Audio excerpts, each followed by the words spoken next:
I was saying I'm quite literally have nothing to add.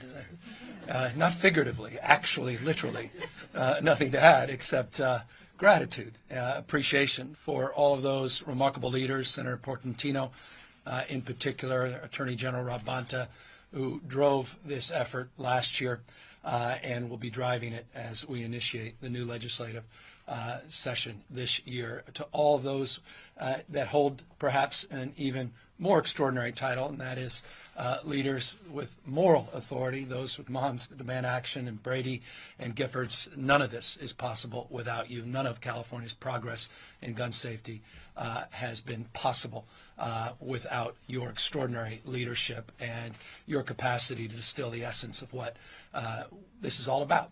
And I will assure you, having spent the latter part of the last 10 or so days visiting with victims of violence, 2 mass shootings, one in Half Moon Bay and, of course, Monterey Park. This is brought into form and substance that only furthers my resolve to continue California's rightful position as a leader in the gun safety movement. It has been said, but let me punctuate the point that was asserted and reinforce it. The national conversation in gun safety has been led by the state of California, going back to, you can argue, the year of my birth, 1967, May, where we began the process of advancing common sense gun safety reforms. 1989, the assault weapons ban, leadership that emanated out of the state of California in 1994 with the national assault weapons ban by our own Senator Dianne Feinstein after the tragedies of the 101 California shooting. We continued to recognize with humility that we can do more and better, and was punctuated as well that we did just that last year with the ghost guns legislation and extending liability to manufacturers of these weapons, particularly weapons of mass destruction. We continued that leadership with remarkable leaders behind me that led an effort around marketing to children, and just the outrage as a parent of seeing blue pacifiers and pink pacifiers used in ads to promote JR-15s so that young children, babies, can learn the muscle memory that is required when they're old enough or perhaps unfortunate enough to be in the possession of a weapon of mass destruction, an AR-15 type platform. It's remarkable we're living in this moment in time. It's also remarkable, as a point of contrast, that we're living in a moment in time where you have states like Florida moving in the exact opposite direction. It was stated earlier this week the governor of Florida wants to move without any permits or any consideration, no requirements whatsoever, none for training. Why should you be trained? Despite all the evidence, not even evidence, there's no controversy here. Everything that was stated was factual. I think the only distinction is at 36 or 37%. Lower than the national average, the gun death rate in the state of California. Is it 58% or 59% lower gun death rate for children? Are we the 7th lowest or the 44th highest in terms of safety related to gun safety? Those are the only distinctions in the data. Gun safety saves lives. More guns, more lives lost. The data is overwhelming. You saw in the dissent of this New York decision that reinforced by the justices that pointed out more handguns, more suicides. More handguns, more suicides. 3 times more likely men to die of suicides in the possession of a handgun. 7 times, if you're a woman, more likely to die of suicide with handguns. This will lead to more handgun possession, more suicides. This will lead to more officer-involved shootings. No officers being killed in the line of duty. 3-time higher rate of incidents on the basis of the number of guns in their states. These are the facts. They're not only in evidence, they're well understood by those that are open argument interested in evidence. It's not understood by the ideologues, and that's what we're up against. The history-only ideologues that go back to, well, their selected history of what the world looked like in 1790, when there were, 4 million people living in America. Biggest city in America, New York, I think had maybe 33,000 people. Predominantly rural, farmers. This history-only approach, you're seeing it over and over again. Look forward to Judge Benitez's decision. It's already written. where he's likely to overturn our assault weapons ban. Stay tuned. That's a preview of things to come in the next few weeks. Large capacity magazine clips. That will likely be thrown out by these same ideologues. We saw Judge Nelson, great Trump appointee, who talked about revolutionary armies and how young men were the ones that stood between freedom and tyranny, presumably somehow equating those that are doing the same with AR-15s or other assault weapons to those with muskets. I mean, it's perverse. The whole thing is perverse. And the selectivity of the history-only approach is well understood by those that, well, are willing to understand history. Read the dissent on this decision for a master class in understanding the absurdity of the decision that forces us to the position we're in today, where we have to remove the word may and insert the word shall. Shall provide this right, as they assert, but with conditions and caveats that I think are quite thoughtful and learned, based upon reality, lived reality, based upon public safety and the need and desire to keep you safe, keep our law enforcement officers safe, to keep people that are struggling safe. And so that's what brings us all here, is that spirit. And I couldn't be more proud of the remarkable leaders that are assembled here today once again. There's an elephant in the room. We fell short last year.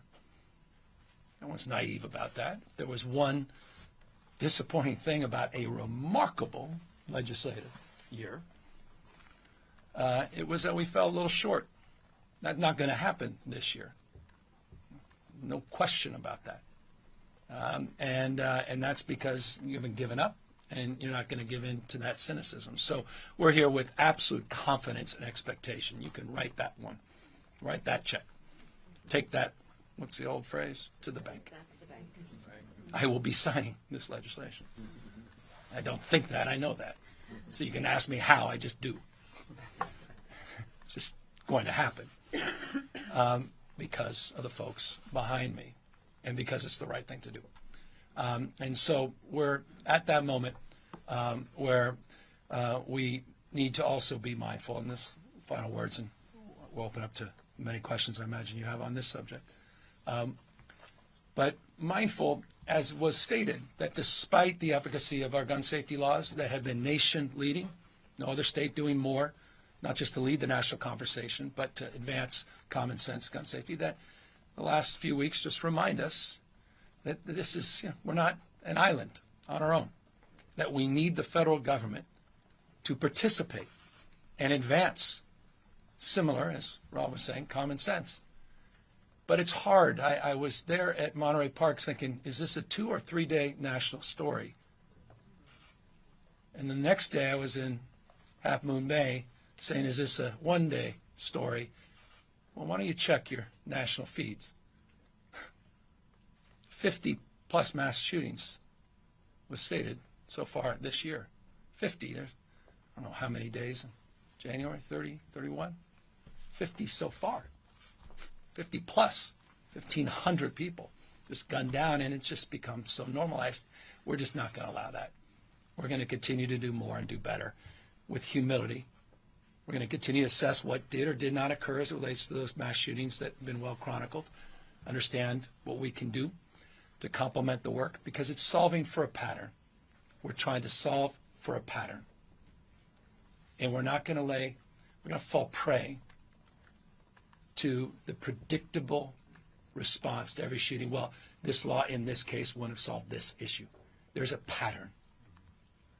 And California's been solving for a pattern, and it's working. We're saving lives, but we have more work to do, and this is part of this effort. And I couldn't be, again, more proud to be with all of you at this time, and I cannot impress upon you more how much I look forward to signing this bill as soon as it gets to my desk. With that, we're here to answer any questions you guys may have. The list of places that concealed weapons would be banned is very long in the bill.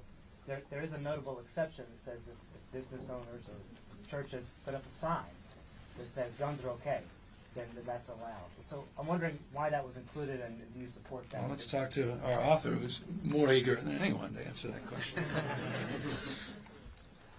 You know, you've heard a number of us today. First of all, I want to say thank you to the governor and thank you to the Attorney General for sponsoring this legislation, because it's going to get through in a robust form because of their expertise and their passion. So I just want to make sure we're clear about that.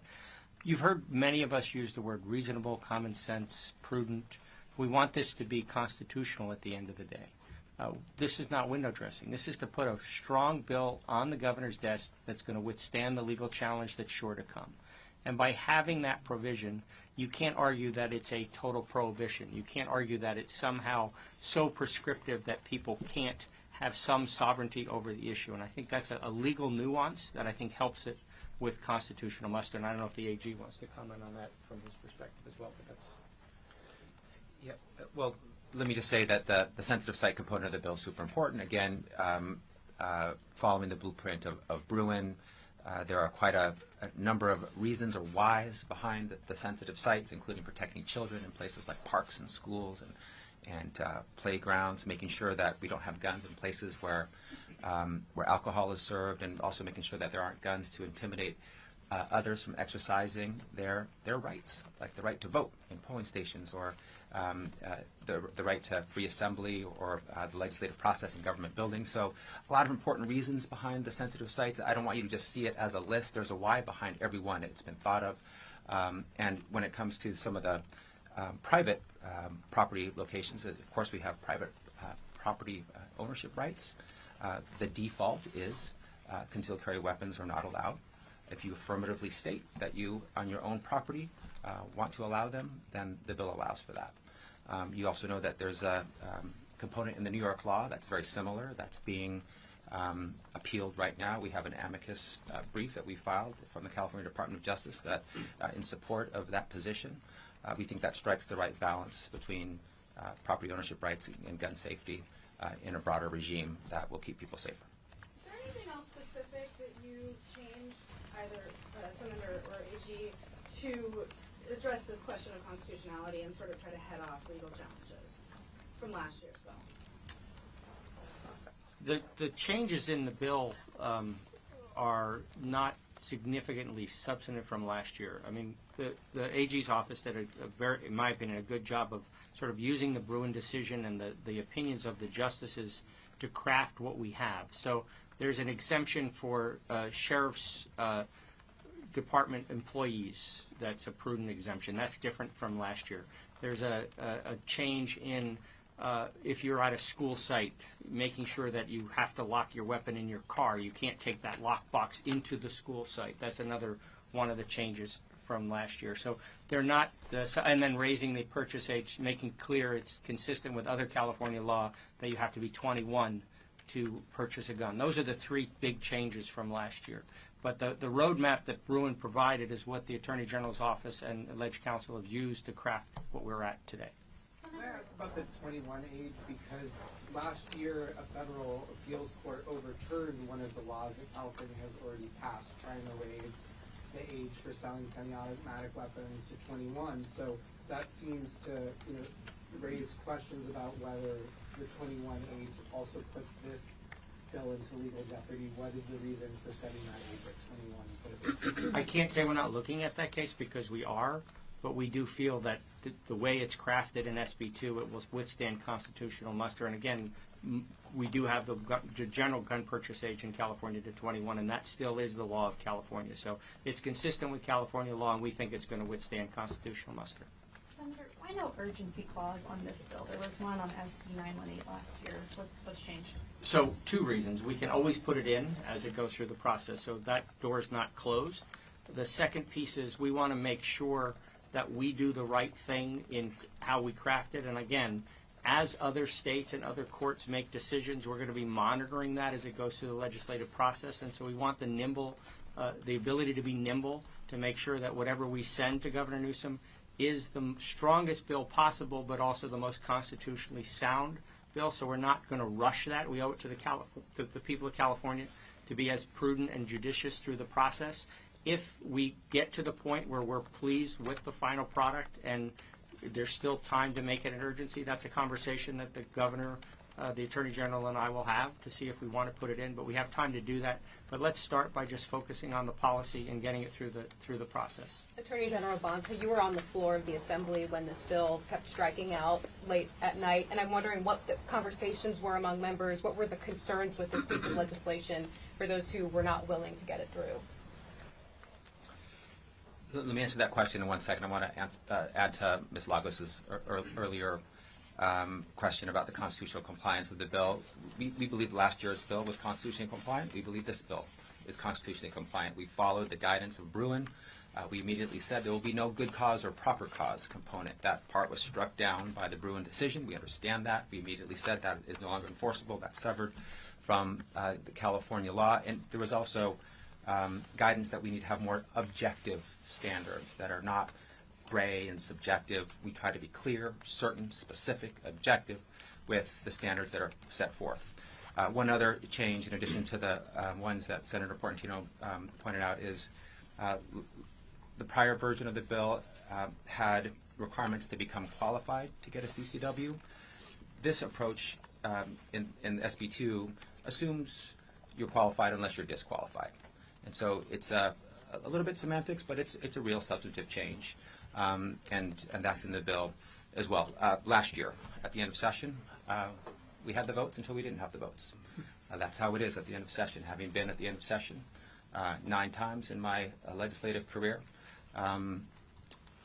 there are folks who, on another day and another time, would have voted for the bill, just not that day and that night.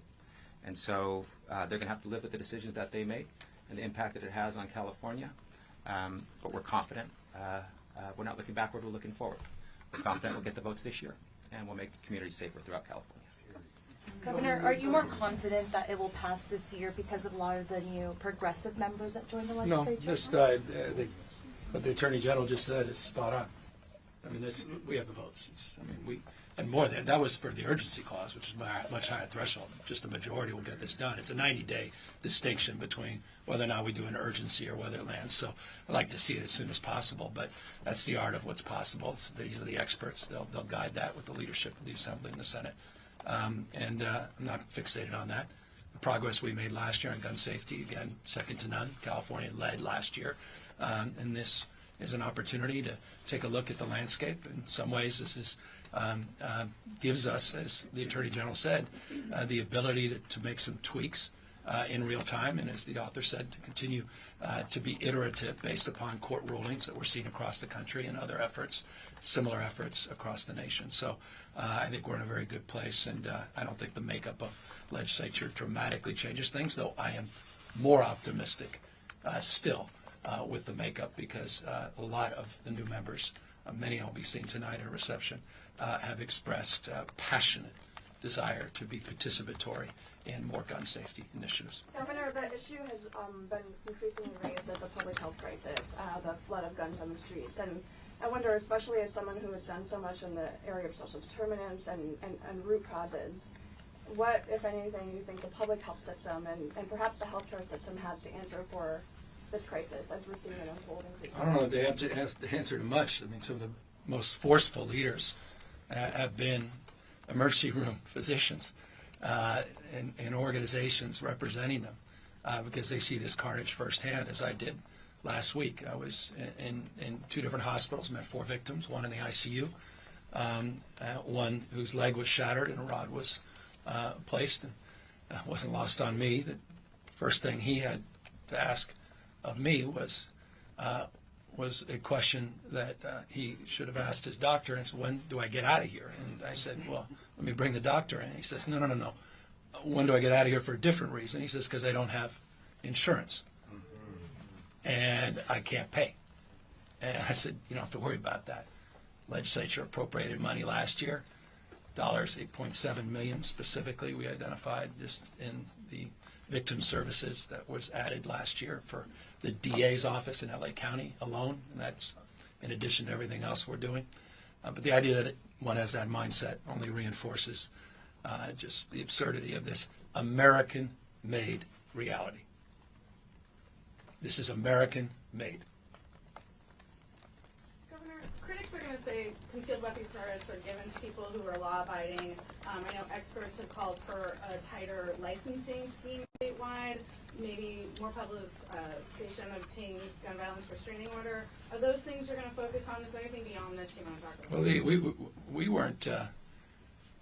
We had rules and regulations prior to this New York decision that have their historical footings, as was suggested, in 1911. They've been tested. We had protocols in place along the lines of how you framed that question. They disrupted that, and they forced a different consciousness. Now it's not good moral character. Now we don't have the capacity to adjudicate certain points that we had prior, and now we have a provision, may to shall, and that forces our hand on the other side around sensitive places. I find it the height of irony, these same judges that are pontificating around these historical traditions are the same ones that have no problem limiting those same weapons from their courtrooms. Governor Newsom, we've heard today that California often leads the nation when it comes to legislation like this. At the federal level, you have a new party in control of Congress and new Speaker of the House, whose district is a relatively short drive from here. Well, you heard from the Speaker his deep concern and passion expressed around the two shootings in his home state. I mean, that was expressed immediately after the Monterey Park and Half Moon Bay. If I appear to be facetious, Have you had any conversations with him about this? I have zero expectation that he has the capacity of leadership in this space. He's never demonstrated it. He wants to roll back all these rules and regulations. Of course, he represents the murder capital of California. What can you do, as you say, to make the federal government participate in this space? We could continue through the power of emulation. Success leaves clues. We're not a small, isolated state. We're the fourth largest economy on planet Earth. We're the 10th pole of the American economy. There's no more essential state than the state of California. We've led in a bipartisan way going back to 1967. Success leaves clues. As the Attorney General himself said, wisely, appropriately, and emphatically, we have the playbook. But we need participants. You saw in the Gilroy shooting, the shooter was able to go to a neighboring state without the rules and regulations. So this is a national disgrace. It's a national epidemic. It's American-made. We've chosen this reality. We've chosen this reality. It's happened on our collective watch. And they're choosing this for their kids and their grandkids. They're choosing to put law enforcement in more harm's way. They're choosing to put victims, young, innocent people, in harm's way. They choose that as they sell fear around crime. They sell calm around these perverse gun laws that they promote, or provisions of the Constitution that they, with respect, I think, pervert. Senator, Mr. Governor, for the folks down in the Central Valley, the Selma police officer was just shot and killed. I know you released a statement on that today. Of course. I know the district attorney in Fresno County was released a statement which she did not appear to be very pleased with. She blamed, I believe, AB 109, I know commonly called as a prison. Why does she blame herself? I'm sorry? She should blame herself. I've been listening to this for years from her. She has the prosecutorial discretion. Ask her what she did in terms of prosecuting that case. I'm sick and tired of being lectured by her on public safety. Sick and tired. So with all due respect to her statement, she should be ashamed of herself and she look in the mirror. And follow up from the Tulare County Sheriff, I know that after the Goshen mass shooting a few weeks ago, he is asking you to look into the death penalty for gun violence assailants who target babies or infants. Do you believe that is a good or bad idea? I think we should find the perpetrators. I think we need to close that case. Senator Portantino last year and Attorney General Bonta were in the back of chamber. This is a question for you, Governor. Sorry. How involved in the process are you going to be this year to making sure it gets across the finish line? And then the recent unfortunate mass shootings have been mentioned many times, but how much evidence is there that this is a CCW problem? And can you respond to criticism from Republicans and Second Amendment groups that California should instead be looking at the criminal? I appreciate it. It's what I was alluding to a moment ago. It's tried and true. It's routine. Every time there's a mass shooting, this particular law, this particular reaction won't solve for that. But you can solve for a pattern. California's proven that over the course of decades. We have solved for a pattern more than most other states. Demonstrably true, 37% reduction, or rather lower gun death rate than other states. 67%, I think, in the 2020 data than Texas. Last place I want to be is Texas. And these judges, Benitez and Nelson, who was on that 21 age, want to turn us into Texas. We're going to fight back against that and those instincts and those Republican talking points over and over and over again. Pablum. Complete pablum. But is there evidence that the recent spate of mass shootings is a problem with the CCW process in California? We're analyzing those particular instances, but none of us, not one of us, came up here today on this topic asserting that this was in response to. This was a bill that was part of our legislative package last year. We've made some modest tweaks that we think are consistent with the, we think, a very bad ruling, the United States Supreme Court last year. And we are moving forward this year with conviction. And I'm moving forward with certainty that it will land on my desk because of the resolve and the character and quality of leadership assembled today. And will you be making those calls to lawmakers that might be on the fence, that might have questions, Oh, that may be involved in the process? We'll get this on my desk, and I'm looking forward to getting it very shortly. Let me hold on a second. Let me answer. Evidence of the governor's presence today. It shows this is a priority to this governor and to this state. And let me just sort of juxtapose that with some other governors. We have a governor in Florida who is going after Black History Month as a priority. We have a governor in Tennessee who's going after pronouns as a priority. This governor is going after sensible gun safety for the people of California. That in and of itself is laudable and makes a difference. And the fact that we're here talking about a legislative amendment with the Attorney General and the Governor and a slew of legislative leaders shows that this is important. And as far as the effectiveness, it's all of these gun legislations that work in concert with each other, that complement each other. We know the statistics work. There are way too many guns in too many hands, and that is a prescription for disaster. Can you know on Tuesday if your law prevented something on Tuesday or Thursday or on Friday? You don't know what specific day, but you know in the aggregate it makes California safer. And to have a governor who recognizes that behind the data and the science and says, you know what, everything we know points to the needle going in this progressive direction, makes a difference, and I'm going to go out there and lead, we should be proud of that. And we know it makes a difference. Governor Morgan Reiner with Tegna Stations, you speak about solving for a pattern, and there is a pattern with domestic violence and mass shootings. Yep. Depending on what research group you look at, anywhere That's 50 to 70%.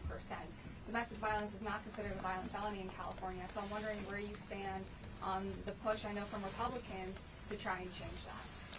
Well, as it relates to the issue of guns and the relationship to these shootings, I'm very proud of California's leadership on the restraining orders. I'm very proud of California's leadership on relinquishment, the voters of the state of California, and an initiative, Prop 63, advanced relinquishment at adjudication, to address the backlog, particularly for people not just in domestic violence incidents, but across the spectrum. We expanded it beyond that scope. The violent restraining order was supplemented last year with money to promote the program. I think it was 11 plus million, my recollection, to encourage its utilization, and we've seen that. We've seen a dramatic increase in the number of people. You're referring, I believe, to an initiative that was approved by the voters, Proposition 57, and provisions that in the past have been loosely defined. I'd have to get more specifics about what any new proposals there are before I comment specifically on that. So that was the last question. I just want to say that a number of my colleagues out here have other gun legislation that they're going to be introducing this year. Stay tuned. This is a team effort that's going to work together to make California safer. And thank you all for being out today. And thank you, Governor, and thank you, Attorney General, and thank you to the activists. You know, we owe it to the activists and the survivors to do everything we can. So thank you all for being out today. Governor Newsom, one more question.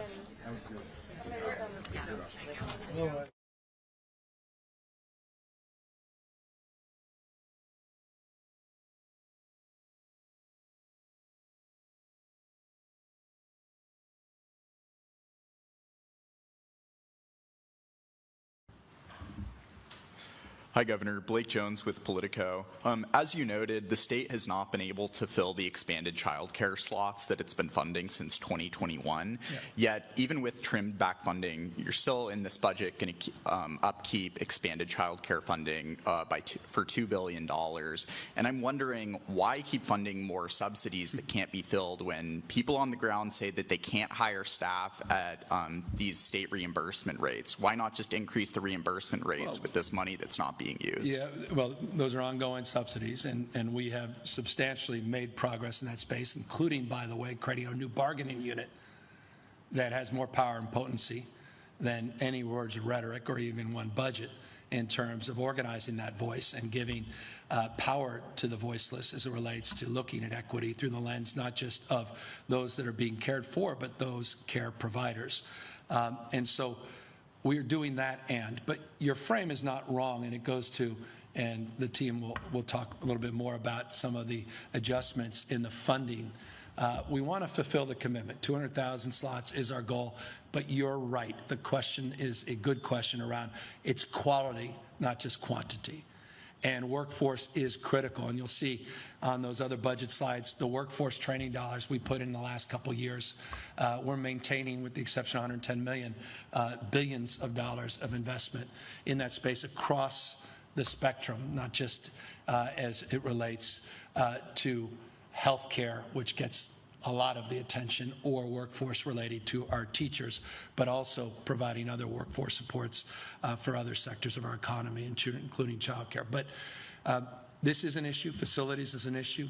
Americans with Disabilities, I mean, you go through the list, there are a lot of facility-related issues where we can't even identify the facilities. The money rolls over. Again, a lot of the criteria and the considerations for what was, quote-unquote, delayed in this budget is reflected in the reality that you just advanced. Again, Joe will talk more about specifics related to child care, but yes, quality is top of mind, and that's why I was an advocate, not just a supporter, of the new bargaining unit, and they are fierce advocates for that cause, I can assure you. You also said that we may be stuck with you for the next 4 years. What did you mean by that? Well, I don't know. They tried to recall me a few years ago, you may recall, so that's what I meant by that. Good morning, Governor. It's Laurel Rosenhall with the LA Times.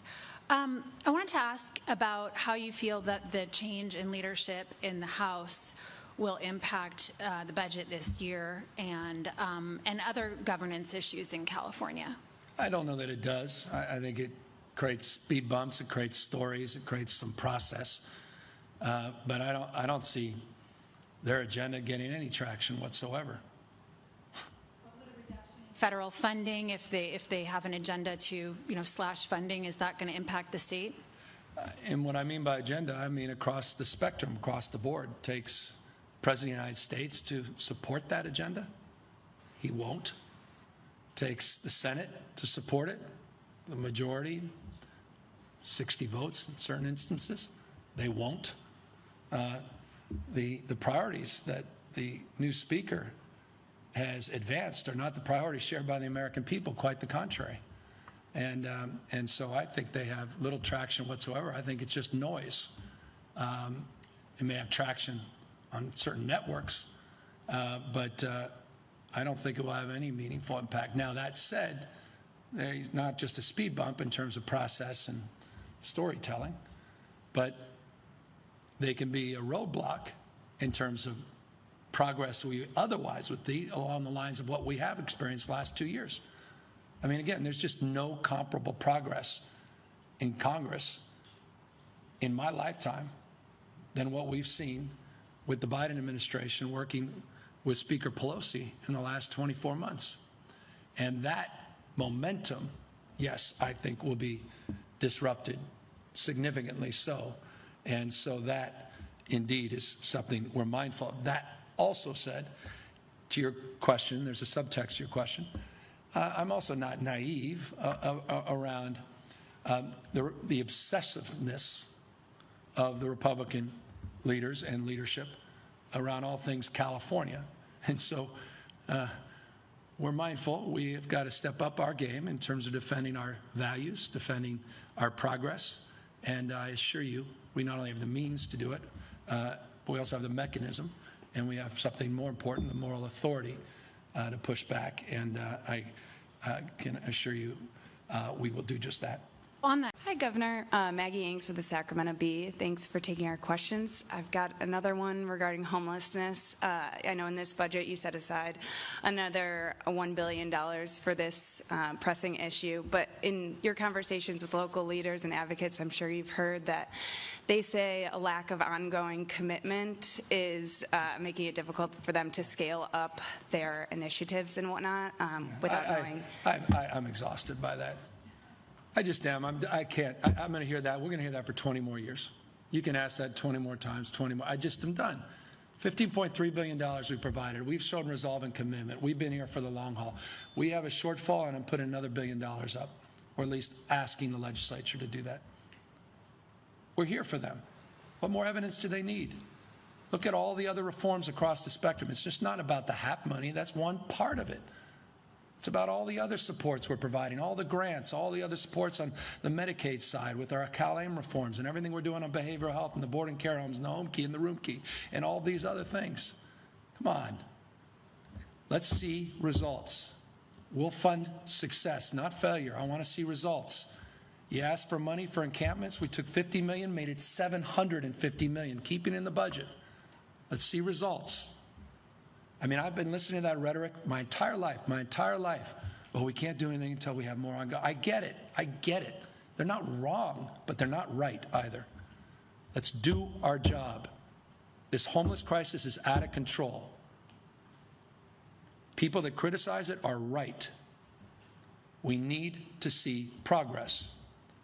And that means we have to have a higher level of accountability. And that's what we're going to do with this budget. We're not just going to hand out another $1 billion of brand new discretionary money unless it aligns with our goals and we see real progress. Forgive me, but this is life and death. People are dying on the streets in the name of compassion and these stale arguments. I've been hearing it my entire life. Unprecedented support. I want to see unprecedented progress. So just a quick follow-up. Do you see any possibility of, there being an ongoing commitment anytime? There is. Prop 63. Look at the work that we're doing in terms of there's all kinds of ongoing funding. I mean, when I was mayor, there wasn't a dollar that came from the state. Not a penny. You know what? I never once complained. I honestly didn't even know I should complain. Honestly, it was my job as a county supervisor and as a county mayor. That was our consciousness. I mean it. I mean, sure, we blamed Reagan or something because that was what we did when we were naive and young. At a certain point, they say, well, we need as a right zone. We need this. We need something like room key. We created it. Well, we need something home. Okay, we need more care. We need to loosen things up. Laura's Law is not good enough, so we need some care court. That was an extraordinary effort that we delivered. At a certain point, stop making point, and let's make progress. Thank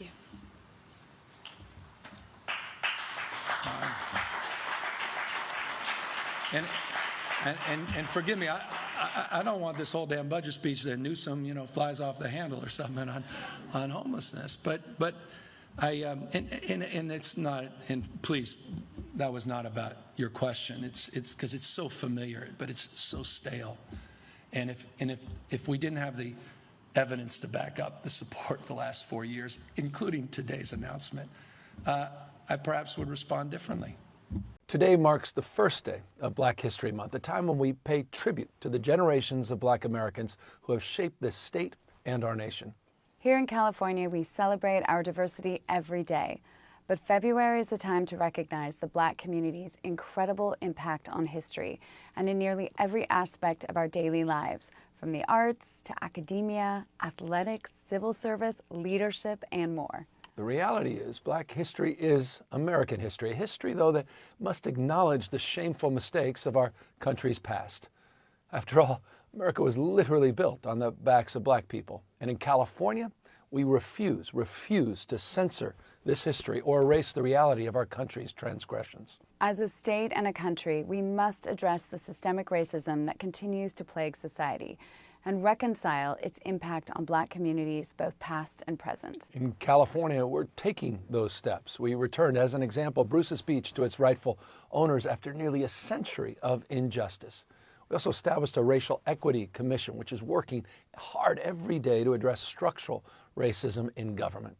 And to support Black women and families, California enacted the Momnibus Act, which aims to tackle racial disparities in maternal and infant health. And among many other things, we've expanded pay transparency laws to help close the pay gap for Black women and women of color. The power, the strength, the resilience of Black community is undeniable. So this Black History Month, let's share, let's teach, uplift, and celebrate the extraordinary contributions of Black Americans. Thank you and your family for the opportunity, the privilege of being able to see firsthand some of your passion in action and your ingenuity and your entrepreneurial spirit and your stewardship of this remarkable property and the region that we call home. Look, I'm honored to be here because we've been waiting for this moment for some time to ask the rhetorical question and answer it. Are we out of the drought? Is the drought over in the state of California? And what I want to affirm your instinct that it should be, it feels like it is and continues to be complicated. And I know that's disappointing for some because it would be nice to have a governor say the drought is over. But unfortunately, the complication requires nuance. And today we're advancing a more nuanced advancement of some of our executive orders, 81 provisions that have been laid out since April of 2021, in substantially reducing those number of provisions on the basis of what has occurred over the course of the last number of months. I will remind you, we came out of the 3 driest years in recorded history.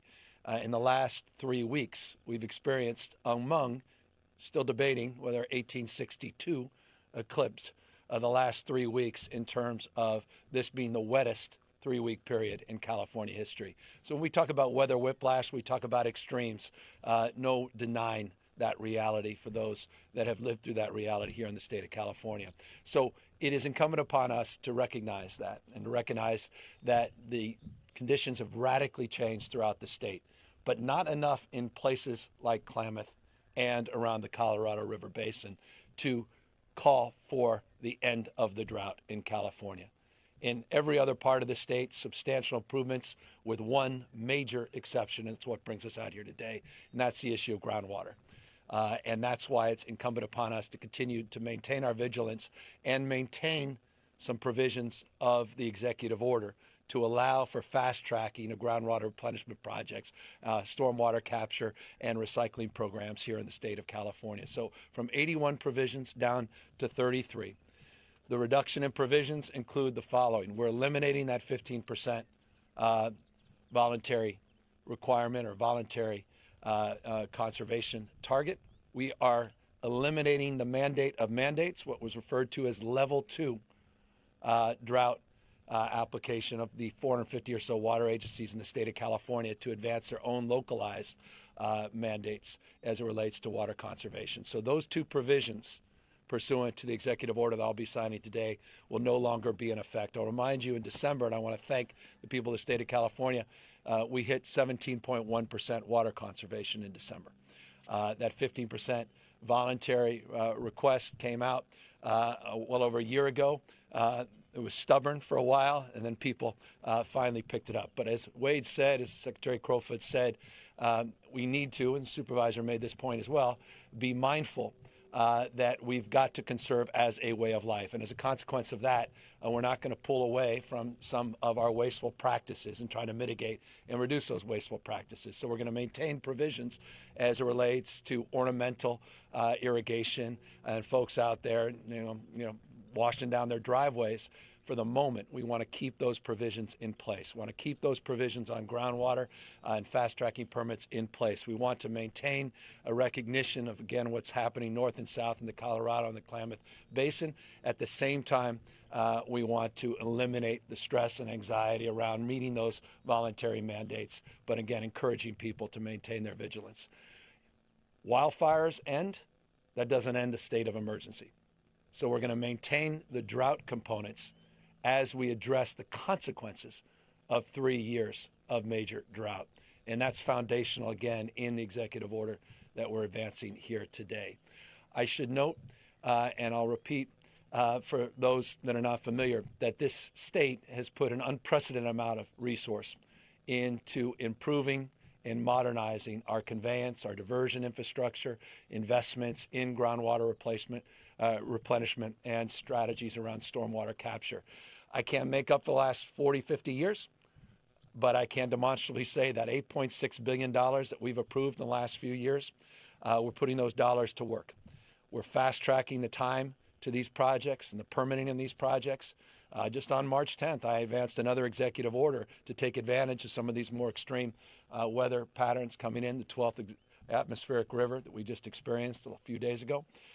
And we're doing everything we can to continue on those long-term projects, including sites nearby, including projects that were set forth in the 2014 bond, Proposition 1, 2.77 million acre feet as components of those 7 storage projects, above ground and below ground. But again, emphasis now on a deeper understanding and appreciation and respect for Mother Nature and her storage capacity.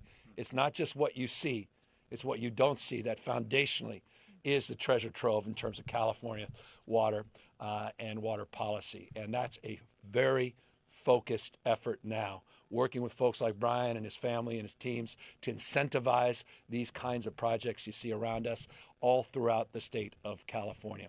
At the same time, restoring some of our natural systems and wetlands and creating flood protection that is more historically traditional than some of these levees, of which, of course, we'll invest more resources in protecting communities and farms and the like as it relates to levee protection as well. So $8.6 billion, 142 specific actions, an updated plan with numeric goals on stormwater capture as it relates to recycling and groundwater replenishment, 800,000 acre feet, 500,000 acre feet, 250,000 acre feet, and a time frame that does justice to the frustration many of us have in the state to getting things done.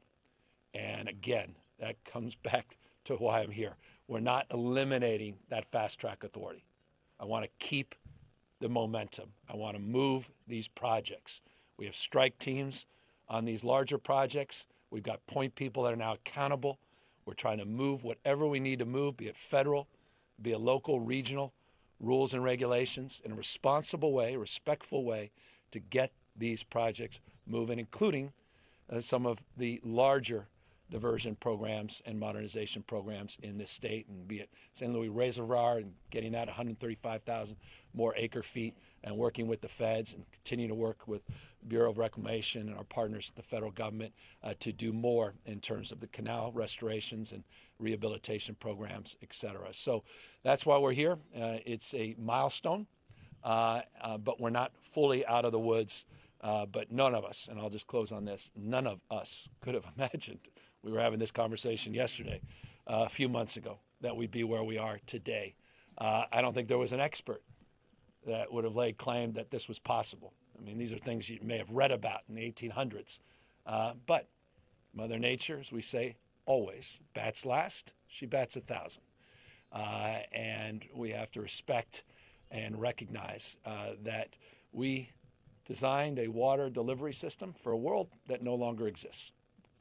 When we talk about the hot's getting a lot hotter and the wet's getting a lot wetter and the dry's getting a lot drier, it requires us to reimagine a water delivery, storage, and conservation system in this state. And I want the folks of California to know we take that seriously with a sense of deep urgency, mindful of how quickly conditions can change, and with a deep appreciation that the economy and the well-being and livelihood and health and safety of millions and millions of Californians is at stake if we do not meet these moments and continue to maintain our vigilance. So with that, I will sign the executive order, and we will move forward in terms of processing these new provisions and eliminating many other provisions related.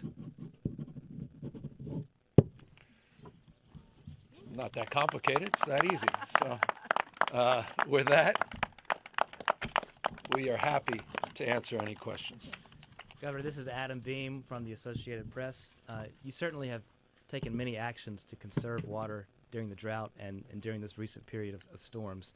But there's some environmental groups that have criticized your management of the water, saying that it has come at the expense of fish and other endangered species. I know the commercial salmon fishing season is likely to close this year. And so I'm just wondering, with that in mind, do you feel that your policies have been, broad-based, or do you feel that they've done some harm to the environment? No, absolutely not. And please, and Adam, you know this well, that what occurs with the salmon, that happened 3 years ago. So anyone who suggests otherwise is being purposely misleading or unknowingly misleading.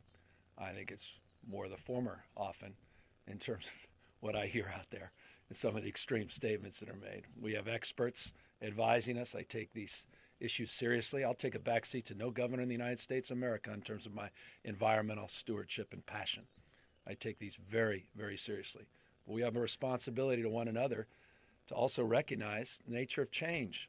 Things are not static. They're not the way they were 20, 30, 40 years ago. And so we have to be more nimble, and we have to be more flexible. And that's exactly what our teams advised me to do. And I appreciate their advice. And we moved within weeks to make augmentations on the basis of, again, new storms coming in and the like. I should note, we have one conveyance project with many of these same groups oppose that could have captured some 228,000 acre feet just in the month of January that would have allowed us more stored water also for salmon and smelt, hatch and other, to make sure during those warmer months that we have cooler water and water flows. So no is the answer to the question. Hi, Mackenzie Mays with the LA Times. Why remove even the voluntary reduction? If it's already voluntary, what's sort of the expected impact out of that piece? Well, I want, when we need it, I want folks to know we need it. I don't want to live in a permanent state. I want a permanent state of a mindset of conservation. I think we've done that. Look, we came out of the last 5-year drought into this new year drought with substantially lower consumption of water. We made it a way of life. That's why it was even more difficult with these voluntary standards to go even further and deeper. And we finally got there in December. November, December, you really started to see those goals being met, 14+%, 17+% in December. But we're in a position where, on the basis of the localism that is ultimately driving these decisions, remember, that's what the level 2 plans were. It was a mandate of local mandates, not one size fits all. Not one size fits all. That a one size fits all policy at 15%, we don't believe is necessary at this moment, and we're not intending to. We just eliminated that provision with this executive order. Governor, thanks for taking the time. It's Eitan Wallace here with Nexstar, and I don't normally mention all the stations I report for, but just for today, it's KSWB at Fox 5 down in San Diego and KTLA in Los Angeles. The reason I mention that, as you already mentioned, the Colorado River, for those folks, what do you want those folks to know, though, down in San Diego who rely on that, and also, I guess, Klamath as well, though, up there, about their situation and how this impacts them? Yeah, I mean, we're not out of the woods. Klamath, not out of the woods in the Colorado Basin. I was just down there with the team a few days ago, in Imperial County. We were talking to some leaders in that region and only underscoring, highlighting the hydrology in that region and the unique conditions that persist. As you know, we're one of 7 states that are users, including Mexico, of the Colorado River.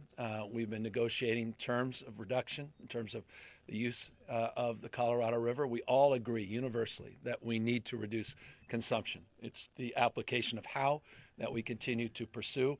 I've had some very good conversations with the governor of Arizona, who's actively engaged. We're working through some of our unique perspectives in relationship to the other states, and we're looking forward to making progress. I will say this, I feel very confident in our ability to meet the expectations of all of those states and meet the expectations of the Biden administration, who's also been instrumental in helping lead us and coordinate those efforts. As it relates to Klamath, talk about some of the wettest parts of the country. I never thought in my lifetime I'd see conditions up there. We were just up, a few months ago. We're removing those dams, the largest river restoration, largest dam removal project in U.S. history. And we're mindful that we still have conditions there that are unique and distinctive from other parts of the state. Remember, I cannot repeat this enough. One of the critical lessons we learned from the last 5-year drought is each and every region in the state has unique conditions. And one of the principal recommendations that came in the after drought action report that was submitted to the legislature that I encourage everyone to read is when we move into a drought and we move into requiring new rules and regulations, we should move out of the drought similarly by looking at regions uniquely and distinctly. I will remind you that it was April of 2021 that I put near Mendocino County where we announced just a 2-county drought, and we kept expanding that based upon unique conditions. And what we've seen, because of just the extraordinary amount, trillions and trillions of gallons of water throughout the state, is the vast majority of the state is no longer in those drought conditions, but few regions still persist and remain. Hi, Governor. Daniela Pardo with Spectrum News. You mentioned new levy investments that you're proposing. Are there other specific things that the state is doing to support communities throughout California do what's being done here? Well, we can specifically have that answered by my experts, but we're putting look, that $8.6 billion includes resources across the spectrum for these kinds of projects. I put another $327 million for flood protection in the January budget and request that support of the legislature, additional resources. As you know, we have criteria of consideration that is become a criteria of concern for low-income communities in the state with levies, that there's a local match. You've got the folks in the feds at the federal level, the Corps of Engineers, that is responsible for a lot of levies, but they have a local match. And a lot of communities can't afford the local match. Last year, as you may know, the state committed itself now near Monterey County to help support that local match. And so we're looking at strategies in that space to offset those burdens and those considerations. Beyond that, I can't tell you how many projects I've personally been to in terms of some of these levee improvement projects, billions of dollars across, again, a spectrum of supports that include levees and then efforts around groundwater replenishment and stormwater capture. And maybe you could talk a little bit more about some of the more novel projects as of late. Well, I would just start by saying, since 2019, when we've been in the grips of this drought and flood was very distant from everyone's mind, our governor, our legislature continue to make those flood investments, over $1 billion, that drew down almost $3 billion of federal funding. So the good news has been that continued investment in flood safety. Now, we've also been focused on building out more natural infrastructure to protect communities from floods and these multi-benefit floodplains. So for those who live in Sacramento, when you drive over the causeway toward Davis in the Bay Area, you're going over an amazing natural floodplain and natural infrastructure to protect downriver communities from flooding. So there are hundreds of millions of dollars into those projects as well. And then as it relates to groundwater recharge, We know that fields and landscapes are passively being recharging as the rains have flowed into California or come down. But we also know that managed recharge projects to actually concentrate waters and floodwaters to soils that can quickly percolate into groundwater basins is a critical, important part of our infrastructure future. And our Department of Water Resources has funded dozens of projects in the last 2 years alone, with hundreds of millions of dollars of the funding that the governor referenced. So these are projects like the ones that you're looking at here today across our state, focused on expanding groundwater recharge. Hello, Ashley Zavala with KCRA 3. Governor, I know your administration is bracing for challenging river conditions this spring and summer, potentially, also historic snow melt. How is your administration preparing for that aspect of all of this? We're mapping all that out. I mean, we have a snowpack last week, 227% of normal, basically 2 years of snowpack now in the Sierras, which is just extraordinary. And we're very mindful. I without getting personal, I got a good friend of mine in Colorado who sent me a bunch of videos of a similar circumstance they had about a decade and a half ago, or maybe it was 2 decades ago, of videos just reminding me of what could occur if you get some warm weather or warm water, meaning rain, during the spring with the snowpack. And so we're very mindful of that. And that's why we're eager to maintain the provisions in these executive orders that allow us to continue to move forward aggressively, continue to protect these critical areas, and to focus again on a socioeconomic frame, which is just highlighted and underscored by what's happened on the Central Coast and the Central Valley, and the challenges we're experiencing. We have our whole team out there right now, Office of Emergency Service everywhere else in Tulare Lake Basin, trying to address those critical issues. So deeply mindful, and we'll be very aggressive in terms of being focused on pre-positioning of assets and making sure that we're communicating to the public those risks in real time. I know you didn't want to do a one-size-fits-all approach to this drought situation. The only, one-size-fits-all portion was the decorative grass watering for institutions and businesses. I mean, and I know no one's probably clamoring to do that right now, but is there a sense of when that portion of all of this would be lifted? Yeah, I mean, we're not ideological about it. It just, what I appreciate is a recognition in these big industrial office parks, that why are we doing that when we're asking people to conserve water? By the way, 600,000 acre feet was conserved through those voluntary requests. It just doesn't make sense in an environment that is radically changing. I mean, we deal with this mega drought, 1,200-year mega drought in the western United States. And this is not atypical. You have these extreme years. Remember, last decade, we've had 2 of the wettest years in modern history. So we're likely to go right back into the old ways. And I just think it'd be a mistake to too quickly pull the trigger on that when people are starting to absorb an appreciation, understanding that may not be the highest and best use of water. Hi, Governor. Laura Cordy with Politico here. We hear often criticisms about being in a constant state of emergency. Why pursue these measures through executive orders instead of working with the legislature? Well, we're trying to balance we do that all the time. I mean, there are provisions pursuant to extreme droughts and require immediacy in terms of movement and momentum. And these provisions are well established and foundational with states large and small across the country. As it relates to moving quickly, as it relates to storms, the capacity to do that legislatively does not present itself. And so these provisions we think are appropriate on that basis. But legislature has been incredibly supportive of the vast majority of these principles, I think, across the aisle in terms of doing what we can to capture these extremes. And I think they'll see the wisdom, particularly on the groundwater side of this, to protect those provisions in our executive order going forward.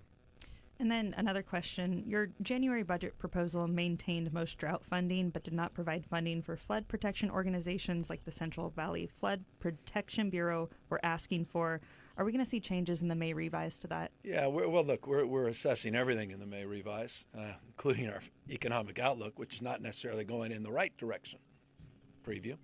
So we're going to do what we can, but I appreciate the foundational point you made that we protected and preserved the vast majority of that funding, and that's important to note, and that's suggestive of what you may see in the May revise, continuing to maintain that vigilance, and obviously on the basis of what's occurred in the last few months, augmentations in terms of the resource allocation and strategies that we'll be working with the legislature on.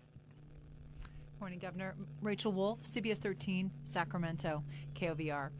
And I've been told to say I'm the last question. You don't have to, but I appreciate that. Just so you know. Okay, so we are talking about an easing of the voluntary restrictions. Yep. Is there going to be an easing in terms of a push to meter private wells in the state of California? Well, I'll ask my Sigma experts here that can talk more about that. Karen, you want to talk about Sigma, or you want to talk a little bit more about that? Well, I'll just say briefly, SGMA, the Sustainable Groundwater Management Act, passed in 2014, all focused on protecting this incredible resource we have below ground. In a regular year, up to 40% of our water supply we pump from the ground, and during drought, up to 60%.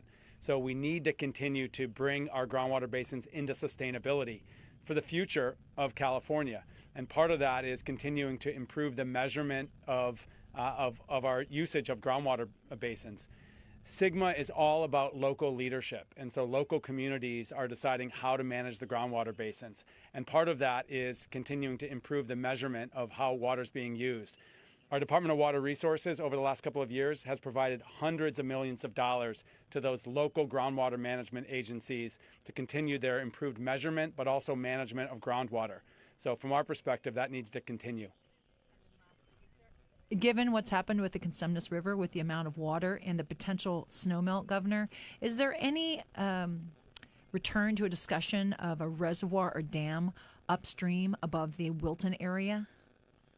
About the details around Wilton, what's your understanding? Yeah, I would just say that we continue, as the governor mentioned, we have such diverse conditions across our state. And so of that $8.4 billion, the vast majority of that is being funneled into local water agencies with local plans. And so coming out of this winter, I think we'll be working to assess, how those local plans change, if those local strategies change. And then as proposals come forward, I think we will very much want to assess them toward understanding how they can improve flood safety and also water supply. Thank you. Look, the magnitude of what we've all experienced requires us to quickly assess and reassess and reimagine our entire water storage and delivery and conveyance system. None of us are naive, and so none of this is static. That's obviously consistent with some of these executive orders and some of the actions we've taken.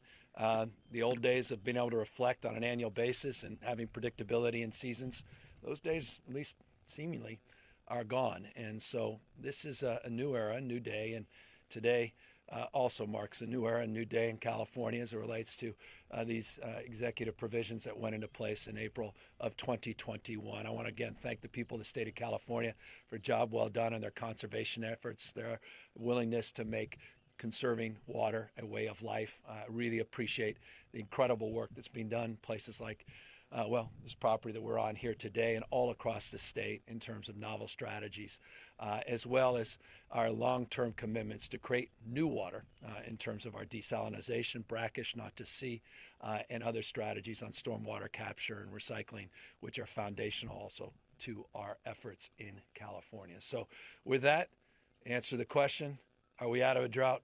Mostly, but not completely. Thank you all very, very much for being here. First of all, I want to start off by thanking the governor and his outstanding staff. For the governor to be here today lowers the anxiety level in the community of Corcoran and the people that I represent. I've said it before, I'm going to say it again. The governor's been our ripple of hope, and his appearance today, like this water behind us, creates a current that is lowering the anxiety level in the community of Corcoran, because people know that the governor is aware.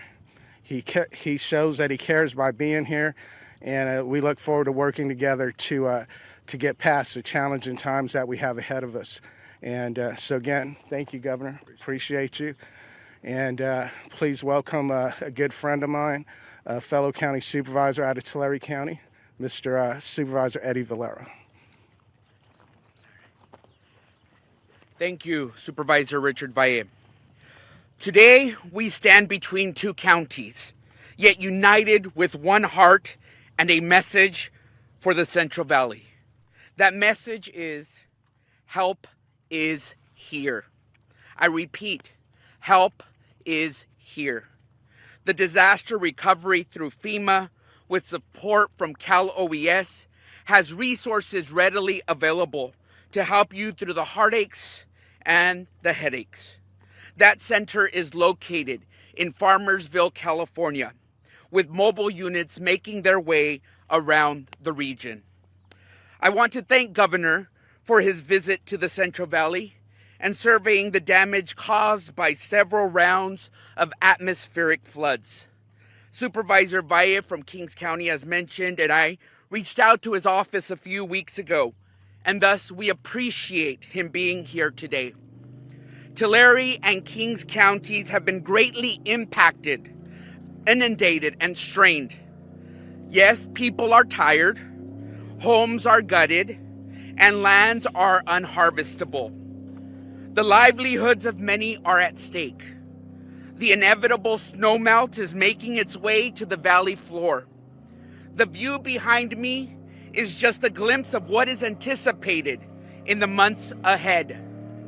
Yet together, we continue to work on long-lasting measures that will help our counties press onward.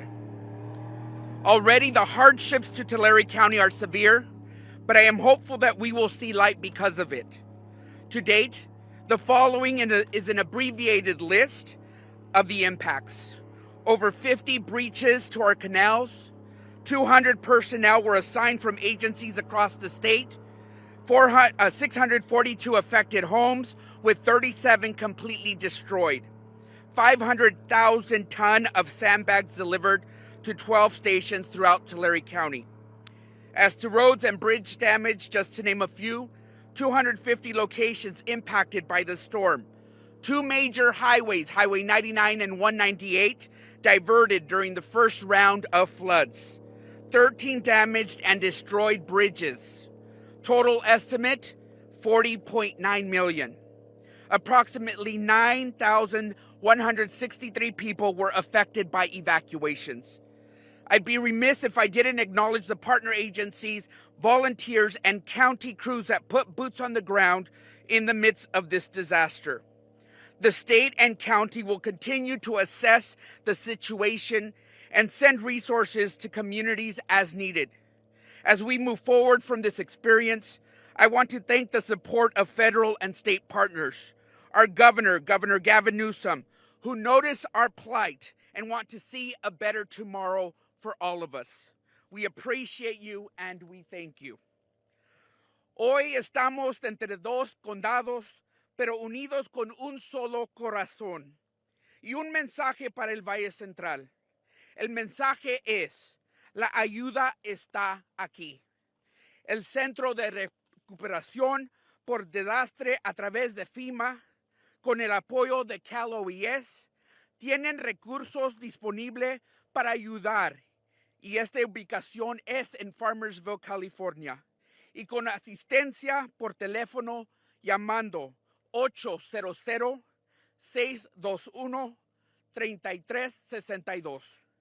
Quiero agradecer al gobernador por su visita esta tarde. El supervisor Valle del condado de Kings y yo nos comunicamos hace semanas y apreciamos su presencia. Gracias, Governor Newsom.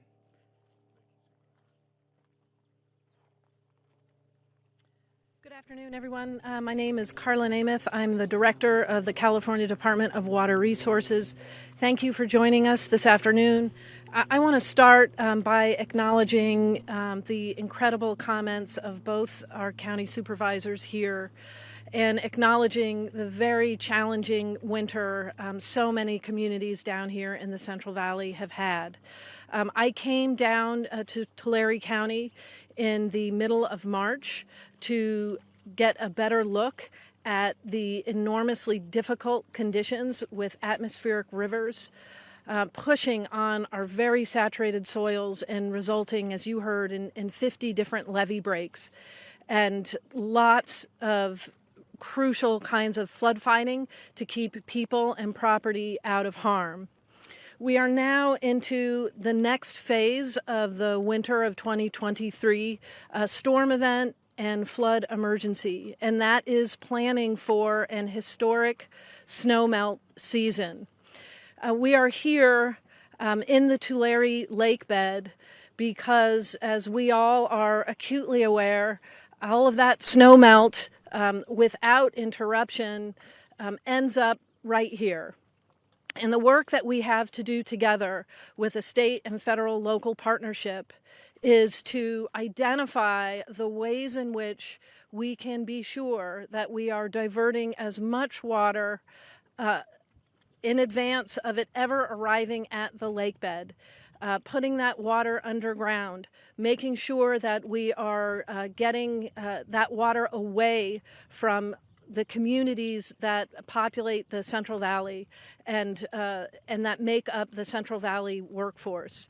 The one way we will be successful, is if state, federal, and local governments form a very strong partnership, establish plans, communicate those plans with the public to keep them safe as the snow starts to melt over the course of the next 16 weeks. The Department of Water Resources is here with our partners at Kern County, Tulare County, Kings County, and Fresno County, providing technical assistance, providing advice as to accessing very important flood fight materials should that need arise, and doing everything we can to put in advanced defensive measures to divert flood flows, again, from people and communities here in the valley. So I'm very grateful for my colleagues at the Army Corps of Engineers that are with us here locally, also with us in Sacramento, and I'm very grateful for the emerging partnerships that the department is forming with the 4 counties that make up the Tulare Basin. We have a lot of work to do together. Today is a message of industriousness, of rolling up our sleeves, of identifying the solutions and acting on those solutions so that all of our communities can feel safe. And with that, I'm delighted to introduce my colleague, Nancy Ward, Director of Cal OES. Nancy. Thank you, Carla, and thank you all for joining us here today. And I, too, want to thank both supervisors for not only being here today, but their leadership, our partnership in these last couple of months that started, as Carla said, with the atmospheric river rain that started the flooding. And now as we transition into what could be a very, very challenging snow melt. Due to the quick action of Governor Newsom to quickly declare a state of emergency and request a federal declaration from President Biden, we've been here since early March, again, working with each of the counties for the rain events and now transitioning to emergency protective measures that will help us as this snowmelt heads this way. We are here. We've been here. There are several hundred Cal OES, FEMA folks here, DWR, all in partnership with these 4 counties to ensure that we are supporting them in the needs that they have throughout this challenging time over probably what could be the next 16 weeks. So with that, I'm very proud to introduce Governor Gavin Newsom. Thank you. Thank you, supervisors, both of you, for all your leadership and support, stewardship, and your invitation to visit with you and visit the communities directly impacted by not only the flooding that exists today, but the flooding we're anticipating over the course of the next number of months. Look, it goes without saying this has been a challenging number of months here in the state of California. I was joking with the Biden administration. I mean, the last call they want to hear from is anyone from the state of California. I mean, been out here, President himself on numerous occasions visiting impacted communities associated with these 13 atmospheric rivers. Went from the extreme drought, where we extended the drought proclamation in late November, early December in some parts of the state, and just weeks later, that first atmospheric river, and of course, these major floods. As a consequence, we've moved our operations from drought and issues related to safe drinking water, which remains top of mind, and emergency and situational responses related to the drought, to emergency and situational responses associated with this major flooding. What is, I think, significant for people that are not here in this part of the state is that you can look at a scene like this and think the worst is going to recede, that the worst is behind us, when in fact, quite the contrary. Every day you're seeing incremental half-inch and inch of more water, new water present itself here in this basin. And as a consequence, we not only need to maintain our vigilance, but we can't be impatient in terms of the impending floods and the damage that will occur here in a very short order. So we're here with that mindset. At 3 o'clock today, our teams are meeting with local leaders as it relates to the specific issue of the Corcoran levee. I know there have been a lot of questions about costs, about scale, scope of that project, different points of view, different opinions, so many different points of view, so many different opinions that we are convening with the groups from both counties and a lot of local leaders to get everybody on the same page. I can assure you being on the same page with regard to local decision makers is important, but also getting on the same page with legislative leaders and our federal partners as well in a concurrent manner. We're blessed to have a major disaster declaration from President Biden, and we can thank the president directly for that, as he was directly involved in providing that assistance. As you know, Kings was brought into the major disaster fold on the 14th of this month, and the significance of that is the individual assistance that's provided, the legal assistance that's provided, the household and food assistance that's provided under that major disaster declaration. We have here folks very familiar to you, from Joaquin to Karen Ross, who also are assessing the needs of the community, particularly farmers, not just farm workers. More on that in a moment from the farm workers' perspective, but obviously impacted farms like this, making sure that they're correctly assessing the damage. And it's so important, the inputs in terms of damage assessment, numeric assessments, so that we're making sure that when the applications go in, that we can be helpful and supportive in terms of many different federal access points, in terms of loans, in terms of emergency support. And we're obviously deeply involved in terms of our different state agencies and helping support those efforts. But most importantly, we recognize the impact this has had on real people. We were just down in Corcoran, walking Main Street of Corcoran, met with the mayor and others, supervisor, reminding us of those being impacted. A small business we just visited that says business is already down because farm workers can't afford a beer after work. Others are concerned about what's coming in the next few weeks. People here, quite literally, that we're living just stone's throw away. You see the house underwater, houses that will likely be underwater in a matter of months, being dislocated and being impacted. Concern about what happens even after the peak of the stormwater runoff, or rather the snowpack runoff in July or so, and what kind of permanent damage possibly could happen as it relates to displaced workers, displaced dreams. And so we're cognizant of all of that. We're here for the long haul, not just to address some of the situational concerns as it relates to this particular levee or that particular levee. All of us are mindful of the impacts of neglect. All of us are mindful of the impacts of delay. And so there is a sense of urgency you've heard represented by the speakers just a moment ago. I will say I'm very proud of some of the work that's been done to date. I don't want to oversell it, because I imagine many folks are sitting there saying, well, what about this? What about that? I get that. That's why we're here taking, trust me, copious notes.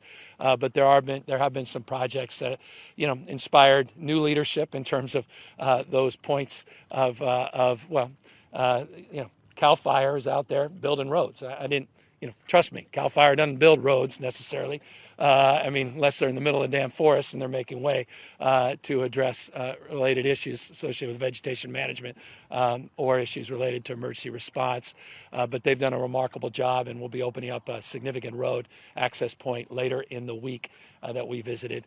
We were in Allensworth and elsewhere, mining communities that we have their back as well, those that often are overlooked, and making sure that their voices are heard as it relates to emergency preparedness and emergency response. We always do, and I know you're all familiar with this, particularly in this part of the state. We do after-action reports, and we're very humble in terms of trying to learn from areas of weakness. Usually it comes down to simple things like communication, lack thereof, different personalities. And so we're in the process of making sure we address those issues in real time. Sometimes that's as easy as sharing cell phone numbers. Other times that means changing protocols and expectations from, locks on gates that don't need to be locked the next time there's a disaster, to issues of why there's a gate there in the first place. And so all those are issues that we've been trying to work through over the course of the last few hours and over the course certainly of the last few months. Final point, not only gratitude to Joe and his team at CAL FIRE and Nancy Ward and the great work that Office of Emergency Service does, but also DWR and Carla and her team that have been on the ground here over the course of the last few weeks, convening meetings and understanding the complexity, particularly the complexity of these 4 counties. Tulare, Kings, and obviously Kern and Fresno, as you know, are not part of the Central Valley Flood Project. We can discuss that at another time, the whys of that, the component parts of the merits and demerits of that. And so there's different protocols, different rules of engagement, and finger pointing that often is the case. And at the end of the day, you don't care about that, and I care to put that behind us. And when we're dealing with the realities of people's lives, businesses, as I said, dreams being impacted, people want to know what to do, not who's to blame. And we'll have plenty of time to figure out more systemic strategies to make sure we're not back in these positions where people are looking for, strategies and support that otherwise could have been preordained and predetermined in terms of protocols that could have been well established in advance. And that's on all of us. And I think that's certainly part of a recognition and a reconciliation that will come in real time. So again, we recognize what's at stake, the levy. We recognize the impacts on the prisons. We recognize the prospects of displacement, property damage. We recognize the slow-moving nature of this. We recognize the temperatures are significantly increasing in real time. And with currently 320, at least in this portion of the Sierras, 320% snowpack above average at this current moment, we recognize the magnitude of what will be coming our way over the course of the next few months. And I'll close just with one nuance point that's always important. It's not just the high temperatures, it's the higher low temperatures that are particular concerns. You're not getting the extra freeze at night, which is prophylactic in terms of the runoff during the day. And so we are mindful of that, and data collection, real-time monitoring, and distribution of information is clearly critical as we navigate the next few months collaboratively and collectively. With that, all of us are here to answer any questions you may have. Governor, you mentioned on farm workers. Yes. How is the state going to address the need of farm workers who are going to be displaced in the next, or even right now they're being displaced because of that? As you know, California is one of the few, if not the only state, that provides philanthropic supports at scale in terms of farm workers that do not have documentation or are otherwise unable to access federal programs. There is, for mixed status family, FEMA supports that are provided, and it's important we communicate that for people in mixed status families. That's number one. Number two, we have a rapid response fund through the Department of Social Services that we stood up in partnership with philanthropy that provides support, and that's also important to communicate the availability of those resources. We have Disaster CalFresh, which people are afforded regardless of immigration status. Farm workers can get emergency CalFresh and food assistance. As I said, there are other supports, counseling and legal services that the state provides, again, regardless of your status. We have a number of websites, culturally competent websites, as well as outreach workers through a program called Listos that knocks on people's doors, works with community-based organizations to provide that support and assistance, meeting people where they are. I will encourage people that are curious about eligibility and availability of resources, both at the federal level, state level, local level, and then hyper-local level as it relates to community partners, to go to one of two websites, perhaps both, depending. And that's cdss.ca.gov, cdss.ca.gov, as well as disasterassistance.gov. Both of those sites, again, not everyone has access to the tools of technology. And that's why we have programs like Listos on the ground, boots on the ground, knocking on doors in partnership with other community-based organizations to reach out to impacted communities, farm worker communities, and the like. So do you have an idea how many farm workers may be affected? That assessment's happening in real time, and that number changes pretty dramatically. And Supervisor, thank you for sharing the data you have. But obviously the impacts of this are not yet felt. I mean, this is analogous, isn't it, to climate change? You know, you think there and says, well, just an inch a day, you don't even notice. And all of a sudden, you're that frog boiling in the water and wondering, what the hell did we do? We didn't take it as seriously as we need to. This is for me, a surreal experience. I mean it. I've been to a lot of disasters as governor, perhaps more than most governors in the last few years. And honestly, when I'm placed like this, it's usually, again, with the worst behind us in the rearview mirror, when in fact, where we're standing likely will be underwater in a matter of weeks, if not months. And so that's very sobering in every way, shape, or form. And that's why, again, that assessment is in real time and organic and will only be more significantly impacted. Obviously, those numbers will be of people more significantly impacted over the course of the next few months. Governor, you've just touched on this there. But I'm wondering, Governor, you've been touring drought zones, wildfire zones, and last year you're now touring flooding zones. How much of this unfolding disaster is due to climate change? I mean, look, I think we can be, particularly members of my tribe, can be a little hyperbolic at times, saying every weather experience is climate change, and we tend to overstate that. I mean, we've had in the past pineapple expresses, we've had cyclone bombs, we've had atmospheric rivers. Most multi-year droughts ended with major flooding events. You look at that historically, that happens to be true. But there's not a climate expert, there's not a meteorologist that doesn't say the following: we've never seen this at this level of intensity and extreme. And that's what is exacerbating the conditions that we're experiencing today. Look, this is a reminder. Mother Nature, I say it all the time, she bats last, she bats 1,000. She's chemistry, biology, and physics. We tried to, this was everywhere we're standing, this is history. And its history is being remade in Mother Nature's image, not man-made.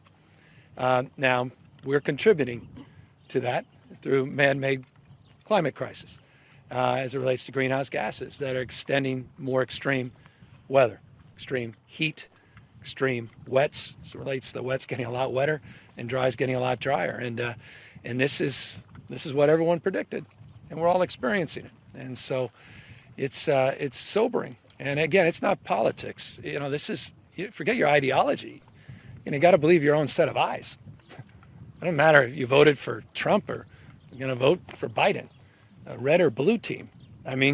Wake up to the extreme weather, extreme heat, extreme circumstances around the globe. But California's the tip of the spear of the climate reality. We're also the tip of the spear in addressing the resilience that is required, and I couldn't be more proud of that. But this is well defined, this lake, in our history books. And in 1950, we had similar flooding. 1983, we had a version of this. It took about 2 years for this lake to drain, and that's 2 years too long for the owner of this property. And that's why I say we're going to be here for the long haul. Do you wonder what has to happen for people to believe in climate change? Just visit California. Visit California. I started in this position as a transition as lieutenant governor to governor with President Trump. in paradise. You know, I never said anything like that in my lifetime. First year I was in office, we had a pretty good fire season, and then two of the worst in history, 2019 and 20. Last year, or 2021, last year was pretty mild. So we've had two mild, two extreme. 3 years of drought, 3 years of the wettest weeks we've ever had. I mean, again, one extreme to the next, weather whiplash. And that reality is just a constant reality here in the state of California. Can you give us any more detail about how you're going to deal with this water and the water that's yet to come? Is the state going to fortify the levee? Well, we're doing our best to help support that. We're assessing exactly the rules of engagement. They're not well established here, as you know. Different ownership structures, different expectation. You can't just raise one portion of a levee without considering the impact in another portion. There are unintended consequences. So this requires cross-jurisdictional engagement, county to county, city to city, so many different boards, so many different administrators, so many different points of view, so many people saying, you pay for it, I benefit. And we're assessing all that. I just want people protected and property protected. And we'll do what we can to intervene as appropriate. But quite literally, in real time, there's work being done by the Army Corps. You can see right there. And in real time, there's work being done behind the scenes to assess what needs to be done over the course of the next few weeks. So who does get to decide where this water? Well, that's a different question depending on where we are upstream as it relates to the impacts. I mean, these are multiple counties. You know, supervisors say, well, hold on, Governor, it's nice, but, you know, we want your support, but you're not the supervisor. And the water folks here and the owners of it's complicated. That's why I kind of am a little more romantic for a collaborative framework. The Second Valley Flood Plan offers that platform. It's a little stubborn for me, but it is what it is. These counties chose not to engage in that. That's different. But those partners that have engaged in it have received significant money from the state, and we have a different engagement of platform of answering that question in real time. Here we're working through that, and I hope when this is done, we can fix that.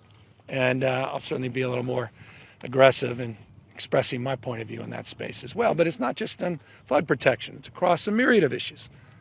You know, we've been out here a lot in the Central Valley. I don't think there's ever been a governor spend more time in the Central Valley on a myriad of issues. Crime and violence.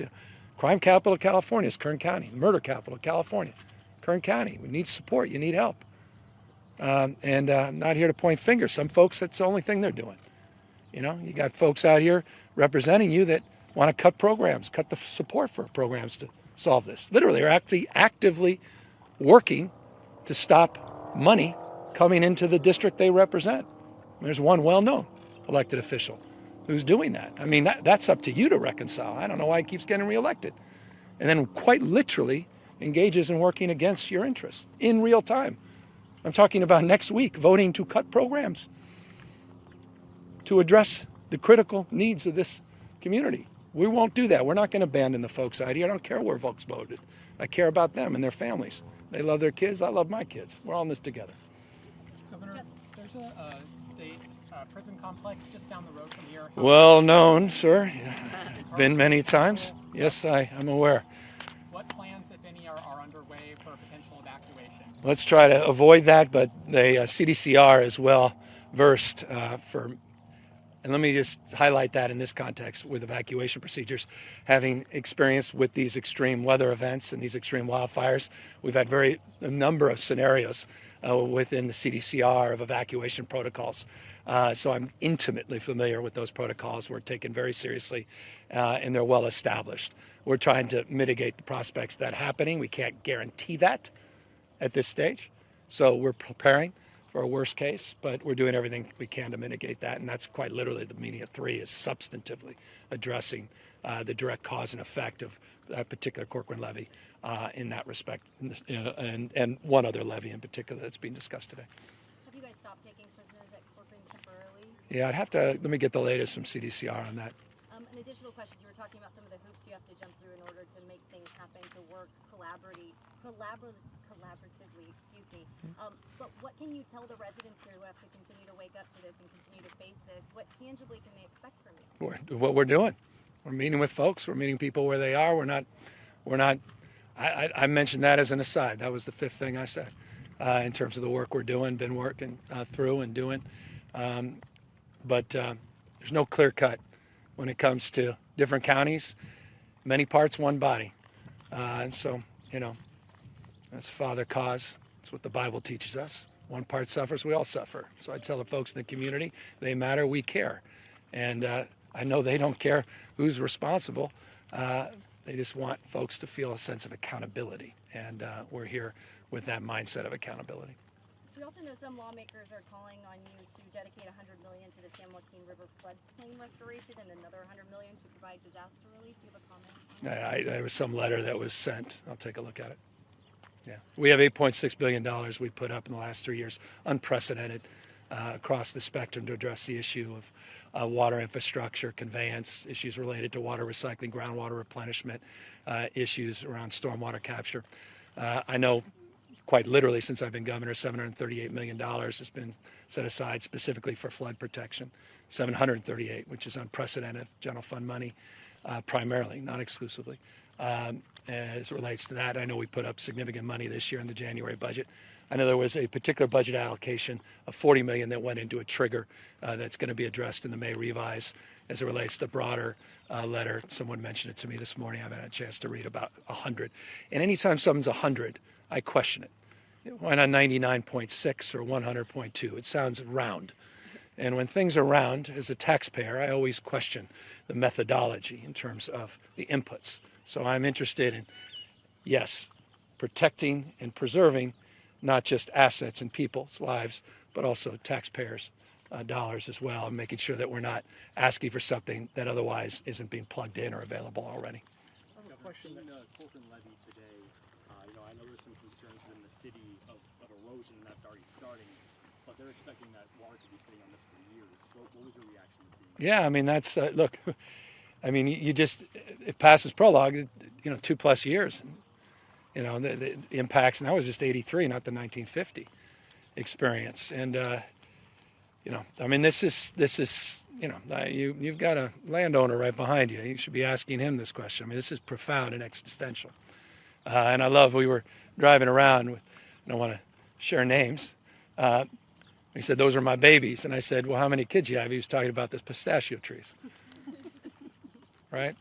Talking about his dad and granddad and talking about the house he had bought and they remodeled, and talking about who they bought it from generationally, connecting to the 1940s. I mean, this is life. This is what community is all about. It's deeper. There's a spiritual component when you're out here. It's not just about egg. It's not just about urban. It's not red and blue. It's none of that. It's life, man. It's generations. It really is. It's pride. And so, this is hard, and it goes to the spirit of a community, and you can't legislate your way out of that. There's no politics in that space. And so there's something, forgive me, organic that has to be established, and that organic thing is trust that, you do matter, and that it is important, that we're there for you.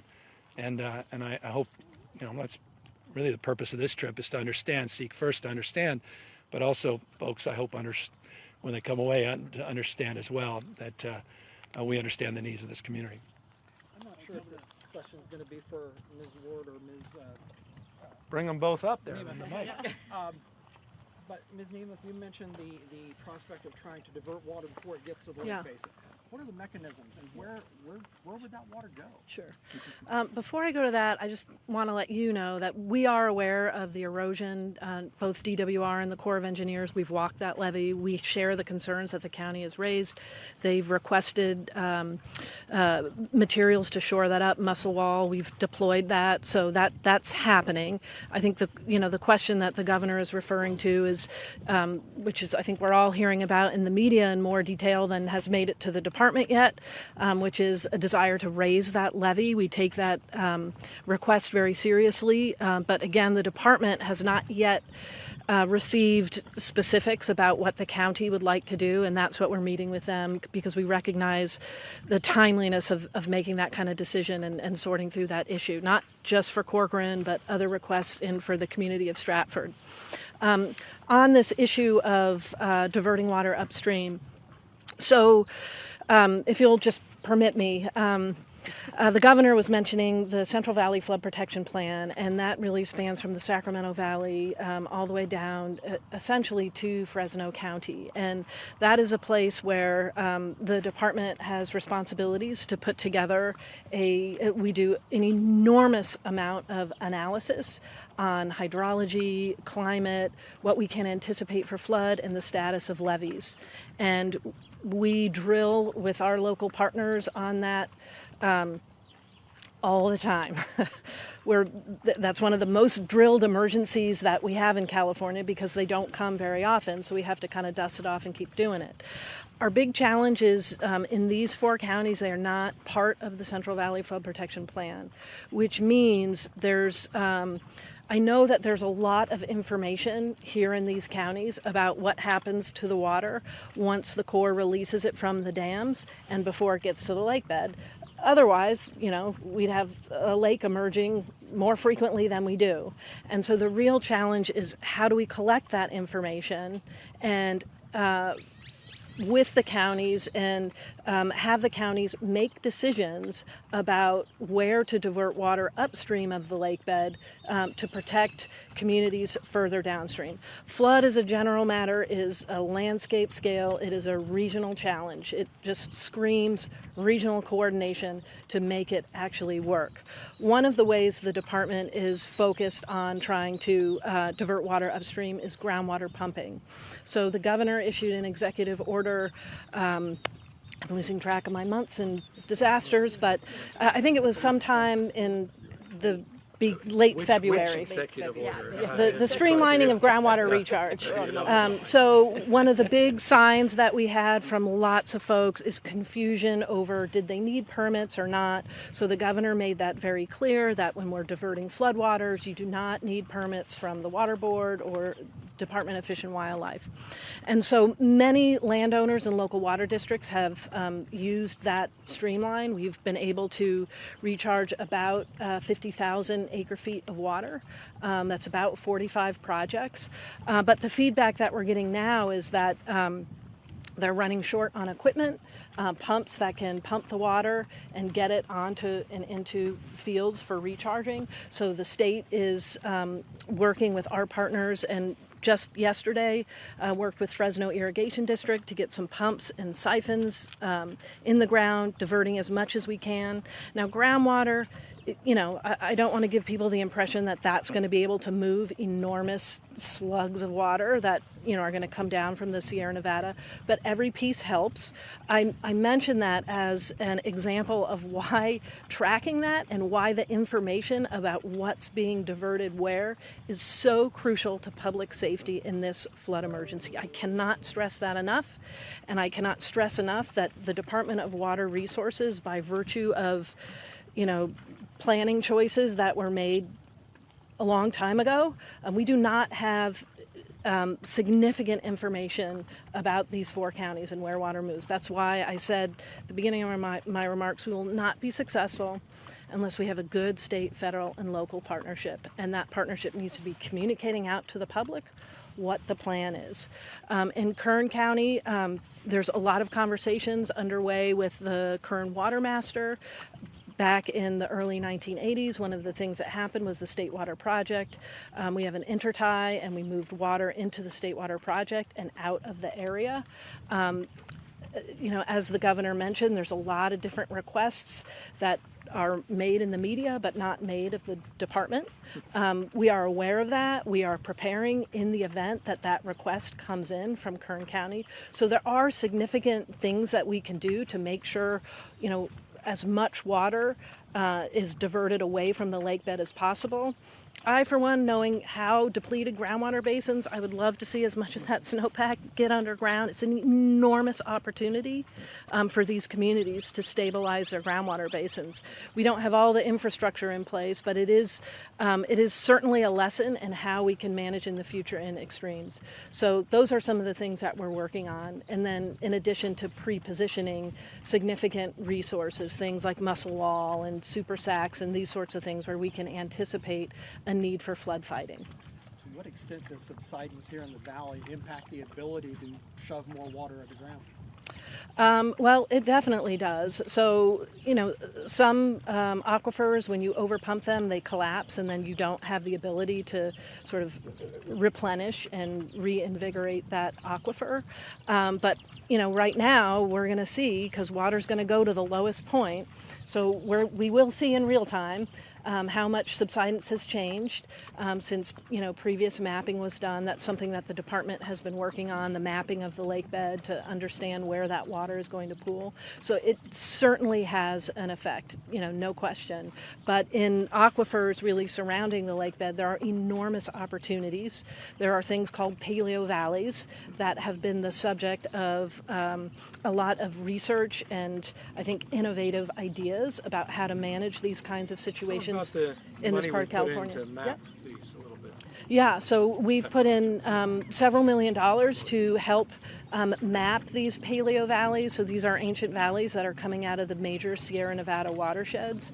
And DWR, through our groundwater management, has also been flying over the valley in these critically overdrafted groundwater basins to do aerial electromagnetic imaging. It's like an MRI, but for the earth. So we can measure about 1,000 feet down and do calculations off the resistance to understand what kind of soil types are, to map the areas that can actually take this recharge water.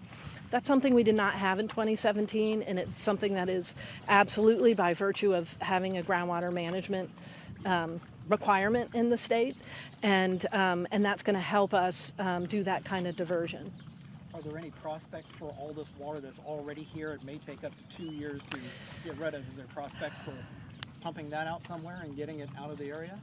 I think eventually that is what will happen. Whatever cannot be diverted, we will have, in all likelihood, a degree of a standing lake. The Kings River, a significant portion of that is shunted off and goes down into the San Joaquin system. But past is prologue, and certainly with a snowmelt as extraordinary as this one, we can anticipate a need to pump out of the lake bed for many, many months to come, not just the next 16 weeks as the snowmelt's happening and then it's settling. And then I think we turn to a sort of the next phase in how we manage this situation is how do we evacuate the lake bed over time. It does depend somewhat on the hydrology next year. Folks are looking at an El Nino year. I like it for drought, a little less so for flooding, but that's going to help us understand the rate at which we could evacuate the water that settles into the lake bed. Carla, speaking of snowmelts, it's supposed to be over 90 degrees here tomorrow. Yeah. Close to 100 by Yeah. the end of the week. Yeah. What does that What does that do? Should residents be concerned? What does that mean for the crews doing work on the levees right now? Right. Should there be any concern? So there is enough space in the reservoirs to take the anticipated inflow. So I want to be clear about that. I know there's just a lot of concern when people see the weather coming. We calculate runoff numbers. We do aerial flyovers of the Sierra Nevada, so we are calculating the rate of snowmelt, we are calibrating against observed data, and we produce that information every week. That information goes to the counties every week, and obviously it takes several days for that snowmelt to, make it down. So that's the rhythm we start to get into, which is here's the runoff numbers. What are you doing? What are you doing? What are you doing? How does that affect your neighbors? Let's run some simulations to figure out where the counties might want to put that water and what resources they're going to need to guide it there. So that's how it's going to start to work. But for right now, irrespective of these warm temperatures this week, those reservoirs operated by the Corps, they've been sort of we call it digging a hole in a reservoir to be prepared for that snowmelt, and we anticipate that will accommodate the inflow. But it means, it's coming down. So it means every, opportunity where we don't have these high flows coming through, we need to be doing work on the levees. We need to be making decisions about where that water's going to go. And when I say we, just to be clear, it really is the counties that need to direct that. DWR can assist. And one of the ways, we really do need to assist is with good information, hydraulic modeling, inundation mapping, and those sorts of things to help the counties. Yeah, and I had one more question. Yeah. Have you learned any lessons from the flood responses in Pajaro and Planada earlier this year? Has the state's response to floods evolved in any way through this crazy year we're having? Yeah, well, unfortunately for Pajaro, I think that was on our radar as a problem area for a while, which was a low-income community that, could never meet the requirements of the Corps of Engineers around cost-benefit analysis. And, those words come out of my mouth and they just sound awful and dated because it's awful and dated because oftentimes the communities that are most vulnerable to flooding are low-income communities, and it becomes this sort of vicious cycle because they cannot, they don't have the resources to raise, for their cost share. So we certainly learned a lot in Pajaro, and we did have this past year, the governor signed legislation to allow the state to step in and take that cost share for the Pajaro community. We have been advocating the federal government, because the Corps is so important in all of these decisions about where those resources go, that they need to be factoring in two things: low-income communities and climate extremes and that variability. So we're going to keep pushing on that. That will have an effect on places like Planada, where we saw that very intense flooding, a very similar situation. In that area, the Corps needs to step forward and do a feasibility study to establish the sets of projects that will be needed to avoid that scenario from developing in the future, in the next flood, which will occur. But the importance of the state absorbing that cost share is significant. Also, I know significant as it relates to the work we're doing with the federal administration. We highlighted those communities disproportionately in terms of being a priority of understanding, a deeper understanding of how FEMA addresses their assessments as it relates to emergency declarations, as it relates to major disaster declarations, meaning there's a threshold before you actually can reach it. And we are making the point, particularly in these low-income communities, they're likely never to reach it, but the impacts are devastating. And so, having visited both those communities, I can only assure you, for me, that is top of mind in terms of our agenda with our partners at FEMA. Anything else, guys? Governor, can you confirm that Kings County is eligible for individual assistance and disaster complex? Since yes, I can confirm that. Yes, cdss.ca.gov. I mean, it's a great. I actually took a look at it. It's at least I can say this on your smartphone. It looks great. It's easy to access. Simple, basic information, asks and answers the questions around who's eligible, who's not, and points out local partners as well. It's a great resource. When was that added? It's been up for some time now. And again, what was added specifically to the major disaster declaration was Kings on April 14th. The original disaster deck was April 3rd. We were able to get Kings in the fold on the 14th, which was very important. And for the individual, when they were added to the individual file? The individual on the major disaster declaration affords the individual assistance, so that triggered the individual assistance. But again, still issues with people without documentation, and that's where we're trying to do our best to supplement. That people should not start applying for FEMA early this week. Yeah. No, I mean, it's again, I can't impress upon you more the quality of the information to ask that answer the Q&A components of our site that can answer questions people have. But remember, that it's a state portal, a lot of local programs. Federal eligibility is always the most restrictive, and that's the burden as it relates to FEMA.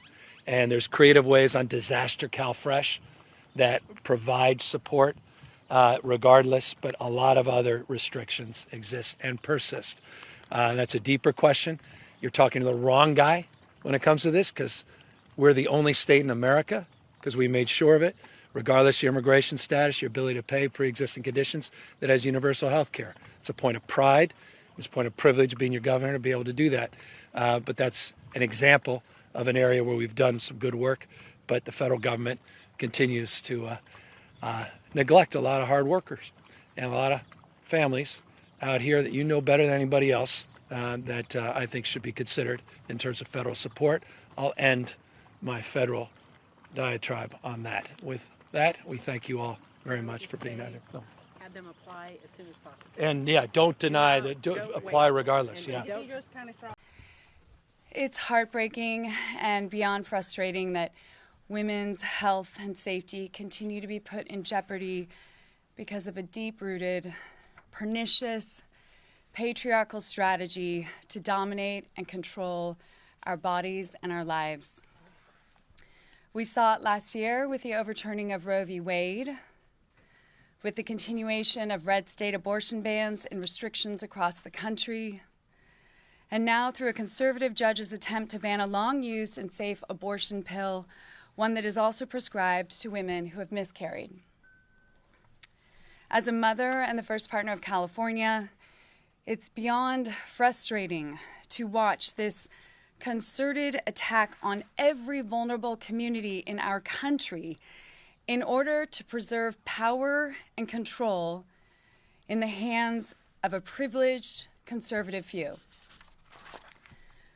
We've seen it through the elimination of critical race theory and book bans, efforts to ignore our nation's imperfect and troubled history, censor marginalized voices, and erase literature on people of color and the LGBTQ+ community.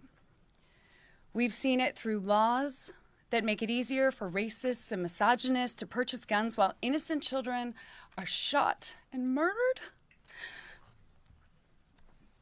at birthday parties, in schools, and in their neighborhoods, leaving families and communities to grieve and wonder when this country's leaders will use the same fervor to protect them as they do to claim they are pro-life. Pro-life? Such hypocrisy. But as I said last year in this very room when SCOTUS overturned Roe v. Wade, if California has to lead and be defiant in the face of racism, sexism, and misogyny, we will. And we have. I'm so honored to call California home, so proud to raise our children here.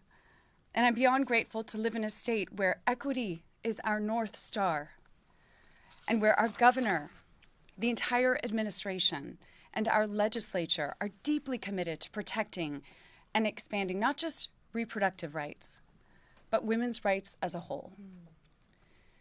It's no surprise Californians voted to enshrine reproductive freedom into our state constitution, because in California, we trust women. In California, we value women, and we support their right to determine their own destiny. That's freedom. And that's what this nation should be all about. I'm happy to introduce an incredible defender of women's rights, California Attorney General Rob Bonta.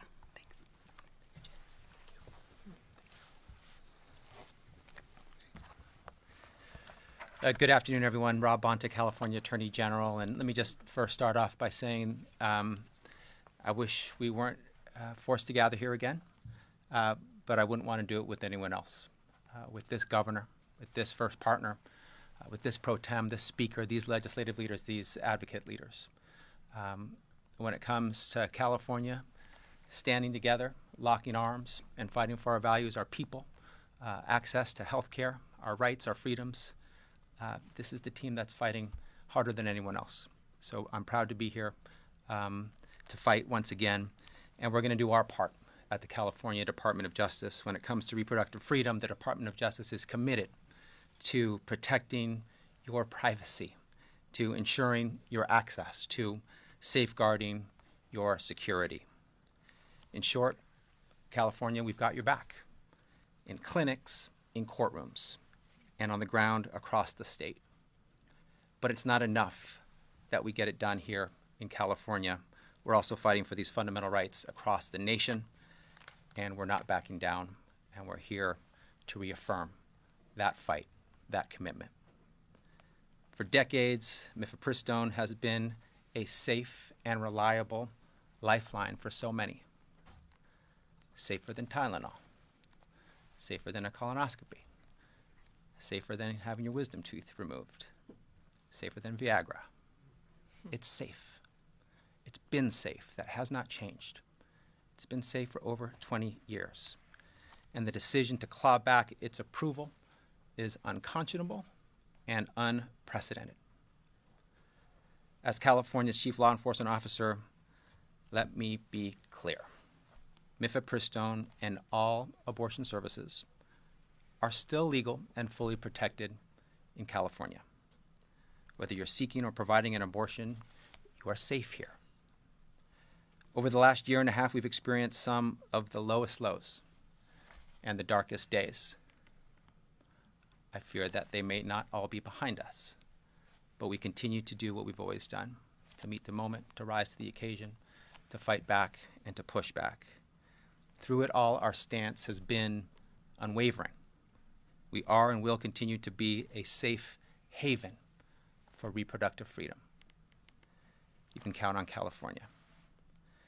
The governor will make sure of it. The California Women's Caucus, led by Senator Skinner and Assemblymember Aguiar-Curry, will make sure of it. Pro Tem Atkins and Speaker Rendon will make sure of it. Together, we'll make sure of it. I and my entire team at the DOJ will help make sure of it as well.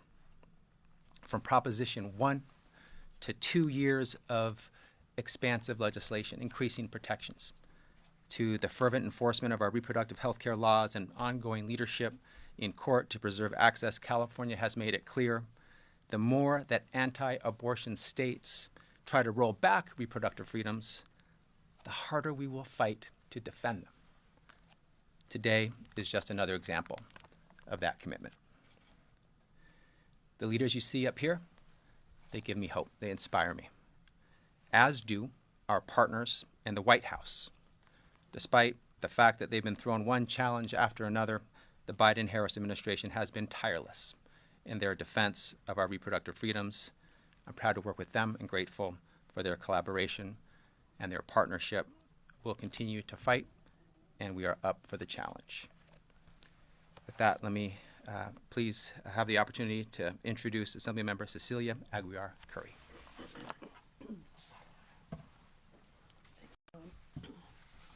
Good afternoon, everyone. I'm Assemblymember Cecilia Aguiar-Curry. I represent the 4th District, and it's an honor to be here today, and as representing as the Vice Chair of the Legislative Women's Caucus. Last year, the Legislative Women's Caucus rose to the occasion, and with the support of the Future of Abortion Council, our colleagues, and Governor Newsom, we moved forward legislation to expand, protect, and strengthen access to reproductive health care, including abortions for all Californians and people seeking such care in our state. And this year is no different. We are not standing down until a woman's reproductive health and abortion rights stop being attacked. Some judicial appointees and states want to send us back to the Middle Ages on people's reproductive health and abortion rights. They're proven this is not a fight we can win by focusing solely within the California borders. Here in California, we made a long-standing promise to be the refuge state for anyone seeking to exercise their rights, and we intend to keep it. Thank you to all of our colleagues and all of you who are here today. With that, I'd like to introduce Senator Nancy Skinner, the chair of the Legislative Women's Caucus.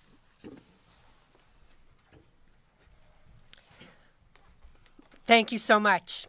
I'm Senator Nancy Skinner, Chair of the Legislative Women's Caucus, and as my colleague, the Vice Chair of the caucus, Assemblymember Aguiar-Curry, pointed out, the wisdom of the Future of Abortion Council, which is an incredible coalition of organizations across the state that fight for women's reproductive rights, for the reproductive rights of everyone, and also provide services, fight for those rights. It includes organizations like Black Women for Wellness, Latinas for Reproductive Justice, NARAL, Planned Parenthood, so many more. And they had, I didn't want to believe that the Supreme Court would overturn Roe, but they saw it coming, and so they approached us, and they brought us an incredible package of bills last year, which we got passed, and Governor Newsom signed into law. And with the leadership of our Senate Pro Tem, Senator Tony Atkins from San Diego, we also put before the voters the constitutional protection to guarantee abortion services, the right to an abortion, and contraception in California, in our Constitution, and our voters overwhelmingly approved it. But now, look, we continue to see this assault. The anti-abortion zealots in this country are, they seem to have no bounds. And we are going to leave no stone unturned. Not only are they assaulting our right to a bodily autonomy, but also gender-affirming care. That seems to be their latest obsession. And we are finding that they are making illegal in a variety of states the ability for a person to pursue gender-affirming care, another healthcare decision that should be between your healthcare provider and the individual. So we are taking it all on. We have another package of bills that we are working with the Fab Council on. It's 17 bills, and those bills will further expand our protections and recognize that our healthcare practitioners provide healthcare to people all over the country.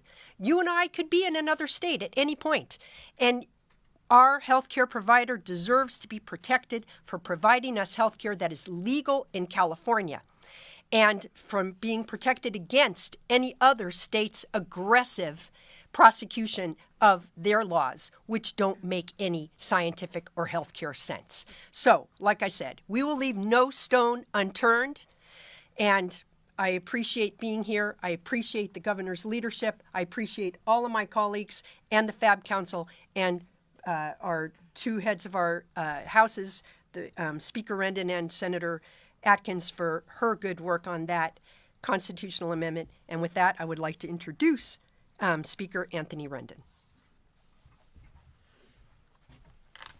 Thank you, Senator Skinner. I appreciate the opportunity to be here among California's defenders of a woman's right to abortion.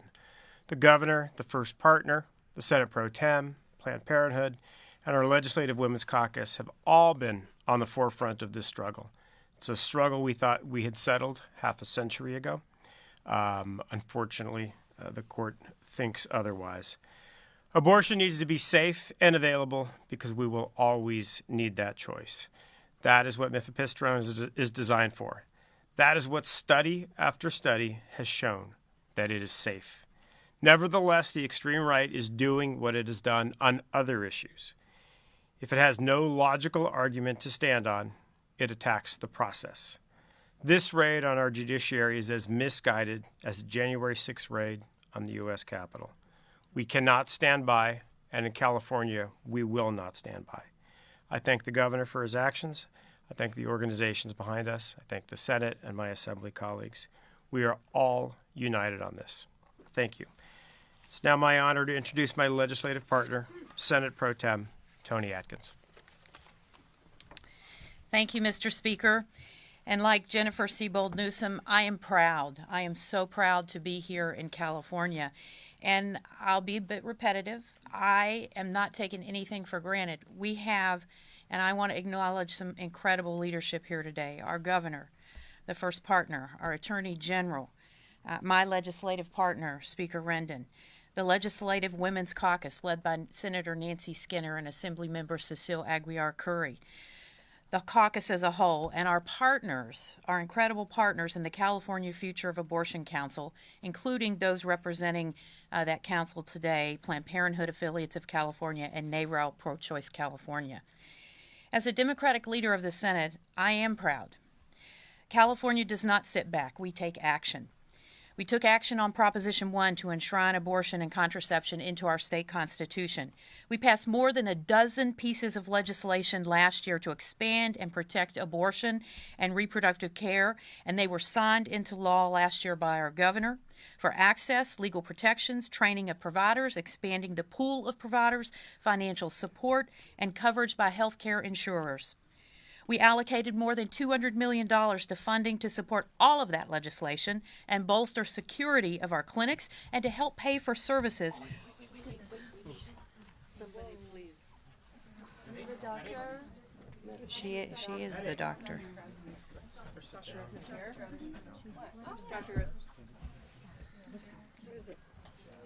Thank you.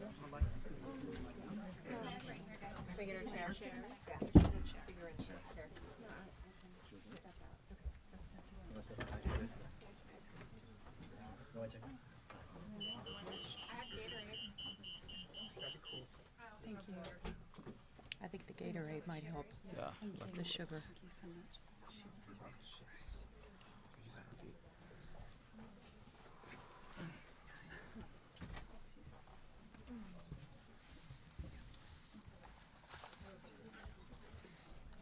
we take action.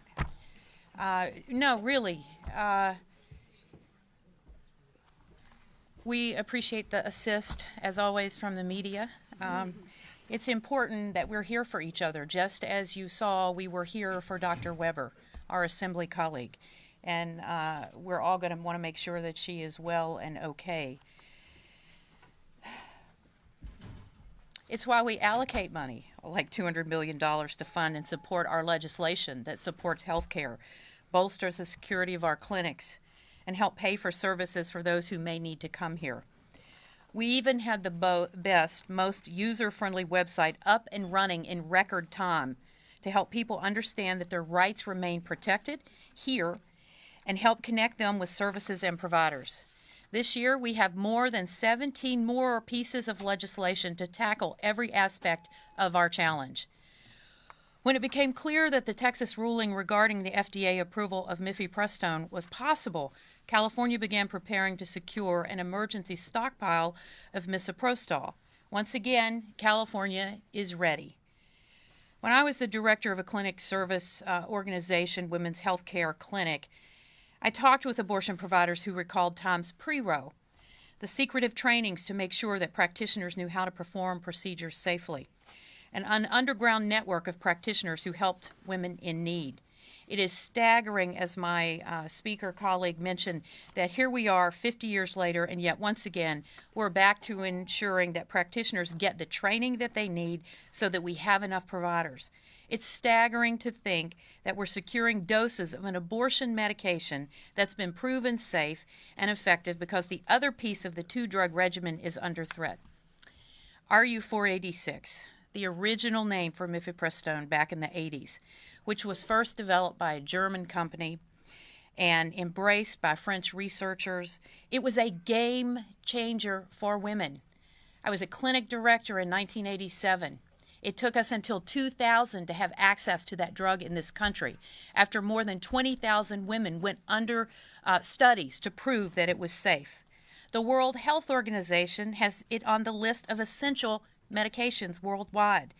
After it was approved for use in France in 1988, the French Minister of Health called it the moral property of women.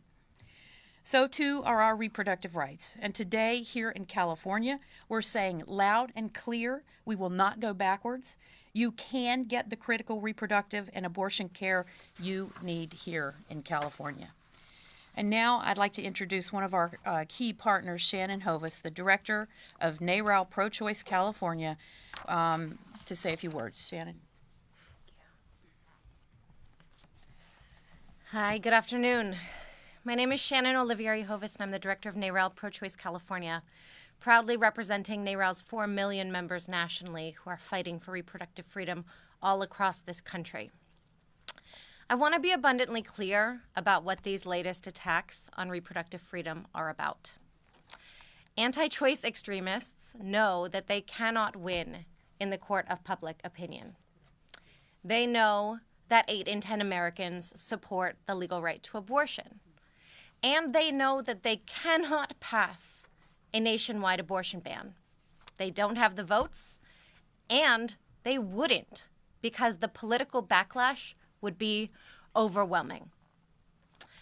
So they've turned to our rigged courts, judge shopping to an anti-choice, Trump-appointed judge in the state of Texas with the specific attempt to create this backdoor nationwide abortion ban, with the intention of putting medication abortion out of reach in all states, all across this country, especially states like California, which have very strong protections for the right to abortion access. This extreme ruling puts every single FDA-approved medication at risk of being rescinded. So this should be alarming to all of us for all of its implications. But I want to reassure you that thanks to the leadership of our incredible governor, our attorney general, our state legislative leaders, we will do everything in our power to protect access to medication abortion here, undisrupted access to medication abortion in the state of California, regardless of the outcome in this case. Abortion care will remain accessible in California. and that's for anyone, regardless of where they call home. I'm 36 weeks pregnant. For those who don't speak in weeks, it's about 8 months. And this entire pregnancy, I have acutely felt the terror that I would feel if I lived in a state that has enacted a ban on abortion, for fear that if something went wrong in this pregnancy, I would be unable to get the essential health care I needed to save my life and to ensure that my 1.5-year-old daughter has a mother to come home to. These are the stakes that we are living with at the moment. California will not be bullied, and we will not back down. And with that, it is my honor to introduce a very close partner and friend, Jody Hicks, the president of Planned Parenthood.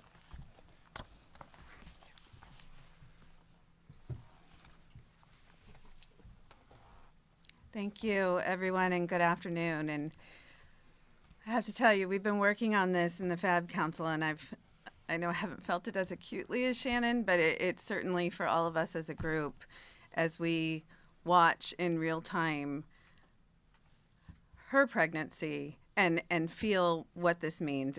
And time and again, I have stood here since that Dobbs decision and talked about everything we've done in California and talked about the stories that I hear from my colleagues of people in other states that can't get the care that they need, that are traveling here to California, that we're doing everything we can to protect everyone that needs care here in California, no matter where they call home, but also people that need to come. We took extraordinary steps to even ensure that we could help with their travel and their child care and everything that we can do, because as Californians, that's what we do, is we look around the nation and we do everything we can.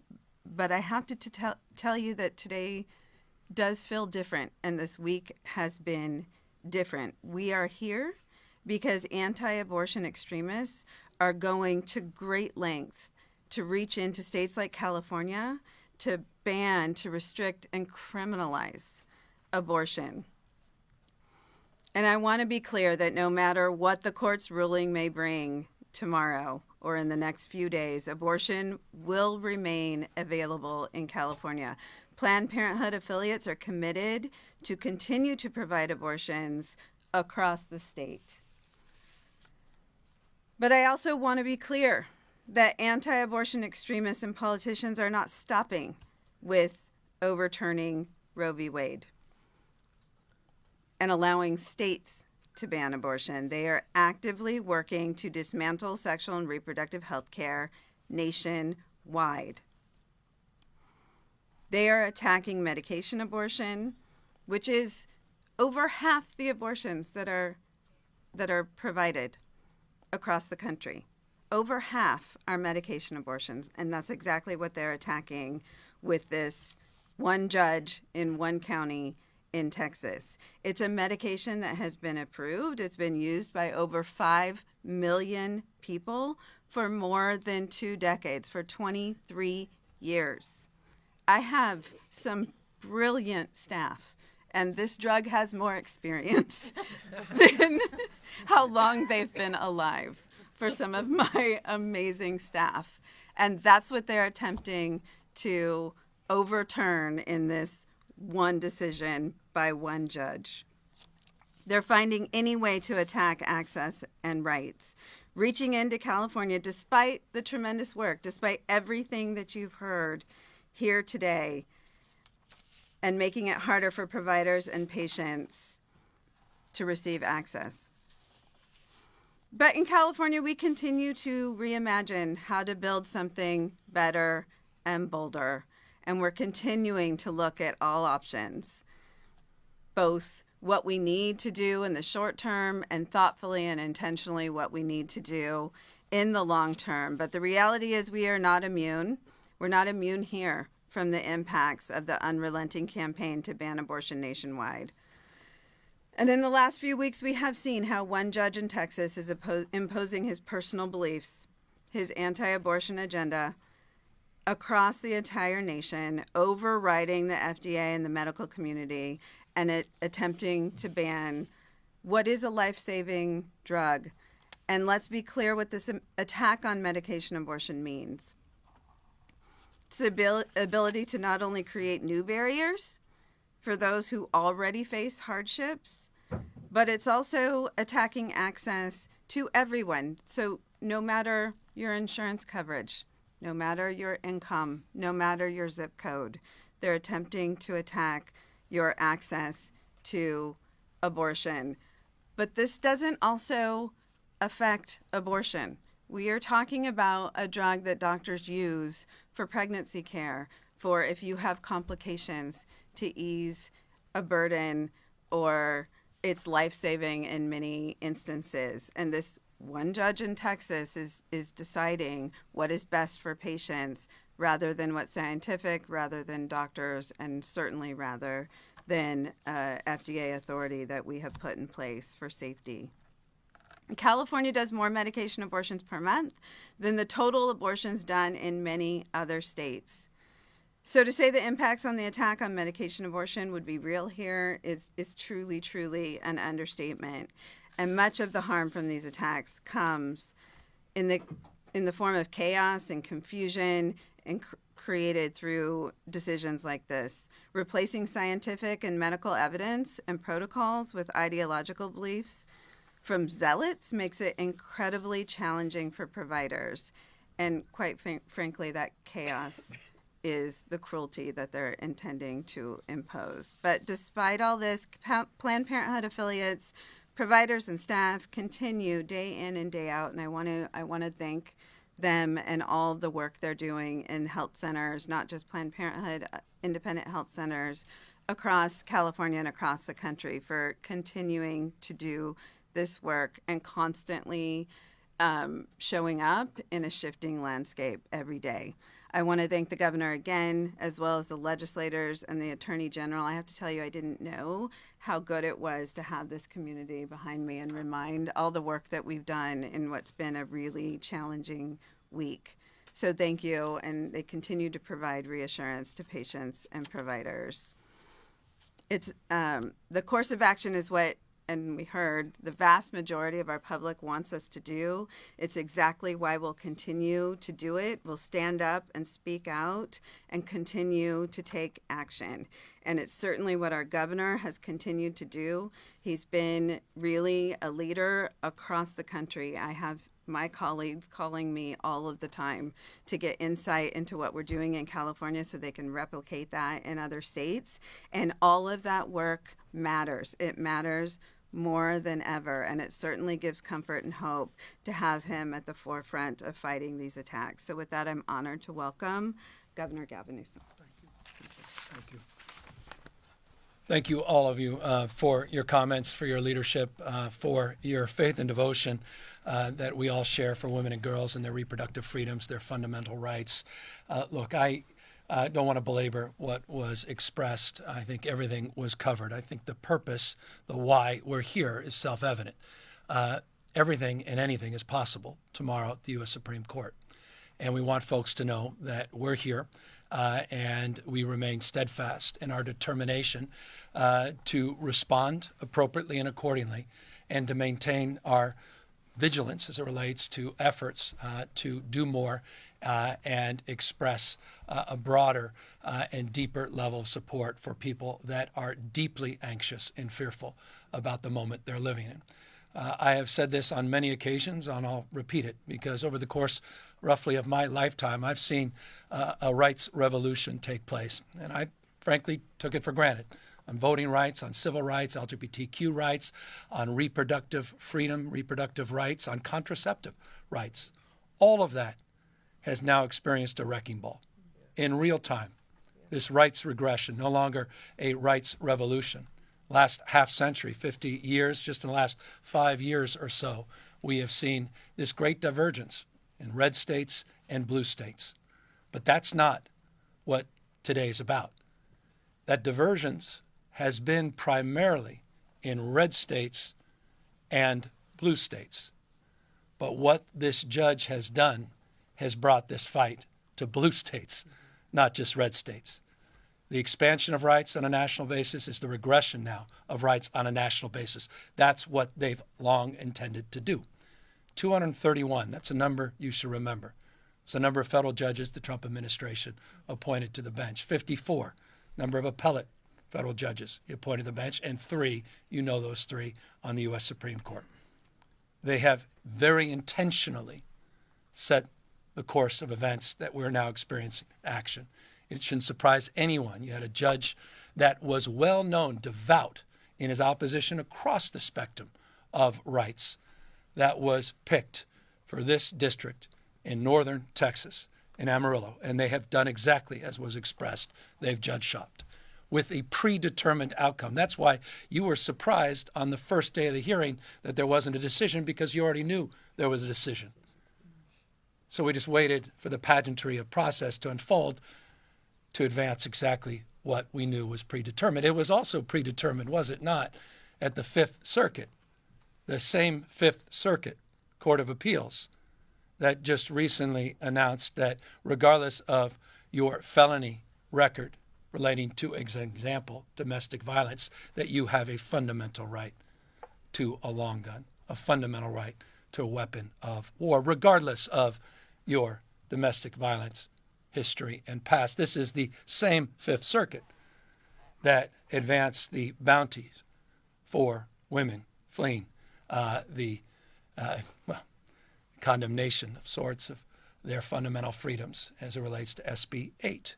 Don't forget the appellate jurisdiction this judge, this federal judge, is in as well, going now to the Supreme Court. So we're here, hours away from the determination of whether this stay is extended or there's a determination, adjudication for the courts. None of us holding our breath because we simply no longer can count on the Supreme Court.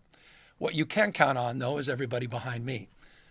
This is not insignificant, and I think you know that, particularly those of you who follow us, to have the Attorney General of the state of California here with the Speaker and the Pro Tem and the leaders of Women Caucus, which happen to be the leaders in the Assembly and the Senate, the moral center of so much of the work we do in the state of California, where our values so often reside in terms of their action, not just their passion.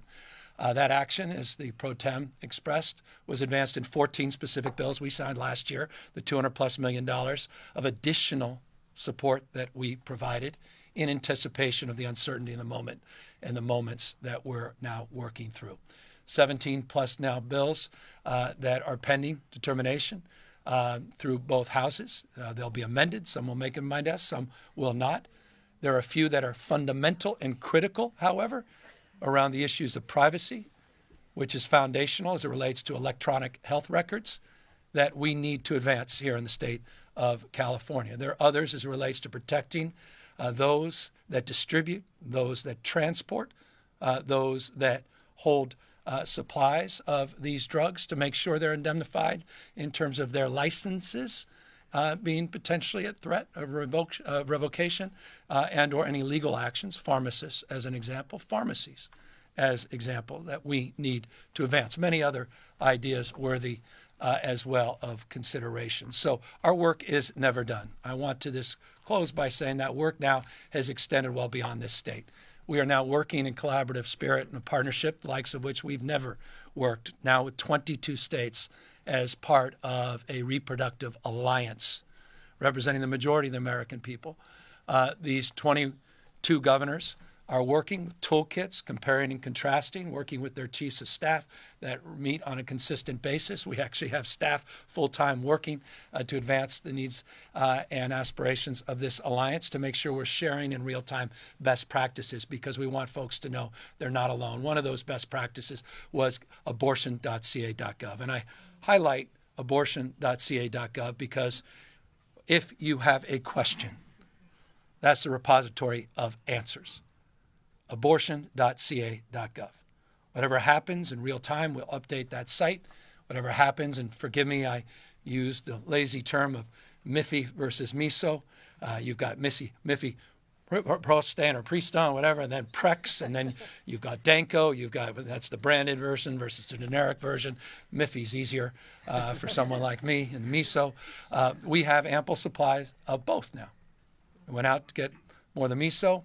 And we have ample supply. We've been constant. When I say constant, yesterday included, with Danco on the supply of Miffy, Prex, or however you want to describe rug, currently in this state.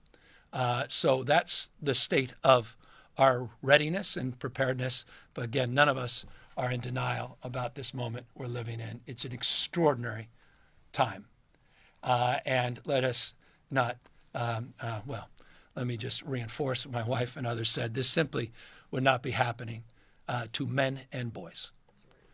This is an assault on women and girls and their fundamental rights and freedoms, period, full stop. And that's a hell of a statement. That we're living in 2023 in the United States of America, and we're seeing this full frontal assault on women and girls and their fundamental rights and freedoms. And that's why we need to call this out and be clear in our conviction and our resolve. And that's why I could not be again, in closing as I began, more proud of the people that are standing side by side with all of us, and all women and girls, and those that will be impacted across the spectrum by these terrible decisions that are being made without any consultation or consideration of consequence. With that, we're all here to answer any questions. Governor, if the court were to withdraw the FDA approval for this medication, would you defy that order? Could you defy that order? I believe in the rule of law. The other side often doesn't. You said one of the critical bills would protect doctors from sending that medication. There is exactly that bill to do that, but if the Supreme Court does uphold the Fifth Circuit of Appeals, that would no longer be allowed. So I'm wondering where the legality of that bill would stand. Well, state law. We can't impact federal law, but under state law, we can certainly provide those protections. I'm very mindful of, we all do look up Comstock, which is a remarkable thing. That they're going back into the annals of that history, and that can impact MISO, not just Miffy. That can impact cross section of other drugs. I mean, this is a very serious and searing moment in our lives, and so look, it goes to the first question and an amplification of the second. We are creative. If nothing else, we are creative. You may have heard Jody. You didn't hear it, but she was speaking in between the lines a little bit there about some of the ideas we've been coming up with. Don't think for a second we don't have more ideas. And please don't think for a second I'm going to say anything more about it. But we are a creative bunch, and we tend to lead, and we have certainly led the national abortion rights movement, and we intend to continue.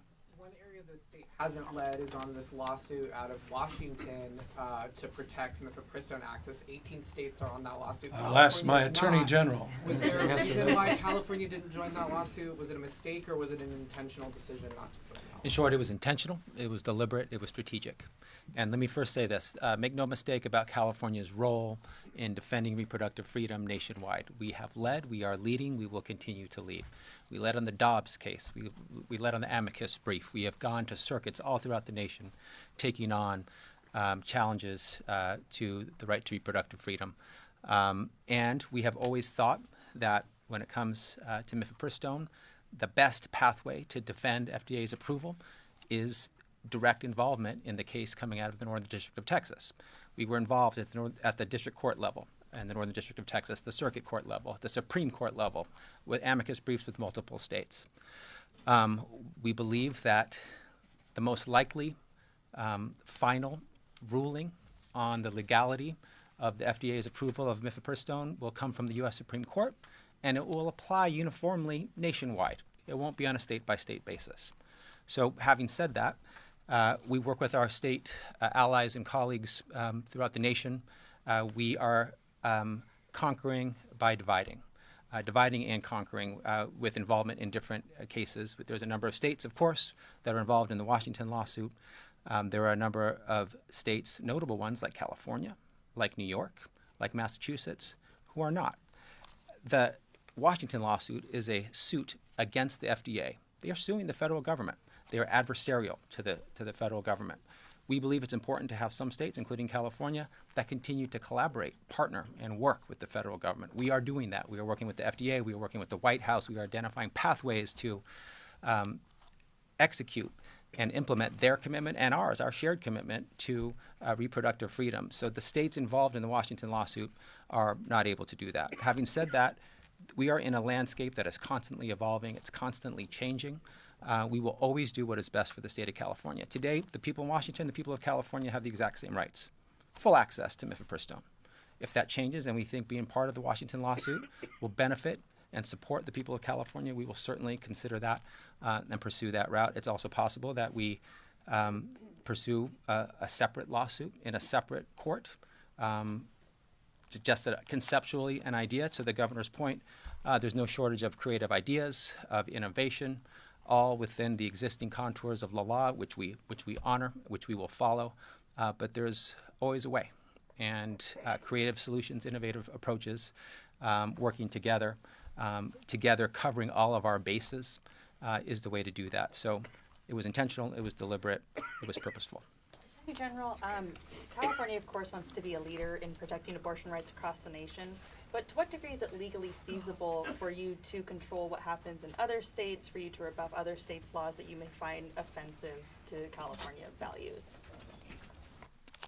Very. I mean, we've done it. We're doing it. We care about the people of California. We care about the people of the United States of America. And certainly, courts will make decisions, and legislative bodies and governors will make laws. When we have an opportunity to get involved in a state where they're looking at full bans or rollbacks or other attacks on reproductive freedom, we get involved. We make our best arguments. We file briefs. We team up with other other states and their attorneys general, and we put our best arguments forward. What the court does next is up to the court, and so we believe we've impacted the landscape nationwide, but unfortunately still there are some judges and some states, some governors, who are adamant and have no limits in their willingness to undermine and attack freedom and rights of women and girls. So, we also look at the law and see how we can do our best to protect Californians. Thus, the robust legislative package that we had last year. Including the governor's executive orders against extradition, against civil liability coming from out of state, against criminal liability coming from out of state, against subpoenaing, protecting against the subpoenaing of information for abortions that were safely and legally provided and received here in California. That's all legal. So to the point of creative pathways, approaches that are lawful and protective and consistent with our values. We go to wherever the fight is. Sometimes the fight's here in California, where we need protection, defense, and expansion. Sometimes the fight is in other circuits in other states, in other parts of the country. Wherever the fight is, you'll see us. Governor, what shook out with Walgreens and the contract that, or I guess you said you no longer wanted to do business with Walgreens, but state has to continue that Medicaid contract. I mean, your communications office has said that tweets are not policy, but I think constituents, voters, viewers, and even journalists interpret that as such sometimes when you make such claims. I don't know if there's been any reflection on any of that. Forgive me, I didn't fully understand the question. You referenced Walgreens and the actions we took. We're not renewing that contract. The Medicaid contract. We're not renewing the contract that we announced that we are not renewing. We're reviewing. That'll be it. We're reviewing other contracts. Governor, did you say that you are working with Danco to start stockpiling Miffy? And they have what I'm told and directly from them is they have a substantial supply. Question of adequacy will be determined on the basis of what happens over the course of the next days, months, weeks. We'll determine that, and we have conditional opportunities to reinforce that supply if necessary in a short run. Do you have any other details on that, like how much that supply might look like, if we have access to it, and what happens if it's not approved come tomorrow? Yeah, no, look, if you can't ship, first of all, as you know, this drug primarily comes from overseas. It's not, quote unquote, manufactured here. I imagine there's a scenario under Comstock. I mean, this is just hypothetical, where you'd have to set up manufacturing facilities within the states where it's legal, blue states, not red states. So that's a burden. It's an opportunity. There's a lot of creative thoughts that are going on in that space that we have processed, I assure you. Have been not surprising. We're doing $30 insulin because the folks behind me. We have a lot of creative ideas to do a lot of other drugs. We've announced our intention as it relates to naloxone and partnership with a lot of these companies. And we've certainly expressed that desire, if worst case becomes worst case, that we'd set up shop here. Last question. Governor, PG&E on its most recent earnings call said that it was going to go back to paying a dividend later this year. Meantime, the 70,000 wildfire victims are still waiting on their payments. They're being told not to expect to be paid in full. I'm curious to know whether you think that's fair and why, but more importantly, after your administration said that the state should ensure fire victims are treated fairly and fully compensated, is there anything, what do you plan to do to try to get those victims to 100% of what they're owed? Well, we're here talking about the pending looming fire that's in front of us, and I appreciate the question on PG&E. That's well-established territory in terms of the comments we've made and the work we did collectively, not only as administration in partnership with the legislature. I don't know about the dividends call at PG&E, and I'll have to get back to you on that. Why is it fair that they pay their shareholders but not their victims? I'm sorry. Are you monitoring the situation with Senator Feinstein's health, and are you prepared to name a replacement should she ultimately make the decision? I wish her only the best. As you know, she's a friend, a mentor, and we've a relationship that goes back quite literally decades. And so I am wishing her all the best, and I look forward to getting back to work. And I was encouraged by some of the comments that Senate Majority Leader Schumer made in terms of his personal contact with the senator, that she's looking forward to getting back to work sooner than later. Thank you. Good job. Jesus. I ain't following Josh anymore. That was Christ. Thanks for distilling the essence of the why. We'll be talking a little bit about the how, maybe a little bit about the what, but thank you for reminding us about the why. And I know Antonio did a wonderful job of doing that as well. This is about you. This is about us.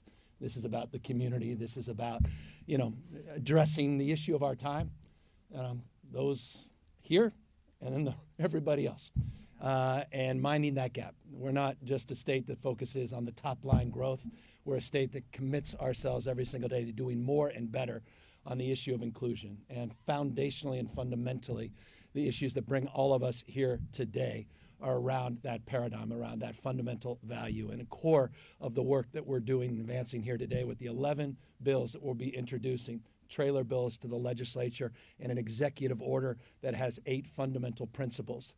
At the core of that is represented, Josh, in your life story, in your recognition, your brothers and sisters in labor, and in the work that Antonio Villaraigosa has been doing for decades, and the work he certainly did as mayor and speaker of the California Assembly. So I'm honored to be here with that as the table setting for this opportunity to move in a new direction, to recognize the urgency of the moment we're living in, and to recognize that urgency is not just around climate change, it's around trust.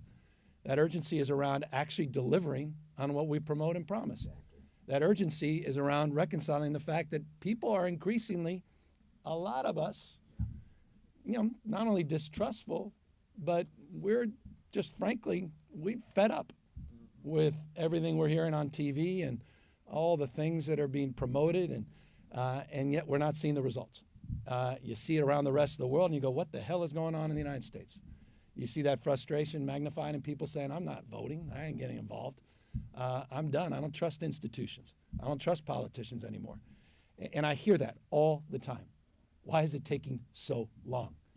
I mean, the mayor just talked about, as we were walking up, projects that he announced that literally are just being yeah. He didn't say that. There wasn't that damn, ribbon cutting. There were hard outs there with shovels because it took 10 years just to process and to organize a permitting and procurement framework. And so we've got to do more and we've got to do better. And that's foundationally the work that we're advancing here today, a recognition of the sense of urgency to deliver on results and to build. We have opportunity to do something, and this is, I think, a contextualization that I hope everyone can embrace, to do something we haven't done since the 50s and 60s in the state of California. We have $180 billion that we've already identified of money that will be flowing into the state or created within this state through SB 1 and other programs that will create the largest infrastructure investments, arguably on par with those days that helped build the great middle class in the state of California and America, those days that were represented in the 50s and 60s. In fact, on a dollar-for-dollar basis, we think we're not only on par, we think that $180 billion actually eclipse those days in the 50s and 60s. That's how serious this moment is. Break the glass. Oh, the question is, are we going to screw it up by being consumed by paralysis and process? And clearly, we're here to assert a different paradigm, to commit ourselves to results and to prove that we can actually do more with taxpayer money and to make sure that our values are protected and preserved at the same time. We're not looking to roll over anybody. We're not looking to roll over local communities. We're not looking to roll over environmental stewardship and those that are out there as fierce champions. And we sure as hell ain't ever going to roll over folks and the laborers and the carpenters and folks at IBEW and OE3 and all of our brothers and sisters and laborers. And so we're striking that balance. We've been working on this now for over a year. Antonio came on board as our infrastructure czar in August of last year. We announced our framework of consideration, and here we are, just since August of last year, where the report he and Michael and his team put out, California Forward, they put it out yesterday, laying out detailed vision. And the day after that vision is laid out, we're laying out specific language that, Senator, we are introducing to you and your colleagues for consideration as trailer bills to move this forward. You heard things like progressive design build. You heard things like local, frameworks around direct contracting or local contracting. You heard frameworks around judicial review and just permitting reform generally, Administrative Records Act reform, efforts that we need to advance as it relates to green financing. All of those are laid out in detail, and it's simple. It's about saving time and saving money and addressing bureaucratic malaise. And let me give you a specific proof point. We have a project, the Water Fix, that has an environmental document. I'm not making this up. I wish I brought it, but you couldn't. We're not, I mean, this could have been a whole forest, and we'd have to have actually eliminated all the trees. 289,000 pages. I mean, who the hell has ever read that except ChatGPT? I mean, no human being in the world has read that except lawyers and special interests that are there to manipulate a process. I mean, it's just ridiculous. Honestly, it's ridiculous that we've come to accept that and normalize that.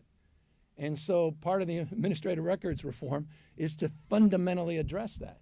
Antonio talked about the work we're doing as it relates to broadband. I mean, this is one of the foundational issues of our time, to connect rural Californians. I mean, what more exposure did we have during the pandemic of that digital divide? And yet things were taking 33 months that we know only have to take 11 months. We actually want to get it down ultimately to 6 months. But we've already made real progress in terms of advancing these goals. So there's ways of doing things better and doing things more efficiently. So that's the balance in this proposal. As the mayor said, rightfully so, we've got work to do. We've got to get this done with the legislature. But I want to thank the legislature, because over the last few years, I've had the privilege, just as governor, 4 years, to sign 20 secret reform bills that were not done to anyone, were done with everybody that are here. We were able to get across the finish line because we were inclusive and we had two-way conversations and we addressed people's issues. But the issue that was highlighted by the mayor is an issue I want to reinforce before I sign this executive order and we open up to questions. And that is, we've been doing a lot of this for a long time, a lot of what we are laying out in these 11 principles. But we were doing them for stadiums. And I love sports. I take a back knee to nobody on sports. But I also love roads. I love transit. I love bridges. I love clean energy projects like the one we're seeing here. It's not just about stadiums. And we've proven we can get it done for stadiums. So why the hell can't we translate that to all these other projects? And that's exactly the question we asked ourselves, and it's the question we have answered with this bill package that we're introducing here today. So with no further ado, let me sign a component part of that. And that's this executive order, if we've got it right here. And now, the former speaker doesn't like executive orders as much as the governor likes executive orders, because you can just get things done with a simple pen and paper. When I was mayor, I loved them. Yeah, with mayor, he loved them. But as speaker and the senator is like, well, let me take a look at that. But this executive order is important because, as the mayor said, we are reorganizing government and reorienting government to a focus on results and transparency. We'll be putting out in a couple months. I've seen it. It's in beta. It's amazing. For the first time ever, we have a dashboard that lays out in detail all the funding sources, the project point person, the timelines that we originally set forth, the timelines that are currently projected, a transparent document that allows anyone to go online and determine exactly where that project is. So I'll give you an example. Where are we with sites? We all talk about sites. Well, we now know with detail and specificity. By the way, sites will be a beneficiary of these 11 reforms.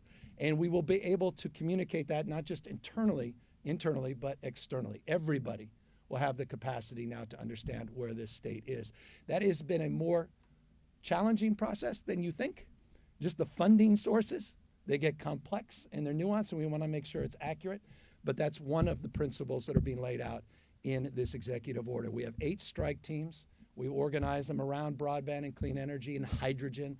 We've organized them around issues that we hold dear as it relates to our clean energy transition, but more traditional infrastructure projects that also will be oriented differently as well. So I'm really excited about this. This was an all-of-government effort. This was something the mayor and I talked about over a year ago, and it's nice to be in a position here today to actually make this real with a simple pen and this piece of paper. Whoa. So we got that done. There you go. Thank you, sir. Love it, man. I love it. And those 11 pieces of legislation are on their way to the legislature, Senator. I appreciate you being here. Supervisors, thank you for your local leadership. As the Senator said, there's no substitute for localism. It is determinative. State's vision is realized locally. And I realize as well, Josh, how powerful, potent, and important this community is in particular as it relates to the fate and future and transition in the state of California. So thank you for your leadership. With that, we're here to answer any questions. Hey, Governor. Wes Ben Teicher with Politico. Why are you pursuing these changes through the trailer bill process rather than through standard policy legislation? And related, can you talk a little bit about how these changes will interface with the roughly dozen bills that have been introduced on these things? I think people are less, people just want to see results. They want to see progress. That's a process question. I think that's actually, it's been in that process frame that's actually created the problems that we're trying to actually resolve and fix. I think the spirit of collaboration and partnership with the legislature has been demonstrable, not only those 20 CEQA reform bills, but what we did last year as it relates to centralized procurement with the CEC, which was a big deal for green energy projects. And the legislature was insistent on that, the work we're doing on energy reliability in that space. There was a sense of urgency last year, and the legislature made their mark in terms of advancing those efforts. So I think it's in that spirit that's already defined, with that spirit of urgency that we want to bring into the trailer bill process. All these things are very familiar, as I said, in the context of work we've done in the past, but for larger scale projects, not for all of these other projects. So I don't think anybody will be surprised by these 11 points and principles. The question is, are we committed or just interested in these reforms? And I think commitment is certified through a trailer bill process where we can focus all our energies in the framework of a budget, because that $180 billion is attached to our capacity to deliver on that promise and promotion, and these reforms are essential in that respect. And we met with legislators all over. And we've been meeting, and I don't think there's a legislator left that Antonio hasn't met 4 or 5 times. And again, I just cannot impress upon you more, this is in the spirit of partnership with the leaders in the legislature that have really been incredible in the last few years in this space. Hi, Governor. Ashley Zavala with KCRA 3. So speaking of progress, so I guess the central piece of this, limiting the amount of time that these lawsuits can be held up by CEQA, when does that go into effect, or when could that happen? Yeah, I mean, that's one of many things. And look, that you're referring to a judicial review process, so we want to cap it at 270 days. I mean, 9 months, you can have a kid, okay? I mean, that's a long time. You may even have twins after 9 months. And I say that with respect and love. I mean, it's a framework that we passed and engaged in the past. And it's one very familiar. And I think, beyond that, you start getting an abuse process. And delays become denials. We have a lot at stake. It's not just $180 billion. The reason I can lay claim to some historic construct is it's not only the baseline $180 billion that we've identified, which is on par with where we were in the 50s and 60s, but also the competitive grant opportunities if we get our act together and get these projects truly shovel ready that we can draw down from the federal government. It's hundreds of billions of dollars that's at stake that's going to other states that are moving more aggressively. So we've got to move in that respect, and that judicial review component is part of it. So we want to save time. I mean, in some respects, some of that work it saves us up to 3 years on a project. 3 years just right there. The administrative records reforms, hundreds of thousands of pages of unnecessary legal documents, hundreds of millions of dollars in savings on some of these projects. And I'll be honest with you, as someone who's all in on the high-speed rail in this state and is struggling to try to figure out how to, balance our prioritization of certain projects in relationship to it, and inherited 3-4 years ago, rather, a project that wasn't necessarily the one that we were promoting a decade prior. All I can think about is what if? What if we had these principles before we laid out that project? Where that project would have been today. I may not have had to drive down here today. I may have been on that rail and made a short drive over to Patterson and into this project. So this is a big deal, and it's long overdue, and we think appropriate. And as I say, judicial review is just one of many components. Okay, you answered actually 2 of my questions. So Good. my final question is just, I guess, on the timeline, and I know this is a processy question, but is there an urgency clause attached to any of this? I mean, how soon could these provisions actually go into effect? I mean, I got my principal ledge leader, but Gail, why don't you come up here and answer that, because each one has a different component and part. But broadly, perhaps you can answer more specifically on which side. Yeah, you got it. I'm putting you on the spot. I know. Thanks, guys, and thanks, Ashley. Yeah. So as trailer bills, they become effective immediately. So that's our goal, that we can actually start the process right now to get them moving. So the governor referred to all 11. So as soon as we have the 270-day provision, then we can start moving right away. Does that answer your question? Yes. And so for every one of those, the sooner we get them through the budget process, the sooner they become law, as soon as the governor signs them. And the sooner they get to work. Just remember, that's the bottom line here. I think, Jay, I think he's running for your job. I mean, I like it. I like it. You got it. It's good. I came out of labor. Hi, good morning, Governor. Morgan Reiner with CBS 8 San Diego, ABC 10 Sacramento. You mentioned a lot of different infrastructure, roads, bridges, reservoirs. I'm just wondering why housing wasn't included in this. Well, we've done a lot of work on housing. This time last year, we were all together and some historic housing legislation we did in San Francisco. We signed with legislative leaders. Tremendous progress has been made in that space. And as you know, we've compounded that progress in terms of accountability, a new accountability unit that we stood up to have oversight of local planning decisions. And of course, we haven't been shy about lawsuits as it relates to the housing element and RHNA goals and the like. And so we feel like we've made tremendous progress in this space. That said, as it relates to components of this legislation, there are CEQA reforms that will benefit housing on the administrative record side, on other sides related to permitting. We also have many bills that are currently pending in the legislature, which I encourage you to take a look at, that are currently now well along the process that I look forward to signing, that will also advance our nation-leading efforts to finally reconcile the need to get housing produced here in the state of California. Can I just add for a second? The Infrastructure Investment Jobs Act includes transportation, energy, water, and broadband. They didn't include housing, so it wasn't on the state. Actually, the state and its own $47 billion that you allocated with the legislature does have a housing funds. But the feds only included those four areas. Just wanted to clarify those bills that you said you're looking forward to signing, which ones those are, and is that you officially I will, backing them? I will be careful. In broad strokes, I say that at peril of getting caught in the weeds. Remember, we started with 2,600 bills, and so we're processing, but we're very closely engaged with the authors of those of that legislative package, and we're very encouraged by the progress they've made, including as of just a few days ago, where there were some amendments that we helped bridge and support. So a lot of progress is being made in that space.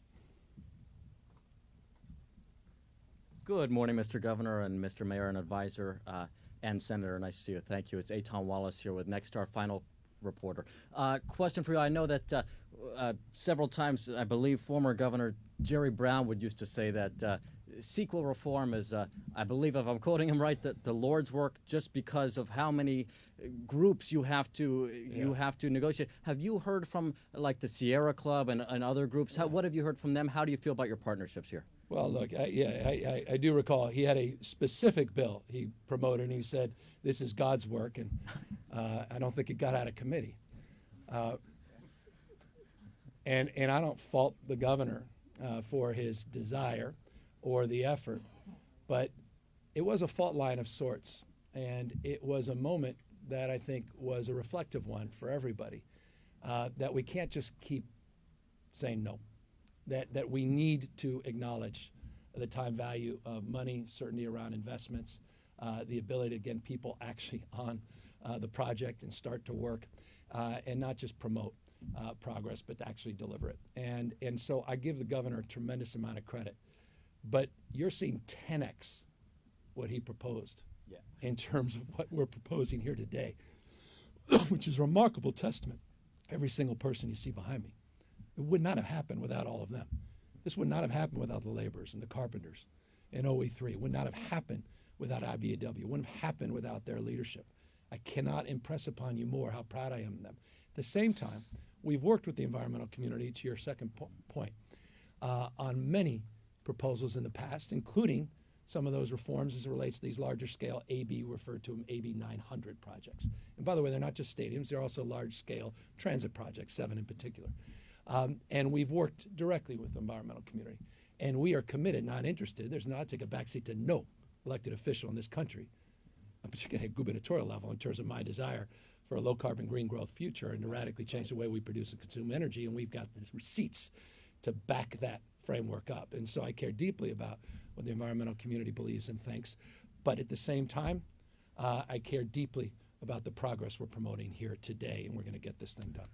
Thank you. And final question for you is just about, I want to give you an opportunity to share a little bit about this project here in Patterson. I know we're going to put some footage of you touring it. What is this? How is this going to contribute? You got the big boss right here.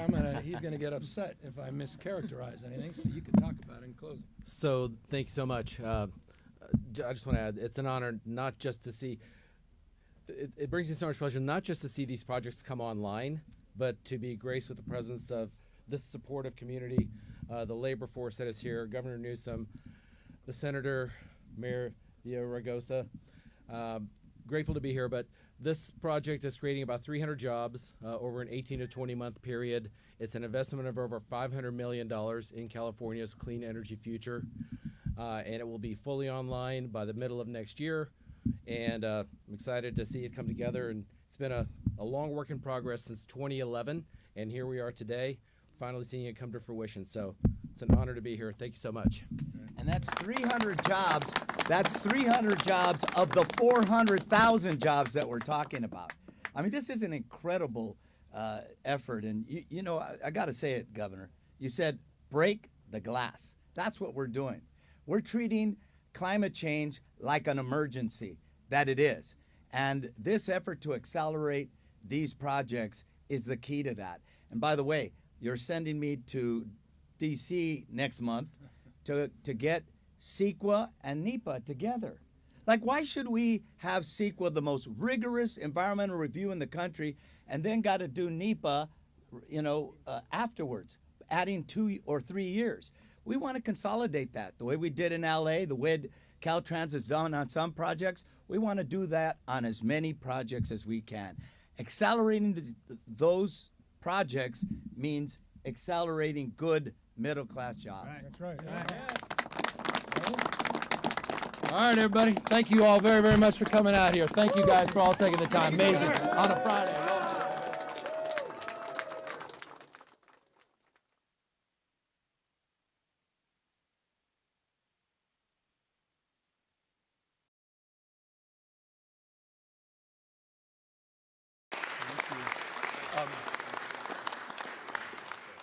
That's the actual bill, so I'm eager to sign it.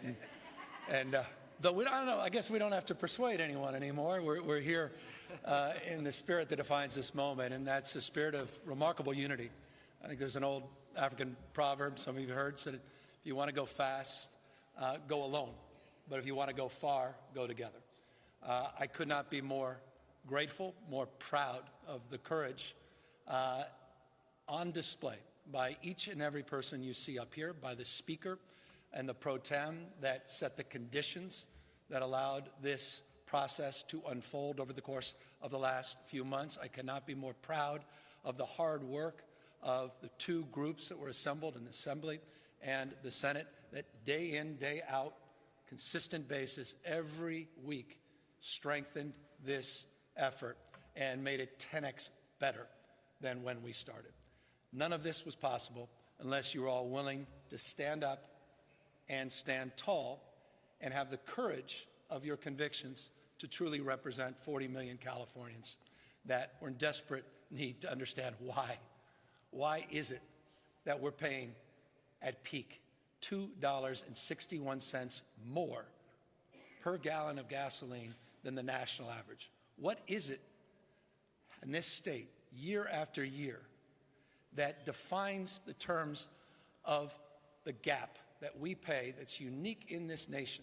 When you consider all the fees, all the unique environmental blends, there was still no justification coming from the oil companies. That mystery surcharge remains a mystery to this day. But finally, we have the ability now to get into that black box and put the light of day to begin to understand this web of complexity on the spot markets, the refineries, the relationships to the gas stations, global, not just domestic supply. Finally, we're in a position to look our constituents in the eye and say, we now have a better understanding of why you're being taken advantage of. Poor people, hardworking folks out there with 1980 old beaten down cars, driving 1-2 hours a day to work. Folks out there in rural parts of California just struggling to make ends meet. $2.61 more per gallon, $6.42. That was in the aggregate. Folks down in LA, it's up to $9 for gasoline at the time when crude oil prices were dropping. And there were no increases in taxes, no increases in fees in the state of California.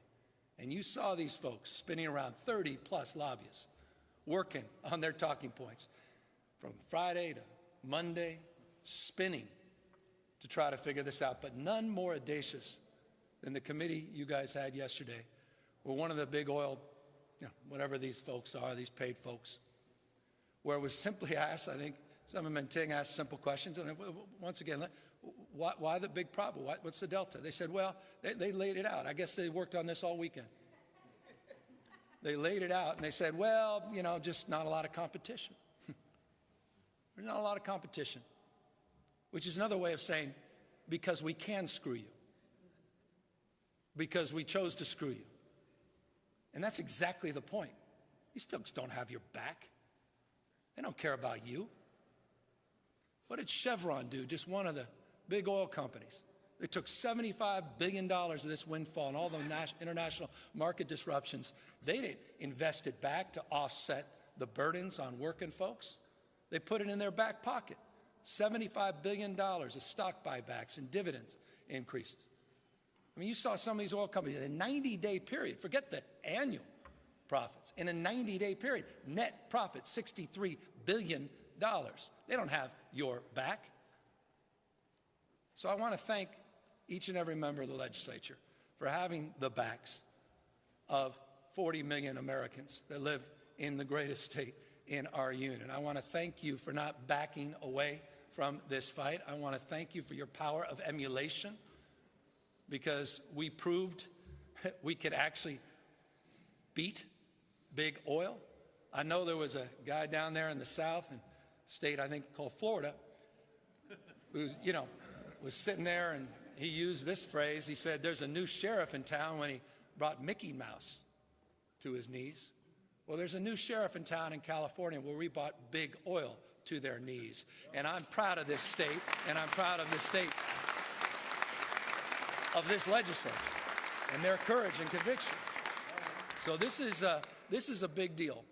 That said, I'll close with humility that we got now a lot of work to do. We're setting up an oversight division at our CEC. We got to hire the right folks. We got to make sure the advisory committee is doing its job. We got to make sure we do justice to what we're promoting. We don't want to overpromise. Nothing's going to happen in the short term. Gas prices aren't going to drop immediately. We're finally getting the information. As I said to many members standing behind me, what improved this process and ultimately the product that I'll sign is it truly is ready, aim, fire, not ready, fire, aim. We seek to truly understand what has been impossible to understand in the past. And then we will go through a rulemaking process, a very public process, before we pull any triggers, mindful of unintended consequences, mindful of who we are up against. If you think for a second big oil is going to roll over this moment, think again. None of us are naive of what's coming next. So we'll maintain our vigilance. We're mindful of what we're moving towards, and we're mindful of our responsibility. And these are the final words. We did this, and I hope folks paid attention, with a cadence of some consideration that society becomes how we behave. None of us are naive. 90% of us will drive home, having filled up our tank of gas. Many of us will be flying back Thursday to our home districts in airplanes fueled by this industry. In an economy that's one of the strongest economies in the world, in a state that has the third largest refinery capacity in any state in the world. It's not that we dismiss oil. As all consumers, we have to be mindful that we are our behaviors. But I'm proud of this state that we laid out a marker years and years ago. It's interesting. It was laid out here in 1967 when a young man was sworn in by the name of Ronald Reagan in this rotunda right here. And when they established the Air Resources Board that gave California the ability to regulate tailpipe emissions, to address the health impacts of oil and fossil fuels. A guy named Richard Nixon that codified that in the Clean Air Act in 1970. I joke all the time, Republicans should look these two folks up, learn about Nixon and Reagan, as it relates to the rules that were established that allowed us to do things few other states are able to do. And we did that in the context of the work we're doing on zero-emission vehicles. And I hope you all continue to remind yourselves of the progress you're making in that space. $8.9 billion you included in the budget to advance that transition. Over 80,000 charging stations now up and operational in this state. Billions of dollars more to do more in low-income communities, more subsidies here than any other state to stack those subsidies for low-income communities. And we had 22.7% of all cars sold, almost a quarter of the cars sold in California in Q4 last year are electric vehicles. We want to dominate the future. 6 times more clean energy jobs in this state than fossil fuel jobs. We want to dominate the future, and we want to do it justly. And we want to make sure that transition leaves no one behind. And I want to just reinforce this point. One of the things I'm most proud of this legislation, they demanded more accountability in that transition to labor, to communities that will be disproportionately impacted by this transition in Kern County and other parts of our state. And we have a responsibility to follow through in terms of meeting the needs of those communities and those that will be impacted by this transition. And that is laid out prescriptively in this legislation as well, a responsibility to do that truly, justly, and to make sure we put real meat on those efforts. It's not just a rhetorical exercise. So across the spectrum, demand and supply, a strategy, a plan, a regulatory process of inclusivity and transparency, a framework of focus on dealing with unintended consequences, a responsible approach, but at a scale no jurisdiction has ever advanced anywhere that we know of, anywhere else on the globe. Thank you, Jamie, what you did, what so many of the environmental justice organizations did, what labor did, to business leaders that had the courage to say, wait a second, we're being screwed here as well. That had the courage to stand up, not the ones whose members of the board are members of WISPA that couldn't stand up because they didn't have your back or businesses' back, but those businesses groups that did. I want to thank that coalition because you helped create the conditions and set the expectations. You demanded more of us, and you gave us that room to exercise leadership that we're exercising here today. California, thank you. Thank you to the people of the state of California. You should not have had to endure these price spikes. You should not have to endure them in the future. We are going to get under the hood, and we are going to address this issue like no other jurisdiction has in this country. I'm proud of these guys, proud of all of you, and I look forward now to signing this bill and making it law.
Out before us. Sorry. Hey, everybody. I had no idea I was wondering, it's empty inside. I'm wondering where everyone was. All right. Good morning. Good morning, Governor Newsom, esteemed government officials, distinguished guests, colleagues, friends, family, and members of the press. My name is Paul Hilskamp, and I'm a co-founder and the CEO of Moxion Power. On behalf of the entire Moxion team, it's my pleasure to extend a warm welcome to all of you as we gather here today at Moxion's headquarters in Richmond, California, in part to celebrate the start of production from our first factory. We started Moxion 3.5 years ago with a clear mission to create the first fully electric alternative to the diesel generator and to accelerate the electrification of industries that rely on temporary power.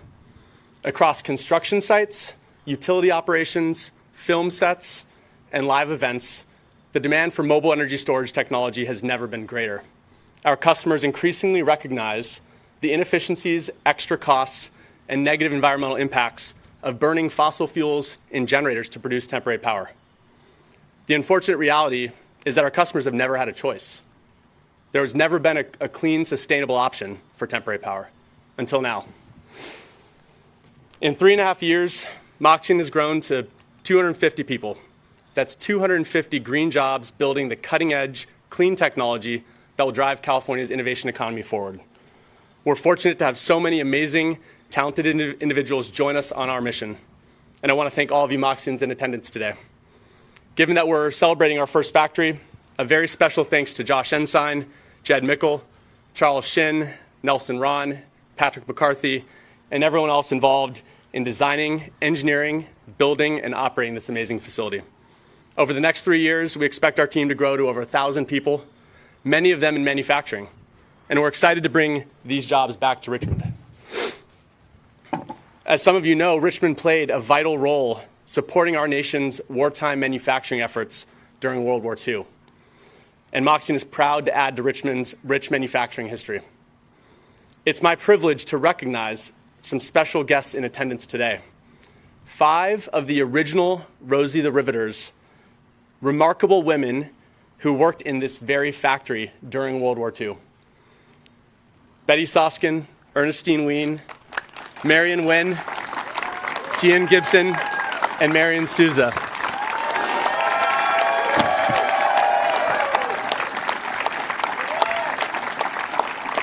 The grit, resilience, and moxie that these 5 women displayed when they rolled up their sleeves and joined the wartime manufacturing efforts is simply inspiring. Please visit the museum that's 100 yards that way. It's the Rosie the Riveter Museum, and these wonderful women will be glad to share their story. Under Governor Newsom's leadership, California has developed a thriving green energy economy and solidified its position as the leader in clean technology, environmental sustainability, and climate policy. Companies like Moxion decide to call California home because we know these policies advance innovation, generate investment, and attract talent. We want to thank Governor Newsom, his staff, and his administration for the bold, ambitious climate policies that are creating a more sustainable and resilient future for California. And now it's my honor to introduce Amisha Rai, the Vice President of Policy and Advocacy at Advanced Energy United. Thank you.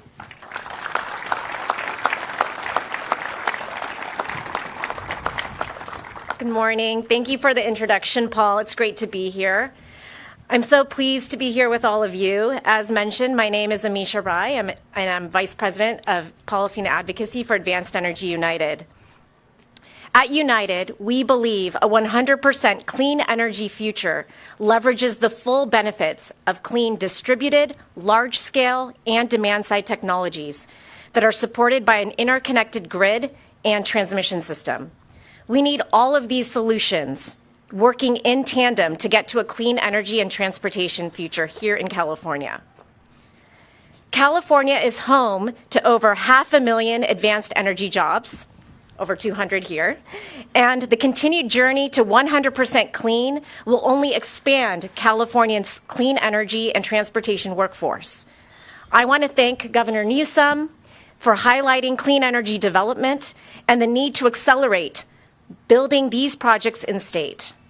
Understanding the bottlenecks and where the challenges exist during the project timeline is critical so that we can move faster and get clean energy projects online sooner.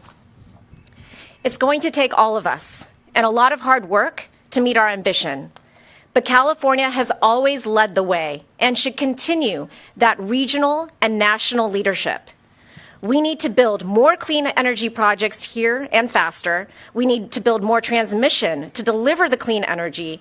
And we need to work with our neighbors in the West to ensure our regional system is well coordinated and keeps the power on during those hot summer months. The Advanced Energy United team and our business members stand ready to work with you, Governor Newsom, your administration, and the legislature to ensure we are collectively doing everything in our power to accelerate our progress on each of these mission-critical elements to get to 100% clean. As this conversation continues, we look forward to working with all of you so that we can do what's in the best interest for the state, local communities, and households across California.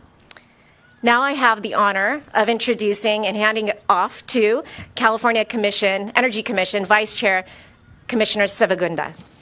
Thank you.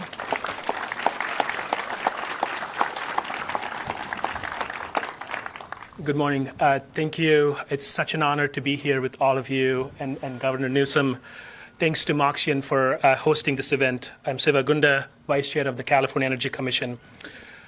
As we begin today, I just want to highlight that we are on our path to our 100% clean energy goals by 2045. Achieving our climate goals is absolutely predicated on 2 important points: electrifying large swaths of our economy and making sure we have a clean backbone of electricity supporting that. As we move towards that goal, it's absolutely vital, and it's job number 1 to ensure we have reliability. I'm really happy today to let you all know that the summer outlook is looking much better than we anticipated as we go into this summer. Every year, the climate change keeps throwing us new wrenches. We had incredible heat in 2020, followed by catastrophic fire in 2021, and extremely high heat again in 2022, coinciding with drought conditions. we collectively, as we think through this, how do we plan for those extremes, has been the core focus of most of our energy agencies here, and we look forward to collectively working to solve that problem. As we move into the summer, if we have a catastrophic fire again, coincidental with the number of the heat events, the grid is going to be stressed, and we have to lean on contingencies, which we are collectively planning to make sure we have them in hand.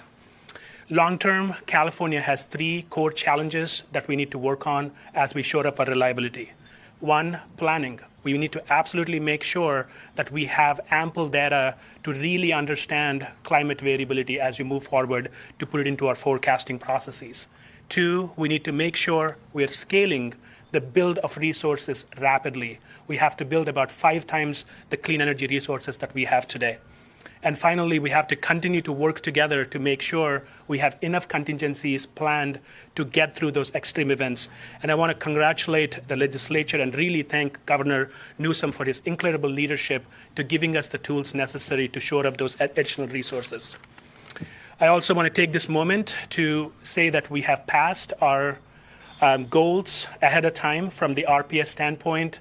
We have 37% of our clean energy today coming from renewable portfolio standard related resources such as solar and wind, about 37%. And when you add hydro and nuclear, other clean energy resources, we're at 59% today. As we did this, thank you. An important element of our clean energy transition is the ability to add more storage.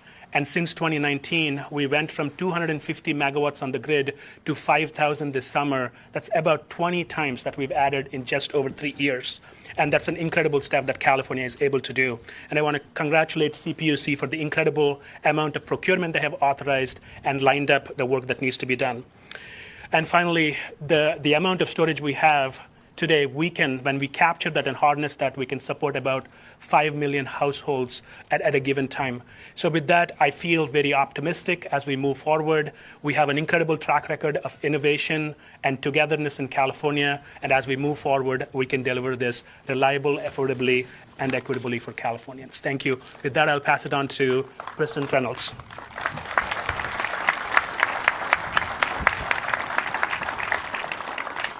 Good morning. I'm Alice Reynolds, President of the California Public Utilities Commission. It's really a pleasure to be here today to talk about our electrified future.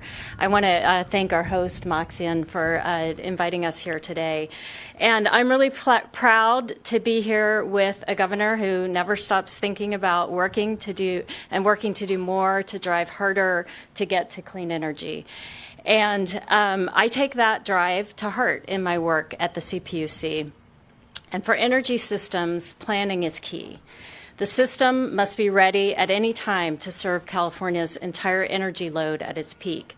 This means sufficient energy system, electricity generation, transmission, and distribution capacity where we need it and when we need it, and the flexibility to scale up and down to keep the system in balance every day and every night throughout the year. And in California, energy planning is challenging but never dull. One year we're in extreme drought, and the next we're inundated by atmospheric rivers. We have wildfires and extreme heat waves. And that's why the plan that you're going to be hearing a little bit more about today is so important. We have the vision of where we need to go, and this plan sharpens the focus and tells the story of this administration's energy aspirations. So timing is really going to be key. The pace of our clean energy development must be aligned with the rate at which California grows and adopts electric cars, trucks, equipment, and homes and businesses electrify. And scale is also really important. We're electrifying massive ports, LA, Long Beach, the largest ports in the country. We're electrifying warehouses. We're putting in data centers, electrifying truck fleets, airports, stadiums, and the activities of 40 million people living in dense cities, sprawling suburbs, and very remote rural areas.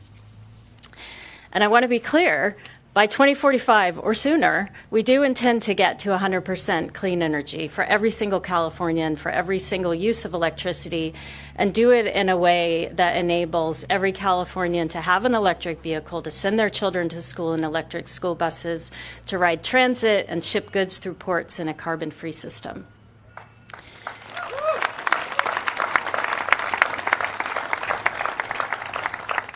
At the California Public Utilities Commission, since 2019, we have ordered 18.8 gigawatts of clean energy generation and storage to come online, and that's a record for us. These projects must be cost-effective and built at an unprecedented rate. We're setting ourselves up to reap the benefits of long-duration storage, offshore wind, geothermal. Those are just a few of the new sources of clean energy that can provide stable energy profiles during the times of the day when the grid is the most stressed. So, and look at where we are today. Innovation is happening. We're getting clean backup to support the energy system of tomorrow. And then on the demand side, we can't forget about demand flexibility. We're poised to unlock the power of consumers and businesses shifting load with new technologies paired with state-of-the-art rate design. Interagency cooperation has also been critical in our work to date and will continue to be. I work very closely with Vice Chair Gunda, other members of the Energy Commission. All our agencies are working in sync to get to our goals. And we need to do this in a way that manages electricity prices. Electricity sources and systems must be designed to be least cost and equitable. As you'll see with the governor's plan, there are many potential pathways to achieving our decarbonization goals, but front and center must be affordability and equity. We must look at everything we do through that lens. Our vision for a clean electric grid of the future remains clear and constant, and with this plan, our roadmap for how we get there has gotten sharper. So yeah, we have challenges. This is California after all. There are always challenges. And climate change continues to hit us, but we also have real and very exciting opportunities. So I want to thank you for your time today, and with that, I will turn it over to the star of our show, Governor Gavin Newsom. Thank you. Well, it's great to see everybody, and as I said, I didn't expect so many faces, and many familiar faces, and so many remarkable and heroic people to be with us here today. But I'm very proud and honored to be here. And look, this is not a topic that necessarily generates a lot of enthusiasm. People going through issues related to the California, ISO and CEC, CPUC, and MOUs. No one knows what the hell we're talking about.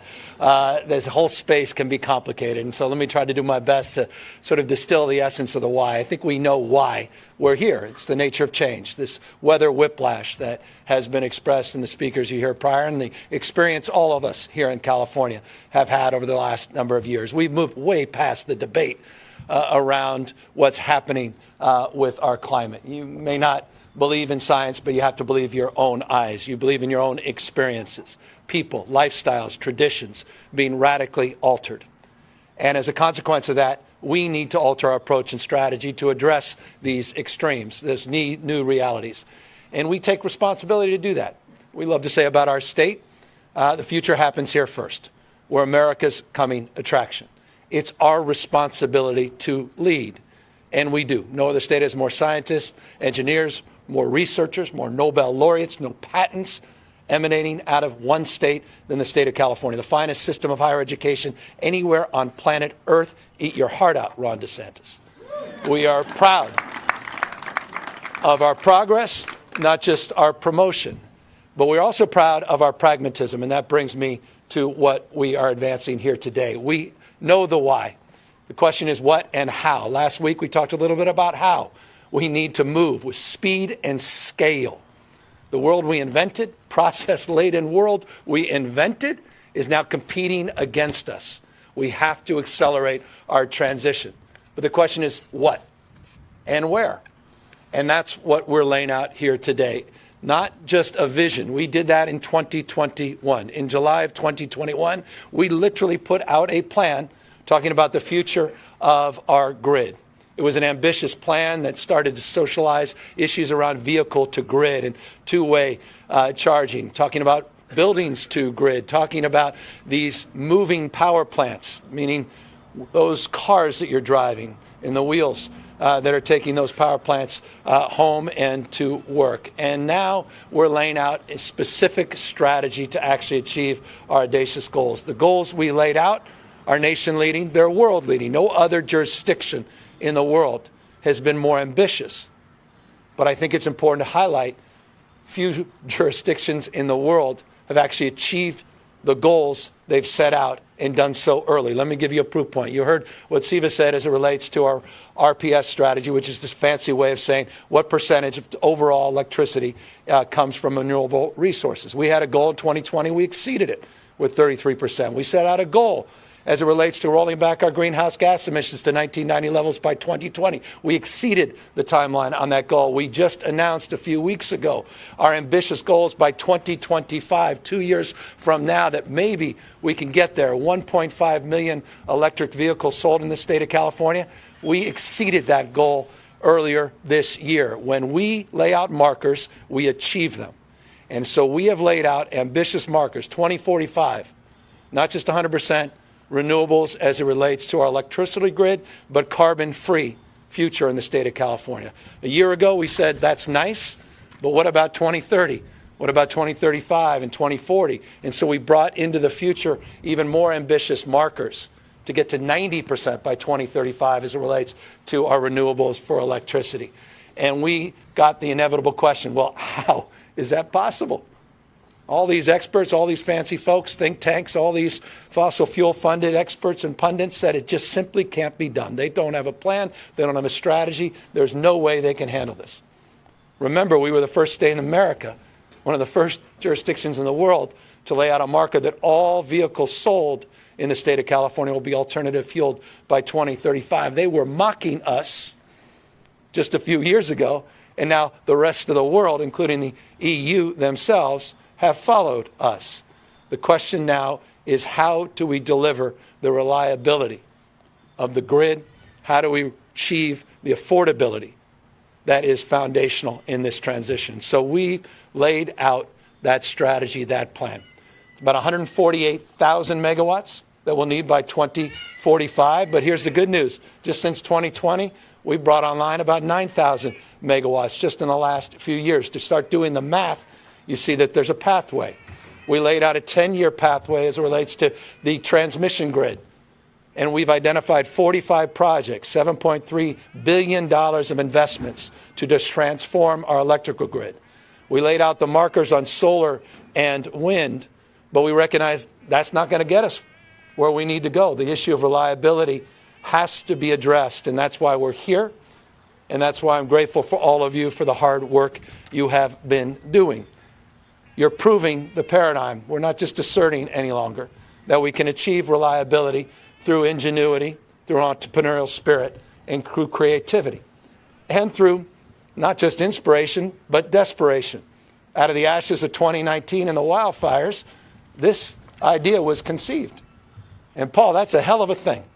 Sitting up there in, Northern California in your home, north of the Golden Gate, and to sit there and lament about paradise lost and all the extraordinary wildfires we're experiencing, to come up with an idea, put pen to paper, get the capital and get the workforce trained and operational, and now you're actually selling this product, manufacturing here in California, manufacturing in a community that's been ravaged by the fossil fuel industry in the past, but now with the fresh air of progress, you've marked a framework of the future, and you're hiring folks from Oakland, you're hiring folks from Richmond, you're giving people opportunities and second chances. I mean, that's a hell of a story. It's an American story, it's a California-made story, and I just want to thank you for your leadership, Paul. It's what it's all about. And don't forget, California is the #1 manufacturing state in America. #1, California. And it's a point, again, of pride, the ability to connect the innovation, the research and development, the second-to-none workforce, and to bring it all together. And so that's laid out in detail, strategies, plans in this report. I'll just underscore a couple of, I think, interesting asides. It was not that long ago. I remember I was I had that old EV1. Remember that old Saturn EV1? What happened to the electric car? They took it from us and they destroyed it. You know, in 2010, there were 661 electric vehicles sold in California. I was one of those 661. This first quarter of this year, just Q1, 124,000 electric vehicles. We're getting close to a quarter of all the cars sold today in California are electric vehicles. It's an extraordinary transition, and it will require extraordinary effort to secure that reliability. And as I said, it moves beyond just wind and solar. Battery storage is foundational. Pump storage is foundational. Green hydrogen is foundational.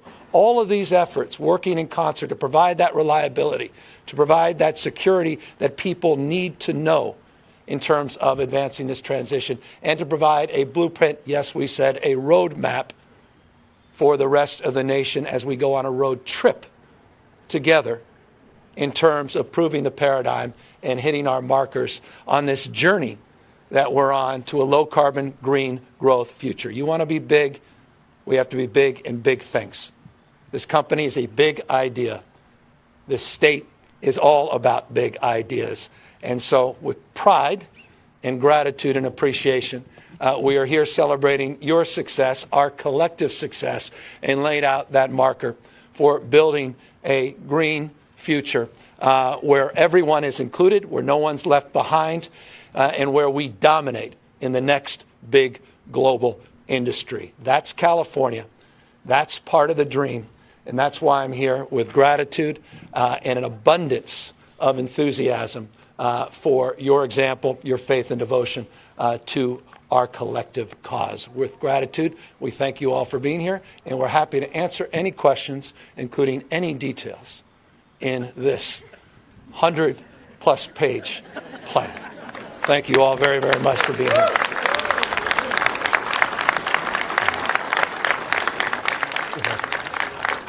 Good morning, Governor Newsom. Real quick, two quick questions. So you've often talked about quickening the state's sluggish process, in building infrastructure, but there's also been criticism around sort of sidestepping environmental regulations. Can you talk a bit about that? The other thing, real quick, you have Marathon Refinery in Martinez just down the street. They laid off several hundred people, and those who were hired back say that they were making a fraction of what they were when they were laid off. And there's a new report from UC Berkeley that says 26% of those who have been laid off have not been able to find work. So we're talking about all these green jobs. What about the jobs that are being lost in that transition? And then, these new jobs, what will they look like? And, people are also concerned about pay. Well, we laid out a detailed strategy as it relates to that transition, independent of the program we're promoting here today. We put a marker, not just in terms of our aspiration, but we put down hundreds of millions of dollars to support the retraining and support communities that are impacted by this transition. But let me just mark a point that should be obvious to anyone because it was mentioned prior to my getting up to the mic. We already have 6 times more green energy jobs in the state of California than we have fossil fuel jobs. We've already transitioned. We're well under the way in this transition.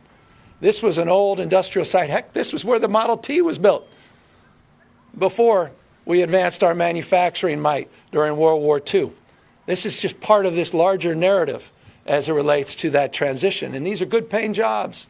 These are career opportunities. This is an opportunity for all of us to be included, and we're not here to leave people behind, but we are mindful that we're going to live in a fossil-free future.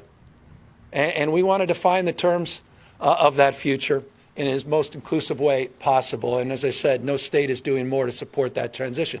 Now, as it relates to process, enough. We need to build. We need to get things done. This is not an ideological exercise. We're running against time. We're running against time. Mother Nature bats last. She bats 1,000. She's chemistry. She's biology. She's physics. She doesn't mess around. We don't have time to hold hands and talk about the way the world should be. We got to go. We respect process, sure. We respect, of course we do. But why is a project? I was in Patterson, California a couple days ago. 13th year They're working on a solar battery project. 13 years. I mean, it's absurd. I'm for process, but not that nonsense. It's been abused. And so we want to get things done. And we have a pathway and a strategy. And by the way, we have a protocol that was embraced by the environmental community and the labor community just last year. 270-day permitting process, 270-day judicial review. We laid out that marker, worked with the legislature, got it passed. We want to frame that and broaden that, not just to large-scale green energy, but to other areas in our economy. We want to get people to work. We want to get those folks at Marathon that feel like they have been a raw deal, get them back to work.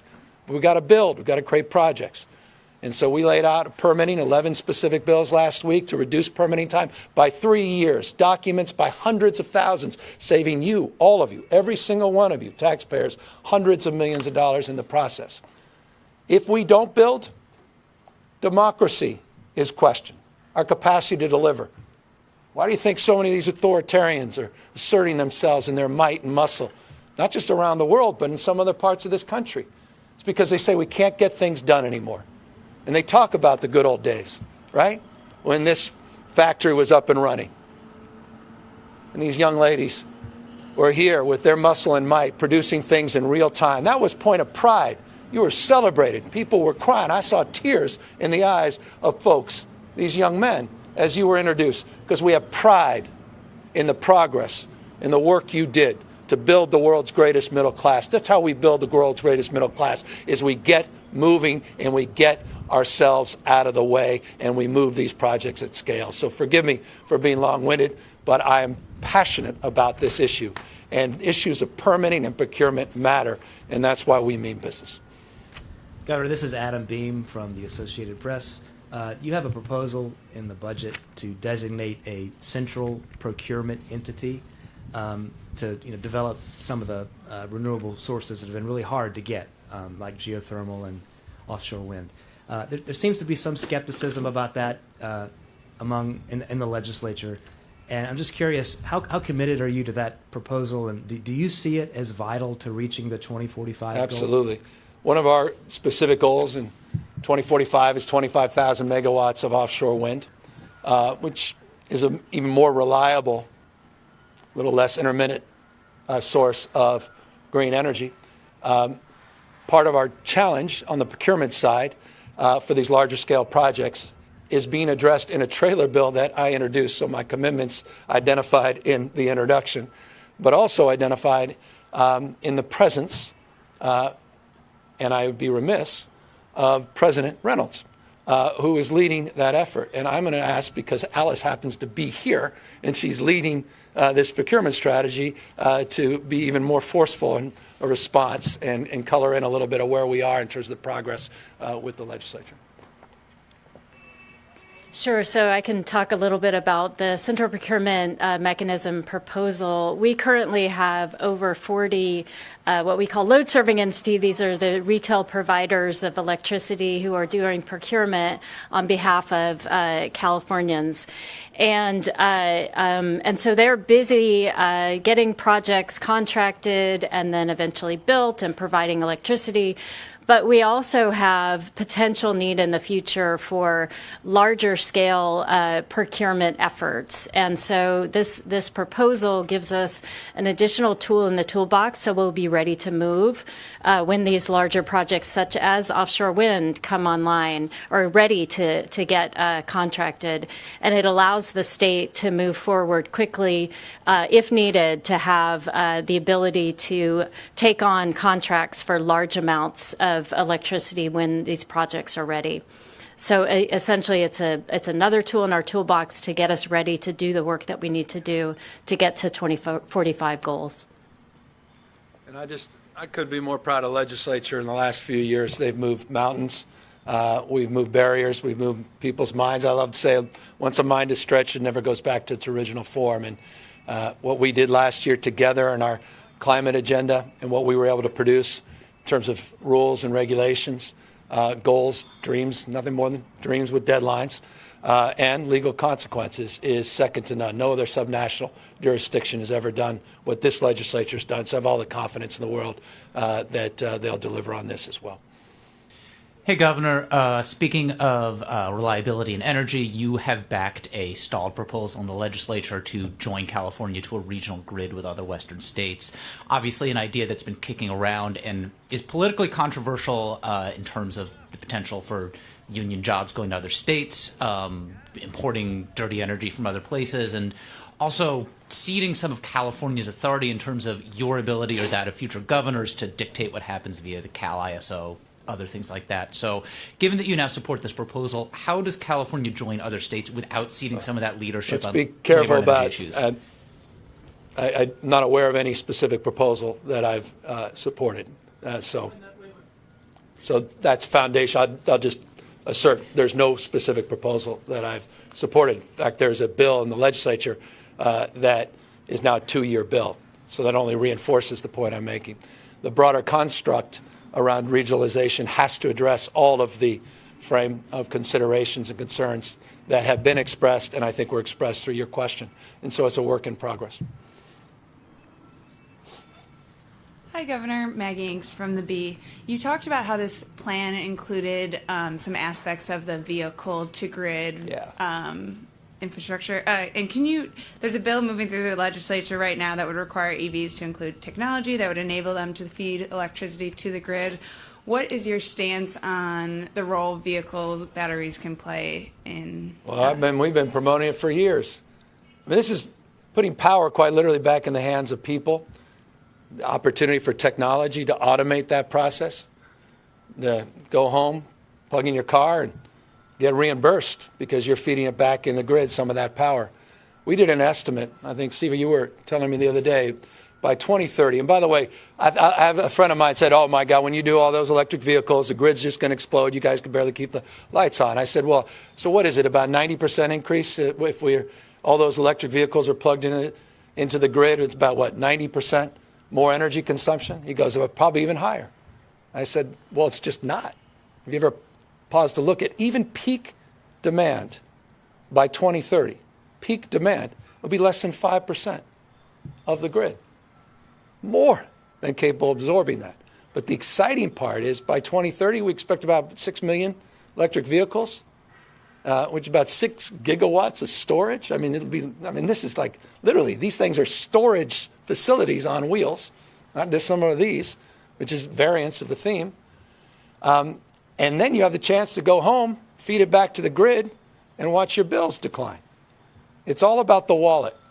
And I think it goes to Marathon and the transition. It's all about the wallet.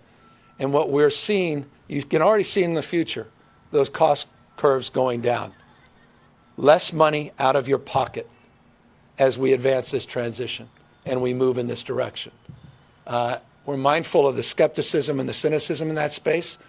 But as it relates to vehicle-to-grid technologies, building-to-grid technologies, the automation and the technology in that same space, and the fact that all the electric vehicle companies are already moving in this direction. We had a demonstration just a few weeks ago when we announced the 1.5 million electric vehicles. Every single automobile manufacturer, including the one started here, this thing called the Model T, Ford, is moving in this direction, and all have these bidirectional opportunities. And it's very, very exciting. As it relates to specific bills, 2,600 bills. I don't know that there are 2,600 problems in California, but there were 2,600 bills introduced, as you know well, at this stage. Hard to comment about specific bills, including this specific bill that I believe you referenced. Okay. And secondary question, more regarding the budget and the federal debt limit. What's the state's contingency plan if the federal government isn't able to? Well, we're not victims of fate. I hope we can shape the future, shape the debate. This is a man-made problem by a Californian, Kevin McCarthy. He's created this stress. He's created this anxiety. He's responsible for Fitch's downgrade, at least prospective downgrade that was announced today. One man, Kevin McCarthy, Californian. None of this had to be the case. Literally man-made and created. So my response is, what's made by man can be undone by man. And I have all the confidence in the world, the president, and my friends in Congress that rational minds will prevail and will avoid the absurdity of this process, and will put this to rest once and for all, and in the appropriate appropriations process, address the legitimate concerns around debt and deficits. We take those seriously in California. We balance our budgets. We have the highest reserves in our state's history. We're paying down long-term unfunded liabilities. You don't have to be profligate to be progressive. So those are legitimate issues, but they need to be done in a legitimate manner, and they're not being done in a legitimate manner. This is an illegitimate process, purely political theater with profound consequences to the world's soon-to-be fourth largest economy. Eat your heart out, Germany. Forgive me, that's just an aside. Hi, Governor. Ashley Zavala with KCRA 3. And I guess piggybacking off of this discussion here, with that short-term economic uncertainty, I know potentially in the years to come, the state also faces some economic headwinds as well. And coupled with what's happening on the international stage with the U.S. and China, the war in Ukraine, just how is your plan to move to 100% renewable energy could be impacted? Does this plan account for those risks? Yeah, I mean, look, we're updating our modeling. You'll see in this report the numeric goals as it relates to those models, the dates to which we will be updating our updates. We're on a rolling cycle, annual. You have 5-year updates. You have 20-year transmission plans, 10-year transmission plans. CARB just came out with their climate action plan. Their scoping plan is referred to in 2022. We'll be updating that in a few years. So all of it's iterative in that respect. And so, sure, supply chain issues we were talking about inside as well, and some component parts. The fact is, because of the CHIPS Act, because of the work the president did with opposition from that same Californian who opposed all of those bills, we're in a much better place for me and for you to feel a little bit more confident about our future in relationship to the geopolitical realities. Hundreds of billions of dollars now coming to the United States because of the work, the Science and Chips Act that the President and the Democratic Party did. I'm proud of that. And you should all be proud of that. We're all beneficiaries of that despite their opposition. It's just hot air and rhetoric. As it relates to what's happening in China, we maintain one long-standing relationship that I think is essential regardless of all the headwinds, and that's in this space. And many of you know this, but California and China have a unique relationship as it relates to the environment. And the technical assistance you have provided under the California Air Resources Board, the work we're doing on cap and trade and other things have been exported globally, and China has been one of our principal partners in terms of that relationship and understanding. And I've worked very hard as governor, taking the baton from Governor Brown and others, heck, going back to Ronald Reagan, who created the California Air Resources Board, to make sure that we keep our eye on that ball despite all the political comings and goings and the consternation and stress and rhetoric. So very mindful of the geopolitical realities, but very proud of the work the president's done and companies like this that are proving a paradigm of our capacity, to start building again, start manufacturing again here in the United States and not having to outshore and around the rest of the globe. And so with this updated plan that you rolled out today, what would you say is the most significant change to it, I guess, since the last couple of years? I think it's two things. It's one, we want to mark that the goal setting we've done, that we're moving away from aspiration to application, to implementation. There's a practical reality, a hard-headed pragmatism that we're pushing here. I think the most important thing is to reinforce is we can't get it done unless we go big and bold. And we've got to address the barriers in our way, and that's the permitting process, and that's the procurement process. That's foundational. We're not going to achieve these goals unless we can remove these barriers. You can't wait 13 years. You can't wait 10 years, 5 years to build these large-scale projects. We all want to move beyond that fossil fuel and the dependent. You talk about geopolitical dependency. How about the fossil fuel realities? We're wholly owned subsidiaries about decisions made in the Middle East. Or worse, in the boardrooms of some of these corporations that are taking unprecedented bonuses and stock buybacks at your expense with record-breaking gas prices. I mean, enough of being manipulated by macroeconomics or geopolitical realities. Let's have a stable, reliable, clean, green future that we control. That's what this whole initiative is about. Thank you. This is Russ Mitchell from the Los Angeles Times. And I'm told to let you know that this is the last question. That's wonderful, Russ. I mean, I think for everyone else, it's getting cold out here. It is cold. It is cold. Like you said, Paul just said we'd be out here 10 minutes. Jesus. Well, I'll keep it short and just one question. You said you were proud of the legislature. There's a bill going through that would affect driverless trucks in the legislature, and I know that you don't comment on pending legislation, but a lot of the key legislators say their motivation for this bill is a profound lack of trust in the way that Department of Motor Vehicles is regulating driverless vehicles. So my question to you as the ultimate boss of the DMV is, how did things come to the point where key legislators are passing legislation because they are so distrustful of the abilities of the DMV? Has there ever been a year or a decade or a century where that's not been the case? That's the job of the legislature, oversight. So nothing novel about that, nothing surprising about that. I appreciate that. Co-equal branch government, oversight, make sure we're held to account, raise the bar. I will say we've raised the bar at the DMV. That's not something you say lightly. It's usually a 4-letter word, not a 3-letter word, DMV.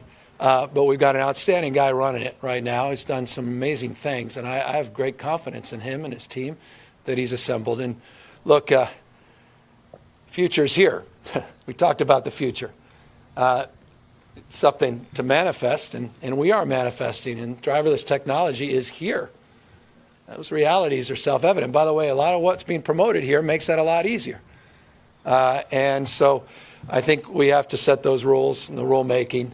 Those are difficult tasks. States across the country are going through that process, and the legislature will have their role and their say, and I look forward to engaging them. Governor, I asked the question, it's about the trust.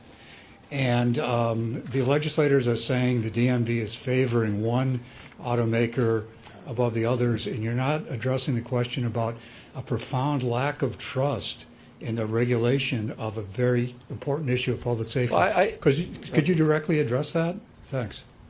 Well, I think I did. That's a judgment.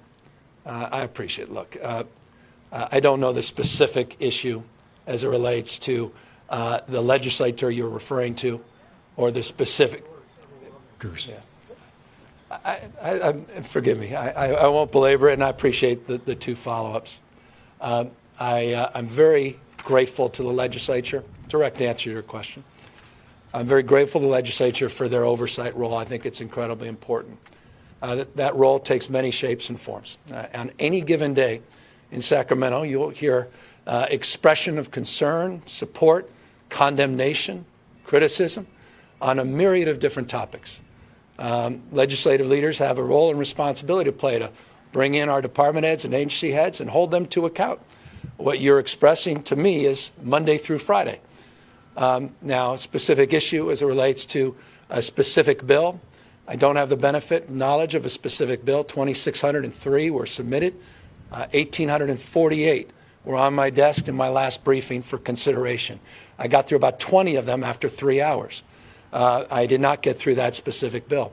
I will say this about the DMV director. I have great trust in him. A particular legislative leader may not. And I respect that, and I'll listen to that. And I have great pride in the 2-way conversations we have with the legislature. But forgive me for not being alarmed or shocked. This is part of the job I do every single day, and part of the dialectic of good governance and appropriate oversight. And so I applaud the legislative leaders for taking whatever the issue is seriously, and I applaud my staff for being responsive to their concerns as they have a responsibility to do so. With that, I'm proud of all of you for your patience and your understanding, but more importantly, I'm proud of all of you for being part of this announcement today and the extraordinary work being done here at Maxeon. Congratulations, everybody. Thank you. Let's talk about the January shortfall, $22.5 billion. It's been well discussed, well reported.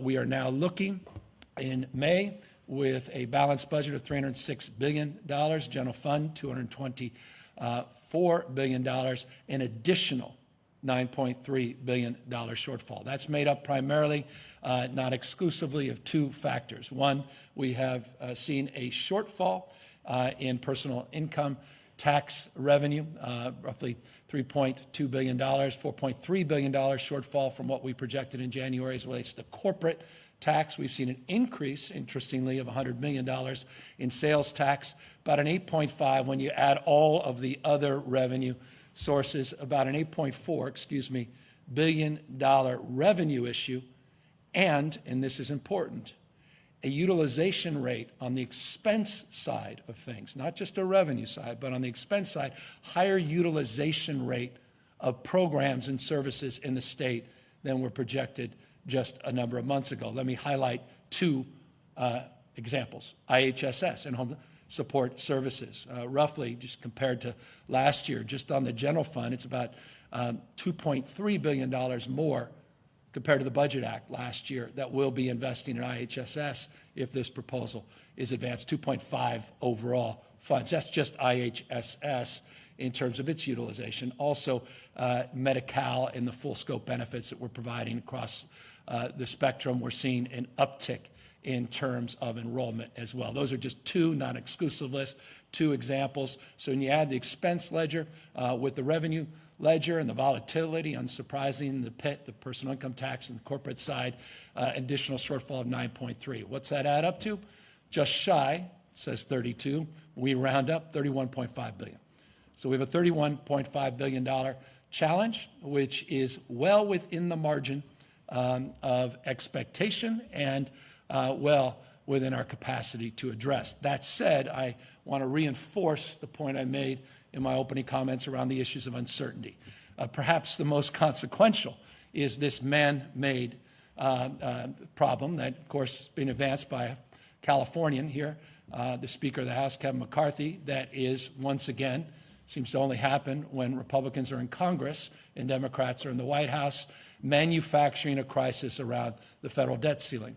That impasse continues, and interestingly, and I call this out because I think it's interesting, in many respects it's manifesting earlier than we anticipated because of issues very familiar to all of us, and that's because of delayed tax receipts. There was an estimate that in October we may hit that debt ceiling. Now the expectation from Janet Yellen and others is that will happen sooner. The delayed tax receipts is an uncertainty not just in the macro as it relates to the federal debt ceiling issues, but here in the state of California. We had, as you may recall, serious challenges as it relates to major disaster declarations associated with the floods. Across the country, there were other climate-induced extreme weather events leading to similar major disaster declarations that also impacted their ability to collect tax receipts in a timely manner. As a consequence, the IRS established a relationship to the issues of tax collection, to the issues of these emergencies, and extended through October the tax deadline, which means for all of us, the cash receipts are in doubt. For us, it's roughly $42 billion, and I think this is the actual number. It might be worth writing down. $42 billion of delayed tax receipts. We project, this is imprecise science, it's estimates, $42 billion that will be collected later in the year. So we're going into a budget in a way we've never gone in the budget before. It's impacting, again, the country as it relates to the federal debt ceiling. Interestingly, climate change having an impact on debt ceiling conversations, which has global economic consequences, is just another reminder of how serious the issue of climate policy is. More on that later. But the delayed tax receipts as it relates to California, $42 billion we project in October. That is broken down primarily in two categories: personal income tax, which we project around $28.4 billion, or 32% of all of the personal income tax, or 23%, excuse me, and about 32% of the corporate taxes will projected to be included as receipts in October, making up the balance of the $42 billion. So with that uncertainty, we stack on top two additional. One is around financial institutions and what's happened obviously here in California and across the country, notably in New York. Interest rates, you saw last week, I think it was a 10th interest rate increase since March of 2022. We're at 5.25% interest rates as it relates to credit policies, as it relates to startups, as it relates to the impacts of financial institutions, the direct cause and effect as it relates to SBP and, of course, First Republic. The broader implications are certainly highlighted appropriately here as uncertainties, and, of course, the big one, which is recession. And the question you're going to ask, and I'll just answer so we can get to other questions, is no, we are not modeling in the multi-year or even in the short run a recession, but we are pulling out a deep understanding of even a mild recession in terms of its economic impacts. A mild recession, it's a number familiar to you, about a $20 billion hit in that next fiscal year. A moderate recession, we're looking at an additional $40 billion impact in terms of projected shortfalls. And if you extend that out over a multi-year period, you're in the $100+ billion area. And that is an uncertainty that we must take very soberly and seriously as it relates to the macroeconomic headwinds. You stack everything above that, you stack prospects as it relates to monetary policy and Fed policy and the impacts we're already seeing to the UI and the impacts we're seeing on employment more broadly across this country. You saw those in the newest numbers that just came out. We are walking into a budget where we need to maintain our prudence, and we need to prepare not just for the short term, but the medium and long term. And so with that, reserves continue to matter. And that's why we are committed to increasing our reserves pursuant to the rules and regulations established under Prop 2, but also under the rules of engagement as it relates to addressing the issues of resilience and prudence and volatility. Just a reminder, in January, we set out record reserves in the January budget of 35.6. Importantly, you will see here an increase of $1.6 billion in reserves in the May revise. So we're going up, not down, in total number of reserves. That's primarily represented in the rainy day fund for public education, pursuant to Prop 98, Prop 2, and its relationship. We could talk more about that, but there are more resources in that bucket. We have hit the statutory 10% on the rainy day fund, so that's capped, and there's a spillover that we are putting into our retirement liabilities, meaning paying them down, PERS and unfunded healthcare liability. You'll see an increase from the January budget. Here's the January budget. The past 4 years, $10.1 billion we've invested in paying down these retirement liabilities. I don't know of another jurisdiction in the country that's invested this kind of money in terms of paying down its retirement liabilities. In the next 4 years, you'll see that number increase from $7.1 to $7.4 billion. In the budget year, you'll see that increase. I'll go back from $1.9 billion to $2.3. So an additional $400 million in paying down retirement liabilities. You stack those two, it's about $2 billion of additional investment into holding the line, paying down long-term liabilities, and addressing our needs, potential needs, if we enter into a recession, to be able to pull the trigger on the rainy day fund and bolstering the broader rainy day funds, including education. But here's foundationally what I want to reinforce, and we'll move through this. Will be a much quicker presentation than in the past. Hi, Governor. Sophia Bolag from the San Francisco Chronicle. So despite the projected deficit growing, the overall size of the budget you're proposing is actually larger than it was in January. I'm wondering, for people who might be, confused as to why that is, can you explain that and what your thinking is behind, actually kind of growing the budget despite the deficit? Well, the revenue side of this is what it is. I mean, revenue comes in and revenue goes out. I mean, $2.3 billion. I'll give you an example. We're putting more revenue into reserves. That's an expense. Putting revenues to pay down long-term obligations, PERS and unfunded healthcare liability. That's an expense. We have a constitutional cap under Prop 2, that 10%. There's about $2.3 billion of that also now has to go to infrastructure. That's an expense. So that's how a budget sort of stacks up. It gets a little complicated. I get it, but that's, I think, foundationally, fundamentally, and they can get into more details, why you see something going up and yet you're still experiencing a surplus, or a deficit, that is. And privilege of your time, and I want to welcome the president back to the Bay Area. It's nice, as I told the president, to be back here without the backdrop of a disaster. But we are here mindful of this slow-moving disaster, which has presented itself anew, particularly here in the state of California, through extremes, extreme heat, extreme drought, extreme weather.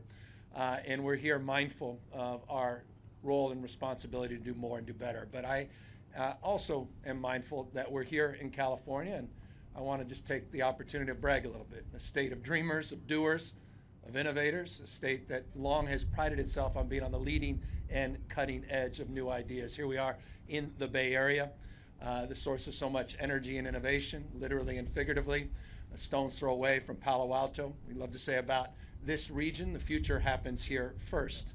And as it relates to the issue of climate change, we are also mindful of our role and responsibility to address it. And so much of, I think, what makes California unique and special is demonstrably exemplified in the work we have done to tackle head-on the issue of climate change. And that goes back decades. In fact, year of my birth, 1967, the California Air Resources Board was conceived by a Republican governor at the time. Clean Air Act, just 3 years later, codifying California's leadership with the work that President Nixon advanced. Again, Republicans, not just Democrats, were leading the way in terms of addressing our efforts to mitigate the most acute impacts of climate change. That has significantly changed over the course of the last half century. And we're here mindful of that as a backdrop, but also mindful of the extraordinary progress that President Biden has made over the course of the last number of years. There's simply no president in modern American history that's done more to deliver on the promise of addressing head-on the issue of climate change than President Joe Biden. I cannot be more privileged and pleased not only to assert that, but to lay claim that with the IRA and Congresswoman's extraordinary work, that we're already seeing unprecedented investments all across the United States of America to advance the call that was made in August of last year. And California, of course, is one of many states that's a beneficiary of those investments.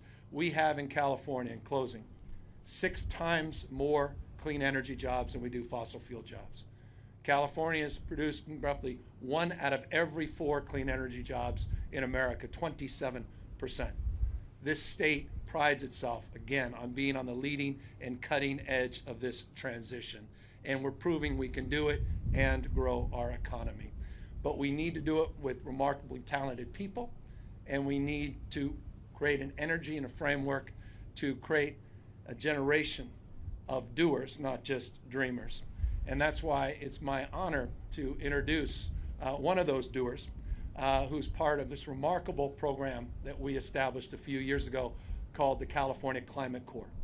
In the spirit, Mr. President, of Sarge Shriver, in the spirit of our time, we say it often, the happiest people in the world are those that volunteer.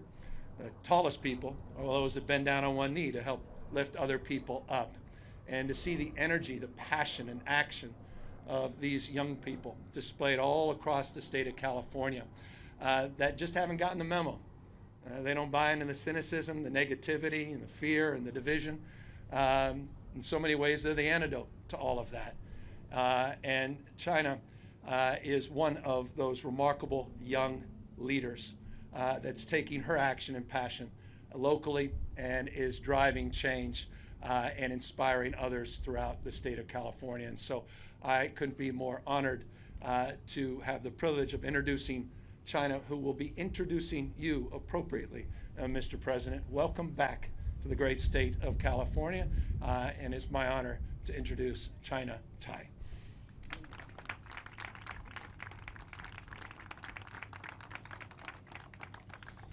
Good afternoon. It's an honor to be here.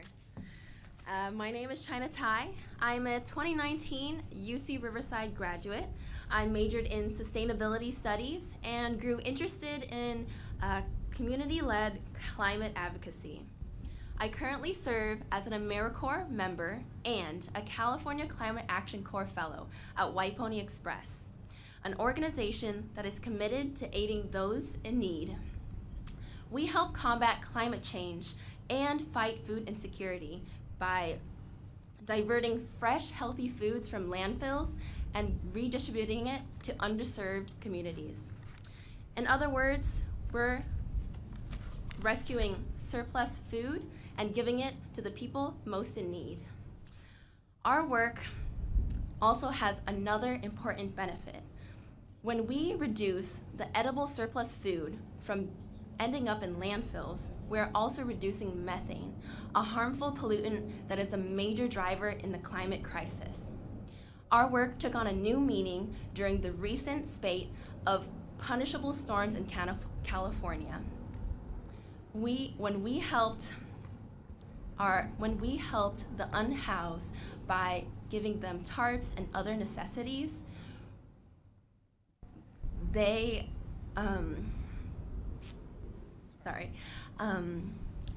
because of the recent storms, they lost everything they owned. So when we help the unhoused through the treacherous storms, that is a part of us taking action and helping those in need. So you see, Californians live in the consequential crisis of the climate. Climate change affects us all, and it disproportionately affects those that are most vulnerable. For my generation, this is the issue of our time. So that's why I am so proud that we have a commander-in-chief that believes this to his core. He understands that he has taken bold climate action since day one by securing the most consequential climate legislation in history. He has been a powerful leader in the fight against climate change, and the future generations will be better for it, here in California and all across America. It is my honor to introduce President Joe Biden.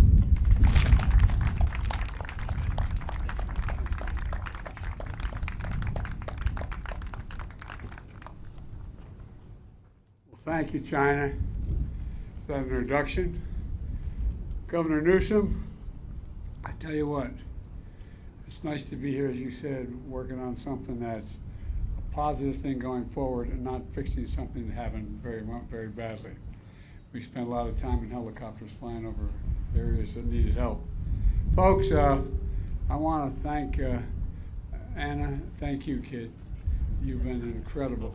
You've been a friend for a long, long time in the Congress when I was in the Senate, and you've done remarkable work. You've partnered everything from protecting the environment to improving the lives of the people in this district, and thanks to all the climate leaders that are here today. You know, we just visited the Salt Marsh, as you saw. We walked down to the end of the Safer Bay Project, and a public-private partnership that's harnessing the nature of our ability to do what this young woman in China did. You know, I always say, and I mean it sincerely, I've been around a long time in public life. I got elected when I was about your age, when I was 28 years old. And you know what? I've never been more optimistic. You and I were talking about that privately. I swear to God, I've never been more optimistic in my life. And the reason I'm optimistic is because of this generation. It's the best educated, the most engaged, the most involved, and the most consequential. They're in. Governor was telling me about when they announced the program, there was 3,000 slots and about 10,000 people immediately signed on, tried to sign on. Well, look, these wetlands act as a critical buffer between the rising tides and the communities at risk, protecting homes, property, and infrastructure against flooding. They also absorb carbon dioxide from the air, and we're right next to Route 101, and where cars and trucks emit a lot of carbon pollution. What we're seeing here is an amazing success story of how you can work together to make our communities more climate resilient. It matters. It matters. Resiliency matters. You know, I've toured many sites across the country that clearly show climate change is a genuine, is the existential threat to humanity. The existential threat to humanity. Here in California, the governor, you and I stood together with first responders near Monterey Bay after touring the damage that was done. The devastating storms caused historic flooding that killed 21 people. That comes on the heels of the worst droughts in California in more than a millennia, and the highest sea level rise in more than a century. I've seen wildfire devastation across the West, burning more acres to the ground than are square miles in the state of Maryland. That's how much got burned to the ground, and all the just flying over it is devastating. There's been historic tornadoes and flooding in the Midwest and the Southeast. And just last week across the East Coast and Midwest, we saw what you've already seen here in California. Millions of Americans sheltering indoors. The air not safe to breathe, orange haze covering the sky. It's incredible. By the way, to address those wildfire smoke that's coming from Canada, we're sharing cutting-edge technology that's already used here in California to help detect early fires and help them in sending, in addition to that, firefighters and tankers as well. Folks, the impacts we're seeing in climate change are only going to get more frequent and more ferocious and more costly. Last year alone, natural disasters in America caused $165 billion in damage. Just last year alone, $165 billion in damage. But the worsening impacts are not inevitable. Building on our incredible effort locally, my administration is doing all we can to help recover and build so we can be prepared to and adapt. You know, it's all part of my Invest in America agenda the governor was referencing. It starts with the most significant climate investment law ever, anywhere in the history of the world. Over billions and billions, $368 billion, 369 to be precise, in clean energy development, environmental justice, conservation, and so much more. We will cut 1 billion tons of carbon emission a year, create millions of good-paying jobs. It's already attracting billions of dollars in the private sector because businesses are realizing it's overwhelming their interest. As a matter of fact, a couple of businesses are suing banks because they want to consider whether or not they're environmentally, anyway, I won't get into all that. But I want to emphasize again, we're taking the most aggressive climate action ever. It's focused on mitigation, which means historic investments in developing clean energy by reducing dependence on fossil fuel, and resilience, which means communities can better withstand the impacts of climate change and extreme weather. With the combination of the Bipartisan Infrastructure Law and the Inflation Reduction Act and the CHIPS and Science Act, we've invested more than $50 billion so far in climate resilience. Nearly $9 billion to make transportation infrastructure more resilient by elevating roads and bridges above projected flood zones. $13 billion to decrease the wildfire risk and improve forest health and paying for firefighters who risk their lives every day. Drought mitigation, $15.4 billion to bolster the West's resilience to drought. These investments are being made in the context of a mega drought affecting the Colorado River Basin. 40 million Americans already drinking water. Thousands of farmers rely on for integration, and 40 million count on that river, and so do the farmers. $6.6 billion in coastal resilience restoration of reefs and construction of other infrastructure to mitigate storm damage, plus more than $17 billion from the Bipartisan Infrastructure Law to bolster resilience for coastal water and waterways infrastructure, including funding to address food, floods, storms, hurricane risk, and restore coastal ecosystems. Climate smart agriculture, nearly $20 billion in funding for precision irrigation and planting cover crops, plus a $1 billion America the Beautiful challenge to accelerate locally led conservation efforts. Folks, flood mitigation, $3.5 million, reduce and eliminate the risk of repetitive flood damage to buildings, plus $1 billion in funding mitigation measures to increase community resilience, like supporting adaptations of hazard-resistant building codes. And maybe most important, I've committed that by 2020, we will have conserved 30% of all the lands and waters the United States has jurisdiction over, and simultaneously reduce emissions to blunt climate impacts. We're on our way.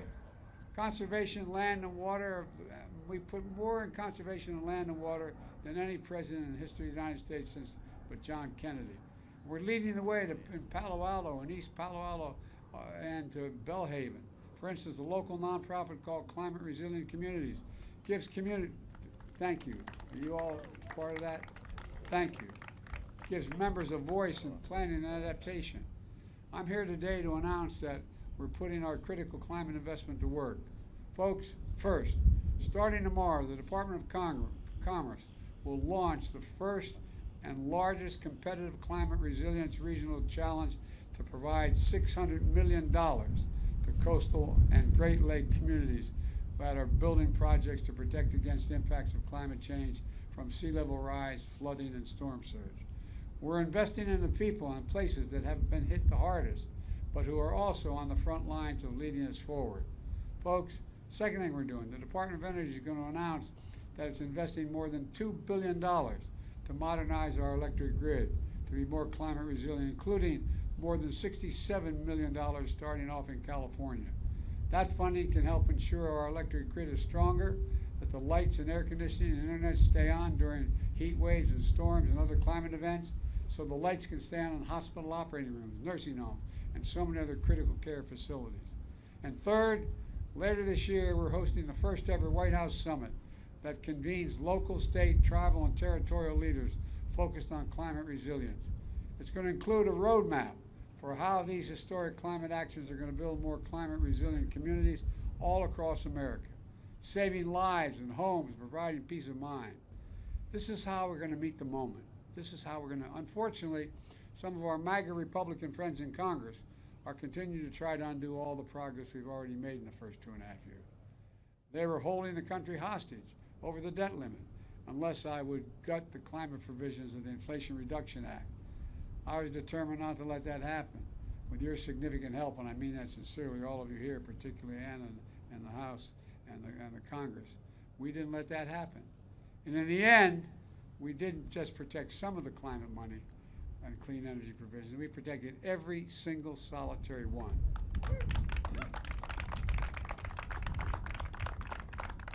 But this ain't your father's Republican Party. They're back at it again with another bill to repeal the same provisions. But with your help, we're going to stop them again. Let me close with this. Throughout our history, we're the only nation in the world that has come out of every crisis we've entered stronger than we went into it. We're doing it again here in the climate crisis. When I think of climate, I think of jobs. When I think of climate, I think of innovation. When I think of jobs, climate, I think of turning peril into progress. That's why I'm so optimistic about the future. I really am. I just have to remember who in hell we are. We're the United States of America, for God's sake. There's nothing beyond our capacity if we work together. And that's what all of you are doing here, have been doing, and we're going to continue to do. May God bless you all, and may God protect our troops. Let's go get them. Let's get this done.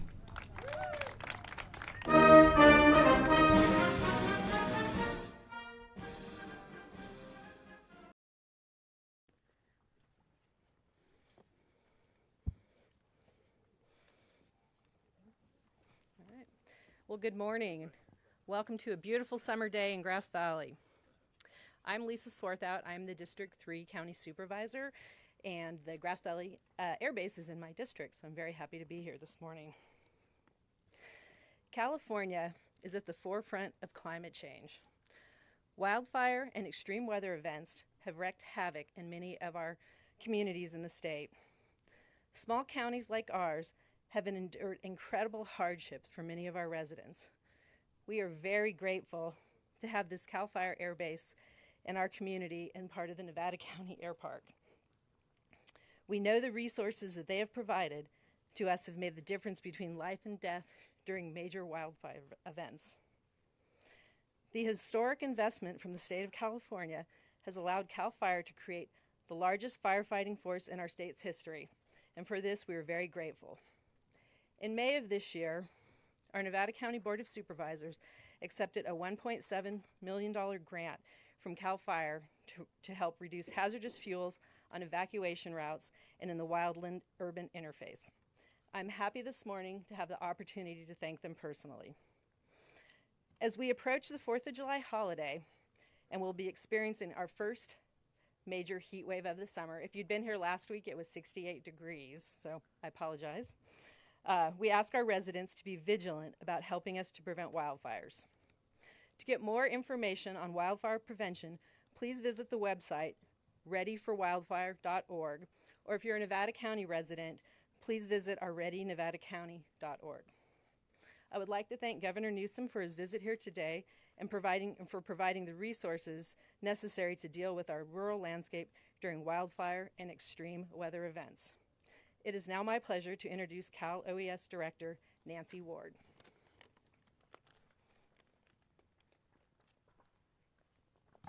Thank you, Supervisor, and good morning.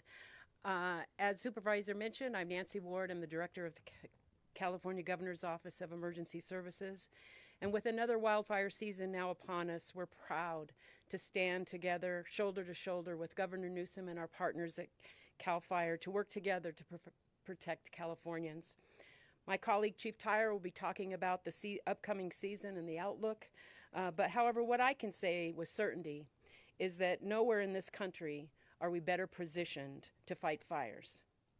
While California may lead in the uniqueness of disasters, we do have the benefit of the best trained, the best equipped, and the most tested first responders anywhere in the world.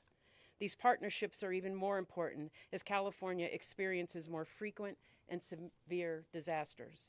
In just the past few years, we've done record wildfires, a generational pandemic, a historic drought, atmospheric rivers and flooding, power outages, and many, many more.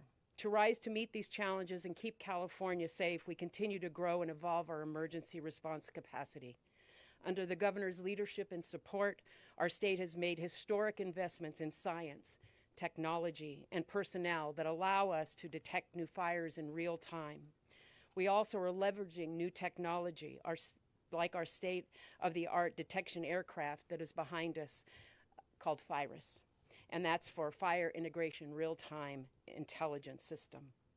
Creating the nation's most advanced wildfire threat intelligence center, pre-positioning fire and rescue resources before the fire starts, creating personnel in our incident management support teams and our state operations center year-round, and upping our game, all to detect that rapidly and all to detect fires much more rapidly and to put them out more quickly. But we also realize that disproportionately disasters impact our most vulnerable members of communities. The state has invested hundreds of millions of dollars in new programs to build community resilience through our Listos California program, and we are actively working to keep these Californians safe from wildfires and other disasters. While the challenges ahead are great, we're taking action like never before to be ready. So when fire strikes or any other disaster, we will be ready, we will be there, we'll be here for each other and for the citizens of California. Thank you. And now it's my pleasure to introduce my colleague, CAL FIRE Chief Joe Tyler.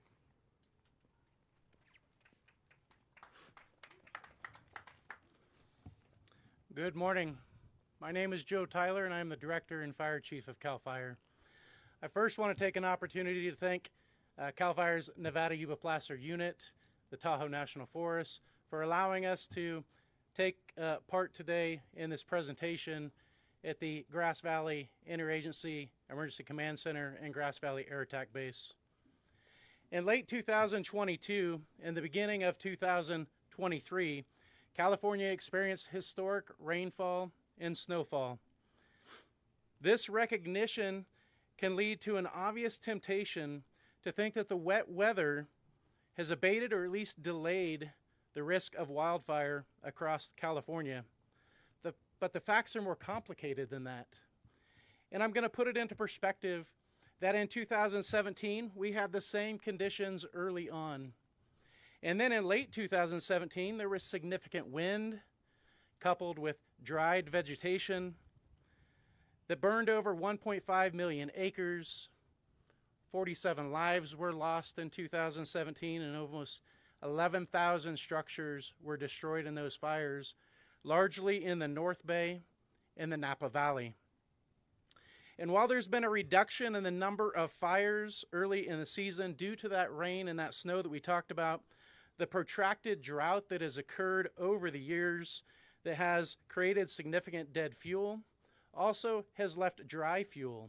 And that dry fuel does not recover in a single year of rain and snow. The abundant rain has produced tall grass and other vegetation that's dried out already and is ready to burn. As the conditions warm and dry and we see over 100-degree temperatures in the Sacramento area over the weekend, the sources of fuel for wildfire are becoming more susceptible to burning. And just last week, CAL FIRE had over 300 wildfires that we supported across the state. And as the 4th of July is quickly approaching us, I'm asking each of you to be mindful of how quickly a fire can have devastating consequences. With the support of Governor Newsom, his administration, and the legislature, CAL FIRE is prepared. CAL FIRE is fully staffed with all of its fire engines, its bulldozers, its aircraft, and all the available hand crews that we have that can respond to our fires. Our local, state, federal, and tribal fire and law enforcement partners are ready as well. Though through a magnificent mutual aid system in California, all allied agencies come together to evacuate and mitigate emergencies that we encounter. In addition, displayed behind me, is our world-class aviation firefighting fleet. Governor Newsom authorized us also to enter into agreements to bring additional helicopters, private firefighting helicopters and aircraft into the system that have made a difference last year and have already made a difference this year as well. And for the second year in a row, CAL FIRE will begin flying its Firehawks, like the one sitting behind me, at night. And at a minimum, we'll have 3 staffed 24 hours a day. One located in Vina, just north of Chico, Hemet Ryan in Riverside, and Prado in Chino. We're advancing technology, and it's technology like night vision goggles that are allowing those helicopters to fly at night. Mountaintop cameras that are utilizing validation tools and being able to move into an era of artificial intelligence to be able to detect and model fires and to provide persistent coverage over fires so we constantly know what the fire is doing. It's important to note that CAL FIRE and its contract county partners have completed over 348,000 defensible space inspections this year, well over our target at a minimum to meet or exceed 250,000. And we continue to make strides in our fuels reduction and prescribed fire efforts. Likewise, it's important that we plan for the future. And so we plan for things like providing opportunities for our California Conservation Corps members to find opportunities for seasonal and full-time employment, our veterans to do the same, and through a Camp Cinder program have been providing efforts for 62 young women to experience what it's like to work for CAL FIRE. Wildfires are a fact in California. It's not a question of if, but it's a matter of when that fire is going to strike. And it's extremely important that we are all prepared. As we enter the holiday weekend and throughout the 2023 fire year, the California Fire Service is relying on you to help reduce the risk of wildfires across the state and the damage and destruction that they do. So we ask that you work to create a minimum of 100 feet of defensible space clearance around your structures. But we also ask that you do that during a time of day that won't likely ignite a wildfire. Have your addresses clearly marked on your home, because when seconds count, we need to be able to find you. Create an evacuation plan and have go bags. And most importantly, listen to our fire and law enforcement partners when they ask you to evacuate. Your life and ours will depend on it. You can find more educational information on ways to reduce the hazards and risks associated with wildfire by going to our websites, fire.ca.gov and readyforwildfire.org, or by visiting your local fire stations and getting educational information there. I'd now like to introduce CAL FIRE's Helicopter Program Manager and Chief Helicopter Pilot, Ben Berman, to speak about our aviation fleet and specifically the S-70I helicopter behind us. Thank you.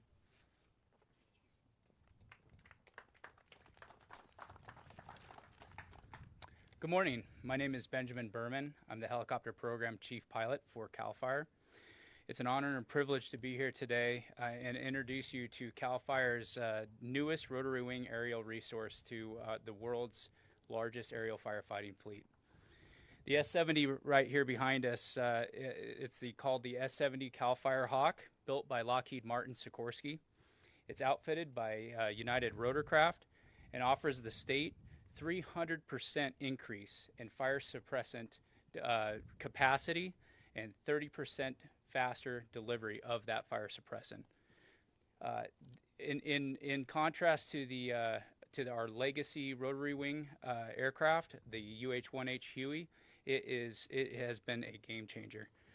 As a technologically advanced aircraft, this platform dual engine capability, state-of-the-art displays, and nearly double the horsepower safely delivers our helitack crews to incidents day or night and can seamlessly transition from fire suppression to hoist air rescue to vegetation management without any further configuration. With its night vision goggle capability, qualified flight crews are no longer restricted to daytime operations only. In 2022, CAL FIRE successfully showcased this capability on the Electra, the Oak, the Fairview, and the Mosquito incidents, where flight crews supported ground resources and fire suppressant drops and reconnaissance logging over 55 hours. As we are well aware, ground crews from CAL FIRE and our interagency and local government partners control, contain, and extinguish wildfires, but the CAL FIRE Hawk behind us provides them the essential tools in achieving that objective. At this time, it is my privilege to introduce Governor Newsom. Thank you, Ben.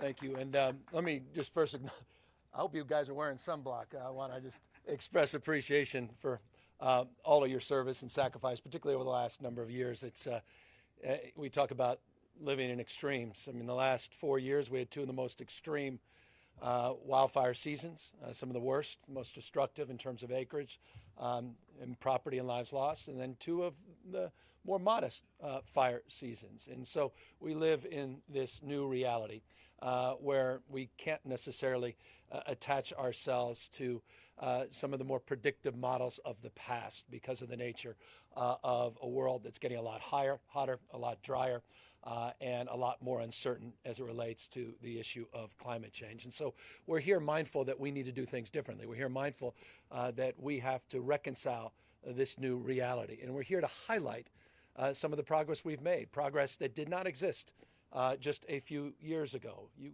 look at some of the tools and the technologies you see behind me, none of them existed just 5 years ago. Maybe the S2s did in terms of being the backbone of the fleet, but certainly not the Firehawks that Ben was just highlighting. We've gone from a old Huey model, these 1970 Huey helicopters, to the state-of-the-art Firehawks that, as was noted last year, were used for the first nighttime suppression efforts in our state's history. One of the few jurisdictions in the world that are providing that kind of nighttime wildfire suppression efforts. There'll be 16 of these, 12 to 16 of these in our portfolio very, very soon.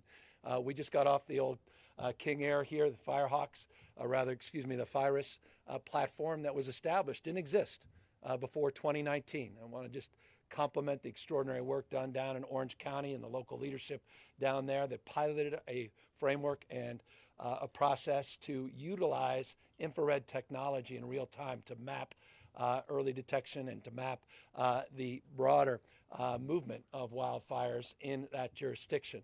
We were so impressed with the technology, OES, our Office of Emergency Service decided to contract directly with it and expand it. Now we have two of these platforms, Northern California and Southern California. And they're also providing not just wildfire protection, detection, and utilization of technology in real time, but also search and rescue missions. Just last night, helping save someone nearby, including, by the way, this platform's providing opportunities to do all kinds of other work that provides for first responders to have more information in real time and data in real time, including a train derailment a number of months back and other efforts to address the issues of emergency. So these, again, this is a platform that didn't exist, Virus, just a few years ago. In addition to that, we were inside just a moment ago looking at now a portfolio of about roughly 1,000 cameras. It wasn't just a few years ago that early detection out there in wildland parts of the state had to be done by individuals in towers. If they were staffed, it was great. If they weren't staffed, was suboptimal. We had some old technology, some old cameras that weren't particularly clear and had no capacity to use the tools of technology, particularly as it relates to machine learning and artificial intelligence. Now we have 1,000 of those cameras. I remember just a few years back, we had a goal of 100, now 1,000 in that network. Real-time monitoring, 360 degrees, the ability to pinpoint through artificial intelligence precisely, cross-reference, and organize not just an analytic framework, but to organize resources for early suppression, not just early detection. We also are using technology that's well established in this country. We've been working with Department of Defense for years, Pentagon for years, as it relates to satellite detection that was used in World War II. That process has been a stubborn one. It required on an annual basis to go to the Pentagon to encourage, to leverage to the extent we could the access to that technology. Since the Biden administration's gotten into office, we've been able to streamline the utilization and the access of that technology, and it's proved to be extraordinarily successful, so much so that we've been providing that as a platform for other states, and I think we just offered with some of that technology, the utilization of it up in Canada as it relates to some of the wildfires they are experiencing.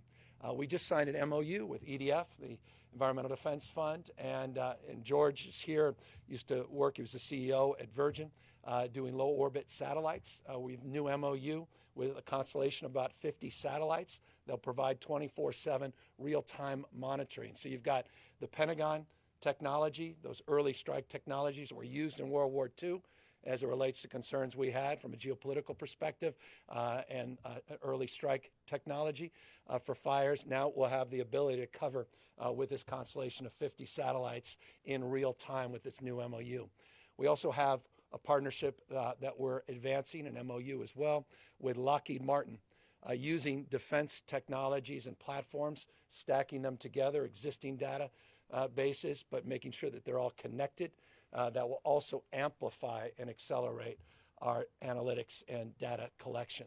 All these things, again, didn't exist just a few years ago. The tools of technology are being utilized here in the state of California like no other jurisdiction that we know of in the United States, and there's a reason people come from around the globe to learn about the work that CAL FIRE is doing, the mutual aid system, and the work that they're doing on our integration center. We have a wildlife integration intelligence center that also brings all of this together under one roof. And finally, in addition to all of that, we've been investing in partnership with the legislature, and I want to thank the legislature for their unprecedented support of investments, including $2.7 billion in the budget that will be passed early next week, an extension of the commitment we made last year. that will allow us to continue to procure these tools of technology and maintain our fleet as it relates to our existing resources and making sure that we continue to surge those resources, but making sure that we're providing more pay for CAL FIRE men and women to make sure that we're recruiting more staff as well at the same time. But we're also doing a new program called, well, it's a LiDAR program that is allowing us to map, 3D model map with a precision that we couldn't have, again, a few years ago through the LiDAR process, 30 million acres in California. And so we're overlaying that LiDAR mapping, using these tools of technology and AI, cross-pollinating these platforms as it relates to real-time assessments, as it relates to our camera technology, and having that satellite technology, all of that integrated and stacked in a way where we can truly express ourselves as a leading, technologically advanced fire fighting, seasoned professional operation here in the state of California. So that's my long-winded point, because I don't think that point is made enough of how we are modernizing our approach and how we're meeting, dare I say, the moment, addressing the nature of the change and the extremes that we're now challenged with in this state. I'll close with one other final thing, because there's no substitute back to people. And the hard work and the grind every day with the Conservation Corps, the hard work and the grind every single day with the folks out there, out there with the bulldozers and out there doing the vegetation management, the forest management, that are getting these fuel breaks and fire breaks, doing the prescribed burns. And it's important for folks to know, we recognize, I can't make up for the last half century, can't make up for the last century as it relates to fire suppression strategies, what we should have done and didn't do. But we are doing more than we've ever done in partnership with the federal government, U.S. Forest Service. Talk about an MOU. We have a specific MOU with the Forest Service to double the number of acres that we're managing, and we're meeting those goals. And you heard the chief mention some of those progress as it relates to defensible spaces, as it relates to individuals in the wildland-urban interface, but more broadly in terms of total number of acres that we are actively managing in our forests. We have more work to do in that space. We recognize the scale and magnitude of the neglect over the past, and we are significantly increasing our efforts here in the state with our federal and private partners. I'll close with a reminder. The state wildlands represent roughly 3% of all the wildlands in California. The vast majority are in private hands and the federal government. And this is an incredibly important point to make. This is about mutual aid, yes, and we have the best mutual aid system in the world. But it's also about mutual responsibility. And the state cannot do all of that alone. And I want to thank our private partners. We created some new liability insurance grants to help support some of our efforts on prescribed burns and the work that we're doing in concert and collaborative spirit. And again, I want to thank our federal partners that have done a remarkable job investing in unprecedented support in this state to actively manage our forests as well. So that's the update. Again, just mad respect for all you guys, the time away from your family the last few years, what we've asked of you. You don't have to do this, but we talk about, I know it's rote and cliched sometimes, but you talk about heroes. These are the men and women out there selflessly doing extraordinary work. And so I just want to thank you for one final thing, and this is the last word. For the things we don't read about, for the things that don't become international headlines. And it's those saves that these guys deserve so much credit for. And I think that's one of the biggest stories in terms of the work CAL FIRE does, is how many fires they keep under 10 acres that none of you write about and none of us talk about. And that's where the real heroism is found every single day. So keep up the good work, and thank you again for your sacrifice. And with that, we're all here to answer any questions.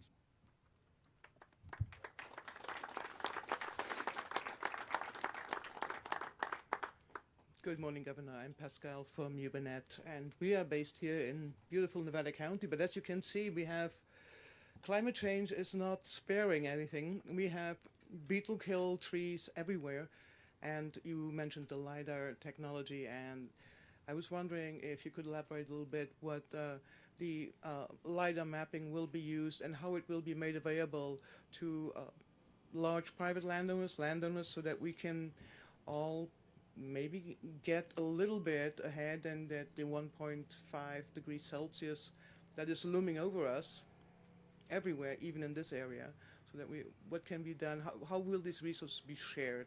I love that. Joe, why don't you talk a little bit more about the progress, not only in terms of the 3D mapping and modeling, but also in terms of providing that as an open source for the private sector. Thank you, Governor, and thank you for the question. So we know through LiDAR efforts of our federal partners a few years back that we had 129 million dead trees across the central and southern Sierras. And then that number increased yet again. My apologies, somebody's over the top of us. But that number increased yet again. And we saw, as you mentioned, the beetle kill and the dead and dying trees that have moved far north here into Nevada, Yuba, Lake counties, and quite frankly, all the way to the north. So the investment of $30 million largely right now into the Natural Resources Agency to work on this collaborative effort, and then again working with the FIRUS platform and Cal OES to be able to map the entire state of California would be the goal at the end of the day. Then to be able to work with our local, state, federal, and private partners, as the governor said, to be able to get the work done on the ground. It is about sharing that information. It's about the investments of the $2.7 billion that the state of California has invested in the investments of our federal partners as well. LiDAR largely hasn't been across the state of California up to this point, and it's these initiatives that are going to turn that corner. It's important to talk about one other item. That is the Wildfire and Forest Resilience Task Force. WildfireTaskForce.org is a place that local, state, federal, private, and tribal partners can come together to collaborate on how to overcome this issue. In addition, we take that LiDAR information and we look at uses by our suppliers called Intera and TechnoSilva that provide wildfire analyst opportunities for us to be able to better understand and predict the modeling of fires through the use of LiDAR. There are so many efforts going on in this area. It'll be great to have LiDAR across the entire state. Could you just give us a time frame for the rollout throughout the state? Are we talking 2 fire seasons, 4 fire seasons? Well, the investment by the administration is going into this year. And so we need to meet the goals and objectives of the administration and the legislature to get that done. Well, we'll try to get it as soon as we can. Again, it's a novel strategy. By the way, I appreciate Chief bringing up TechnoSilva. We did an innovation sprint a number of years ago. And TechnoSilva is a predictive modeling platform, an AI-generated predictive modeling platform, which has been a game changer for us. It's one of many now in the market. California was on the leading edge in terms of sourcing this technology, but it came through what we referred to as an RF2 process, which was an innovative process of not waiting years and years to go through a procurement, but actually testing in real time the technology and proving its efficiency and effectiveness so that we can invest in it. And so I do want to also acknowledge the component parts of that in relationship to all of these other component parts, as the Chief was saying, how LiDAR and all these things sort of, again, play into this larger mosaic of stacking these technologies and platforms and data sets. Hi, Governor. Hi, Governor. Ashley Zavala with KCRA 3. So for some communities, vegetation management, pruning projects, they tend to get tied up in some environmental reviews. And right now, I know there's your big infrastructure push to streamline some of those reviews for some projects. There's criticism from Republican lawmakers that wildfire prevention projects and also housing are not part of that effort. If you have a response to that. Well, as it relates, I was actually up here. I think I invited a few of those lawmakers. did an executive order as it relates to prioritizing and waiving the environmental rules as it relates to being able to do these prescribed burns and vegetation management. So that's number one.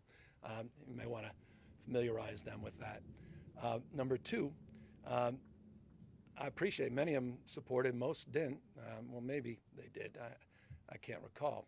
All the streamlining bills we did on housing the last 4 years, including last year, including this year, SB 7 as it relates to judicial review, which was expanded. So those are golden oldies. But I'm very proud of the work the legislature did yesterday on the infrastructure package, or this week, the deal that we announced and will be advanced more formally in a vote next week. Big deal. Big deal. Wasn't easy. None of these reforms are easy. I think I've signed 20-ish, 1920 SECA reform bills since I've been governor the last few years. We haven't been sitting back idly in this space. Been very aggressive on the housing. Been suing cities, including community up here, not just in Southern California, Huntington Beach, to hold them accountable, their housing element, their RENA goals. And we're very aggressive, as you know, on issues of accountability and time to delivery. And this state needs to build. If you want to address the extremes and you want to move to change the way we produce and consume energy, that means we have to be big in big things. And those are the big projects that need to be developed to advance that transition, to advance the call to address the issue of climate change, to make real the investments, unprecedented, $50+ billion of investments the state has put up to be able to garner more support from the federal government, to be more competitive, bringing down federal discretionary grants. And California is stepped up. And so with deep respect, I want to thank the leadership of both the Assembly and the Senate for the work they did, the budget chairs, to make this infrastructure package happen. And I look forward to doing a lot more over the course of the next months and years to continue to advance that cause. Sorry, I'm just letting this plane go by. Okay, so it's been a really busy day, and not to take away from the message here, but earlier this morning you announced you're doubling the amount of officers headed to San Francisco to help crack down on fentanyl. If you could just give us a couple of words on why you made that decision and, yeah, what pushed you to that point. Because I saw early success of the operation we launched just a few weeks back. I want to thank the National Guard for their work on analytics and data collection. The new partnership that we advanced, it's a regional partnership through the HIDA process that incorporates San Francisco with other Bay Area counties.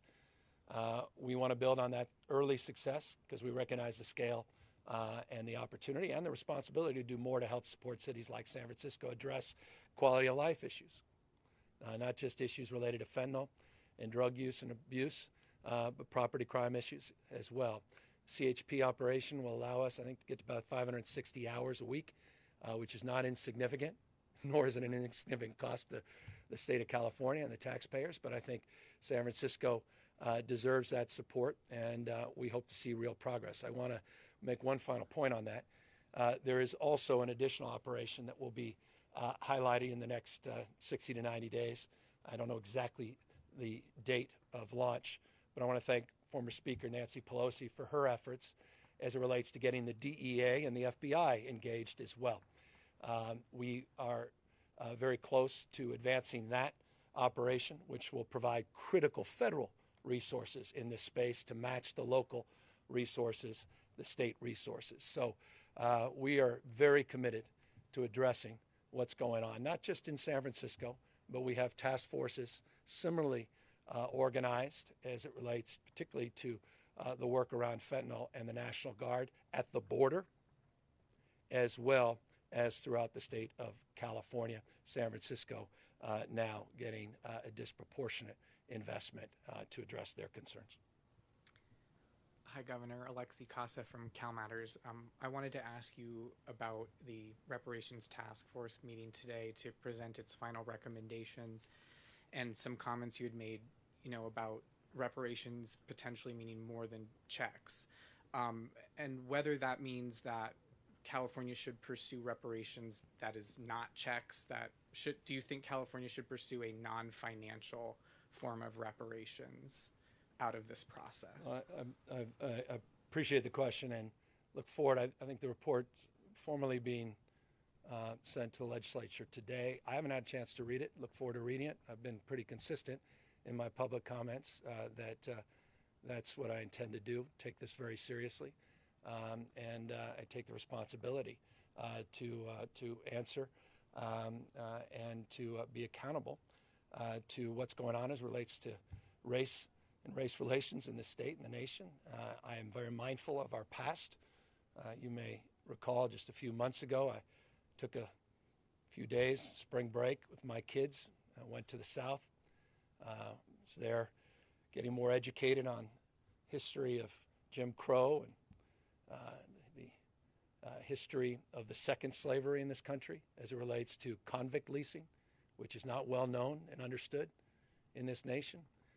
It only reinforced my anxiety and concern about the world we're living in and the disparities that persist in this country. And to be candid with you, also reinforces my concern about the decision, unsurprising nonetheless, of the U.S. Supreme Court today as it relates to ending affirmative action, which in the state of California will not have a disproportionate impact since that's been established under Prop 209 in 1996, the UC system, formerly in 1995, even predating Prop 209. But the impact that had on black and brown communities was profound.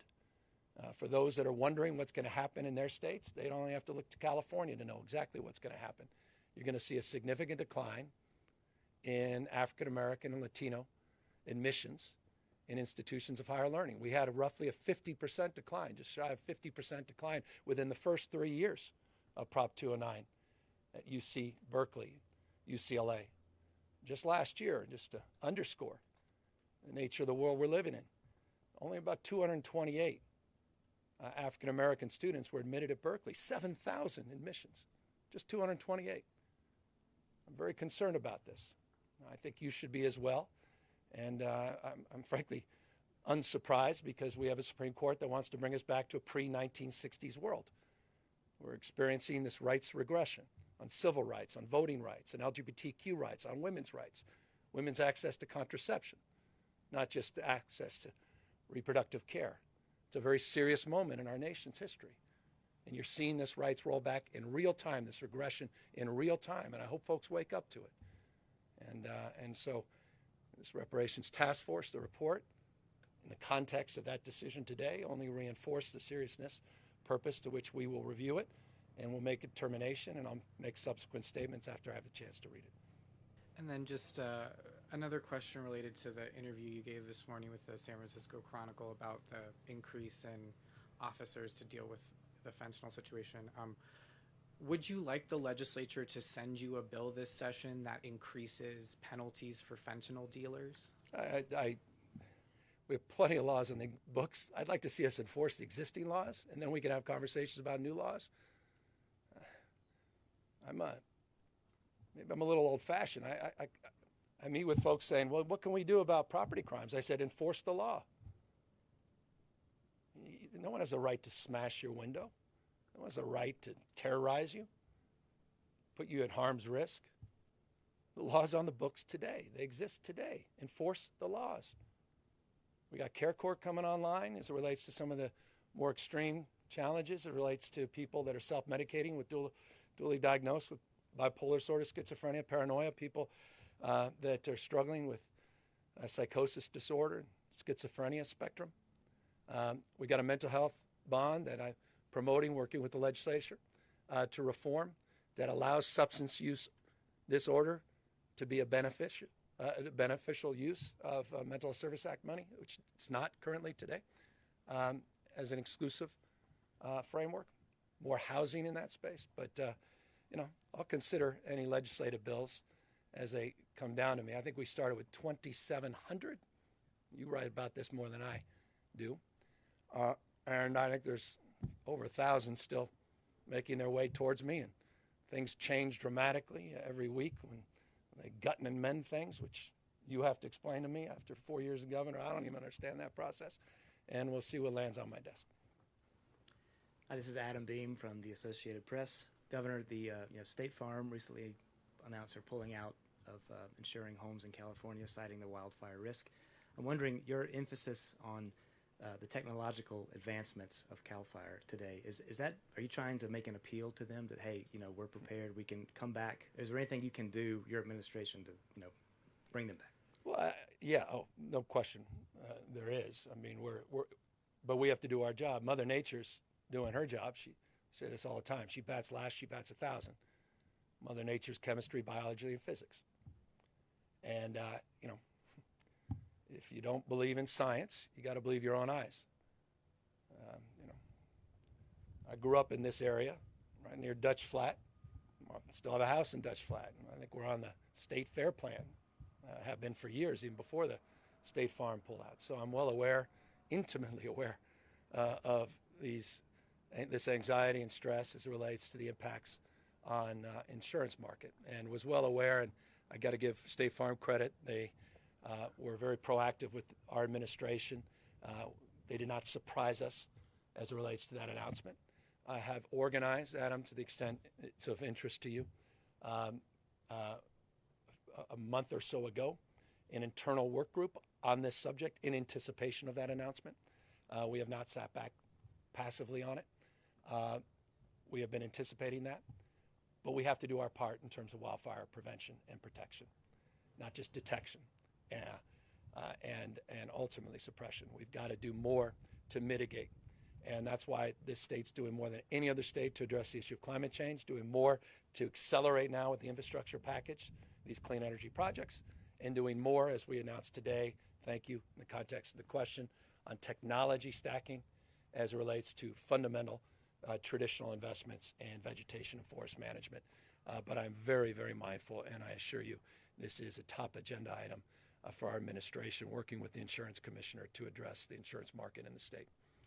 And Governor, when it comes to the affirmative action ruling today, you and your administration have worked quickly to respond to previous rulings, including rulings on guns and abortions. I'm curious if you have a response plan to this. Is there anything you can do, or do you have? It's more difficult because of Prop 209. I mean, California is America's coming attraction on this. I mean, I think this surprises probably 8 out of 10 people that this doesn't have a huge impact on California. You think, oh, hold on, this must have a profound impact on California. We are not allowed on the basis of Prop 209 and the actions at the Regental level in 1995. You may recall, 94, 95, it was all Prop 187, and then it was eliminating affirmative action at the UC regions, and then led to 209, codified, went into effect in 97.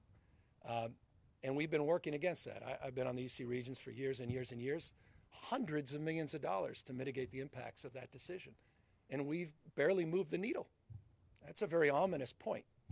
California's sincerity to address the issue of diversity and inclusion and equity. I know it's a 3-letter word. It's a 4-letter word to some members, some leaders in other states. And CRT, DEI, ESG, it's whatever can distract you from other things. We take it very seriously. We're a majority-minority state. We celebrate our diversity. We won't tolerate it. But that impact of Prop 209, the impact the region's made, has been profound and consequential. And now the impacts will be felt in private universities, not just public universities. The impact will be felt at Stanford and USC and Caltech and other universities that will struggle like the UC and CSU systems have struggled to make up for it. It's going to have a big impact across this country. Again, trying to roll back the rights that have been advanced the last half century. They want to bring us back to a pre-1960s world. And that may be romantic for some, but I don't think it's consistent with the progress and the promise that we've made over the course of the last half century, and we're going to fight hard to continue to advance our cause. And Adam, we've been trying our best at the UC-CSU, and to the extent we have a lot to share with others, we have already done that. The Congressional Black Caucus, we provided them a lot of the information about what we've been doing to mitigate the harms and damages. We'll continue to share that data and information. We did an amicus brief at the Supreme Court in relationship to this case and decision. Obviously, had little to no influence. Again, unsurprising, the 6-3 extreme conservative majority in the Supreme Court. Good morning, Mr. Governor. It's Eitan Wallace here with Nexstar Media. And first of all, I'm the final journalist to ask these last two questions. And They're then always the ones that get you in trouble. Yeah. Thank you. Good morning, Cal Fire folks and Cal OES. Thank you for your service. First question is that 3% number you mentioned about those wildlands. Yeah. State owns 3%. So in the sense of the federal government and the private owners, what is your message to them as we approach this peak fire season? Well, we're partners, and we've established some new lines of engagement that I'm really proud of. And let me, fair is fair. The Trump administration, we established an MOU with the Trump administration on the federal framework. The problem was they never funded it. Biden administration has helped fund it. And that's a significant advancement. What's significant about the Memorandum of Understanding, which is just a fancy word of saying we have an agreement in principle to advance a collective goal and cause, is that it's around prioritization and it's around collaboration so that we're not doing these separate projects in silos. And it's about looking, and that's where LiDAR comes in, and the AI technologies and all our predictive modeling and everything else we've been talking about here. What is our highest and best use in terms of investments, and what's the ROI in terms of suppression and mitigation? And so that's the process underway, including the private sector.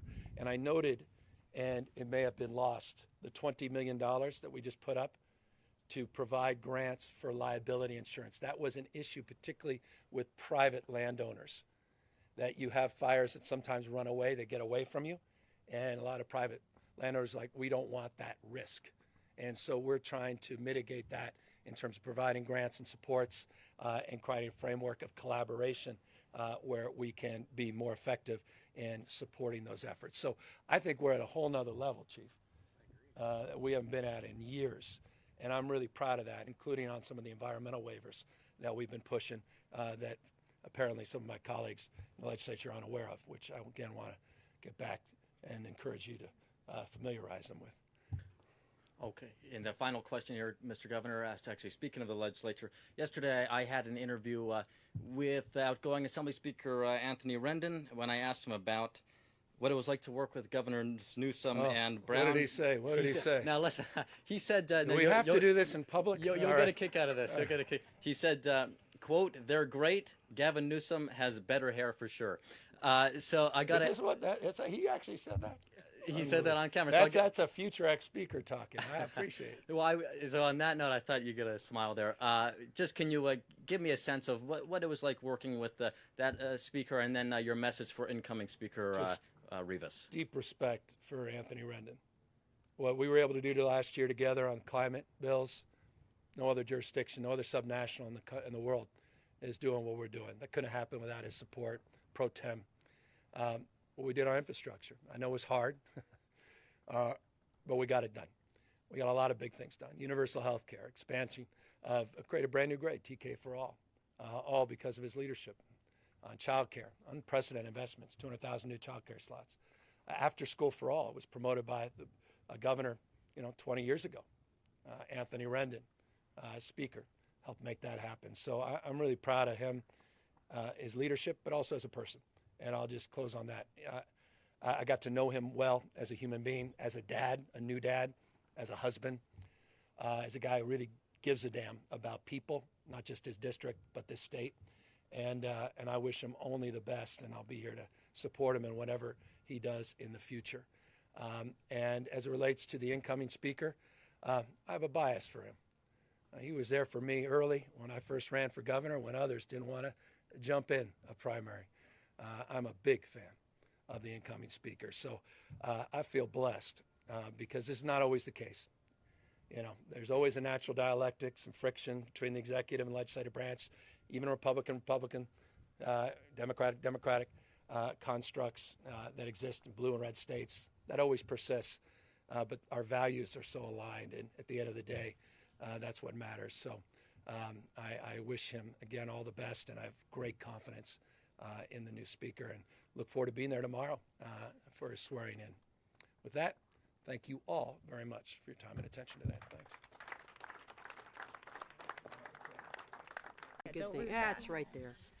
Okay. Good afternoon. I'm Nancy Skinner, Senator Nancy Skinner. I happen to chair the Senate's Budget Committee. and also had the privilege, or not privilege, but no, privilege of working on the Senate's team that worked on the infrastructure bills.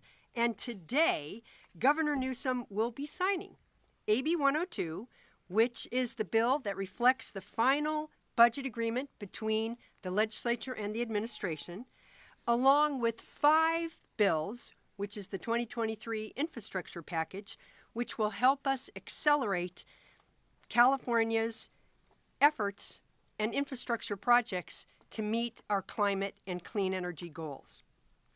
And, of course, included in our climate and clean energy goals are water projects and many resiliency projects and more. But I will let others speak to that. What I want to speak to very briefly is this year's budget agreement and the bill that will be signed. So I think all of you know, dealing with this year posed challenges.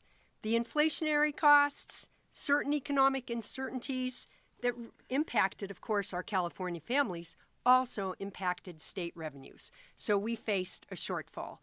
It's that rags to riches story that California very often faces.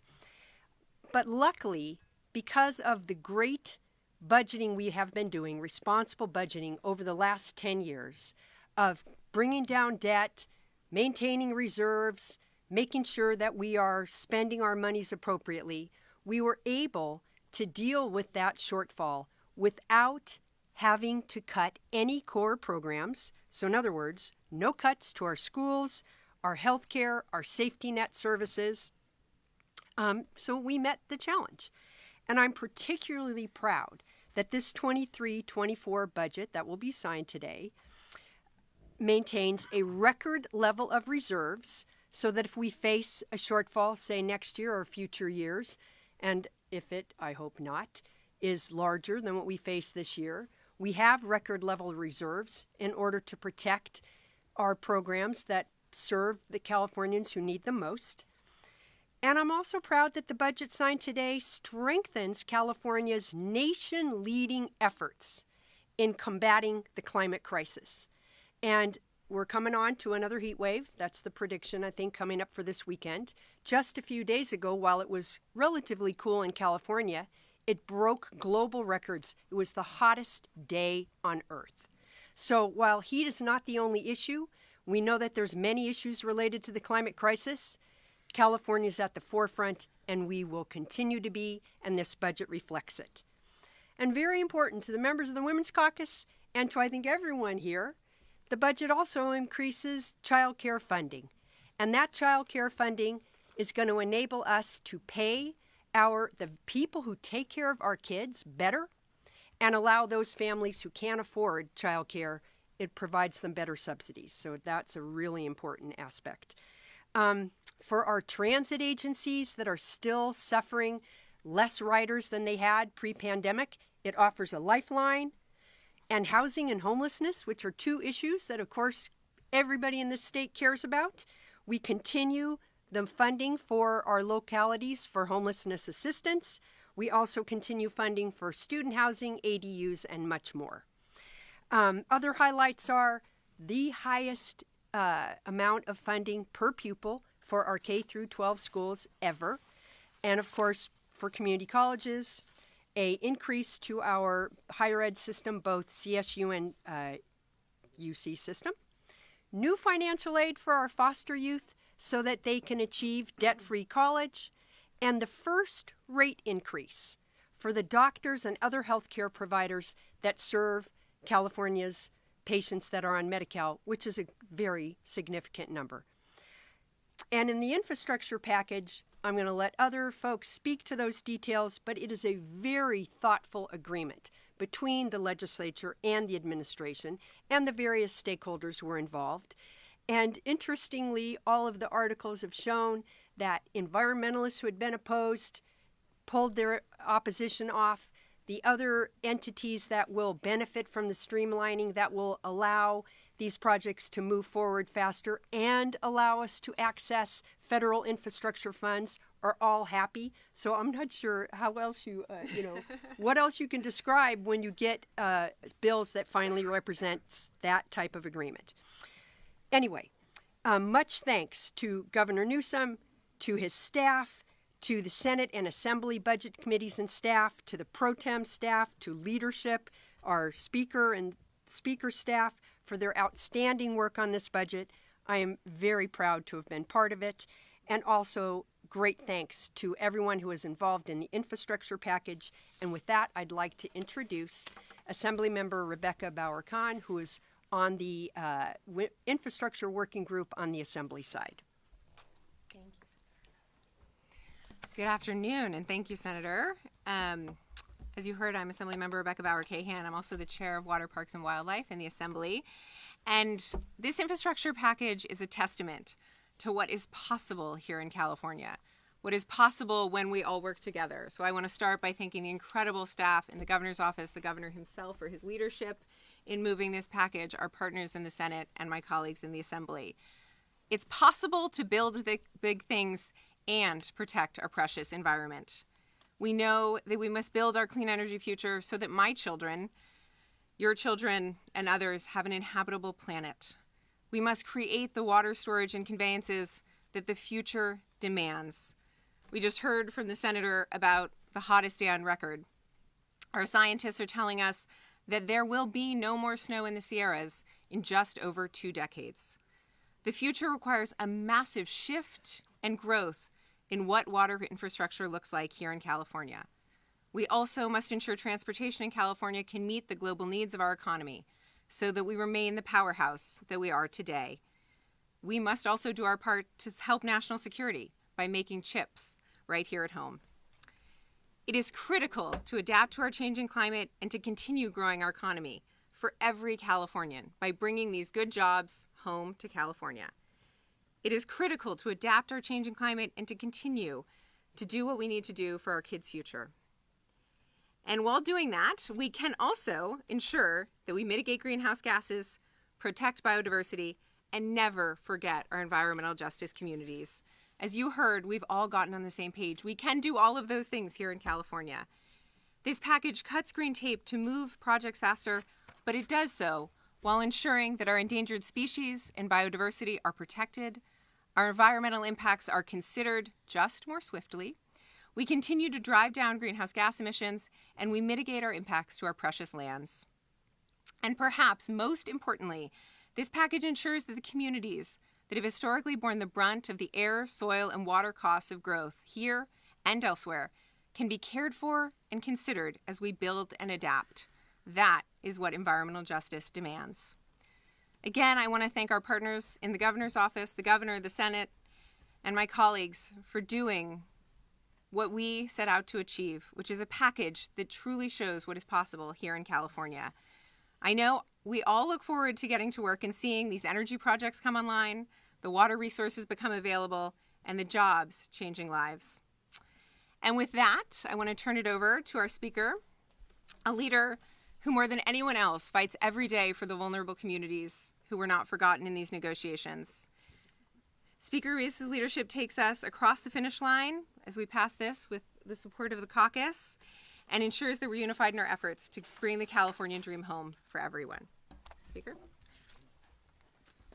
And it's great to be here. I appreciate the kind words and appreciate the comments by Senator Skinner and by my Assembly colleague. There'll be some repetition, but repetition is good, so hopefully you all focus on those areas of the budget that matter most to all Californians. But also want to recognize Phil Ting.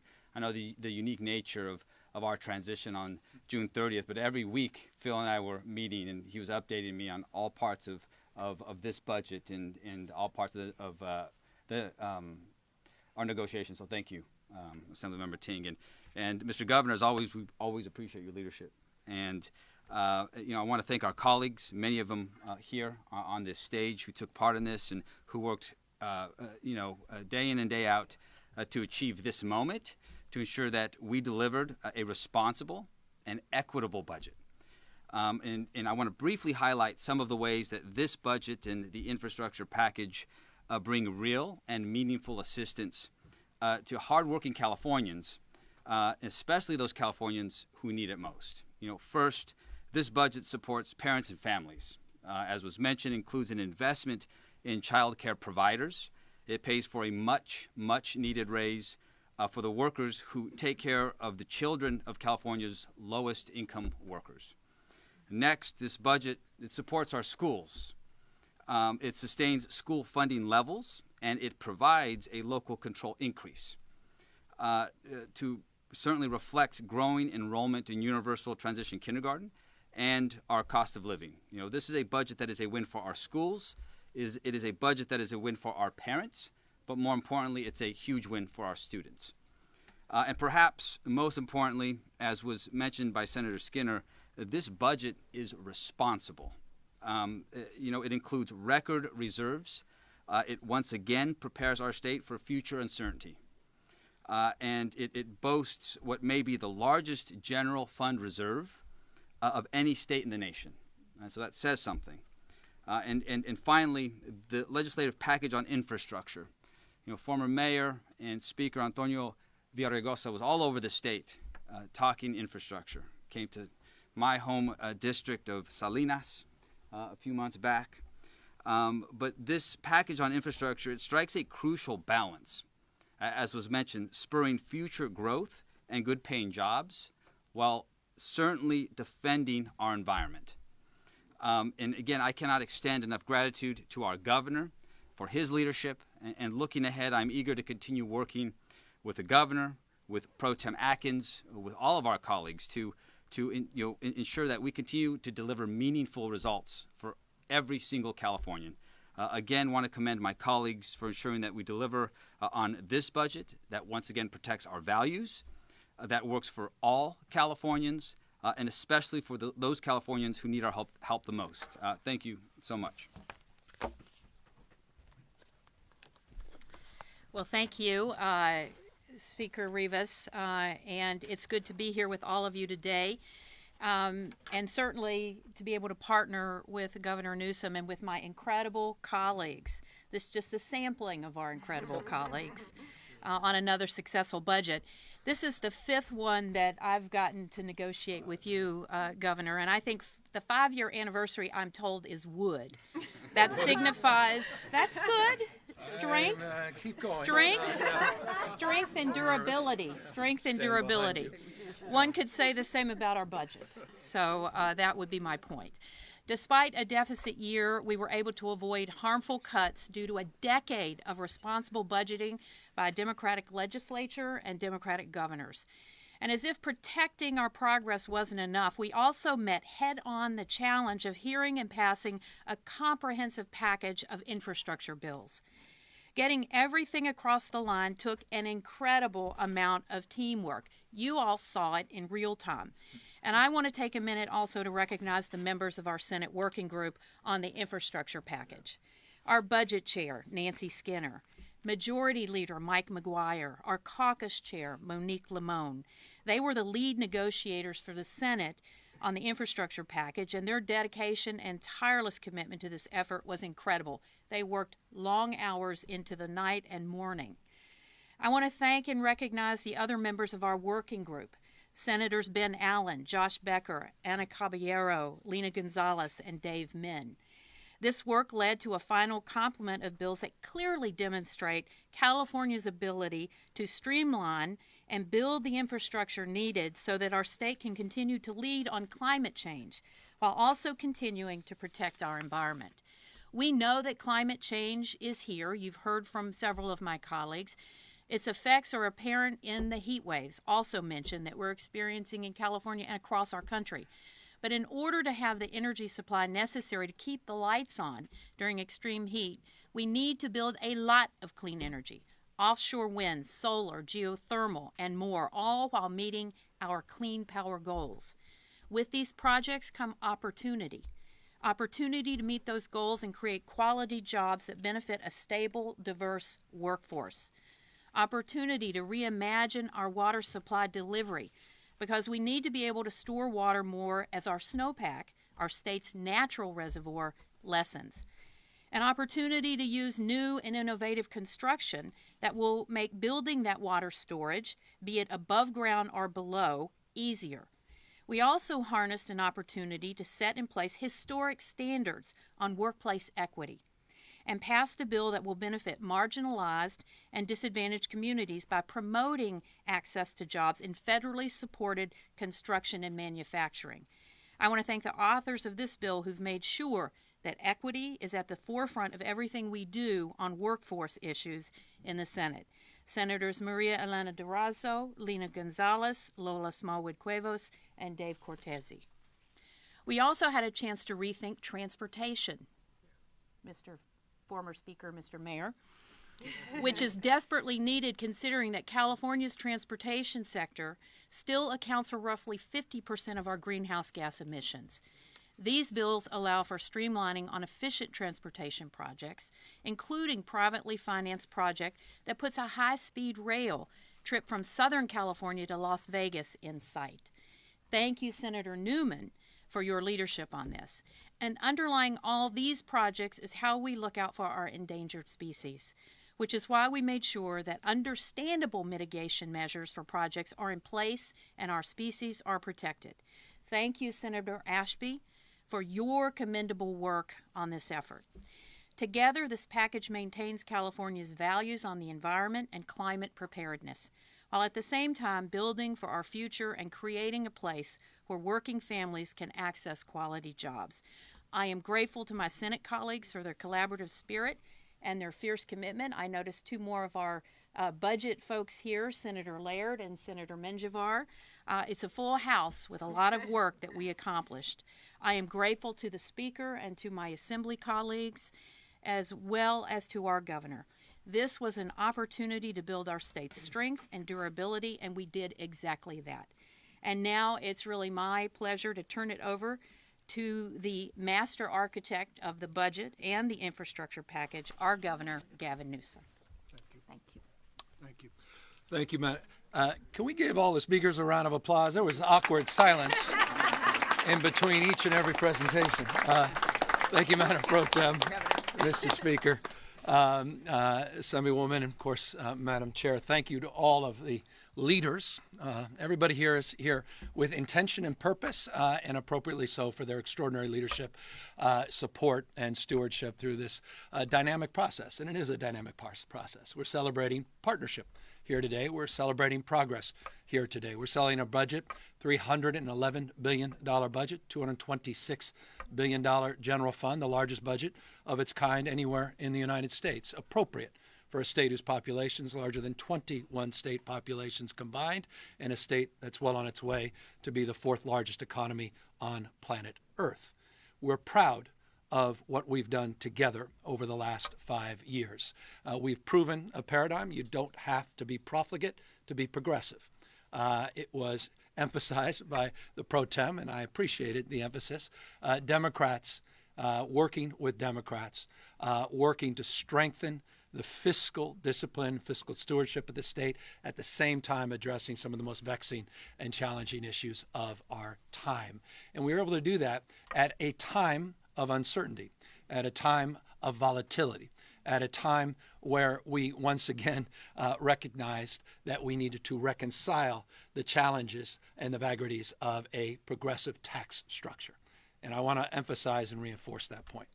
In the last 2 fiscal years, this state has enjoyed a $177.7 billion operating surplus over the last 2 fiscal years. $177.7 billion.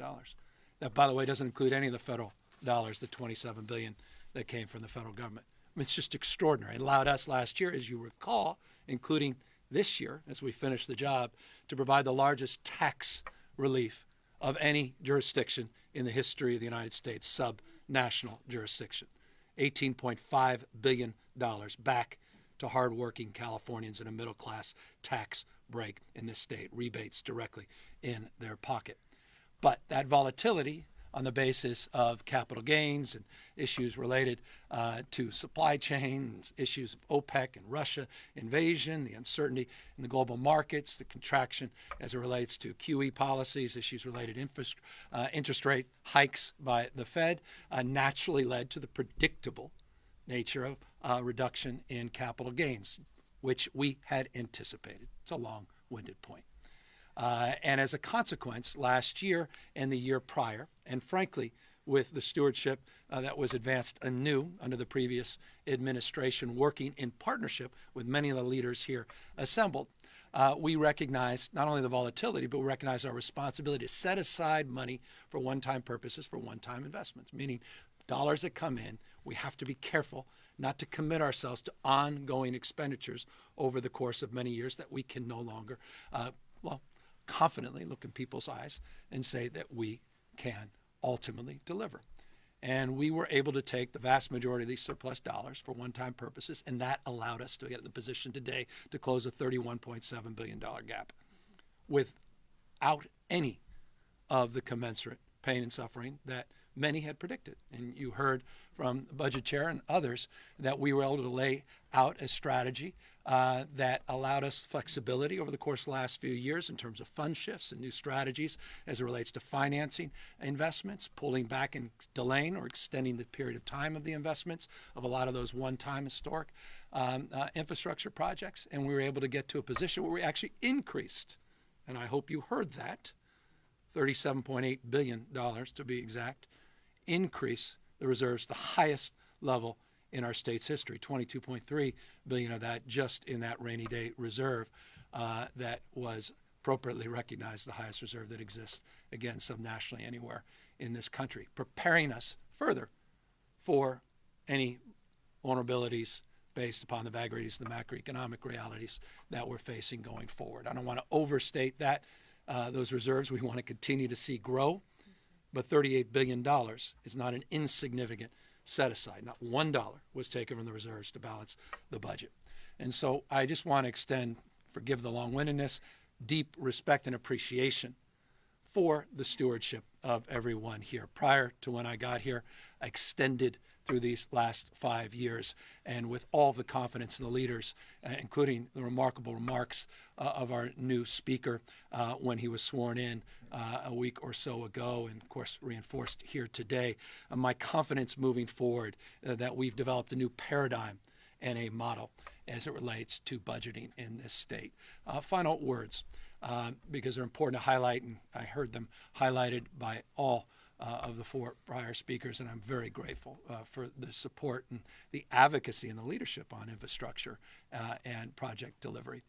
But I also heard it reinforced that we continue to make unprecedented investments that, forgive me, I just have to highlight because it's deeply a point of pride. Because we're doing things no other state in America no other state in America is doing. No one's investing $4 billion in after school and summer school. No other state in America is doing that. No other state is putting $4+ billion into developing partnerships, public-public partnerships, not just public-private partnerships with our community schools expansion. No other state's doing what we're doing, thank you, on school meals, universal school meals. No other state is doing, and it was appropriate to highlight the investments in child care, not just high propensity, meaning increasing the number of slots, 200,000, which is our long-term goal, but the quality component that was deeply and advanced in this budget here today. Again, not just access, it's quality access. That TK, thank you, Mr. Speaker. I mean, that's just an extraordinary, we created a brand new grade in this state, and we're fulfilling that promise. $10 billion in CalAIM, completely reimagining the Medi-Cal system. $8+ billion in the behavioral health space, including 4.7, 0 to 26. No other state in America making those kinds of investments. 15.3 advanced, not a dollar cut in terms of the investments on addressing the vexing issue of homelessness and the investments we're making in housing. But all that means little if we can't deliver. And that's the last point. Forgive me long-windedness, and it explains why former Speaker Antonio Villaraigosa is here as well. It's a recognition, and I appreciate, Mr. Speaker, your recognition of the former Speaker's leadership in this space. A year or so ago, he was announced as our infrastructure czar. We didn't have a better title. I think he liked that title. And he went out, as Speaker said, traveling the state and making a case anew that we've answered the why question on moving to a low-carbon green growth future. We've answered the what question, but not the how. And it was highlighted, and appropriately so, I think it was July 3rd or 4th, it was the hottest temperature ever recorded in 125,000 years, as if thermometers existed then, but that's an estimate. But think about that. And it's not surprising. I mean, the heat dome that they're experiencing in Texas, where they can barely keep the lights on with old fossil fuel burning plants, only reinforces the imperative to move aggressively and to address these issues head on. That's why this infrastructure package was so important. I know, people go, what's design build? What's NEPA even mean? What's direct contracting? The hell you're talking about judicial review? All those things, though, matter.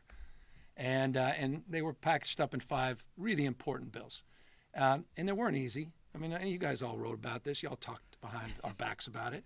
You all had off-the-record comments. I know every single damn one. I should have written 100 stories, sources, and all that. Will it happen? Will it not happen? Well, it happened on the basis of trust, on the basis of the relationships that you see up here. And so I want to just thank Antonio for his leadership in this space. But more importantly, I want to thank the leaders in the Assembly and the Senate and the conditions that were set by our pro tem in particular, by our former speaker, to support the process, which was not easy. The process is always tough. And I recognize I don't necessarily always make it easy. And to put those work groups together, you weren't supposed to snicker about that. You were supposed to just, zone out. But the seriousness of purpose that they advanced by putting those work groups together gave me confidence that we would work it out, and we did. And in confidence, in truly last word, that it's the beginning, not the end of the process. And you heard the speaker just say that, and the pro tems said this. Budget chair, we've had conversation. What else? What else can we be doing? That's right. Because we recognize that we have real urgency and we have responsibility. And so I'm here in that spirit of gratitude, deep respect. If it's not obvious, I hope you pick up a little bit, not just in what I'm saying, but how I'm saying it. Deep admiration for the folks on this stage, deep respect for their collaborative spirit and their willingness to engage. It's a hell of a legislature. This state is blessed, and California, I think Californians, I think should be very proud of what we're doing here today. Thank you as well to all of the staff that worked so hard to make this happen. Let's sign. All right. Thank you, guys. Thank you. Mr. Ting reminded me these are the actual bills. There's a lot of money in there. There's a lot of money in there. Right. There's one typo, however. All right, so let's see what we got here. So these are the, this is the budget. Let's sign the budget first. All right, let's do one of those fake photos. Yeah, get rid of the rubber band. All right, now let's get this done for real. All right, that's one. Where's our budget chair? All right, here's a subcomponent. We won't bore you with the nomenclature around all this. I know Phil wants. Yeah, thank you. And then there's the backup. I'll just take that. You don't need to see that. And here are the 5 infrastructure bills, 11 to 10, and all rolled up into 5 important bills. I'll just hand these out after I get them done.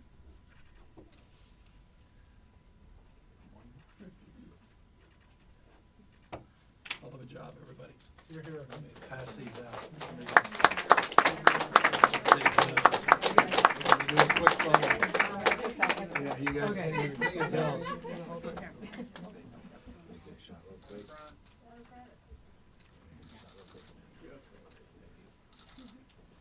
Great. Thank you all. With that, pro tem and speaker are here to answer any questions. Thank you. All right, this is the. This is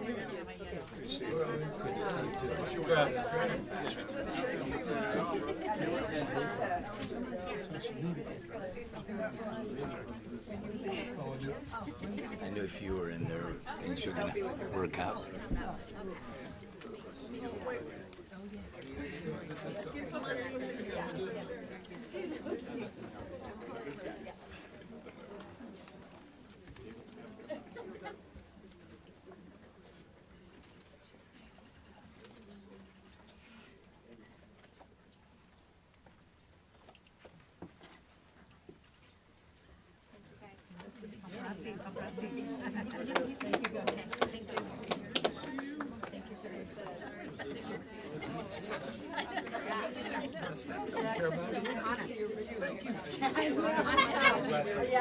She's grabbing the cup.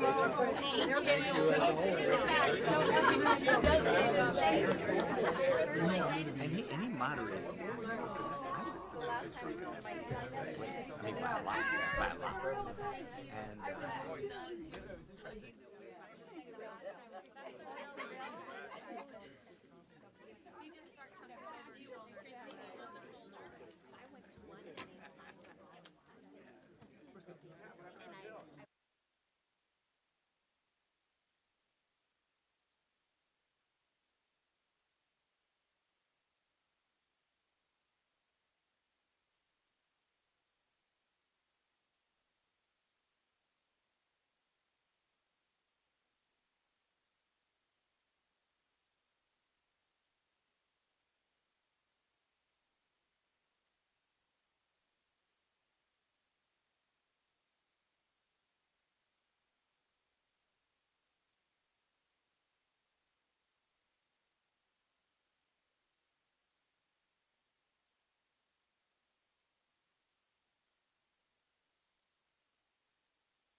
And please, here to, of course, answer any questions. And also, let me, just because it was dark back there, I didn't see Tokes and Wade, who worked so hard on that infrastructure package, and of course Joe and his team, Erica, a remarkable group of leaders at the Department of Finance, and so I just want to thank them for their incredible stewardship throughout, and obviously thank Ann Patterson and Dana Williamson and Abstentia for their hard work and their support. We're having a fun little staff retreat today, or I don't even know if it's a retreat. Everyone's just down the road here, talking about priorities for the next 3.5 years, and we talked very favorably about the work that we did together with the legislature in the last few months, and how that really sets the course for the next few years around accountability and transparency. And I think if there was something that I neglected in my remarks, one of the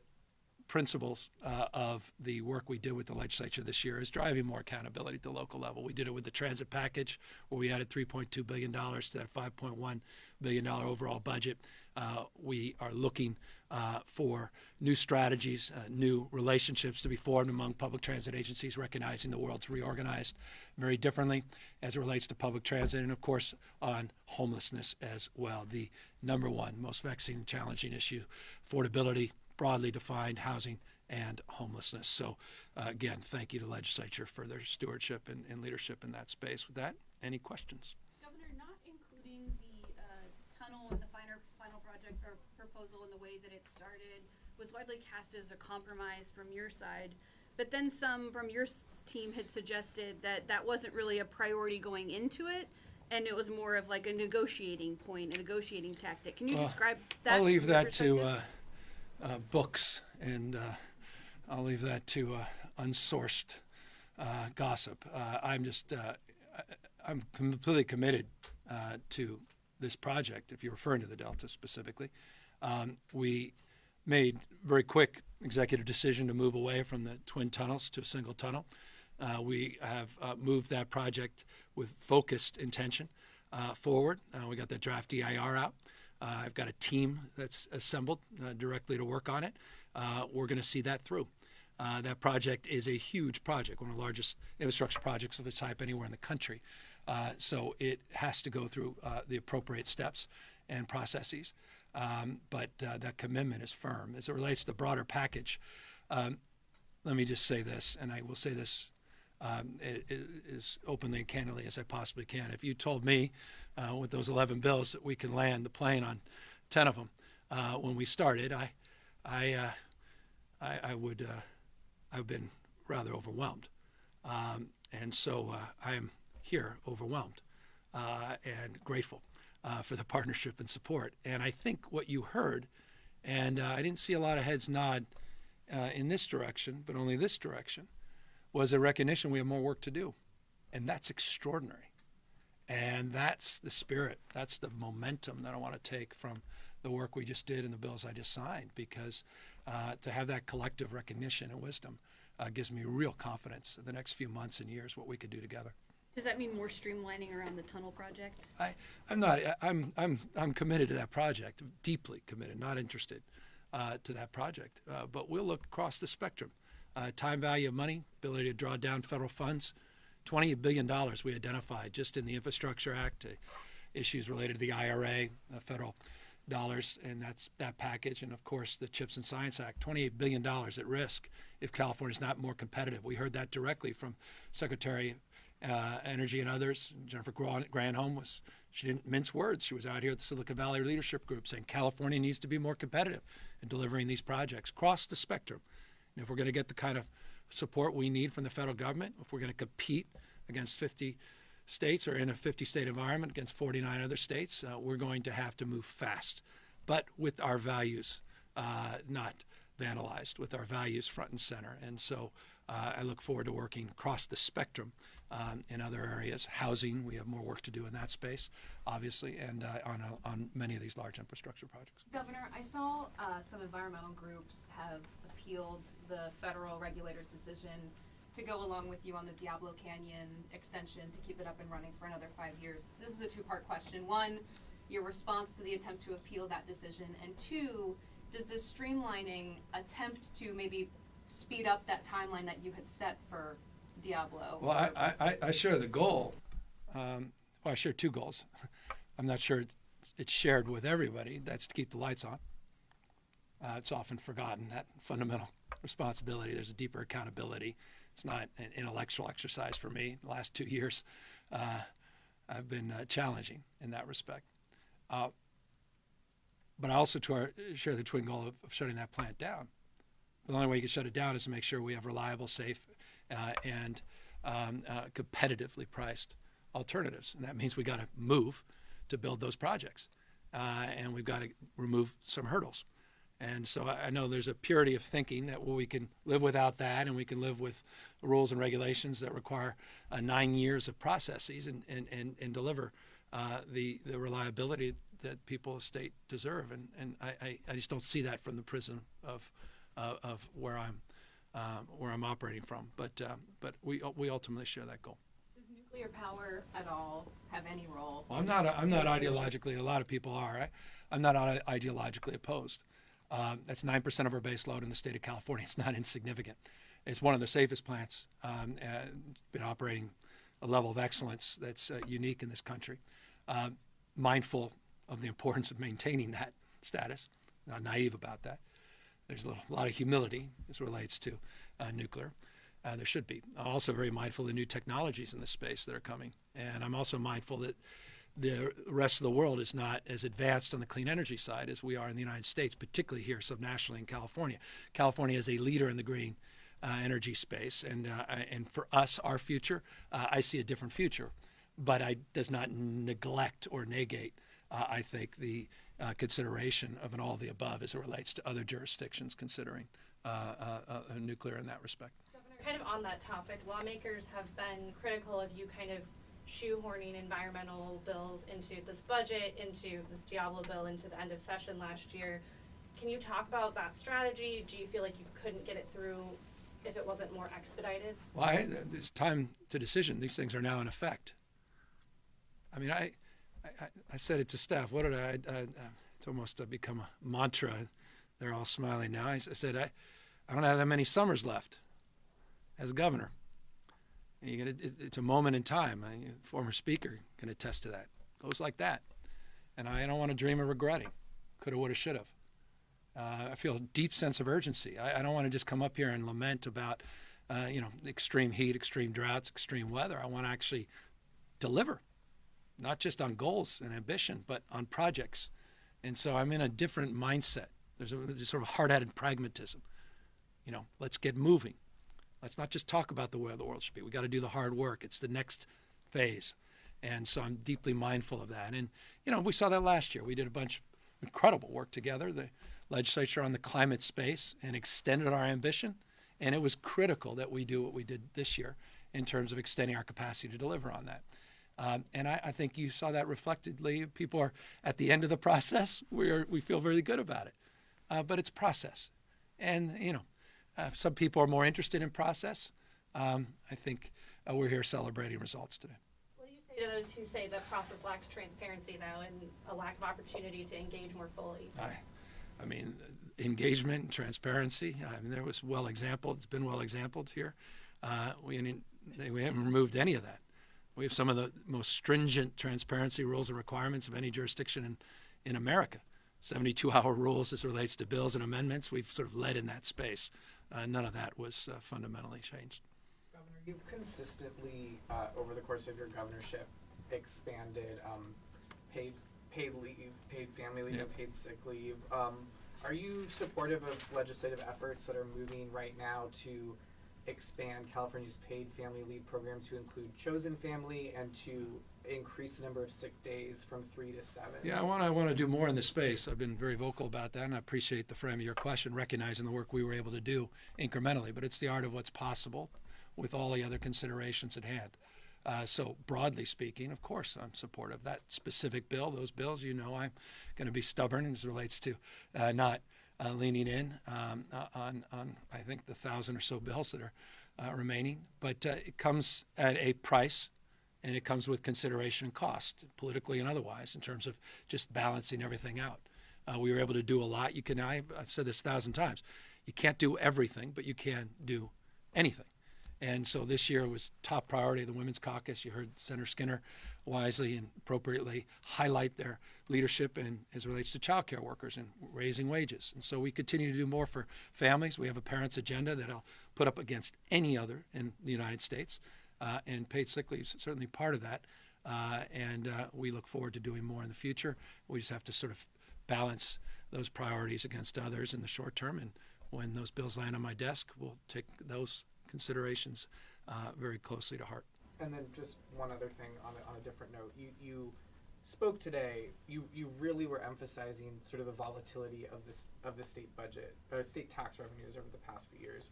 I remember speaking with you on the campaign trail 5 years ago about how you had a goal to sort of rethink and revisit the tax system. Is that something that's Senator Hertzberg and I didn't go anywhere. And then we continue to work on it and tweak it. Back to the art of what's possible, what's doable and what is more challenging. I think the challenge there, let's just be candid, is the public is not there. And it's years and years. You saw that. I mean, I could give you the data on that rather overwhelmingly against some fundamental changes. But I do think we need to be considerate, although it's not just the volatility. And the volatility is your friend. In the last few years, it's been our friend because we've been able to make unprecedented investments, including $52 billion that was preserved in our climate package as an example, a proof point. And when you could stack away those dollars, as we were able to do in the last few years, last many years, in reserves, again, volatility is your friend. But you saw just, modest little cold you get as it relates to interest rates and the volatility, how we catch the flu in terms of just how quickly those revenues can decline. So, I think some consideration. I'm not sure in my 3.5 years, how much I can contribute to that, except a lot of ideas that are very sound and I think quite learned, meaning the work that Senator Hertzberg did in this space has been well researched and well considered. California Forward, many other groups, McGruin Institute leading the charge in that space. A lot of other bipartisan groups have made recommendations. We've compared and contrasted what other states are doing on service taxes versus income taxes and what's included, what's not included. A lot of those have been considered, including on the property tax side, as there was an effort by initiative a few years ago to reform that. So this is a very important top subject area, and it also matters in this respect. Excuse the long-windedness, but it's important. One of the most significant impacts to California's tax structure was a tax increase by the Trump administration, by Congressman McCarthy. The Speaker McCarthy and President Trump supported a tax increase on the state of California, many other states, as it relates to the SALT deduction. That had a big impact. That had an impact on some people, impacted their decisions on where to reside or how many months to stay in the state of California. That comes up in 2025. It sunsets. All of those things need to be considered in relationship to any tax conversation in California. What happens federally in relationship to what happens at the state level. We do not live in isolation. It's not an academic exercise. And so I think any future conversations in this space should consider that playing field as well. Governor, there's a heat wave in the forecast this week. Are you confident the state's grid will be able to handle that this week and the future? And what lessons did we learn ahead of close call last summer? Well, we learned to be more prepared. We put a strategic reserve together. I want to thank the leadership and the Assembly and Senate for setting that aside and protecting it this year in the budget. Were some tweaks, a lot of discussion in that space. That was important. It allowed us to keep some of these once-through cooling projects going, stubborn. We want to shut them down. But the reality is such that we need to work through and provide more reliability. And that's exactly why this infrastructure package was so important. I mean, it's exactly why we are doing what we're doing and what we advanced here today. So I want you to know that I have short-term confidence, but long-term anxiety if we do not deliver on these large-scale utility scale transitions. So that's why I was pleased to hear there's more appetite for more support in that space and potentially some more reforms. Quick question on your the MHSA ballot initiative that I know is expected to move through this week. Just on the 10,000 bed timeline. Sorry, this is in the weeds on that. But No. is there a set time? I guess 4.6 or 7 billion reasons that's not in the weeds. Okay, so Yeah. is there a timeline that you would like on counties, local areas establishing those beds? Well, we have some. You'll see, and I don't. There's a hearing this week, I think. Yeah. Today and tomorrow. Yeah, and you'll see through that process of engagement, discussion, and deliberation, and public engagement as well, some of the streamlining that is incorporated in that effort as well. Look, you have a mental health crisis. It's well defined in this country. If there's one unifying issue, it's this issue. And not a Republican or Democrat, there's none of us that are 1 or 2 degrees or maybe directly in the mirror every morning impacted by this issue. Exacerbated, obviously, in the last few years, but by no means distinctive as an issue because of the pandemic. This came into the pandemic as one of the nation's great challenges.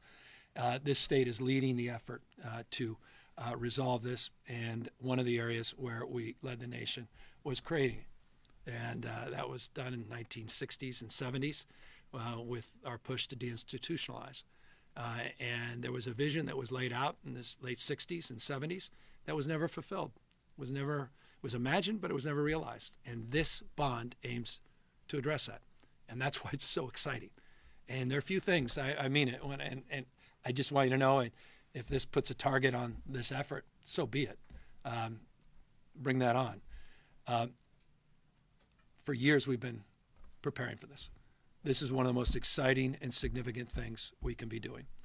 And I'm inspired by the work that Dr. Galley and his team have been doing on CalAIM in the integration, whole person care framework, and changing the payment structures and incentives. I was inspired by the work the legislature did on Care Court. I was inspired by the work we did together on the $4.7 billion for 0 to 26 mental health, and the 44,000 counselors we identified in the workforce, and the money we put out over $1 billion just 2 weeks ago on workforce training for healthcare workers. But we have more work to do on beds. And that's what this bond promises and promotes, and doing it with time matter of urgency, meaning expediting the development of these new projects and rehabilitation projects, regional projects, localized, scattered home projects, a very diverse portfolio of considerations. Governor, how do you respond to criticism about how... Always negatively. I'm sorry. Forgive me. How do you respond to criticism about how part of your budget plan essentially delaying access to state police certification documents? For state certification documents? Police certification. Oh, is this the post issue? Yes. Oh, well, post was never supposed to be in that business. I don't think we even had one staff person to do it. It was a redundant process. So I'm not aware of that critique. I was just aware of the reform as it relates to the work we did with the legislature in that space. Mr. Governor, quickly, just on the infrastructure, one more thing. I know when I was with you and the mayor of Villaraigosa and Patterson, you had expressed, I know, frustration about just how long some of these projects were taking. I think that one's 9+ years. 9 years. Sorry, forgive me. I'm still frustrated. I'm not over it. And that's exactly what I want to ask you. Just 270 days, to the extent possible, that some of these projects will be held up in court for those environmental reviews. Are you able to just talk about the hope about speeding them up? Look, 6 months ago, as I said, 6 months ago, we expressed ambition and we expressed urgency. And there was a sense that we can work together with our building construction trade partners, work with some key environmental leaders that were willing to put their reputations out front, and others that were constructive, very constructive behind the scenes. And then that was renewed, that confidence, when we sat down with the budget chairs and we sat down with the leadership that gave us that space and reinforced that there was a pathway. But there was no denying it was going to be a challenge, and no one was over-promising what ultimately, collectively, we could deliver. This was great progress. And with progress comes responsibility to address the critics and their legitimate concerns, and assert that we have more work to do to those on the other side that felt the package needed to be even more ambitious. And so it's both and I'm looking forward to that. But this was a significant step in the right direction. And I should note it was a very, very significant step in this respect that had bipartisan, overwhelming bipartisan support. And that is a good thing and a good sign for all of us. With that, thank you all very, very much for coming out today. Thank you.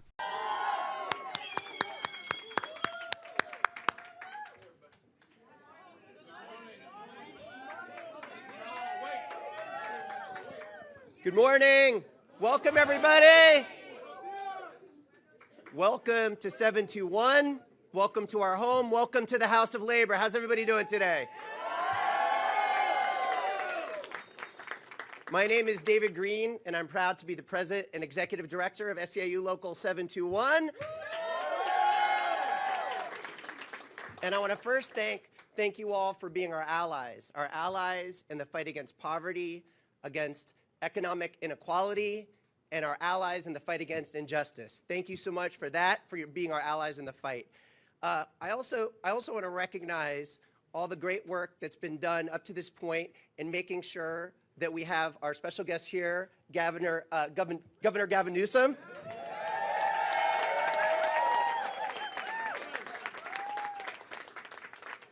Majority Assembly Leader Isaac Bryan. The author of 1228, Chris Holden.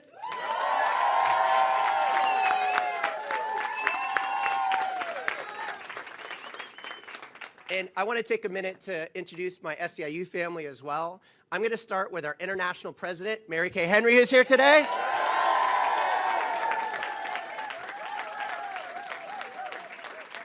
International Vice President Joseph Bryan, who's here today.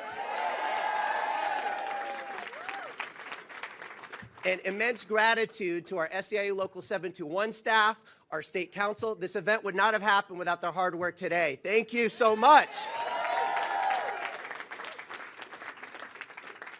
And, you know, I want to take a moment also to give a very special shout out to my sister, President of 1021. Is she up here?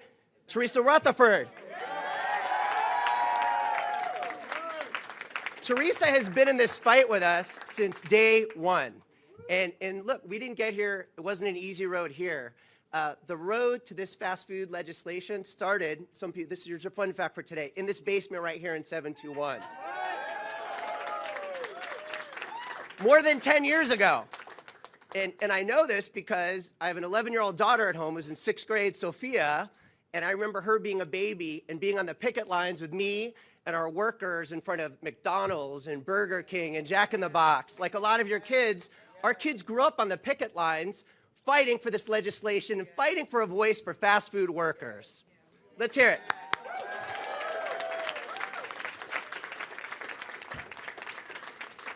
But most importantly, I want to recognize the determination and, let's face it, the courage of our fast food workers that are up here with me today.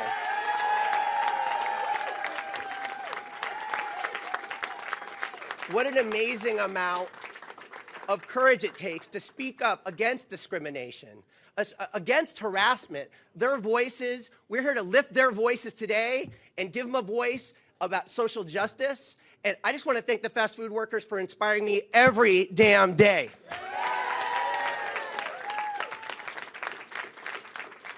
Our fast food workers proved to California, actually they proved to the world, that when you speak up on issues around income inequality, you win. When you speak up on issues around racial justice, you win. And when you organize, what happens? You win. You do, you do. So it's my great privilege and honor to introduce someone that's not just the president of SEIU California, not just the president of USWW, but my close friend and brother. Let's hear for David Huerta, everybody.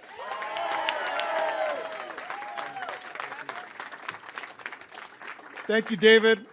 I'm going to start in Spanish and then I'll go to English. Quiero decir gracias a todos por venir hoy día. Hoy día es un día histórico. Es un día histórico, right?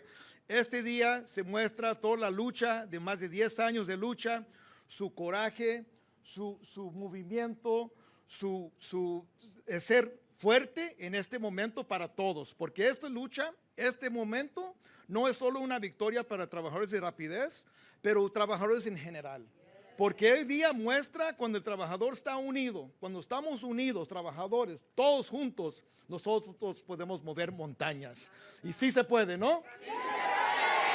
So, yo quiero reconocer todos los trabajadores que están aquí, los trabajadores de home care workers, los trabajadores de limpieza, los servidores públicos, los trabajadores de healthcare, los de educación, todos somos un solo movimiento. Y hoy día es el resultado de ese movimiento. Y yo sé, es un gran orgullo estar aquí hoy día con ustedes, porque yo sé sus familias y sus comunidades son orgullosos de ustedes por lo que han hecho, right?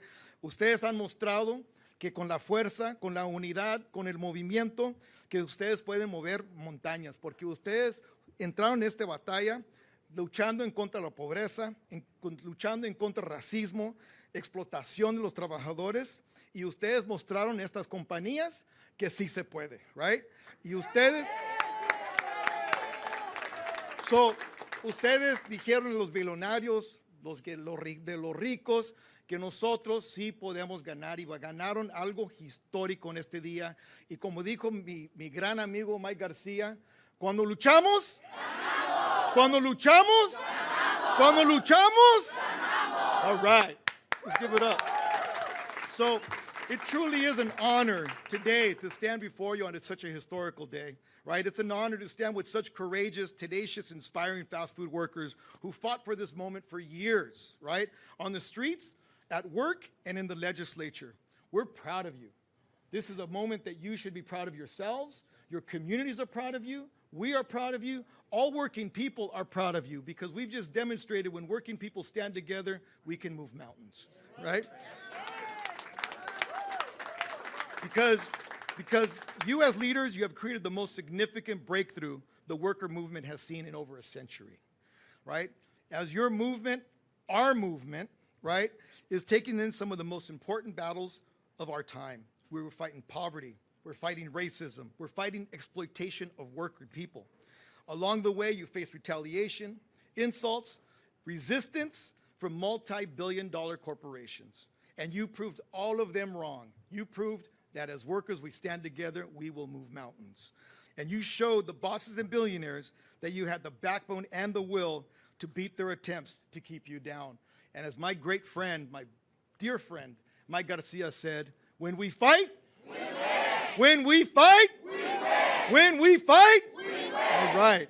And so you proved, so I want to take all of this time because it takes leadership to make this happen as well. And I also want to acknowledge the State Council staff as one of the most amazing teams in Sacramento. And I want to acknowledge the Executive Director of the State Council, Tia Orr, in her fight, the tenacious fight that she is. She has truly engaged in something that is just transformative. And I just really want to recognize her leadership and her staff's leadership in making this happen. And we're also here in the spirit of gratitude of leadership and the moral vision of California leaders. The governor, the assembly member, Chris Holden, and the legislative champions like our next speaker, who listened to working people with respect and took action to support our fight. Next up, I'd like to call up to the mic Assembly Majority Leader Isaac Bryan.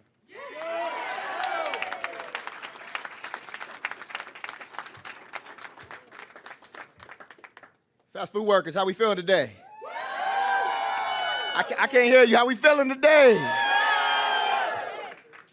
Today is a historic day. It's an important day. It's really important because California is a leader for this nation. California is on track to being the 4th largest economy in the world. California also has a lot of people who are struggling. Folks who are living in poverty, folks who dread the first of the month, folks who have to make trade-offs between paying certain bills and keeping a roof over their head. And at the same time that reality exists, we have record profits in some of our corporations. We have record investments in industry. We need those equal investments in our workers.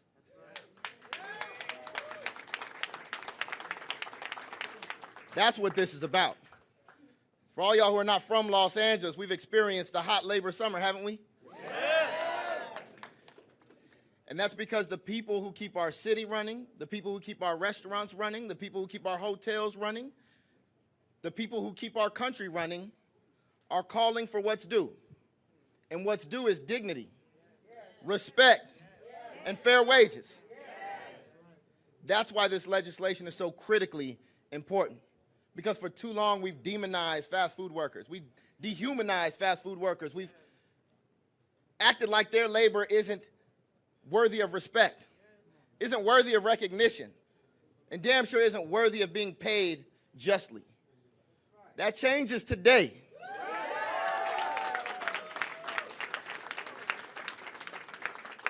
It changes today for a few reasons. It changes today because of my brother, Assemblymember Chris Holden, who authored this bill. It changes because we've got a courageous governor who said early on, I will sign this bill. And most importantly, it changes because all of you demanded it. All of the workers demanded it. They called for it. They came, they fought for it, and they've earned it. When we fight, we win. When we fight, we win. And today we celebrate. But tomorrow we get back to the work because there are a lot of workers who still need their dignity, their respect, and their fair wages. And with that, I want to bring up somebody who's really, really important to this process. He's a former majority leader himself of the State Assembly. He's a mentor of mine. He hails from Pasadena. Assemblymember Chris Holden.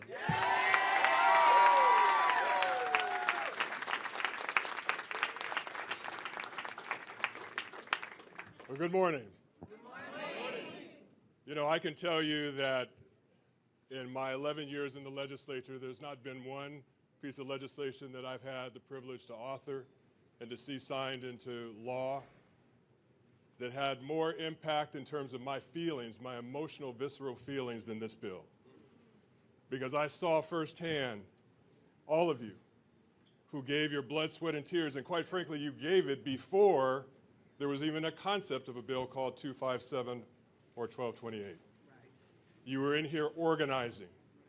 You were recognizing the time that you were here and what you were up against, even at that time, recognizing the need 10 years ago for something to change in the workforce to create greater say at the table for all of you in the fast food working business.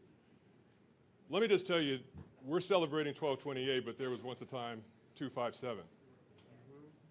And that bill was really history in and of itself. Because what it did was it created the first time for the conversation to happen, for the workers to come together, to be able to come to Sacramento, take time off of a job that they were already being harassed on, to come to Sacramento to let their voices be heard for change.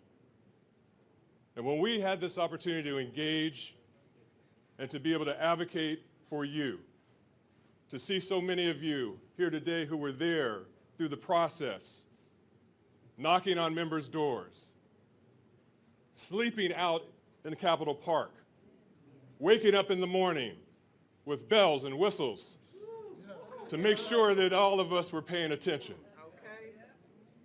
It's a process. I say, to God be the glory. Because it took perseverance, it took perseverance, pushing through, being able to sustain while you went through the process, to be able to let your voices be heard and to carry not just what was going to be set forth in what we have before us today in an impressive piece of legislation, if I must say so myself. But we have a governor who signed 257. We have a governor here to sign this bill today.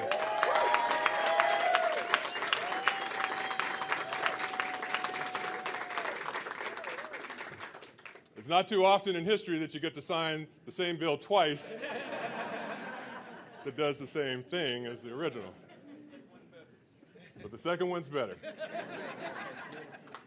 But I also want to acknowledge that the fast food franchisees and franchisors, their willingness to come to the table, the willingness to sit down in the 11th hour and help be part of a solution. And at the end of the day, you want your government to work to where you are getting things done, solutions that work, that benefit the people, to benefit the workers.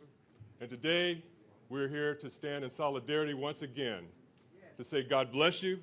God bless you for your commitment, for your understanding that you were making history. History is sometimes hard to get a hold of. When you're in the middle of making it, you don't know you're making it, and it don't feel good, and it's hard. It is very hard. But what you have done is set in motion something that's going to reverberate around the entire country.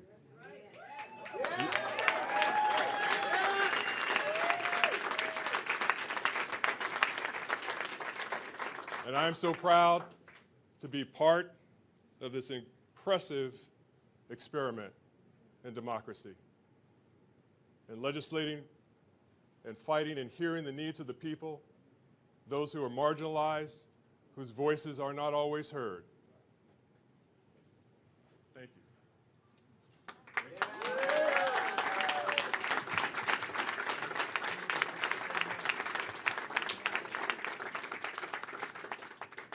As the story of the labor movement continues to be written, this day, this moment, this bill will be remembered throughout history. And so it's my pleasure to introduce an amazing leader. You know, SEIU is an amazing labor organization.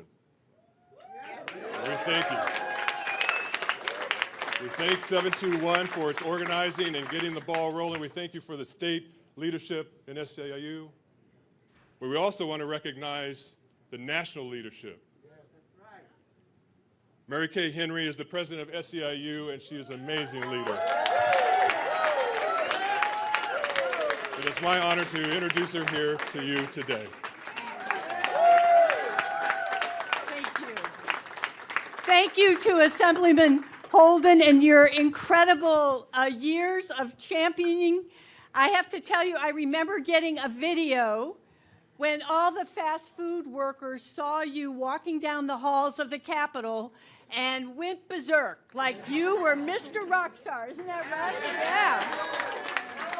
So thank you so much for being such a clear-eyed champion and for thinking about the ways that we could win for working people at the same time that we can win for business in this state. And you managed to hold those two poles that in this moment is sometimes put in contrast when, in fact, when we all do better, we all do better, and you are a tribute to that. Thank you so much.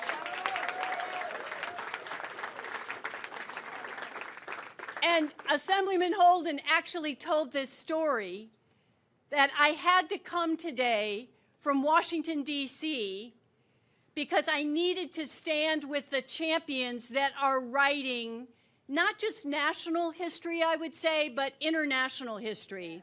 We have global trade union partners around the world that were holding their breath to see if we could confront the industry that has refused to allow workers a seat at the table. And by God, today, the governor of California is setting that table for 500,000 workers.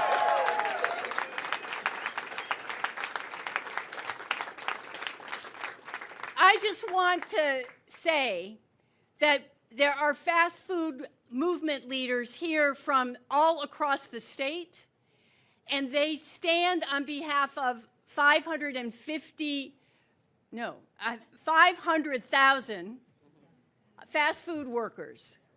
And I want you to take a moment to let that sit in. I've been an organizer in my union for 40 years. Most of my organizing history was right here in California: Fresno, Inglewood, San Bernardino, Santa Clarita, up north. And Santa Monica, we can shout it out, yeah. And in my 40 years, I was proud when we organized 1,000 nurses or 75,000 home care workers here in LA, or tens of thousands of janitors who fought and won in Century City in 2000, or the state employees who joined us in the 90s to build a powerful SEIU, and all the county unions that are represented here today and the LA Unified School Worker Unions. But in each of those efforts, we talk about changing tens of thousands of lives, and it has a ripple effect in our communities. But when we're able to change the lives of an entire industry and an entire state, 500,000 workers getting raises to $20 an hour in April of 2024,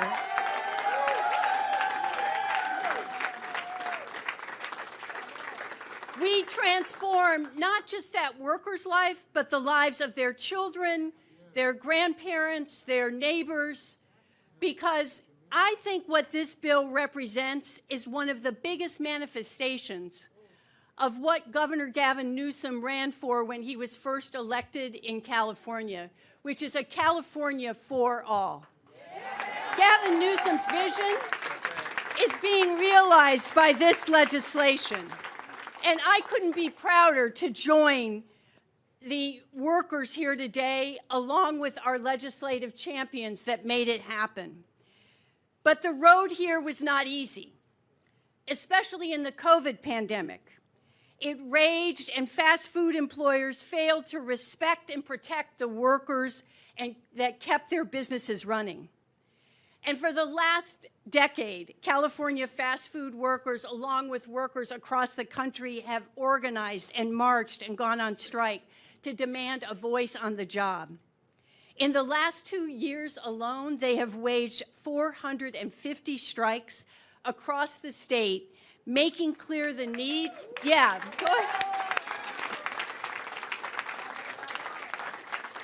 making clear the need for fast food corporations to treat them with dignity. I am so proud of the Black and Latina women who led across race to win big for every community, white, Black, brown, and Asian in the state of California. This is a true David and Goliath story, and the Davids and Davidas won. Once again, California is showing us what true international leadership looks like.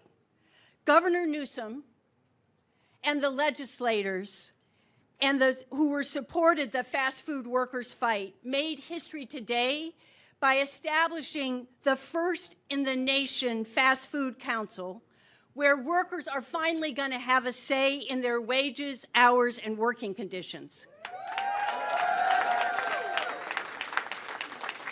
And the fight doesn't stop here.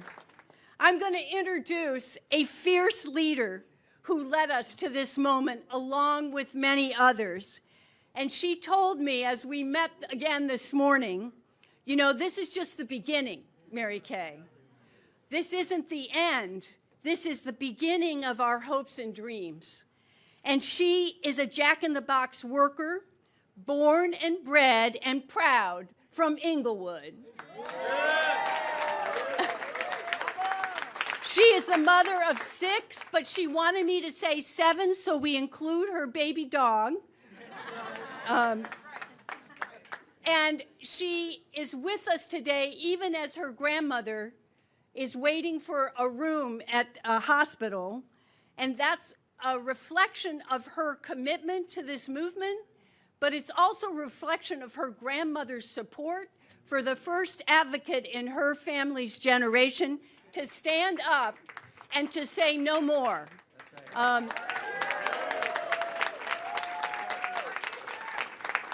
Anisha Williams represents the best of this movement of workers who've been told, as we've heard from the speaker, no, you're not worth it, get out of the way, or I don't even see you. Anisha rejects that and says, I'm stepping into my power and leading a transformational change for myself, my families, communities, the entire state of California, and 4 million fast food workers across the United States of America. Anisha.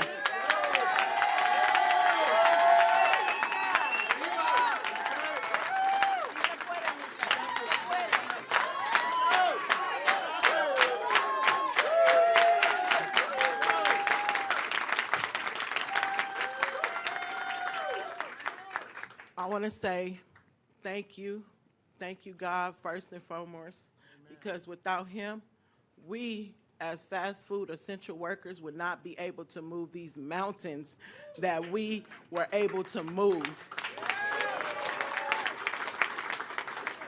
And boy, these were some tough mountains. Let me tell you, we didn't talk to legislators, senators.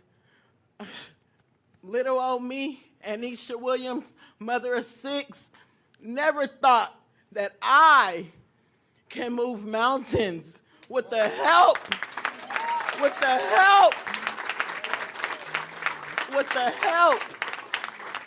and the support of so many people. And there were so many people against us that told us no. They closed the door on us and told us no. They sent these people out here with this referendum and told us no. But guess what? We told them, yes, we can. Yes, we can. Yes, we can. Yes, we can. Yes, we can. Yes, we can. Yes, we can. Yes, we can. This is for my grandmother, my great-grandmother, Johnny Teagles, my grandmother, Bobby Pittman, and for my children. They've been on a picket line and they've been marching with me as well. This is for them. This is for my ancestors. This is for all the farm workers, all the cotton pickers. This is for them. We ride on their shoulders because they fought some rocky roads as well. They fought some rocky roads as well. But we are here today to make history. Let me say that again. We are here today to make history.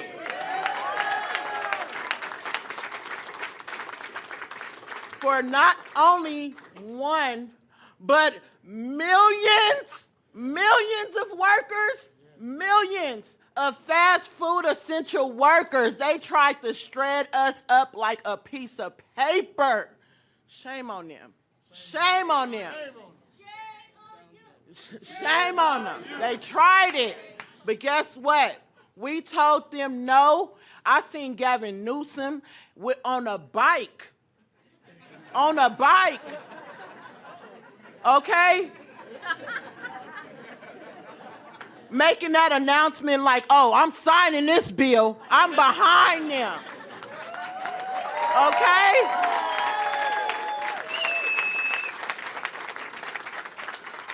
Okay? And now we're here today. I'm not crying, they're crying. They're crying.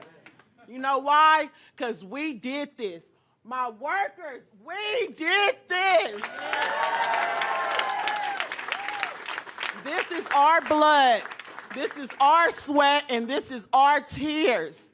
This is our tears, all our fussing and fighting. This is our fight today, and we're here today. And guess what? Governor Newsom, come sign that bill.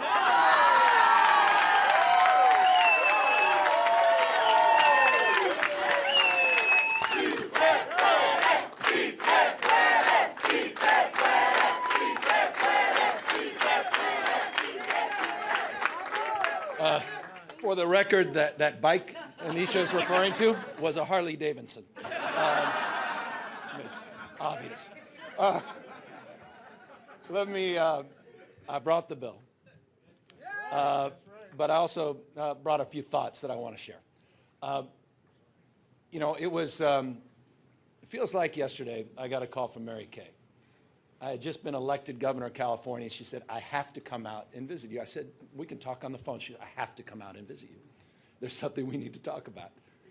And she seeded this moment.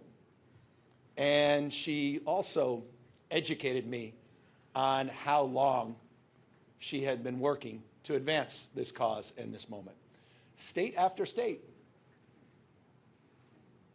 And she said, maybe, just maybe California. Maybe this state can move the bar a little higher. We can move this needle. Then COVID hit.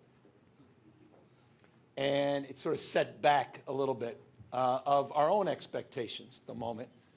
But in that moment, we realized that it actually launched this effort forward because we saw all of you show up. Some of you that were fired, some of you that were rehired at lower wages. We saw the abuse, we saw the inequities in terms of the wages and the treatment, and we realized we had a responsibility to do more and step up. And as a consequence of that, we were able to put together the coalition. But Anisha, you made a point about your own advocacy, and it's absolutely true. But I look around this room and I'm reminded of that old African proverb says, you want to move fast, move alone. But if you want to go far, you got to go together. And it took the coalition of all of you to make this happen, to create the conditions.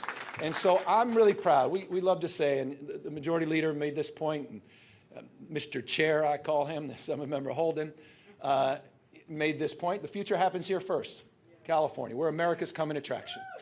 This is a state, in the spirit of what both Davids said, is a state that prides itself not only being on the leading cutting edge, but we recognize businesses cannot thrive in a world that's failing. And that's an important point because we're not just about growth. This state's about inclusion. And that's the foundational principle we're advancing here today. And I can assure you, this wasn't easy. If reporters are out there, please know this. This wasn't easy.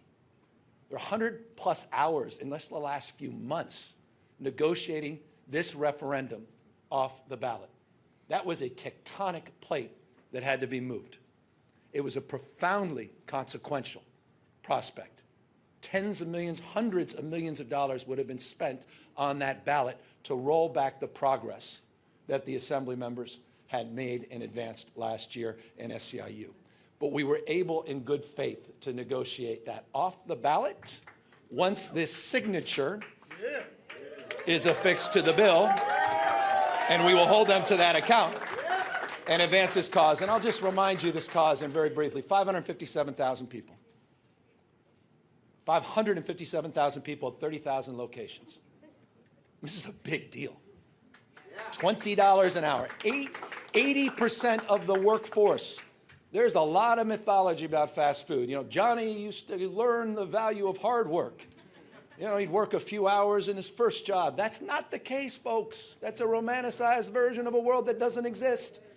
80% of the workforce in these fast food places, 80% are people of color. Two-thirds are women. The majority are breadwinners.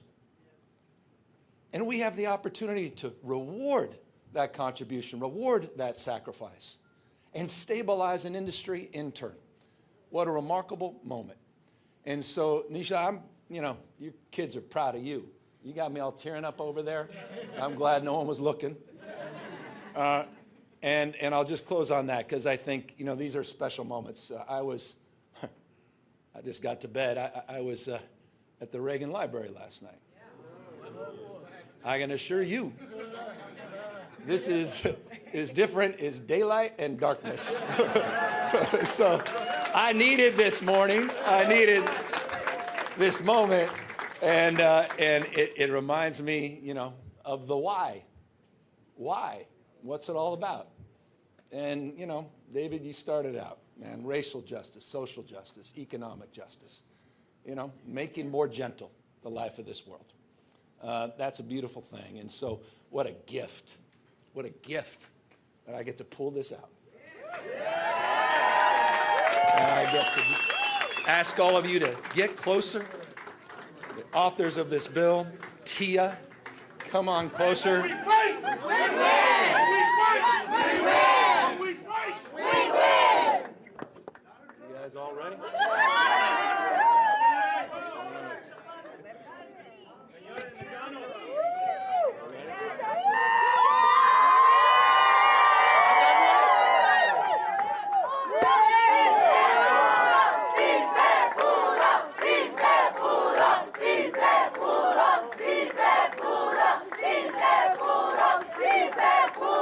Sí se pudo,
We did it!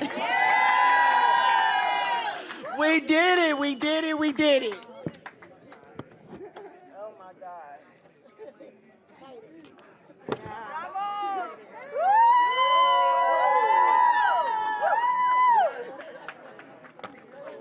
Hey, folks, we're going to do a quick question and answer right now about the bill. So, folks, can just clear that podium.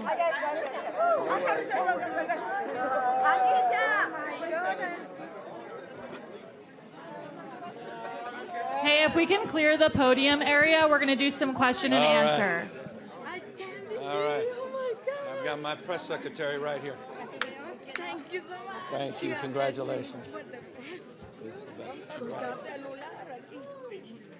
All right. We're here to answer any questions. And by the way, if with your indulgence, I'll stay and answer any questions, maybe just on this topic since everybody's here, and then after we'll let folks go, and then you guys can have at me on a million other topics if you choose. But we've got all the superstars assembled here on this topic. Hi, Governor. Ashley Zavala with KCRA out of Sacramento. There's a provision in this bill that exempts bakeries, essentially places that sell and bake bread on site, so carving out essentially Panera and Boudin. I wonder, why in the agreement did you all decide that those workers should not be within the umbrella of this? That's part of the sausage making that was part of 257, the original bill, and we went back and forth, and there was part of the negotiation. It's the nature of negotiation. There's a lot of component parts in the industry. It's not just Jack in the Box, not just McDonald's.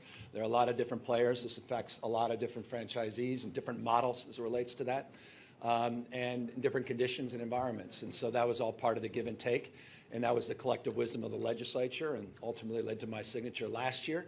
In relationship to the work we just did, there were a lot of other adjustments and give and takes in terms of how many franchisees, or rather how many franchises you'd have before you're exempted and the like, and just the nature of negotiation, trying to get a referendum off the ballot.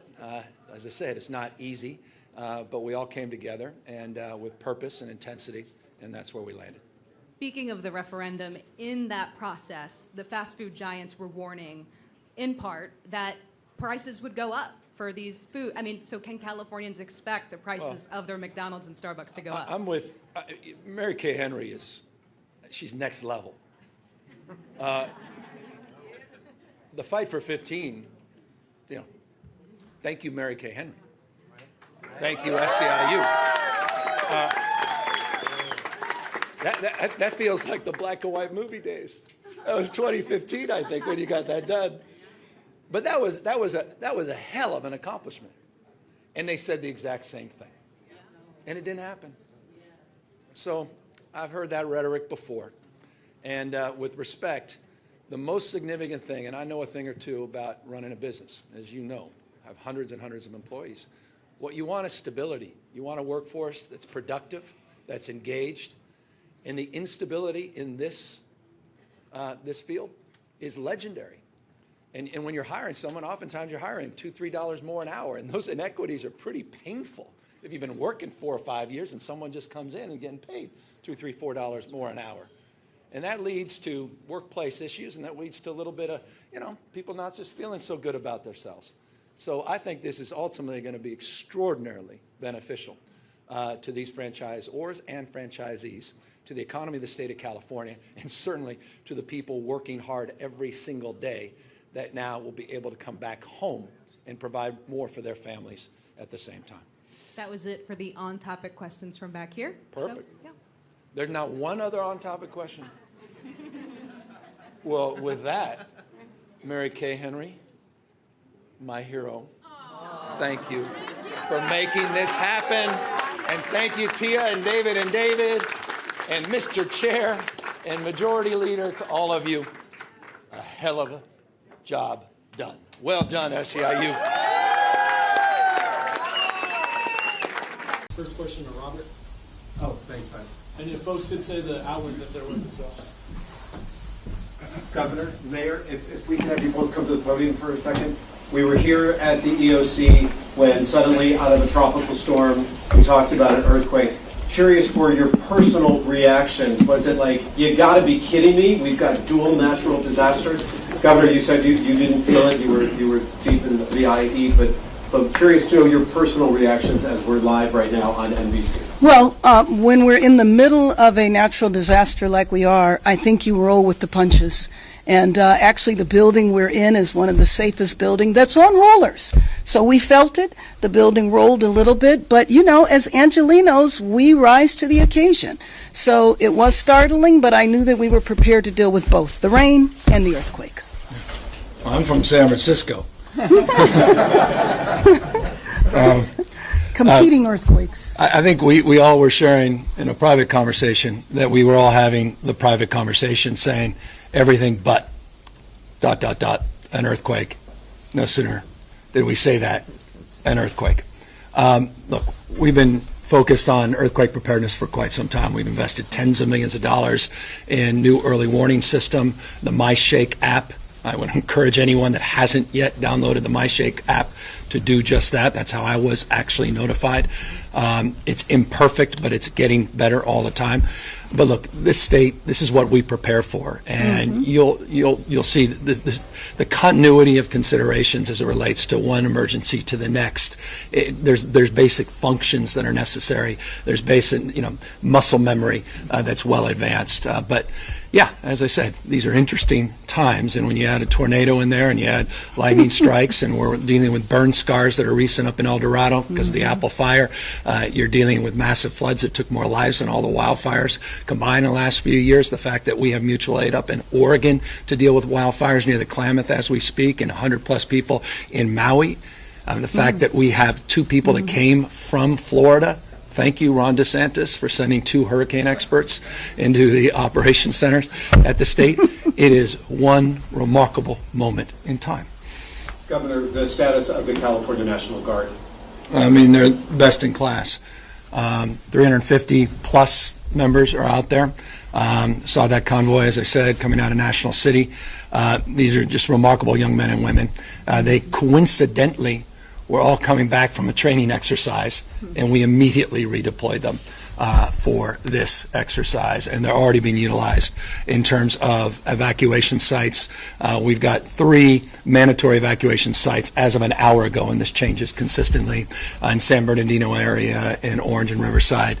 Primarily, we've got recommendations on other parts of the state, but they're already pre-positioned, and they're already being utilized, and all remarkably effective. And where are they right now? Are they in? They're in. We've got 11 counties. We just added a new county to the emergency dock, so we've got 12 counties that are under our pre-positioning framework. As it relates to the National Guard, they've been distributed in those pre-positioned areas as early as yesterday, where the bulk were deployed, and additional resources this morning. Christina Fox. Thank you. For both the governor and Mayor Bass, what are your biggest concerns at the moment right now? Republicans have shown that Hunter Biden, he tried to leverage his father's name, and that the president allegedly, before he was president, joined phone calls that Hunter Biden's business associates were on. Okay. Do you see anything inappropriate there? I don't know enough about the details of that. I mean, I've seen a little of that. If that's the new criteria, there are a lot of folks in a lot of industries, not just in politics, where people have family members and relationships, and they're trying to parlay and get a little influence and benefit in that respect. That's hardly unique. I don't love that any more than you love it, or other people, I imagine, love that. We want to see a lot less of that. But an impeachment inquiry? Give me a break. This is student government. Student government. Threatening debt again, or rather threatening a government shutdown again after we went through that process with the debt ceiling. This is student government. This is a joke. Ready, fire, aim. I mean, this is a perversity what the founding fathers ever conceived of and imagined. So if that's the best they can do, give me a break. A new CBS News poll shows only 1/3 of American voters think that Joe Biden will stay in office through a second term. I know you're downplaying concerns about his age, but do you believe that voters don't have any reason to be concerned that he would be 86 years old by the end of his second term? Voters have every right to be concerned, but I remember Bobby Kennedy said it best, said what the world needs are the qualities of youth, not a time of life, but a state of mind, a quality of imagination. I mean this, I couldn't imagine 3 years ago that this president could accomplish so much in such a short period of time. I mean that. If this political season is all about a celebrity, with all due respect, we had a celebrity for 4 years. It didn't go well. And so I want a seasoned pro that knows how to get things done. I'm a little old-fashioned. I want a guy who produces results. And the results are in. It's been a masterclass. There's simply no administration in my lifetime that's been more effective producing more substantive results. You and Vice President Kamala Harris go way back. Yep. You say that you came up together in San Francisco, knew each Before other. we were in politics. Before you were in politics. Yeah. I'm sure you saw that former Speaker Emerita, Nancy Pelosi, she heaped praise on Kamala Harris, but she declined to say whether or not she thought that the Vice President is the best person to be on the ticket with Joe Biden in 2024. Do you? Of course she is. The Biden-Harris administration, masterclass in terms of performance. Bipartisan deals on infrastructure, bipartisan deals on guns and debt ceiling, on the CHIPS and Science She's Act. the best choice. I mean, by definition, if I think this administration the last 2.5 years has been one of the most outstanding administrations in the last few decades, and she's a member of that administration, she gets to lay and claim credit to a lot of that success. The answer is absolutely. All right. Well, good morning, everyone. Rob Bonta, California Attorney General, honored to be here with all of you. And let me first just express my pride and gratitude to this incredible group of individuals. We wouldn't be here today without this team effort, this group effort, the collaboration, the partnership. Let me thank Moms Demand for all the work they've done, continue to do, pushing us forward here in the Capitol with our nation-leading laws. Thanks to Brady and to Giffords. Again, we're always here in partnership, working together. And I want to just appreciate my fellow legislators who have been leading, continue to lead. Thank you to Assemblymember Gabriel, who I'll introduce in a moment, to Senator Blake Spear for her incredible work, and to Senator Portantino, who never gave up and pushed through a tough end of session last year to get us back to where we need to be on the verge of a signing of a very important concealed carry weapon bill. And I'll say it again because it needs to be said, but every time I'm in a place like this, whether it be talking about housing and homelessness or climate change and climate change deception or protecting our rights and freedoms, I always need to thank our governor for his courageous leadership, his immovable, forceful push to protect our state and our values. And we're here again. And he's going to be signing some very important bills which continue to cement California's reputation as the nation's leader when it comes to gun safety. We're proud of that fact. We're here because of that fact. And in California, we follow facts. We follow evidence, data, and science. That is our North Star. That's gotten us to where we are today. We also lead with our values that include protecting the people of this state from gun violence, protecting our communities, our neighborhoods, our children. And we also commit to action, not talk, action. We do. We deliver. We get outcomes. And so that's what we're here to get done today. And here are some of the facts that we should note in the context of this discussion. There have been more mass shootings than days in the year in 2023. Gun violence is now the leading cause of death for American children. More guns in more places mean more gun deaths, period. Nearly 3/4 of all homicides in California involve a firearm. We lead the world in many things that are good, and in one thing that is horrible, in gun violence. Everyday places are the places where we're seeing the gun violence. Classrooms, in offices, movie theaters, nightclubs, concerts, holiday parties, and dance halls. And so we're here to say, once again, we are beyond enough is enough. Enough has long been enough. And we are going to continue to lead and be courageous. And I also want to say this, that there are some who like to claim that they are tough on crime and that they are pro-law and order. But you cannot be pro-law and order if you're anti-gun safety. You cannot be tough on crime if you're not tough on guns. We are tough on guns. We are committed to safety, to gun safety. And so we will continue to follow the facts. Another fact is that people in the U.S. are 25 times more likely to be killed in a gun homicide than those in other high-income countries. The right to carry laws have been found to increase violent crime involving a firearm by 29%. And you're more likely to become a victim of crime, including a victim of gun violence, in states like Texas, Tennessee, and Alabama, states where you can carry a gun in public essentially unfettered. So again, we're committed to action. And 30 years ago, we had one of the highest firearm mortality rates in the nation. And then we started acting with common sense gun laws. And now we have one of the lowest firearm mortality rates in the nation. It is causal. It's not an accident, it's not happenstance, it's not even a correlation. The gun laws have led to our increased safety. And now our firearm homicide rate is 33% below the rest of the U.S. And our children are safer from gun violence than in most other states. So again, it's because of our action. And I just want to make a special shout out on SB 2 that I'm particularly proud of because of its journey and because of its importance. We are taking action to ensure that those we trust to carry firearms in public are responsible and law-abiding citizens, taking action to protect our children from gun violence, taking action to promote the responsible use and storage of firearms, and taking action to keep guns out of sensitive places. This bill follows the blueprint of the Bruen decision. It is Bruen compliant. It is designed to comply with dictates in Bruen and keep us safe here in California.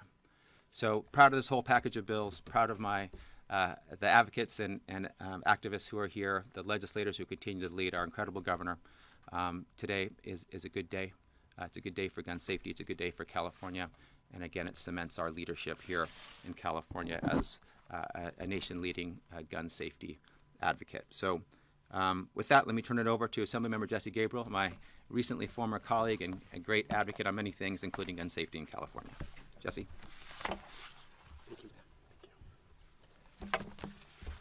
Well, thank you, Mr. Attorney General, and good morning, everybody. My name is Jesse Gabriel, proud to represent the San Fernando Valley in the legislature, proud to be the co-chair of our legislature's gun violence working group, and also to be the author of Assembly Bill 28. Assembly Bill 28 is based on a simple premise and straightforward premise that we should prioritize the safety of our kids above the profits of the gun industry. It is an acknowledgement that we have proven effective, life-saving gun violence intervention programs, but what we need is sustainable, reliable, and ongoing funding. This is a straightforward bill. It imposes a modest 11% excise tax on the gun industry. Let me say that again. This is a tax on the gun industry, on gun manufacturers and gun dealers. And it mirrors a comparable federal tax that has been in law for over 100 years that has always been supported by the NRA and praised by the NRA as a national model. That bill funds, the federal tax funds wildlife conservation. This tax would fund school safety, proven violence prevention measures, and a bunch of gun safety measures that have proven to keep our communities safe, including things like removing guns from domestic abusers. It will generate an estimated $160 million annually, so that we will have a reliable and ongoing source of funding for all of these programs. Think about what the Attorney General said. Guns are the leading cause of death of children in the United States of America. That is shameful. And it is also shameful at the same time that the gun industry in recent years has bragged. They have bragged about record profits. And so this bill says at the time that the gun industry is bragging about record profits, at a time when guns are the leading cause of death of kids in the United States and America, we need to do more. We need to do more to protect our kids, and we need to do more to protect our communities. And this very simple, very straightforward excise tax is going to raise historic resources that are going to fund programs in communities across the state of California, programs like the one in Richmond that brought down the gun homicide rate by 51%. These are programs that work. These are programs that we know are going to move the needle. And I'll say a little bit about this also as a parent of a second grader and a kindergartner in LAUSD who very, very recently completed their shelter-in-place drills, their lockdown drills, to prepare for the event of an active shooter on campuses. Growing up in public schools in the state of California, we did earthquake drills. We did fire drills. We did stop, drop, and roll. It was never in our imagination that our children would have to do lockdown drills, that they would have to prepare for the event of an active shooter in their classrooms. So this bill is the result of a lot of parents standing up and saying that enough is enough. It is time to prioritize the safety of our kids over gun industry profits. And I want to say a special thank you to the incredible activists over here, the moms and dads, the advocates, the people who showed up, who made phone calls, and who frankly demanded that we act, who demanded that we make a change. Thank you to all of you, because this bill, this historic bill, is largely the result of your activism. I also want to thank the staff, the advocates who worked on this, our AG, who has been an incredible leader, as you have heard, on gun violence issues and gun safety issues. And last, but most importantly, I want to thank our governor, who has been an incredible national champion on gun safety issues, who has been unafraid to be vocal on this issue, to go toe-to-toe with the NRA, to speak difficult truths when they need to be spoken, and to stand up for all of us. Californians are safer because of his leadership. The data shows that unequivocally, and so it is with deep respect and gratitude, Governor. Thank you for your leadership. We are very mindful of that, and we are very appreciative of your leadership. With that, it's my pleasure to introduce a newer one of our colleagues, but someone who has quickly established herself as a leader in the gun safety world, the author of SB 452, Senator Kathleen Blakespear. Well, thank you and good morning, everybody. My name is Senator Kathleen Blakespear, and I'm excited to be here today to have my first bill signed by the governor. And so I even brought a special pen so that I could commemorate it. I come from having been the mayor of the city of Encinitas, which is in San Diego County, for 6 years, and I was a gun safety champion in that role. And I'm excited to be able to bring that commitment and passion to this room, to the legislative branch, and together with the governor's office and all the advocates who are working on behalf of this really important issue. I'm somebody who has a 9th grader who actually has been through just when I was sitting on the floor of the Senate this year and received the text message, we're under our desks, we're not sure what it is, it's something happening outside. They told us to put our heads down and stay away from the windows. And I know that everything was fine and the threat was apprehended and it never resulted in anything. But I know that there are thousands of families that are going through this, and normalizing the hardening of our schools and the reality that we have to protect people by doing things like that is something that we don't want in this state and in this country. And it doesn't have to be this way. We don't have to normalize gun violence like we are. And unfortunately, we're fighting what's happening in the courts. We're basically doing defense. We're trying to say we want our communities to be safer, and we don't want to have so many guns in circulation, particularly from people who shouldn't have them. But it's an uphill battle right now, and we need to have all the advocates here in order to make that change. So I'm really proud to stand here today with our governor, particularly because he has been an outstanding leader on this topic. He's really made it a top priority, and I love that you're so outspoken, unabashed. You walk the talk about reducing the scourge of gun violence in this state. And this type of leadership from our governor and then from my legislative colleagues, it just is really great to join this group because you feel like we really can change the world when it comes to this. Working all together, particularly I want to recognize the advocates who are here today because Brady, Giffords, Everytown for Gun Safety, Moms Demand Action. They show up in their shirts. They come door to door. They advocate. They rally. They're one of the most visible activists here in the state capitol besides labor. And I really recognize the gun safe. They advocate. They rally. They're one of the most visible activists here in the state capitol besides labor. And I really recognize the gun safety groups, all of them for working together to forward this. Because without you, we couldn't do it. We stand on your shoulders.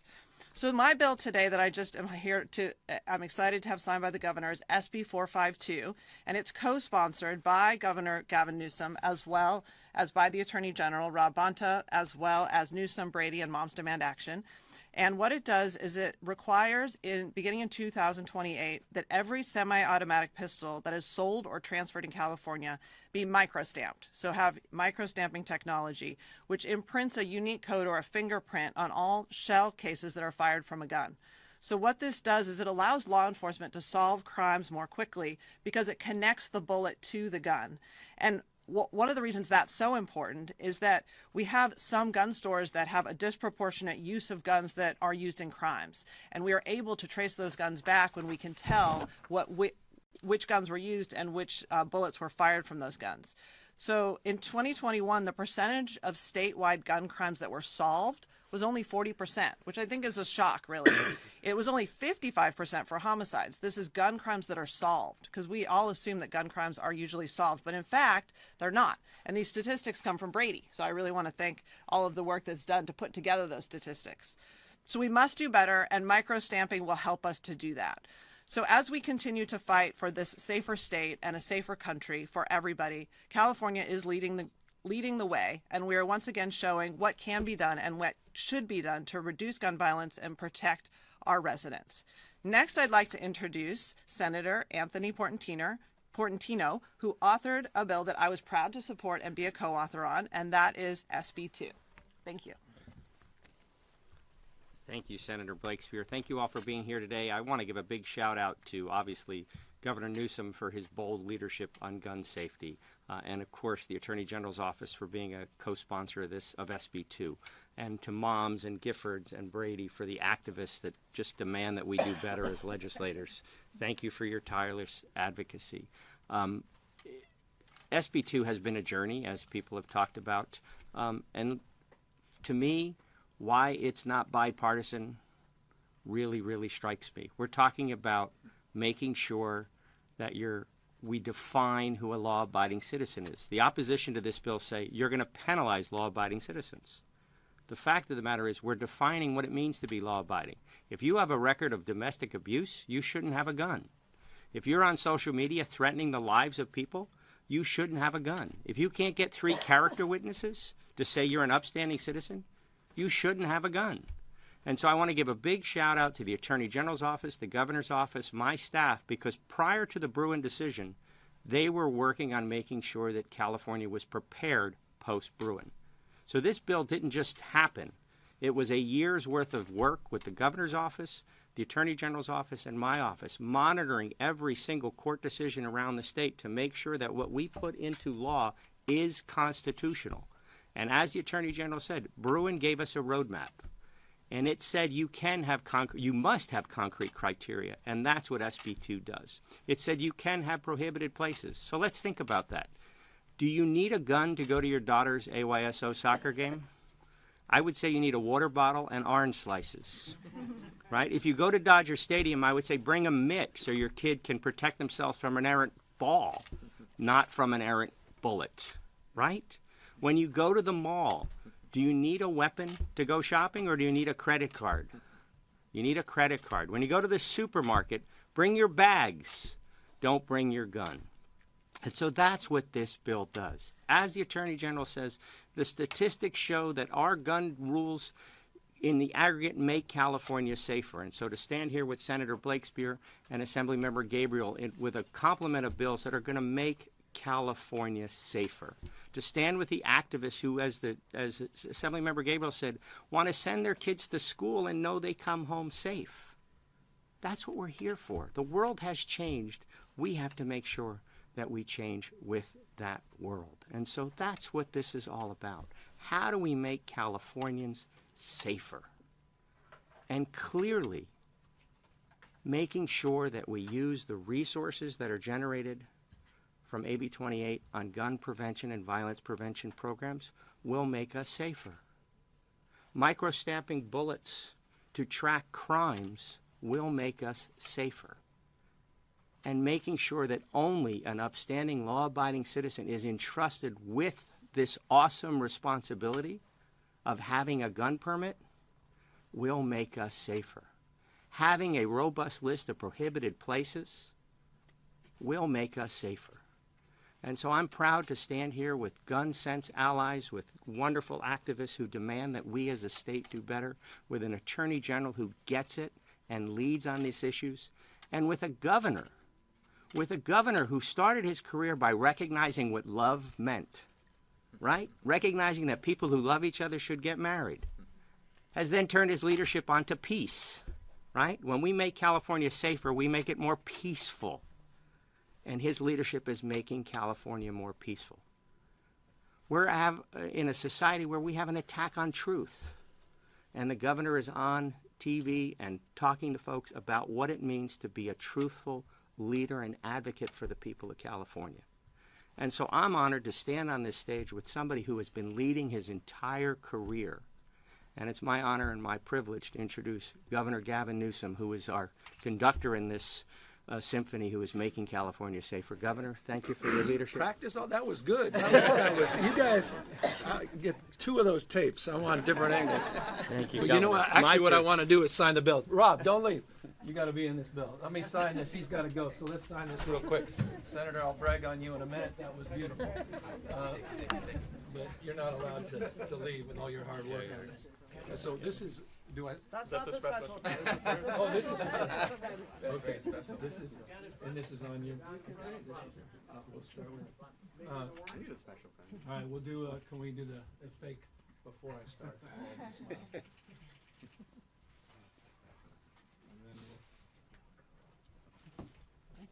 Thank you very much, and thank you for the pen as well.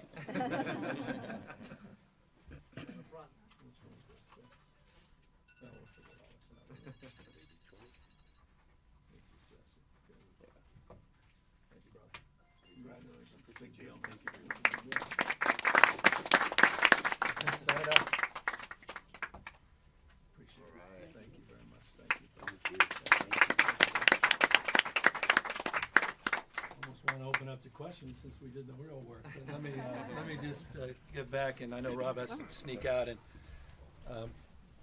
as we reassembled, just express gratitude. I won't repeat a lot of what was said, except to reinforce my pride in this moment, pride in the leadership of those assembled here, in absentia, the Attorney General, his hard work and steadfastness in the space, to both senators and, of course, Assemblymember that has stepped up his expectations of all of us to do more and do better and maintain our national leadership with this first in the nation bill that I just signed as it relates to this 11% excise tax.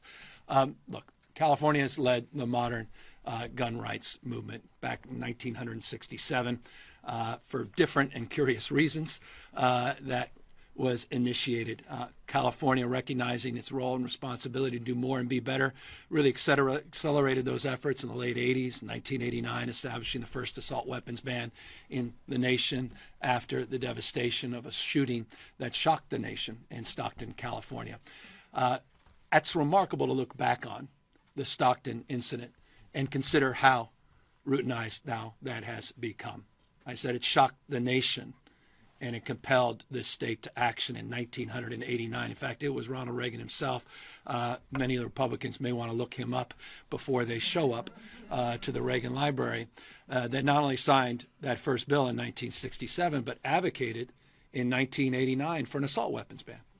Ronald Reagan himself advocated for that assault weapons ban in 1989. A ban, by the way, that Judge Benitez, federal judge, threw out months ago prior to Bruin, saying the AR-15 platform is nothing more than a Swiss Army knife. More on that in a moment. That movement accelerated with Senator Feinstein's leadership in 1994. In the 1990s, California accelerated its leadership even more formally, and that's represented in the numbers that the Attorney General advanced. We saw a significant decline in gun death rate in the state of California between the years when this state asserted its leadership and moral authority, and we continued to lead that national conversation as we do again today, because good enough never is. We recognize humbly we're not solving in every one of the cases for an incident, we're solving for a pattern, and that's an important point. Inevitably, this national debate always is tripped up by saying, well, this law wouldn't have solved for this. But there is a pattern that's solved from leadership, and that pattern is being advanced here in terms of the strategies and solutions that we know statistically, the data bears fruit, save lives, and reduce gun violence and gun deaths. It's not an assertion. The facts are overwhelming. The work that we collectively and those that are assembled here with their moral authority have demanded of us have saved lives. And so we have a responsibility to do more and continue to lead in that conversation. But I will close, and we can have a conversation in terms of the Q&A more broadly on the specifics of the bills. But I do want to make the point that I referenced as it relates to Judge Benitez. And again, I've said this on many occasions. I'll repeat it on many more occasions. As someone who is the son of a judge on the California Court of Appeals, I'm not prone to want to call out a judge by name, but nor is a judge immune as a public servant when they wear that robe from criticism or critique. Judge Benitez, just a week or so ago, threw out, federal judge in San Diego, threw out California's leading bill, and one of our leading bills as it relates to large capacity magazine clips. You have to read the decision. You're not surprised, but read it to understand what we're up against. Judge Nelson, Federalist Society judge that was appointed by Donald Trump himself, threw out our nation-leading efforts as an 18 to 21-year-old to buy a long gun. Got to be, I think, seems obvious to anyone that if you can't buy a beer, you shouldn't be able to buy a weapon of war. But Judge Nelson felt differently, and of course, this was prior to Bruin. That case is also being sent back in a Bruin context under even more difficult circumstances as it relates to the Bruin test itself in both those incidences. But those judges have both gone on record in throwing out those federal laws. The point is pretty damn obvious to anyone's paying attention.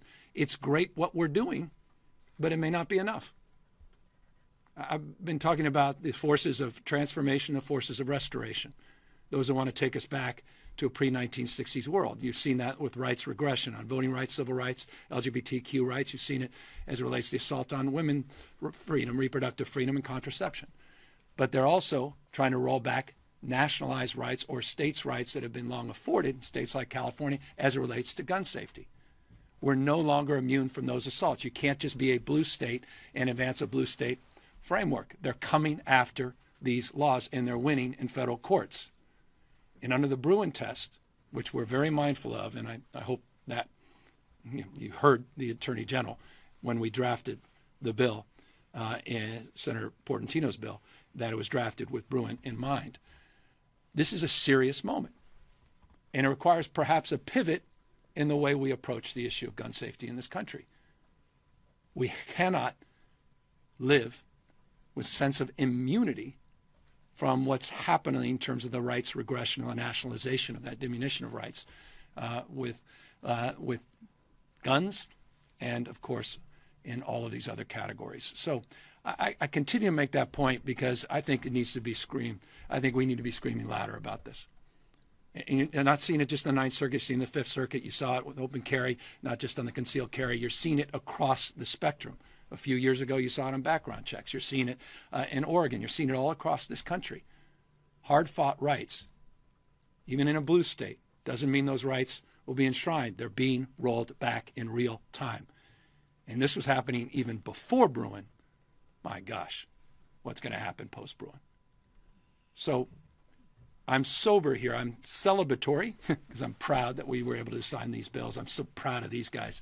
Just extraordinary. These are national leaders. These are all national leaders that are assembled here today. But it's going to require a national construct, a national frame in order to ultimately address this, because it's a pretty sick thing that we can just casually say it.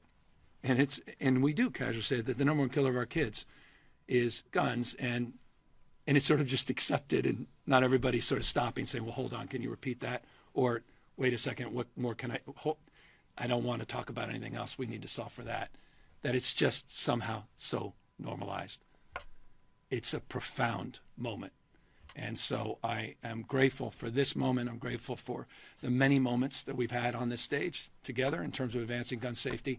But I'm looking forward to raising the bar of expectation and performance and beginning new, I think, a different approach to how we collectively address this rights regression as it relates to what's happening in the federal courts in a post-Bruin world that's going to require a different approach to gun safety in this country. And so with that, I conclude. And with that, we are, of course, here to answer any questions. Governor, you've opposed tax increases in the past, even when they're for causes you support.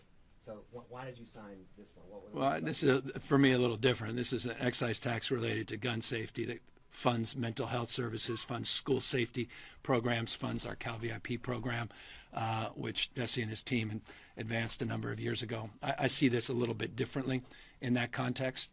This is not a general income tax, not a corporate tax. This is not, this is, from my perspective, more of a sin tax where there's a cause and effect and justification. The health-related costs, the cost borne by the taxpayers for gun violence is off the charts. Any fiscal conservative should be making that case. The cost of prosecution, defense, the cost of incarceration of people involved in gun violence is extraordinary. And so I think this is a pretty modest investment in prevention and reducing those costs ultimately. Governor, what do you say to those who say that we should be spending on gun violence prevention out of the general fund rather than a new tax? Okay. I say I respectfully disagree, and my signature represents that disagreement. Two questions, and if you'll indulge me.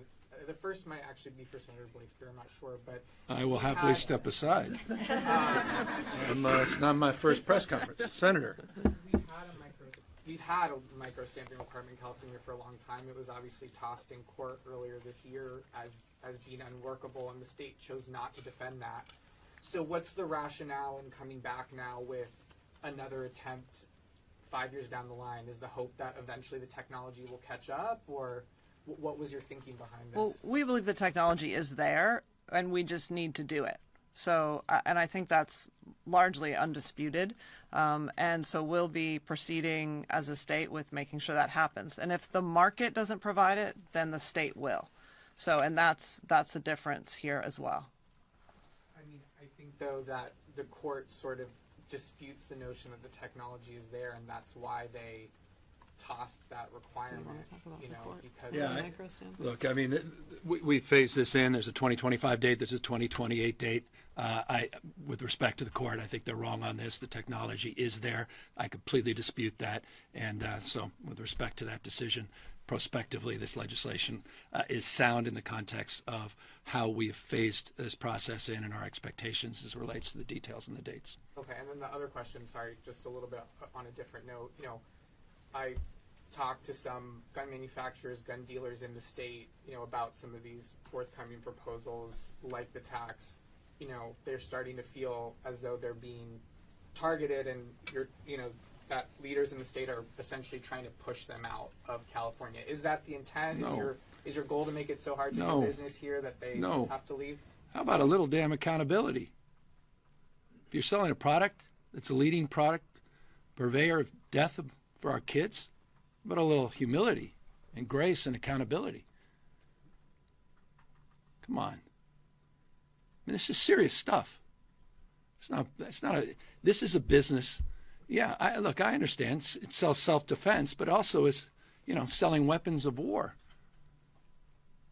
It's the carnage it's too much, and I just can't normalize it. We can't accept it, and so this is a small price to pay. This is pretty de minimis, and it goes into everything they claim to think are the most important things we should be funding. Mental health, somehow that will solve it all, because that's unique in the United States. Mental health doesn't exist anywhere else in the world. That's why we have leading gun death rates, according to their argument, or perhaps they've never thought through the argument.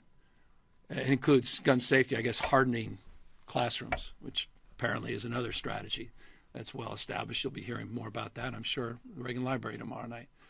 So we're actually using the resources generated to fund those programs, which presumably they would celebrate, since those are important. Makes people more safe, makes people more likely then to look at guns perhaps differently. Maybe that's a good business opportunity. On the concealed carry law that you just signed, if people qualify for a permit to carry a concealed weapon, where will people be allowed to carry them? It seems like almost everywhere in public. Sensitive places. There are many sensitive places. Senator? It's common sense to me. Obviously, you're walking down your street, you're in a public place that you might feel the need to protect yourself, you're going to be able to have your gun. But if you're at the ball field, that's different. If you're at a restaurant that's serving alcohol, do we really want guns and alcohol in the same place? I would say no. Is it a robust list? Absolutely. But when you take a step back and you look at the common sense of the list, I think you can make a compelling argument for every single location that's on that list of why it's on that list. Because there's places where guns and the social circumstance don't mix. So basically on public sidewalks is pretty much about it? Public sidewalks, and if a restaurant signs a waiver and allows you in those establishments, we're leaving it up to certain businesses to decide. Same thing with homes. So you as the responsible person with that permit are going to have to do a little work. And again, it's a responsibility. And so I don't have a problem with saying to that community that believes in having a concealed carry permit that they have to do a little work too to decide where they think it's appropriate to have guns and where people proactively allow you to be. This is in the absence of that proactive allowing you to be place, we're going to have a robust list of prohibited places, which I think follow a common sense. And Governor, you mentioned the courts obviously as such a powerful force in this issue.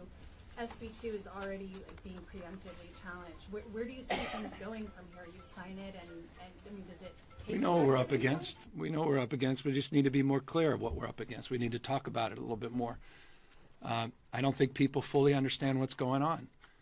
I've been making this point to a lot of the federal leaders. I said I appreciate deeply the national leadership on trying to advance and model, in many respects, California's nation-leading gun safety laws, but it may not be enough if the federal courts are throwing them out in a post-Bruin construct. It may mean nothing, in fact. You may be setting up false expectations that somehow these laws will withstand the scrutiny of a history-only framework, a 1790s framework, when there were a few million people living in the United States, not 332 million or whatever it is today. I mean, it's comedic. I've said it to you before. I said it a few months ago when I was standing here. I've had the privilege of appointing 3 Supreme Court justices. I should have supported not just lawyers for consideration, but historians. Maybe historians are better prepared for the world we're now living in. I mean, Bruin is devastating. It's really just a perversion.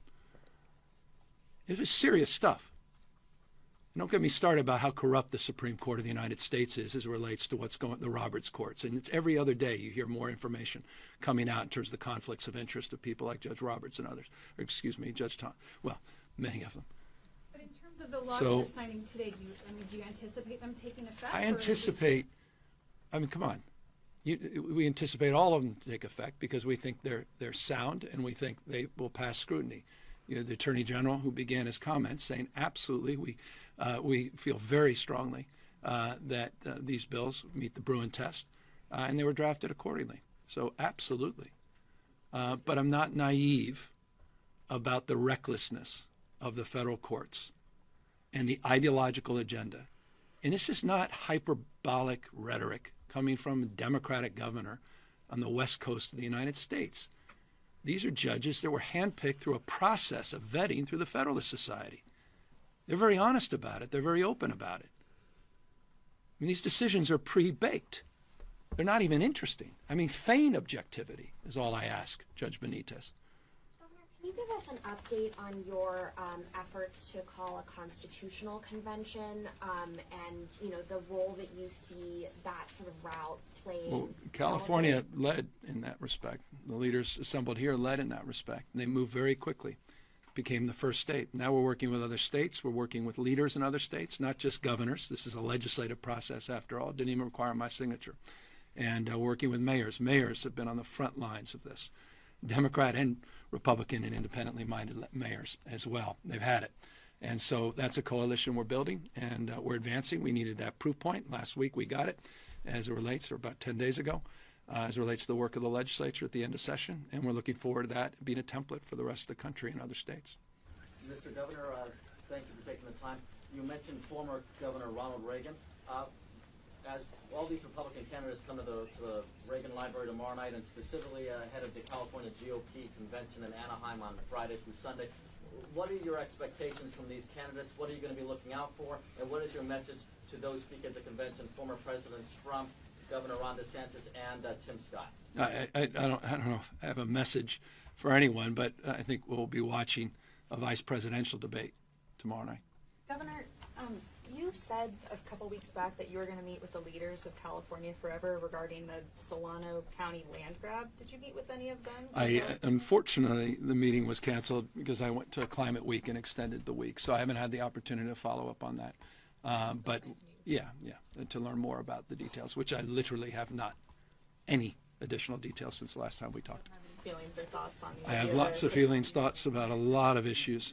As I hope it's pretty obvious on the basis of the last 20 minutes, but I haven't developed them more substantively on this issue.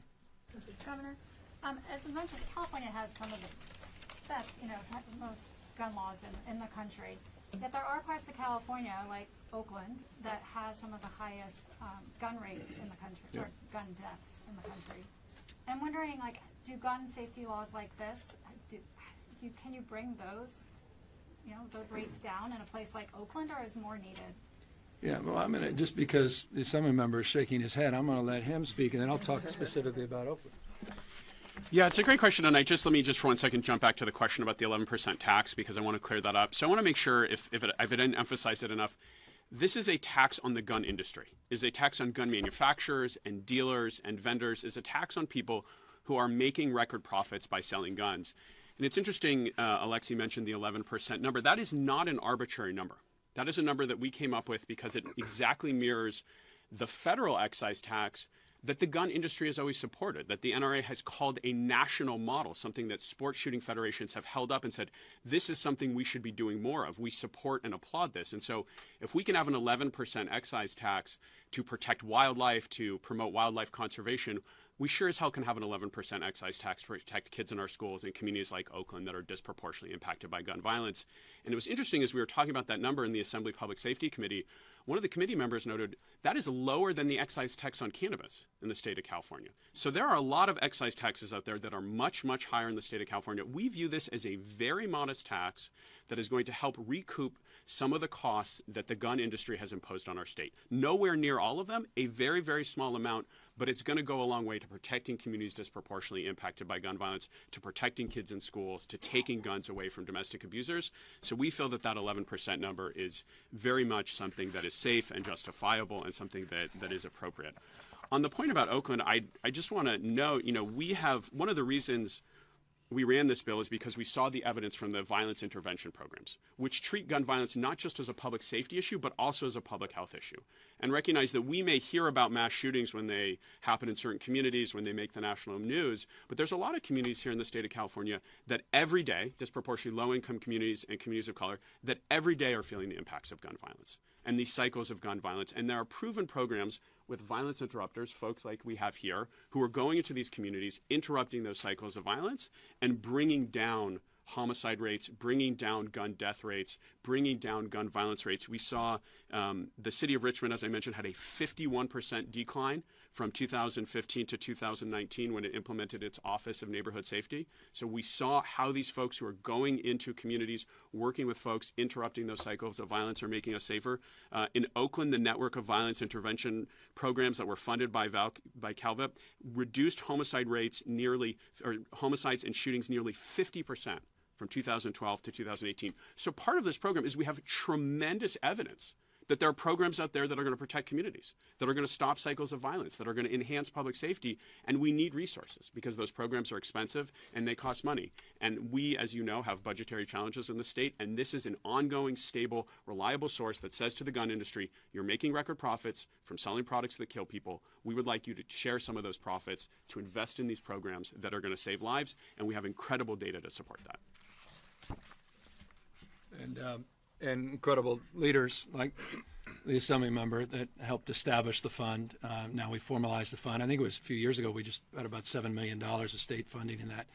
And that VIP program, $200 million was committed a number of years ago. This will provide that ongoing source of funds for these evidence-based crime prevention programs. Look, as it relates more broadly to Oakland, we're working closely with Oakland, as you know, with the California Highway Patrol in partnership, replicating a version of what we're doing in San Francisco. We put out almost $300 million of crime grants recently. Alameda County was a beneficiary of some of those grants, which will be supportive. We put a loan, a $1.2 million loan for public safety cameras for Oakland. We continue to work closely with their local leaders in terms of providing whatever additional supports they need. Again, doing the same in San Francisco. And this is, of course, separate and above what we're doing on the retail theft side, where we're seeing real progress and we're hoping to see even more. Governor, thanks for taking our questions today. A few days ago, you vetoed AB 957, the transgender youth custody bill. Can you just explain your biggest concern with that and why that was? I think the veto explained the veto language. My message explains it. But here's my issue: is that the courts already have the responsibility for the health and safety of a child, so that's foundational. And my concern, to be quite candid with you, is the weaponization for conservative judges and how it can actually be used for different than intended purposes. So I feel like the law itself was sound. And look, I don't know that there are many people that can claim this without being assaulted for misleading. But I take a back seat to few elected officials. I've had the privilege of serving in this capacity or my previous capacity as mayor. That's been more out front in terms of supporting the LGBTQ community. So this was well considered from my perspective, and I was sort of thinking through the consequences and the unintended consequences. I felt it was the right decision. Governor, should the legislature pass a bill preventing some of these forced outing policies we're seeing in school districts? We are working with the legislature, as you know, and the response to that same question is the response that I will continue to provide. As you know, we had Judge Benitez, interestingly, the same, adjudicate on this. We had a judge who had another point of adjudication. This was a point we made a few weeks ago as it relates to working with the legislature, that there were these pending cases. And we're working with the superintendent and working with legislative leaders and continue to figure out where to land on this. By the way, I'm very pleased, and I'll close on this because I know we have to go. I'm really proud that we signed a bill banning book bans in California. I mean, there's this group, there's the moms that demand action, and then there's this group, moms that are burning books. Is that the Moms for Liberty? Yeah. Is that what? Is that what they call themselves? Yeah. The Moms for Burning Books have been promoting book burning all across this country. 1,858 in 2021. You saw it, just screaming headlines. Florida leading the nation, 1,400 plus. They stopped counting book bans this last school year. It was 40% of the nation's. But put that in perspective. I mean, this is we're living through a cultural purge, this banning binge from the right. I mean, it's a profound moment. I remember what JFK said more eloquently than most of what he said seemed to fit that bill. He said that libraries, in relationship to that book ban, which is for schools and libraries, libraries should be open to all except the censor. He couldn't have been more right. and I'm really proud of this state for asserting itself. That law went into effect today. First state in the nation that can lay claim to that. And thank you to Illinois for their leadership, goes in effect in January. I think that's an important contrast, and I'll close on the coin of contrast. Everything we're standing up here, the values, the principles, the laws that we're promoting, public safety, freedom, choice, liberty, patriotism, in terms of love for the fellow man, our state and nation, that will be on display as a point of contrast tomorrow night down at the Reagan Library. But I'm very proud of this group of legislative leaders. I'm proud to represent this state, and I'm very proud to have signed these three impactful and important bills. And I'm very grateful to all of you that helped create the conditions to make that happen. And I look forward to doing more in this space. Thank you all very, very much. I'm here with not a Republican, but a Democrat, the governor of the state of California, where we are. Thank you so much for coming here. It's great to be here. You're here in the belly of the beast. What are you suggesting? A Democrat at the Reagan Library during a Republican debate is the belly of the beast? I mean maybe. Objectively. Yeah. But it's fun. I enjoyed it. I didn't enjoy the debate. I thought it was a nothing burger. Honestly, I'd be hard-pressed in 72 hours to think you guys will be talking much about any aspect of this debate. I didn't think any punches particularly landed. A lot of people talking over each other. I think DeSantis has a lot to answer to. I know we were just talking about that because he flat out lied about his executive order. He lied about hydraulic fracking, which he did in executive order. I'm governor. I know what an executive order is and what it isn't. He did an executive order opposing offshore oil as he's attacking the Biden administration for not doing more drilling. So hypocrisy and a lie, and caught red-handed by Haley. One of the things that Ron DeSantis also talked about was crime. Yep. And specifically talked about crime here in your state of California. Let's listen to that. Yeah.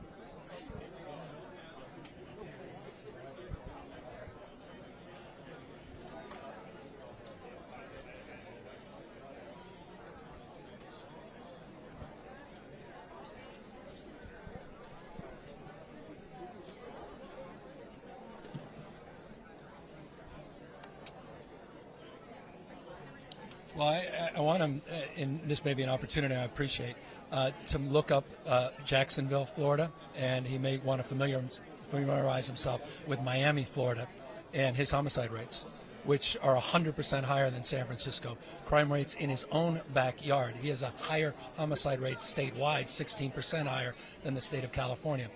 For whatever reason, he didn't bring up Tennessee, Arkansas, South Carolina. He didn't bring up Texas, all with higher crime rates than the state of California. This is an old trope. I mean, if you're in New York, I think people are getting a little exhausted by the fact that we're focusing on New York's crime rate and not the crime rate in these other Republican-led cities in Republican states. 8 out of the top 10 murder states. You're not going to say that your home city of San Francisco is in good shape. I'm saying that crime's a real issue. But I find the hypocrisy, the unwillingness to be honest with the American people, and the unwillingness to take responsibility, Ron DeSantis take responsibility for his own crime rates in his own major cities. I find that curious, not surprising, and I offer that as a point of contrast and consideration. That's all. One of the big points of discussions was immigration. Vivek Ramaswamy talked about wanting to militarize the border and no birthright citizenship.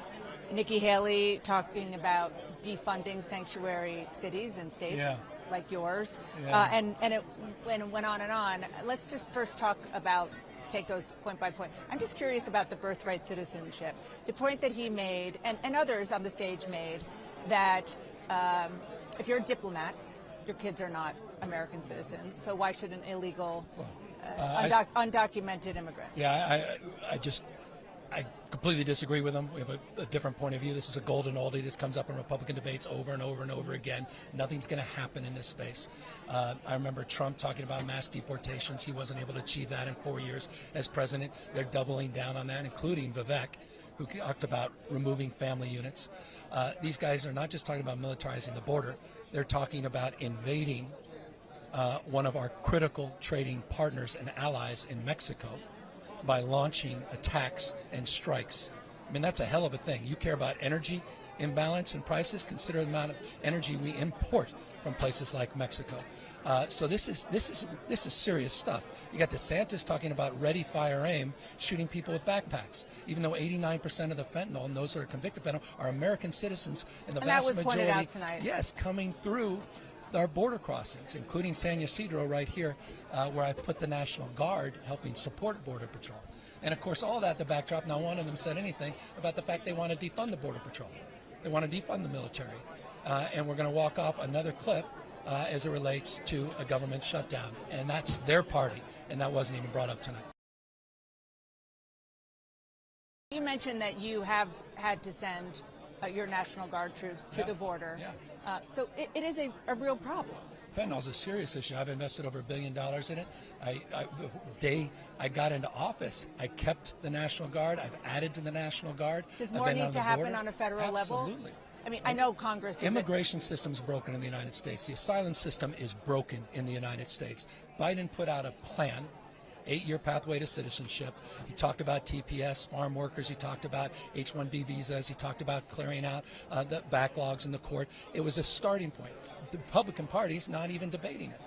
So spare me that this is Biden's crisis. It's a crisis of our own creation because parties are not coming together like the old Gang of Eight. I'm old enough to remember 2013 when there was bipartisanship on this. People have to stop. This is a serious issue. I'm a border state governor. I don't need to be introduced to this issue.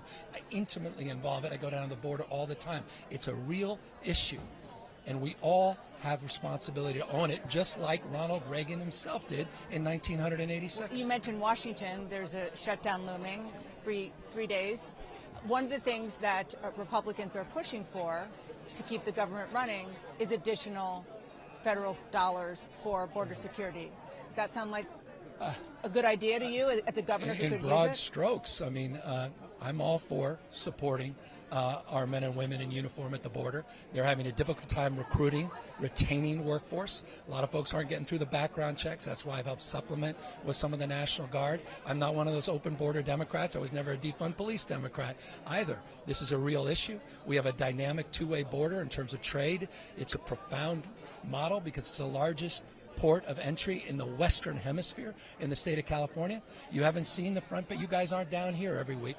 It's not to suggest we don't have problems. We do, but we have managed our borders effectively, more effectively than most. But it is a real issue, and Democrats, it's a point of contrast perhaps, I think we have a responsibility not to deny the reality at the border. We have a responsibility to be constructive and work to get Republicans to move. Admitting what you just said, the problem at the border? Not only admitting, the Biden administration put out a plan. Republicans have put out nothing except rhetoric, and they demagogue this issue for political gain. This is obviously a political debate, so let me just ask you about the raw politics. First of all, of you being here, you said a couple of times in your answers, by point of contrast.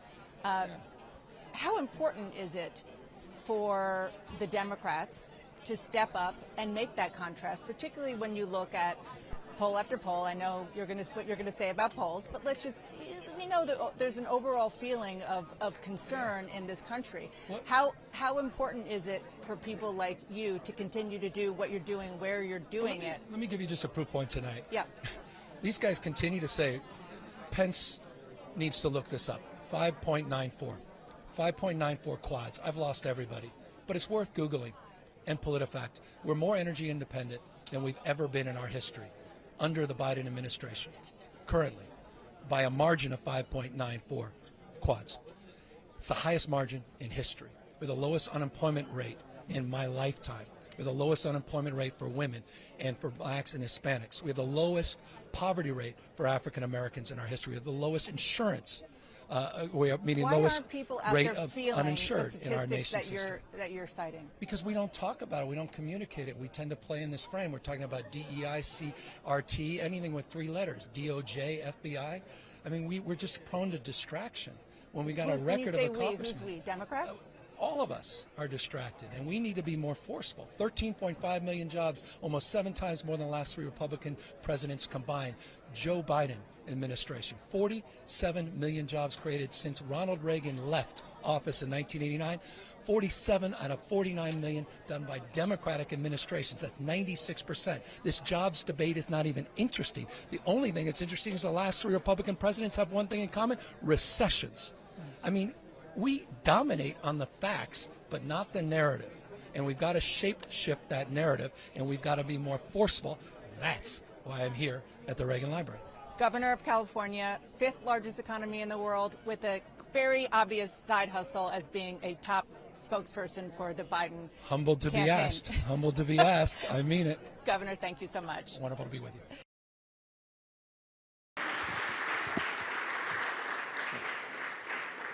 Well, thank you all.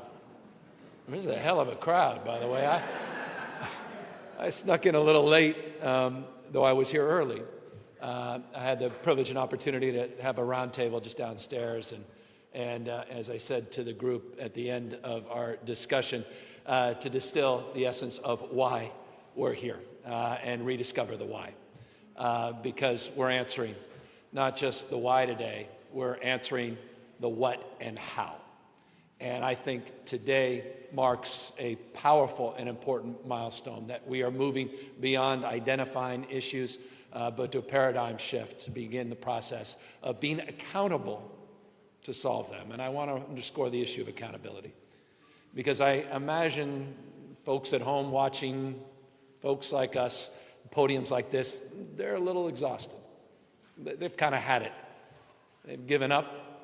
A lot of folks have. That things will ever improve, ever get any better. That, their concerns matter, that we even give a damn or care. And their frustration is palpable. It's self-evident. It's manifests in so many different forms: dejection, despair, populism, revolt.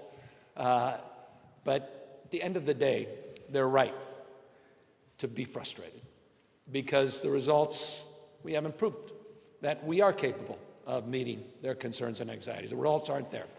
And today, again, is about holding ourselves to a higher level of accountability and a higher level of expectation.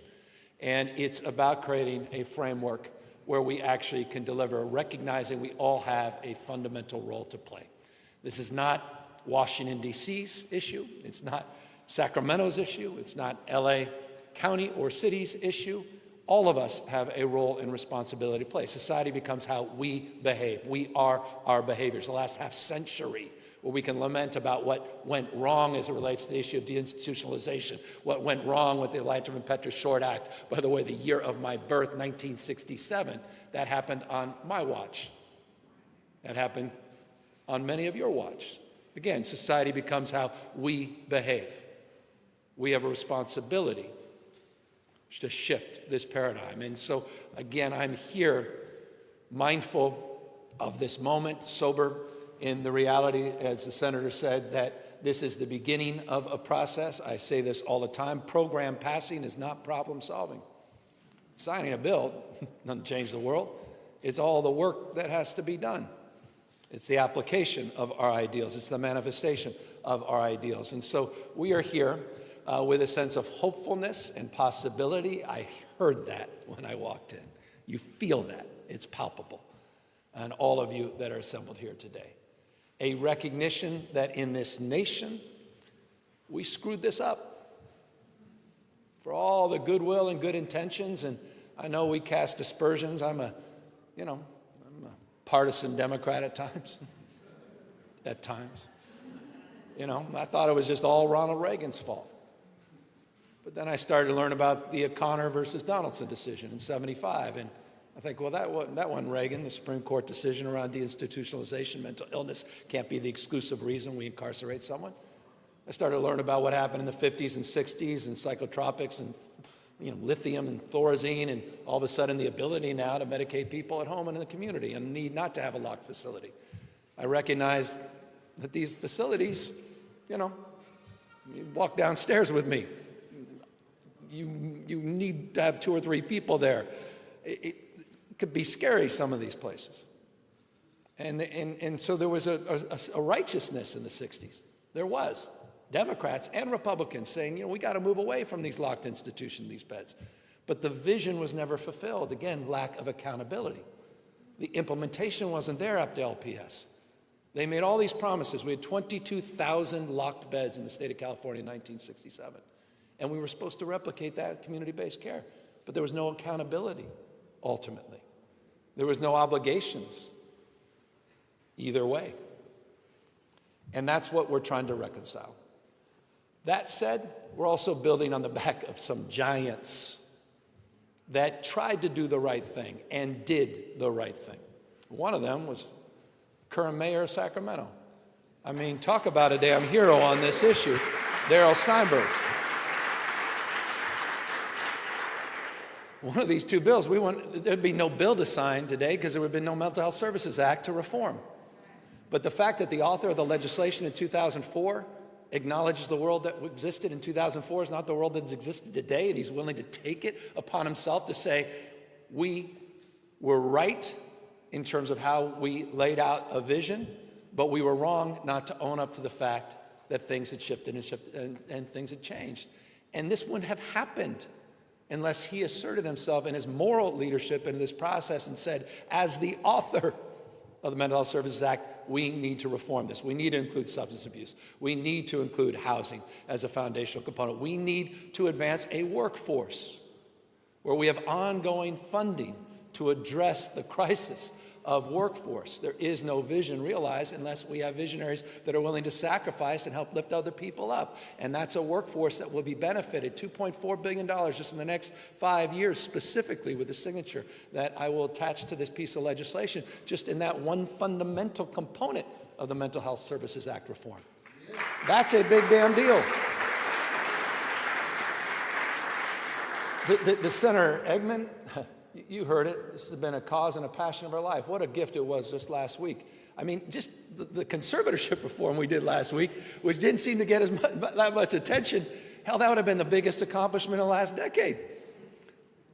In the isolation of the progress that we've been making together. And I just want to make a point, and I want to distill all that and ask all of you to come on up, because this is a group moment to sign this legislation. But I've said this often, once a mind is stretched, it never goes back to its original form. I really believe that. And I think what started shifting, and I see all these amazing legislative leaders here, including local leaders and former state leaders that are in positions of real power and influence locally, is people all started to recognize, we were playing in the margins. We were arguing to fail more efficiently. And we had to own up to that. Tinkering around, Kendra's law becomes Laura's law, and then you look at the sum, you're like 208, I think we had 218 people we helped one year. That wasn't, this is small ball. And we needed to process things differently. That care court, I thought, was a paradigm shift. We've got 7 counties now, just started a couple weeks ago. And the willingness for people to listen, and thank you for saying it. NAMI, we wouldn't be here without you either. And all these courageous leaders and moms and loved ones that, you weren't interested in the old paradigm and the old dialectic. It was stale, the rhetoric.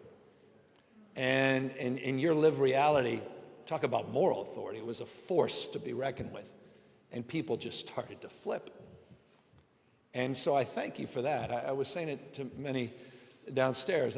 Thank you for your courage and your leadership. And I know that, I said it, right? Didn't I tell you? I said, I'm going to come up here and say all these niceties, but I'll never deeply understand what you've lived through. For the grace of God. Go any of us.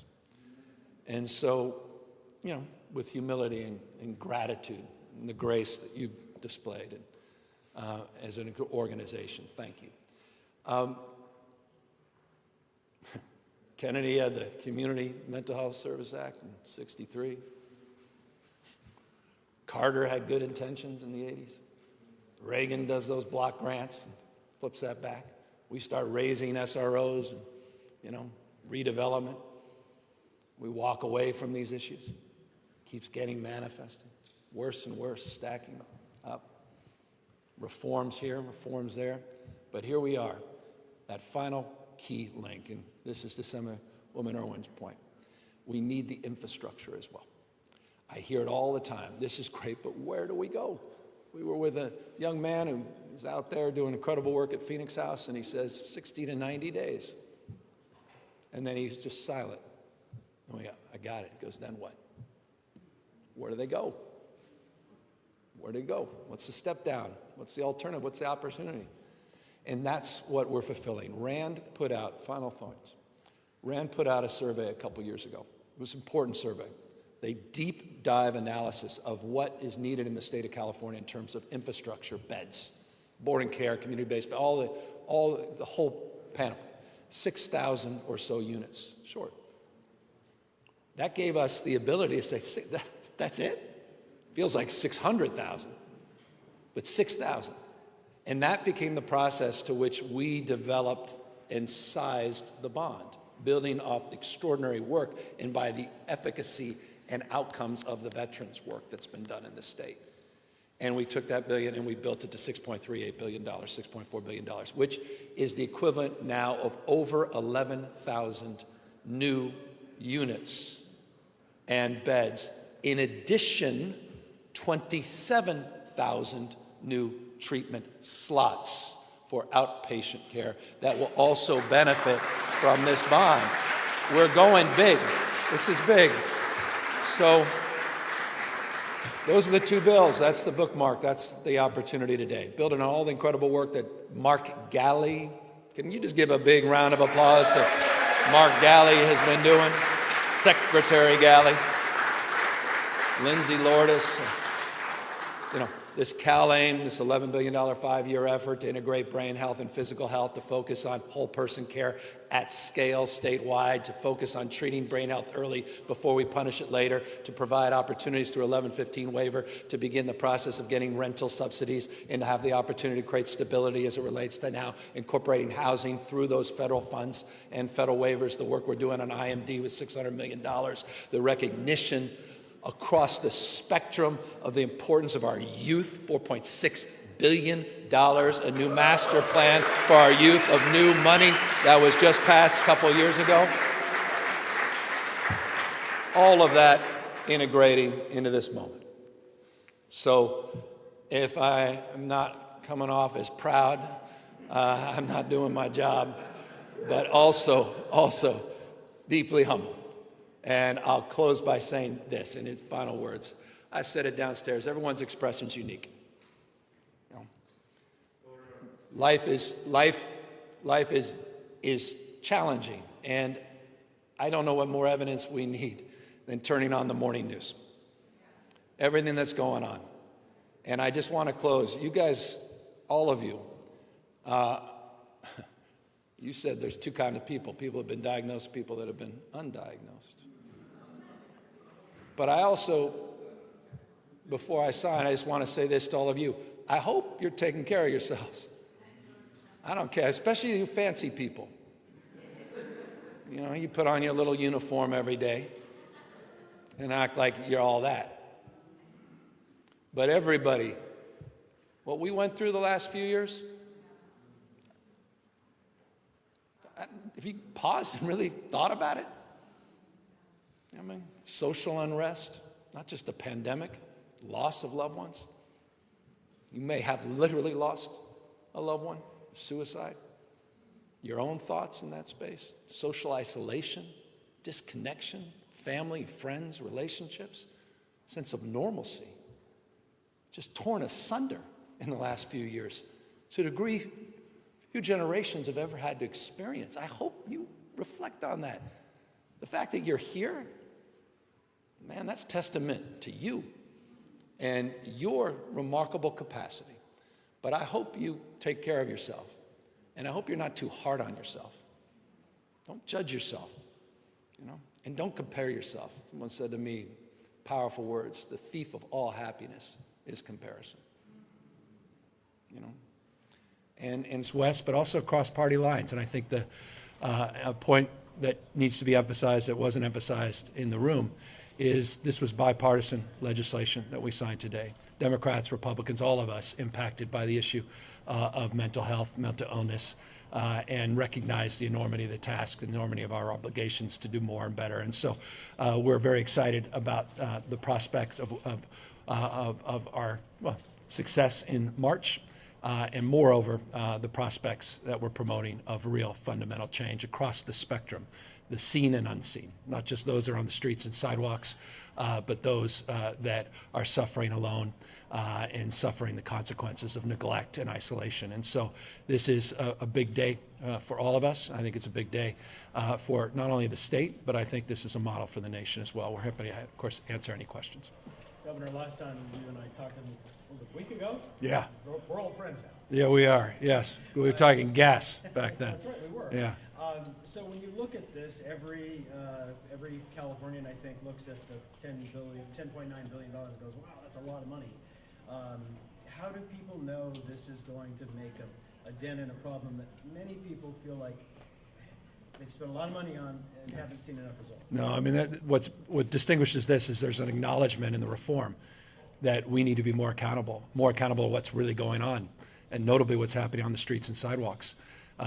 All of us see it every single day, and I think those that are most enlightened recognize there's no compassion stepping over people on the streets and sidewalks, that we have to address the issue differently and more strategically. And reforming this Mental Health Services Act without increasing taxes at all allows us to invest $1 billion a year ongoing with the expectation that the counties know that money will be forthcoming, that allow them to build partnership and capacity that focuses on stabilization, dealing with the underlying issue in the first place. It's very difficult. I can't even imagine you're living under a freeway overpass and we're doing outpatient treatment, but you're going right back into the elements every single night. I mean, I don't know about you, but a lot of us self-medicate every single night with a beer or a glass of wine watching the news. You can imagine living in the elements.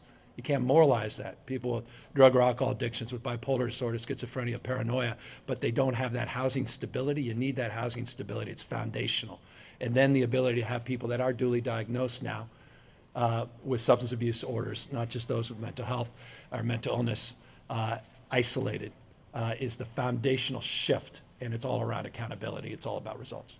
Governor, in July, the Legislative Analyst's Office said this proposal would result in less discretion for counties and likely less spending on other programs. And one of the questions they pose is, what are the trade-offs of reducing flexibility for counties? I don't see this as trade-offs. I have an abundance mindset. That's a scarcity mindset. This is stacked on all these other reforms, new money that was never even imagined 5 years ago. New strategies, new tools from Care Court itself, new general fund support for the Care Court model, the $4.6 billion we set aside for master plan for youth. That was money that didn't pre-exist.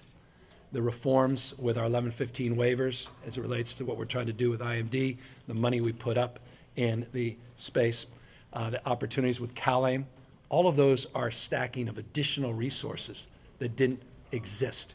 So that old county mindset is the reason we've never reformed the Mental Health Services Act since 2004. And with respect, it goes to the first question. There's a group of people that literally hold hands and talk about the way the world should be. And, well-intended, I assume, go out and have a candlelight vigil. And then there's folks that are the hard-headed pragmatists that are out there trying to actually get things done. And I think it's the latter that prevailed here. I've been doing this a long time as a former county mayor, not just as a city mayor, and I've heard these same arguments over and over again that we're opposing any fundamental reform. And now we are in a completely different paradigm where people are actually promoting the reform that in the past were part of that brigade of opposing it. I think people recognize we need to do things differently, and we've never been more abundant, ever, in our history in this space than we are today in terms of resources, and now a more resourceful mindset. Are you optimistic this going to work? I know it will work because I saw the results of some of the progress that we have made over the last few years. This is not the first stab at change. We've been promoting change for a number of years, and we saw that downstairs when I met with a lot of individuals that were beneficiaries of the work. So I know that the issue can be solved. I don't think it, I know it. There's just too many individuals, too many people. In fact, they're standing right behind you. A lot of people's lives have completely changed, but they needed that support. They needed the early intervention. About 50% of mental health incidents really occur before the age of 14, 75% before the age of 24. You've got to treat brain health early before we punish it later. We spend a fortune on the back end. Back to the point.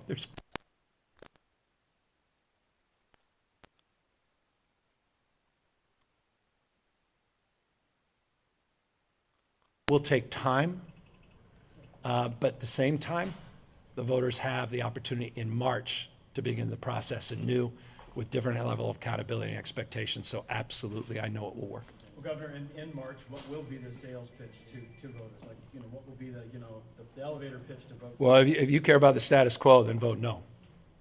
You care about veterans, you care about accountability, you care not to spend any more money of your hard-earned taxpayer dollars, but you want to make sure that the dollars that are already being appropriated are used more wisely and thoughtfully to address the issues and the conditions that define the biggest stress in the state of California. Vote yes on Prop 1. You've talked a lot about accountability. Can you outline some of the ways that accountability will be achieved, some of the specific measures? I've got the accountability brigade here that wants to talk about all of that, and Dr. Galley is leading the accountability brigade, and he'll give you some acronyms you'll have to look up. I'll try not to. Spell your name first. GHALY. So, look, today we don't get a clear sense of what's actually happening with these dollars.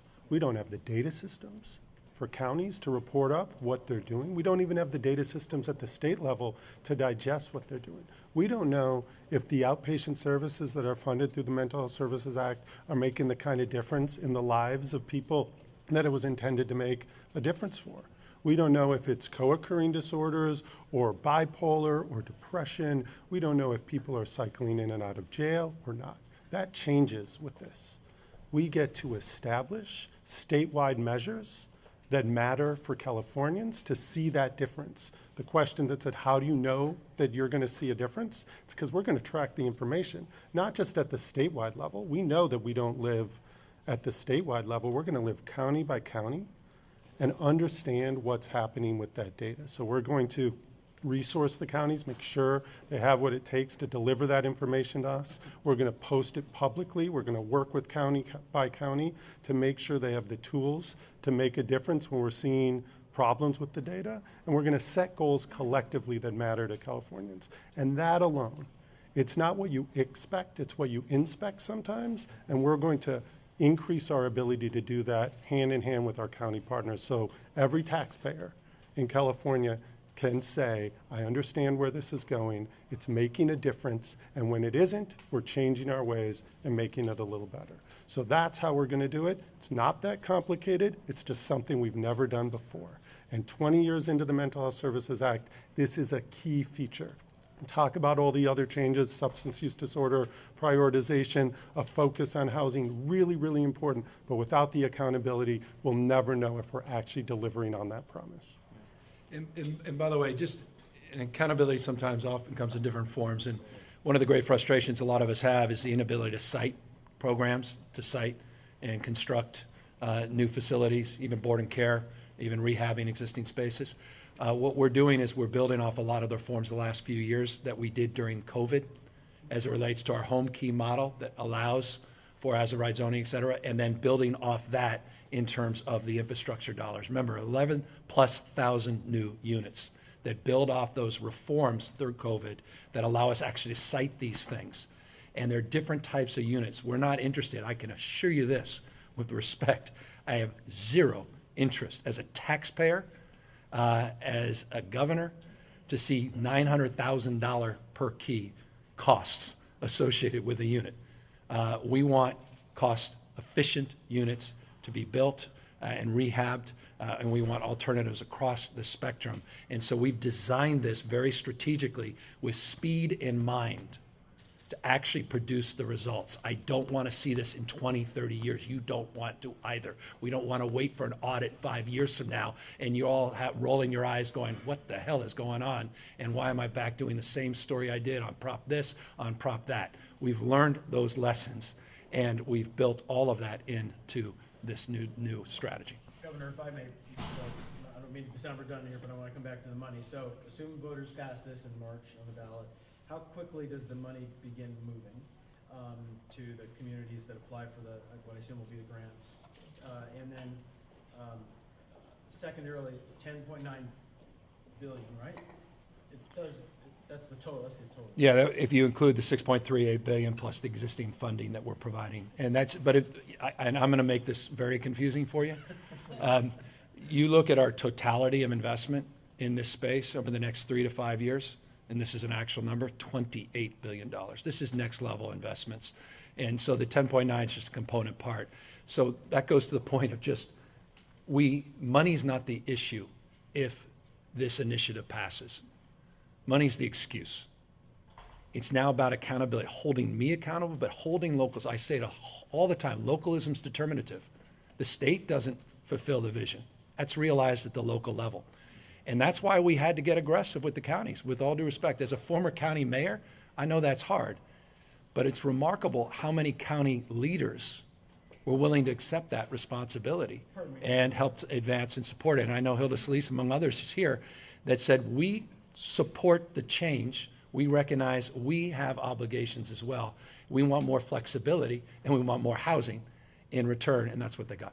How quickly, though, before the money moves, if it's passed? The money should be able to flow right away. Again, Mental Health Service Act dollars are going out in real time. This just begins the paradigm shift in real time. If not tax money, where does it come from? So the existing money comes from that tax, Prop 63. It's the 1% quote-unquote millionaires tax. It was established by the gentleman on your left in 2004. If you want to complain about taxes, talk to that guy. As it relates to so that money, get up here, the face of that tax. So the money's already going out, and that shift will occur in real time in the fiscal year as we begin that process of transition. But I'd be remiss if I didn't give you the mic. The governor said it when he made his statement earlier. The number one question that people ask who are in this field or trying to help people who are living on the streets is, where can I help people go? Where is there a roof? Where is there a bed? And the problem has been with the Mental Health Services Act that money has been well spent. A lot of people have been helped, but there has not been up until now the state leadership to demand that the money be spent where the needs are the greatest, and that is to build more beds and to build more roofs. 1/3 of this money under Proposition 1 has to be spent on housing and housing supports for people living with serious mental illness. Another 30% has to be spent on what has been proven to work, which is the wraparound service model. That 60+% of the money will now be directed to be spent on the problem that is the most serious crisis in our state. We did our best 20 years ago to put all those elements in, but we gave the discretion, frankly, to the counties, and they've done a good job. It's just now is the time to focus the money. That's what accountability is to say the people want the money spent on homelessness, on people coming in and out of our criminal justice system. They want the money spent on helping teenagers to avoid that first break where once they get into the system, it's so hard to come back. That's what the people want, and that's what this reform is delivering. That's accountability. To your point, Mayor, on that 30% on housing, is there at this point any flexibility for counties to have some more discretion on that specific 30%? Yes, there was an amendment made, I know at the end, with Dr. Galley and the governor's leadership to allow a percentage of the money to be used for non-housing needs. You know, if a county is meeting its housing numbers, so there is some of that discretion, but there is nothing wrong with the state leading. There's nothing wrong with it. In fact, it's right not to tell the counties exactly how to spend the money or what kind of housing or exactly how to implement this, But up until this governor, no governor, honestly, has taken the mantle and said, we want to see the outcomes that the people are demanding. So this is a reform, in my view, that is long overdue. And that's why this is a historic day. We never saw the bill being signed. Do you have a copy of it? Unbelievable. Unbelievable. How did you miss that? No, Hilda, did you steal the bill? We got to see him. What is that? How can you? I need. Well, let me. Do we have a copy of the bill? We can do a fake bill signing. I mean, and then I'll get to the. I mean, a real bill signing, not a fake one. Jesus, like. Did we have a do that? Yeah. Well, okay, and I'll get to that. Okay, go ahead. No, go ahead. Oh, Sorry. just, as we all see on the street, we talk about the unhoused with security. How is security going to be put into workers to be protected from the mental health that we have seen, also like the violence that has been created in their heads as well? Well, maybe, when I got a doctor, I might as well have the doctor answer that question. Yeah. I think it's an important question, and in healthcare broadly, we've been facing a crisis within the workforce. And I think Governor Newsom, this administration, so many of the legislators who are here recognize that and have invested in it. So it comes with recruitment, it comes with training, it comes with support of individuals while they're doing their work. I think it's a real thing we've got to recognize in how we create and support the not-for-profits doing the work. It is a real issue. And if we're going to make the kind of movement that we want to see on this issue, how do we deal with the intersection of substance use, mental health, and homelessness, frankly, incarceration as well? We've got to support people to have what they need to do that work day in and day out. And so there are ways to do that. There are evidence-based ways to do it. And this move is allowing us to do that at a scale that we've never been able to do before. And I think that will be one of the judges of how we're doing in the future, right? Do we actually see a workforce that's healthy and thriving while we're making the kind of impacts that we want to see in the lives of those they're serving? And remember, the workforce investments here are profound and significant. The idea that we have ongoing money now to invest in that workforce, to train that workforce, to support that workforce is particularly significant as it relates to this initiative as well. That is so often overlooked. It was not overlooked as it relates to these efforts in this initiative. Remember, the 65,000 figure is the goal in terms of support. 65,000 workers that we're hoping to train and recruit. That is a significant, significant number. And that goes across the system, not just for these new sites or slots, but more broadly into the healthcare system as well. So this effort will support those broader efforts. May I sign this? So we can at least get up here, Daryl. Yeah, we're doing this for the first time. This is it. Wow. These are the actual bills, but copy. the copy of the bills. So thank you. They're good. And then the fake applause. It's amazing. Yeah. All right. Tom and Karen. Can I get Tom and Karen? Yeah, up get here, Tom too? and Karen. Tom Yeah, and actually, Karen. yeah, Come there on, are actually Karen some Larson, faces come on. you should see. 'Cause Please. They did not get enough attention. Institute leadership. Yeah, get in here. Get in here. Yes. Dr. Galley. Dr. Galley. Dr. G. Mark. Yeah. Dr. Galley, you get This in is on the it. bill. Yeah, I mean, these are actually the bills, yeah. Thank you, thank you, thank you. Awesome.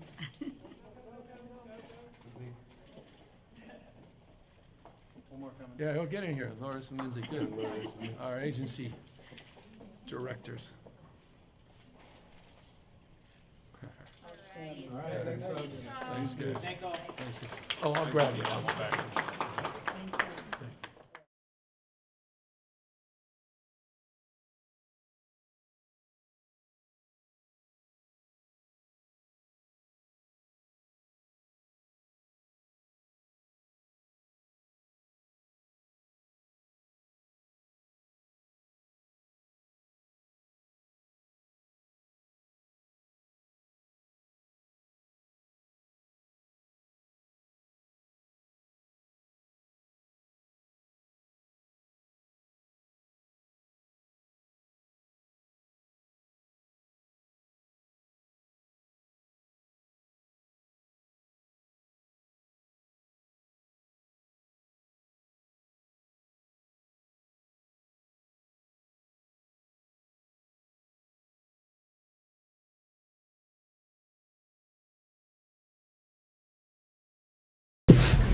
Good morning, everyone, or should I say good afternoon, everyone. We are here to provide an update on the 10 freeway closure, and this is our daily brief.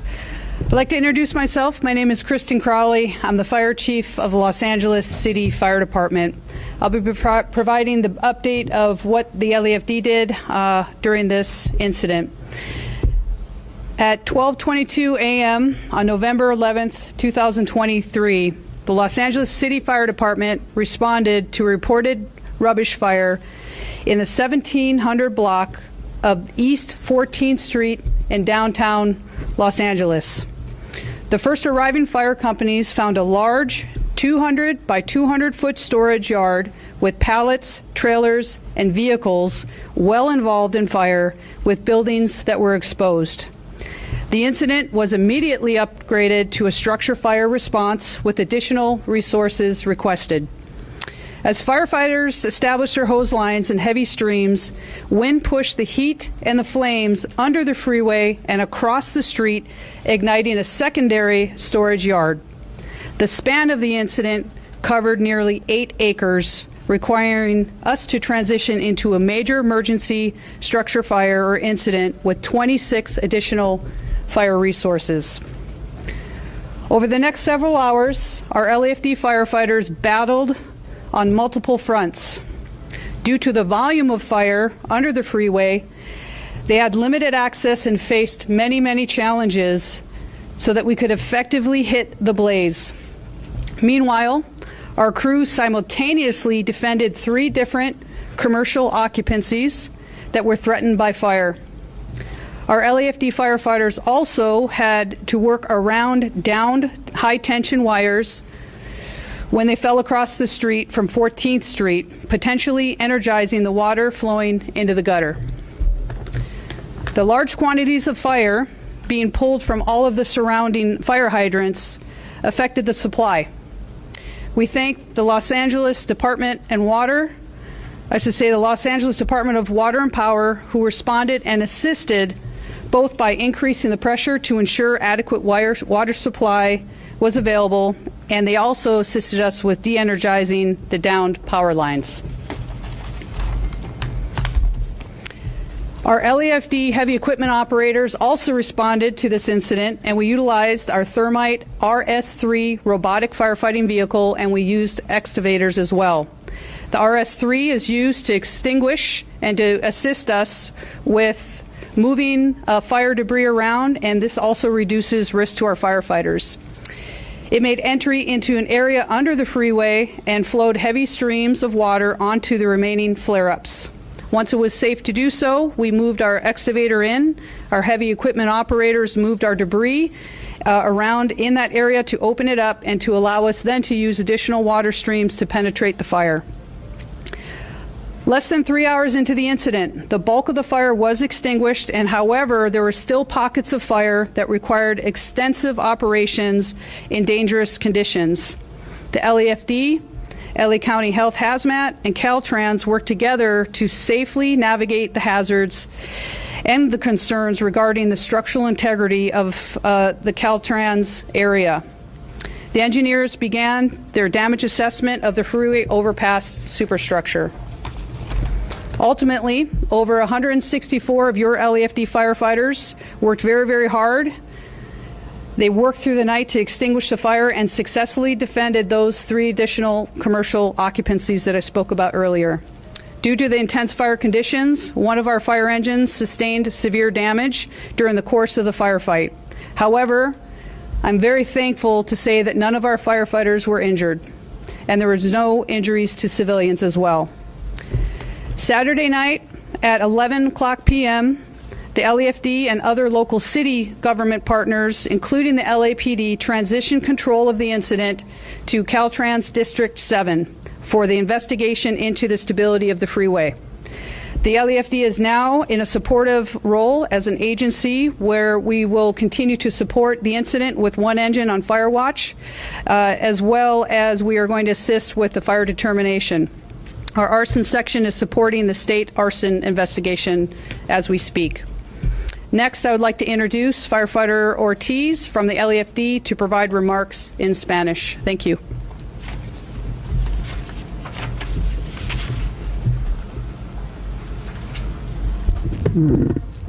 Buenas tardes, mi nombre es David Ortiz, D-A-V-I-D-O-R-T-I-Z, vocero con el Departamento de Bomberos de la Ciudad de Los Ángeles. El Departamento de Bomberos acudió a una llamada de emergencia noviembre 11 a las 12:22 de la mañana. Llegaron a la cuadra 1700 de la calle 14 Este, en el centro de Los Ángeles. Encontraron una yarda de almacenaje aproximadamente 200 por 200 pies, donde había un incendio que estaba creciendo con rapidez. Este incendio, impelido por los vientos, rápidamente cruzó la calle y comenzó una segunda yarda de almacenaje. Los bomberos activaron sus recursos adicionales y combatieron por varias horas este incendio de bastante intensidad.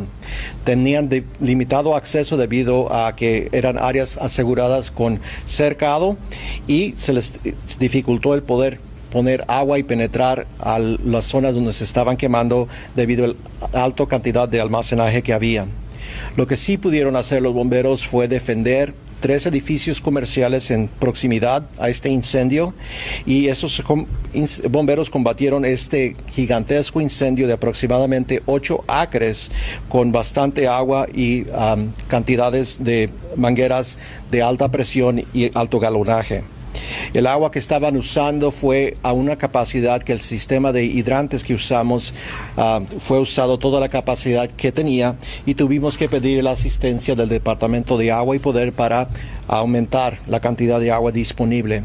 También usamos equipo especializado como el robot bombero robot y también un excavador para desmenuzar los diferentes artículos que se estaban quemando y que estaban derritiéndose.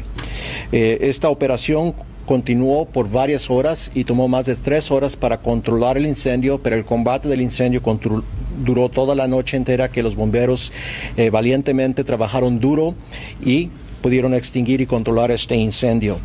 Las operaciones continuaron, pero debido a la cantidad de incendio que ocurrió, tuvimos que manejar el incidente con peligro, ya que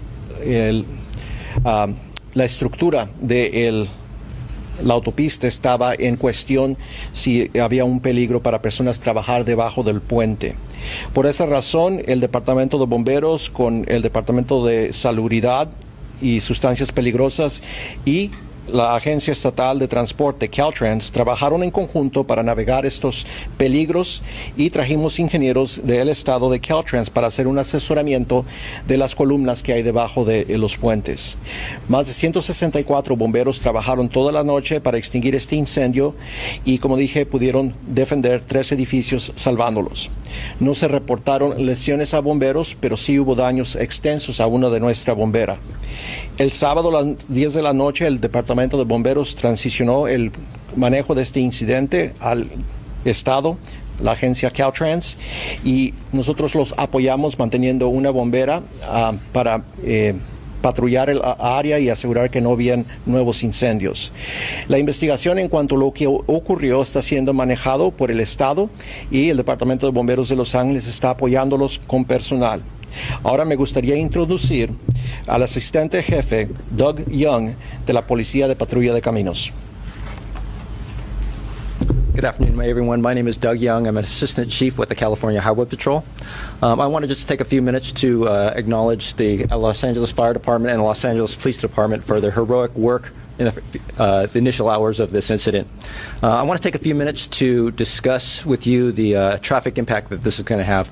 The location where this incident occurred is on the Interstate 10, or underneath the Interstate 10 between Santa Fe and Alameda Street, right at the west edge of the East LA interchange. And the I-10 in this location is one of the largest arteries going into and out of downtown Los Angeles.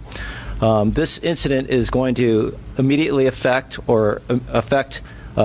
southbound and northbound Interstate 5, or State Route 60, and the US 101, in addition to the 10 here on the east end. Closures, we initiated closures on the day of the event, but we're going to have long-term closures, and they're going to be on eastbound 10, diverting people off at Alameda Street, When you travel westbound on State Route 60, you're going to be diverted to northbound 5 or northbound US 101. If you're coming southbound on the 5, you're going to be diverted. You're going to be allowed to go westbound on the 10, but you're going to have to get off at the first exit, which is Santa Fe Mateo. And if you're going northbound on the 5, you're going to have to exit. You're going to have to divert to US 101 northbound. We're going to be in long-term, we're going to be working with Caltrans and CAL FIRE for the long-term management of this incident, and we will provide daily updates and regular updates to you with regard to if the closures change. That is about it for now. I'd like to next bring up City Deputy of Transit Traffic Update, Lauren Rubio Conejo. Good afternoon. My name is Laura Rubio Cornejo. I'm the General Manager for the Los Angeles Department of Transportation.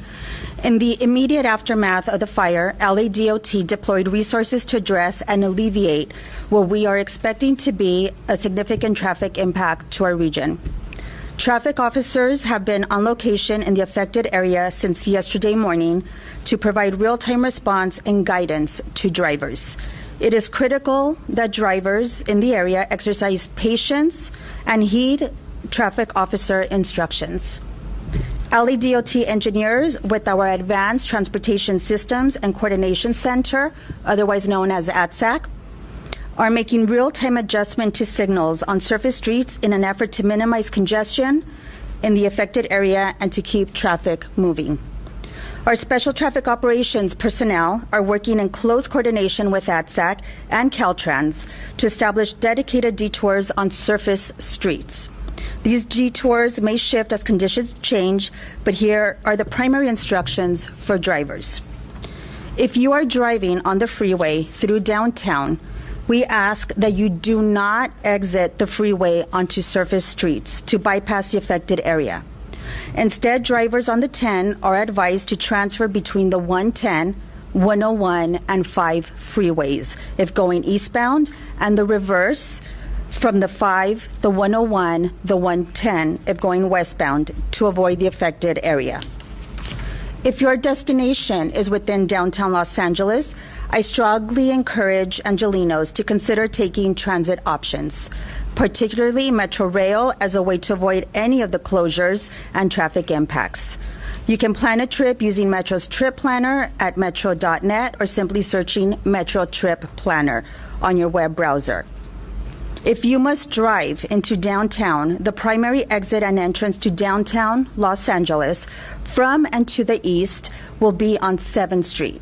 Traffic from and to the west should exit from or to the 110 freeway to get access to the 10 to the west of downtown Los Angeles.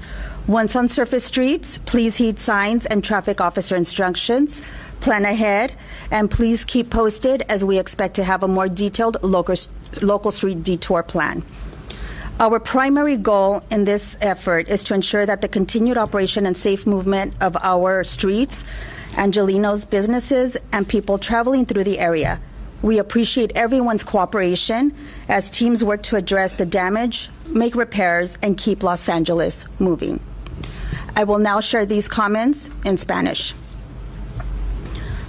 Buenas tardes. Mi nombre es Laura Rubio Cornejo, gerente general del Departamento de Transporte de la Ciudad de Los Ángeles. Inmediatamente después del incendio, LADOT desplegó recursos para abordar y aliviar lo que esperamos que sean impactos significativos en el tráfico de nuestra región. Desde ayer en la mañana, oficiales de tránsito han estado en el área afectada para proporcionar a los conductores orientación y respuestas en tiempo real. Es importante que los conductores en el área tengan paciencia y sigan las indicaciones de los oficiales de tránsito. Los ingenieros de LADOT, con nuestro Centro de Coordinación de Sistemas Avanzados de Transporte, también conocido como ATSAC, están haciendo ajustes en tiempo real a las señales en las calles adyacentes en un esfuerzo para minimizar la congestación en la área afectada y mantener el tráfico en movimiento. Nuestro personal de operaciones especiales de tránsito están trabajando de cerca con ATSAC y Caltrans para establecer desvíos exclusivos en las calles adyacentes. Estos desvíos pueden cambiar a medida que cambien las condiciones. Sin embargo, aquí están las instrucciones principales para los conductores. Si conduce por la autopista hacia el centro de Los Ángeles, pedimos que por favor no salga por la autopista hacia las calles adyacentes para evitar el área afectada. En cambio, se le recomienda que a los conductores en la 10 hagan transbordo entre las autopistas 110, 101 y 5. Si van en dirección este y al revés, desde las 5, 101, 110 si van en dirección oeste, para evitar la área afectada. Si su destino es dentro del centro de Los Ángeles, recomendamos a los angelinos que consideren usar las opciones de transporte público, en especial el metro, para evitar que de alguna manera cualquiera de los cierres e impactos de tráfico. Usted puede planificar un viaje usando el planificador de viajes de Metro en metro.net o simplemente buscando planificador de viajes en Metro en su navegador web. Pedimos que estén al tanto. Estamos preparando planes para las rutas locales también. Si debe conducir hacia el centro de Los Ángeles, la principal salida y entrada hacia el centro desde y hacia el este será en la calle 7. El tráfico hacia el oeste debe salir desde o hacia la autopista 110 para acceder a la 10 hacia el oeste del centro de Los Ángeles. Una vez en las calles adyacentes, por favor siga las señales e indicaciones de los oficiales de tránsito. Planifique con anticipación y espere retrasos. Nuestro objetivo principal en este esfuerzo es garantizar la operación continua y el movimiento seguro de nuestras calles angelinos, de los negocios y las personas que viajan por el área. Apreciamos la cooperación de todos mientras los equipos trabajan para abordar los daños, realizar reparaciones y mantener a Los Ángeles en movimiento. A este punto me gustaría presentar al señor Tox Omishakin. I'd like to introduce Tox Omishakin. He will address you next. Thank you. Thank you. Good afternoon, everybody. I want to start off just briefly by thanking Mayor Bass and her team for all their efforts in helping us get to today where we can get to work on all the challenges related to what's been closed. Her first responder team, LAFD, LAPD, they've been all hands on deck to help us out at the state. So I just want to thank Mayor Bass for all of, her team and all her staff for all their help. Next, I want to thank Governor Newsom, who, when his team informed him of this incident yesterday, he jumped into immediate action to make sure that we had all the resources that we will need at the state to address this challenge. He immediately worked to, as you all know by now, declare a state of emergency and work with our federal partners, again, to make sure whether it be a process hurdle or financial hurdle that we may have, that we can get those hurdles addressed and move the repair and solutions for the I-10 forward. So again, good afternoon, everybody, and thank you for taking the time to come to this update on the closure of Interstate 10, the Santa Monica Viaduct just south of downtown Los Angeles, following the devastating fire early yesterday morning. The governor, mayor, and I got a chance to tour briefly this morning the site of this fire, and we saw the extensive damage under the freeway. But Caltrans, as some of you may know, has secured an emergency contract to begin restoration on I-10 immediately. Last night, the contractor crews took hazardous material samples and submitted them to the lab this morning. Once this analysis is done, they can start work to remove debris using industry practices for all the type of material that is located under the bridge. Then Caltrans structural engineers will have a clear and safe path to get under the bridge and conduct significant sound tests that are going to be needed. Further hazmat mitigation will continue tonight, and structural engineers will begin more detailed work immediately. I want to emphasize that our efforts on this are going to have to be 24/7 to get this roadway back open. But I'm not going to understate the challenge here. It is significant. The number of columns under this bridge, we're still going through all the impact to the column, to the deck of the bridge. So this is not going to be an easy task for our structural engineers at Caltrans. The safety for the workers and the public is paramount in this project, in this effort. So we strongly encourage everyone to work from home if they can in the coming days. We're also encouraging people to take the train, bus, or carpool if they can, or if they must travel. And as has been noted already by our chief from CHP and our local partners, use I-5, I-110, and State Route 60 around the closure throughout the closure period. Again, I repeat, this is a serious situation for our infrastructure, one that cannot be taken lightly, but I'm confident that our Caltrans team will be able to rise to the challenge and address the issues around getting this facility open. Our efforts with CHP and LAPD will also be critical as we, again, try to manage traffic and make sure the detours around the area of the incident continues to flow very well.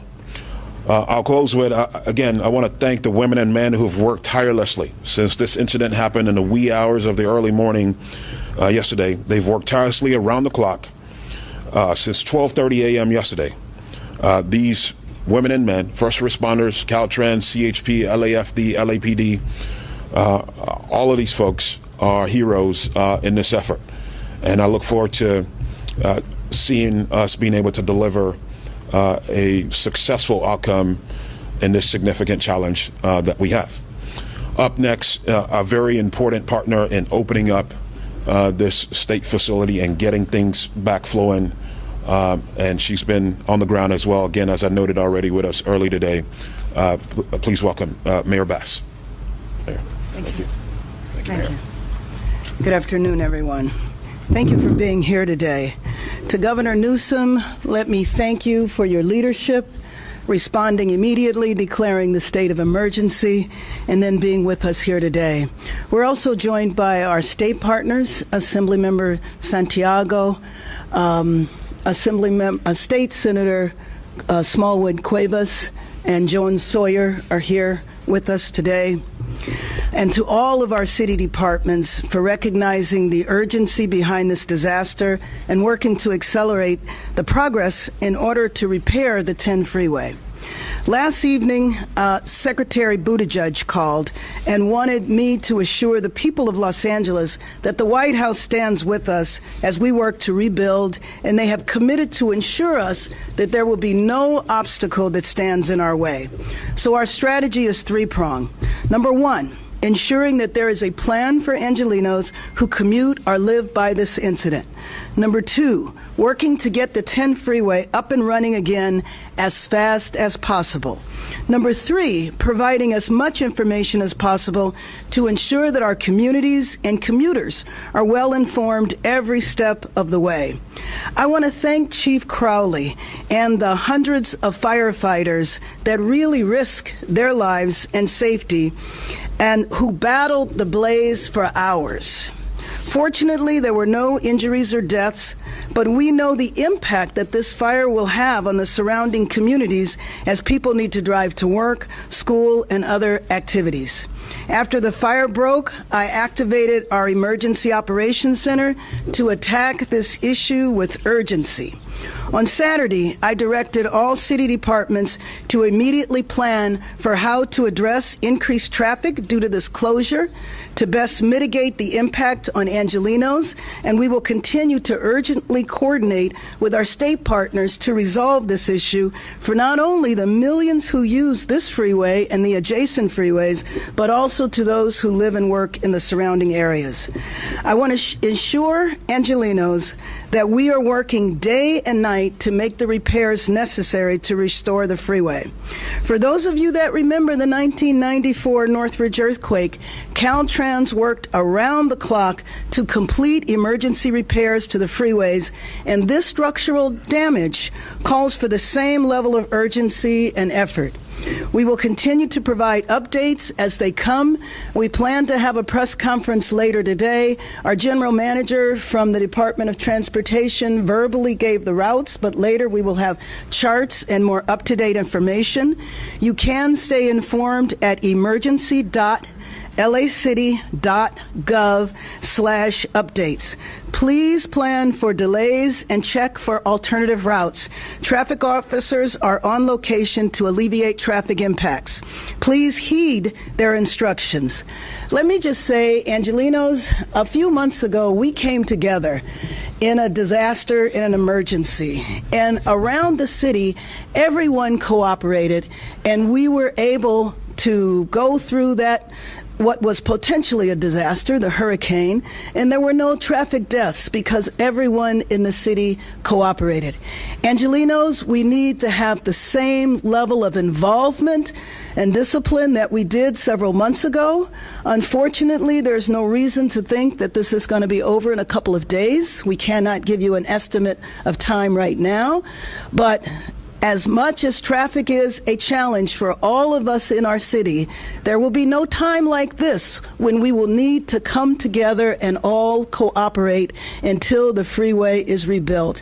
And I'm glad now to bring up our governor who will address us. Governor Newsom. Thank you, Mayor, and thank you, Madam Chief, to all our state and local representatives. Thank you for this opportunity to update you on the state's now responsibility to answer the question we're all asking. When the hell is this going to get reopened?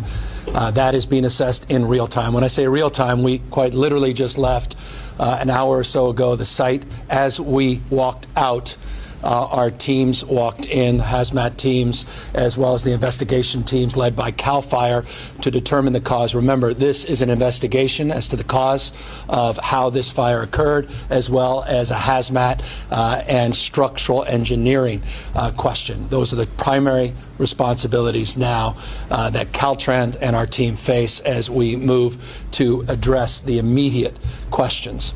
That said, the second question we all want to answer is, when can we reopen this structure? And that question will be determined on the basis of safety, and that will be determined over the course of the next many hours as the structural engineers working with our fire investigators assess the specific damage. You can see physically from your own eyes the damage to the columns, dozens and dozens of columns. We haven't counted the entire number of columns, but you're getting closer to 100 or so columns, 400 plus feet of the structure that's been impacted. What appears on the outside to be problematic may not be the real problem. It's what lies underneath, and that's the bridge deck, and that's the primary focus now of our investigation, is getting into the bridge deck, looking at some of the wood structure that is part of that bridge deck in that center part, and determine, we believe a lot of that did burn, how that may have impacted that structure. Columns are a problem, but our ability to rebuild that is a much shorter time period than the bridge deck itself. So that's fundamentally the question that has to be determined and answered, is the impact of the bridge deck vis-a-vis the columns themselves in terms of timelines to reopen. Can you open a few lanes? Can you retrofit the columns? Is the bridge deck intact to allow for a few lanes to remain open? Again, has to be assessed on that basis of that investigation. Here's a timeline that's important. By 6 a.m. tomorrow, unless something significant occurs, we will complete the investigation as it relates to the origins of the fire. As I said, the teams quite literally are on the site right now. The structural work is being done concurrently, but they'll get in once that investigation is completely closed more forcefully to make a deeper assessment. The hazmat problems are real. And as a consequence, we're taking that seriously as it relates to debris removal before our contracting crews get in. Let's make a couple things clear. This is one of those heaven and earth moments. As the mayor rightfully said, this is a 24/7 operation, period, full stop.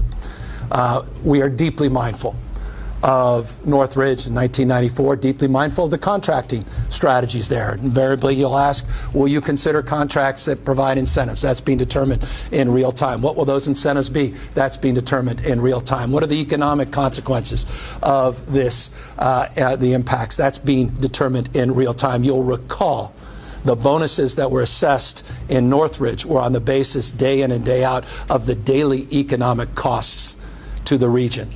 We can certainly assess they'll be substantially greater than they were in 1994. 300,000+ vehicles go through this corridor every single day.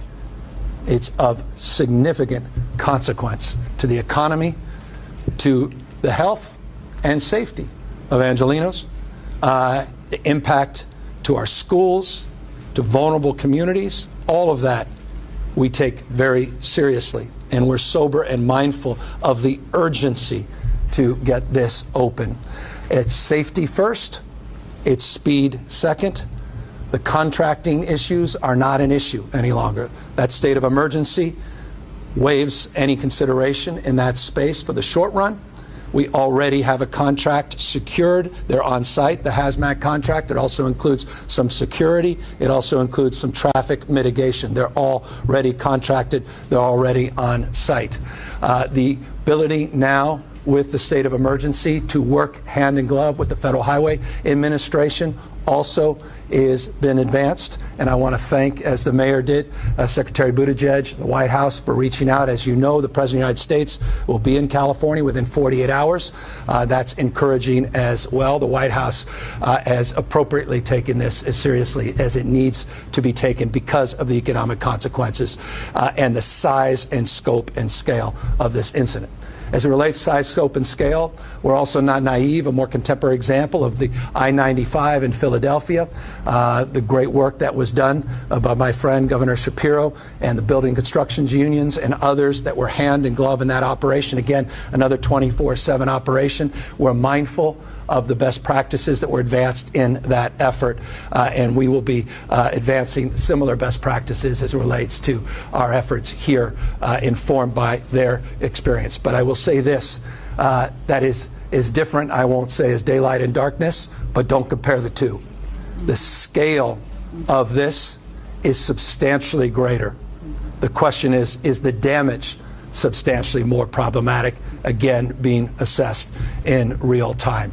So there are no rules and regulations that are hindrances to moving this operation forward. There will be none. Contracts are already in place, and let me double down on that. As a proof point, we've already identified 2 million pounds of steel that is available to move in real time. So the supply chain issue specific to steel is not an impediment in the short term. We're already assessing the broader supply chain questions, again, in a worst case scenario as it relates to this incident. And finally, on the incident itself, I am intimately familiar with this site. Some of you may know that as well because you were with us when we did a large-scale encampment cleanup right on this site in August of last year. I personally participated in that. It was not a press conference. We were there actually doing the work of cleaning up this site. Thousands of sites across this state in the last year and a half have been prioritized with Caltrans. I am very mindful of the thousands that remain to be cleaned up all across this state. But as you know well from the multiple times we've been down here, we invested $750 million in partnership with the legislative leaders here on encampment cleanup grants, working with the cities and counties and taking direct responsibility with Caltrans. and they've been hitting and exceeding their numeric goals. We have a lot more work to do. That said, I'm mindful of the encampments in and around that site we cleaned up, and also mindful of those broader concerns around who is leasing these sites. And are they being monitored? Are they being held accountable? And the answer specifically on this site is yes. In fact, we're in litigation with the lessee.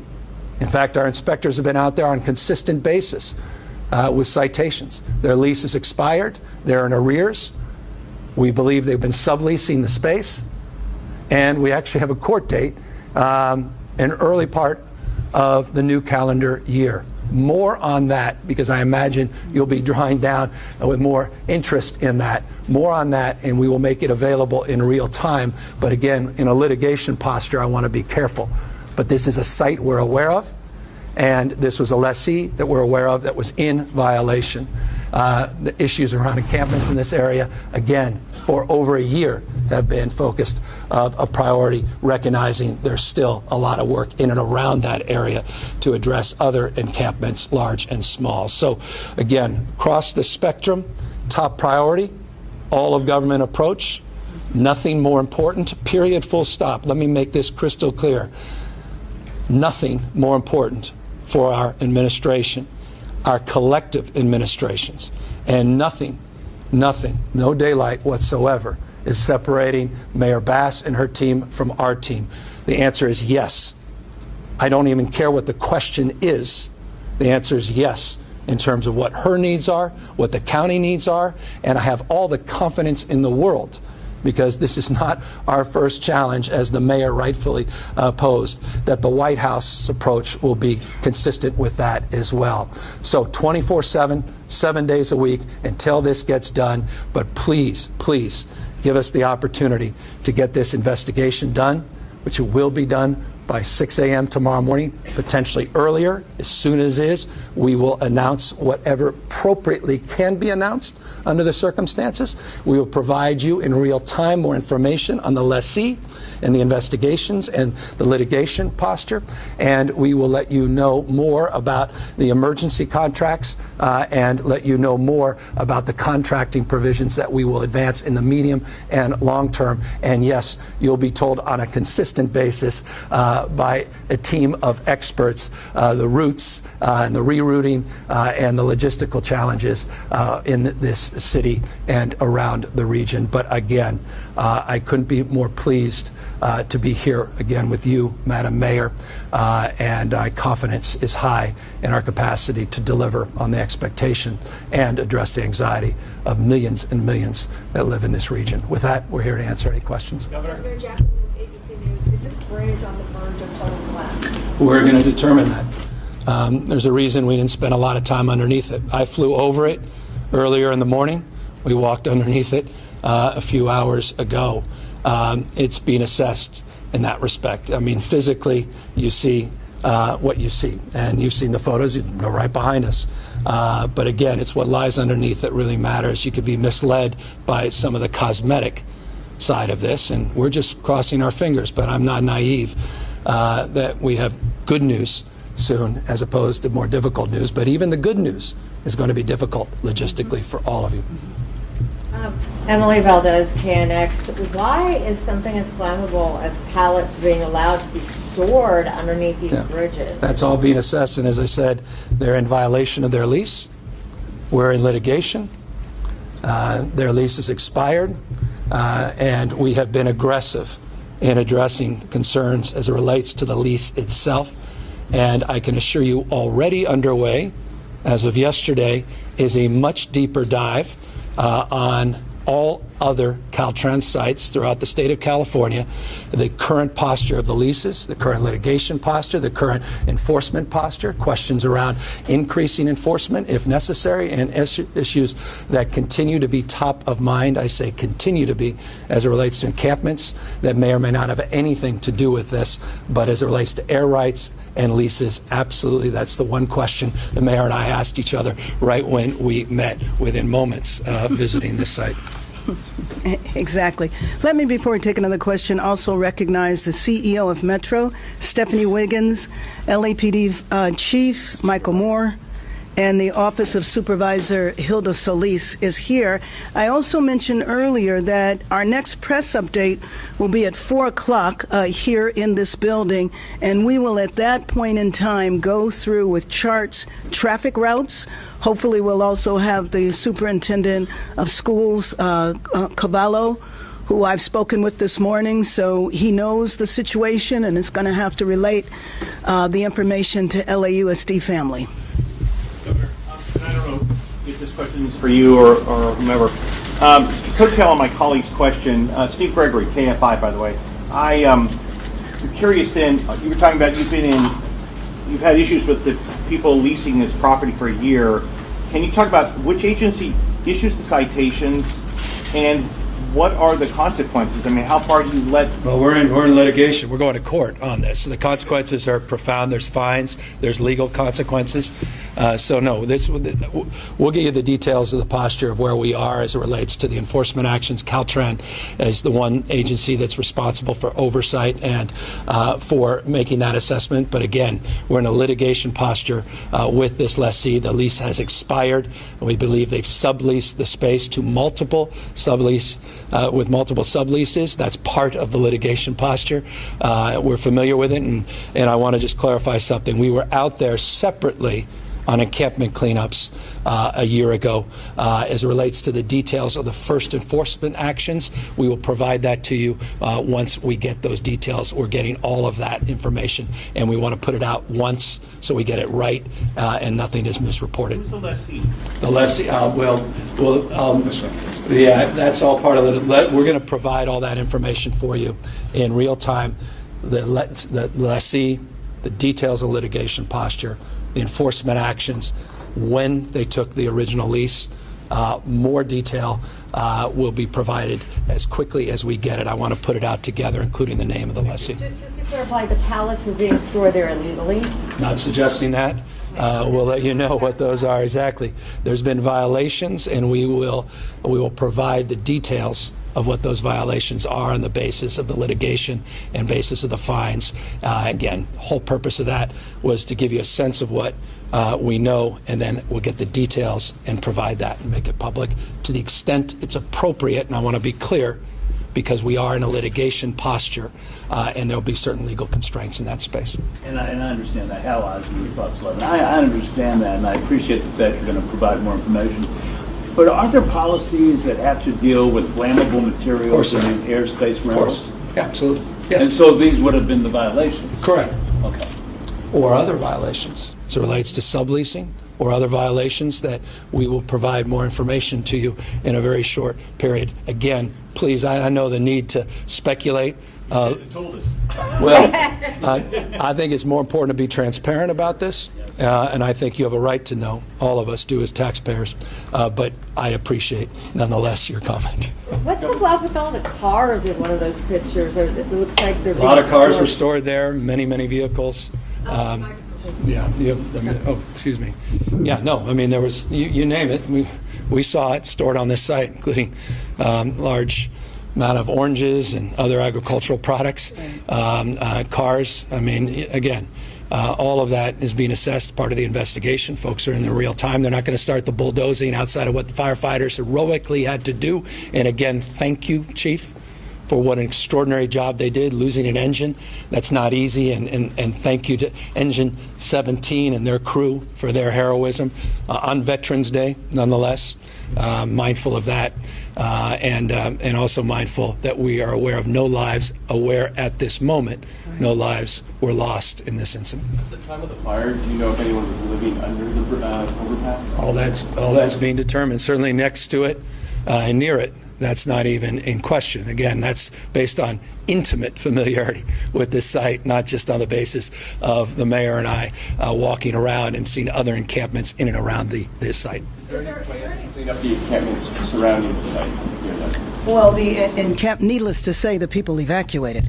And I will tell you that the people that we contacted yesterday, last night, and today are now being housed. Okay, how many people? The last count I heard was 16, but it's possible that there's more because LASA and Inside Safe are there right now. What about, is there anybody living residentially No. in that area? No, this There's is no all home? industrial. There's no homes in the area. Governor, I wanted to go back. When you were talking about the cleanup when you were there last year, and I remember when you were down there, was that while the place was being leased or prior to being, was it still state property? No, this is adjacent to the lease site. Yes. Yeah, got it. Thank you. Going to clarify. Yeah, thank you. Barry Johnson, KCBS, KCAL. In retrospect, would it be better if the state didn't lease underneath concrete elevated freeways just because of what fire can do to concrete bridges? Just coming on that. Look, Secretary of Transportation. look, just quickly, Tokso Mashaka, Secretary of Transportation. Look, this is a common practice around the country. There are states all across the country that do exactly this type of practice, but based on the conversations that we've been having over the last 24 hours, this is something that's going to be reevaluated from a safety standpoint, whether or not we should continue to do things like this, at least to the point of also looking at what's being stored specifically.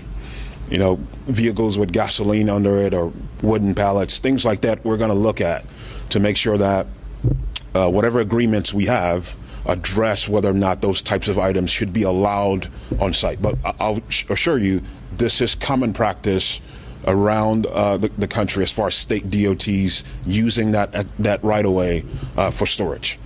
Secretary, then, is it possible then, separate from the lawsuit or the litigation you're involved in, is it possible that the lessee could be held liable for all of this if it's found that the point of origin is in that property? Yeah, don't want to speculate on that at all. As the governor noted, this is in litigation right now. We know who the lessee is. Those are separate issues. Sure. So I'm talking about if, in fact, this... But that's, if I may, just, that's part of the investigation. We've got a team investigating the determination of how this started. Once we determine how this started, we can then get into questions like that.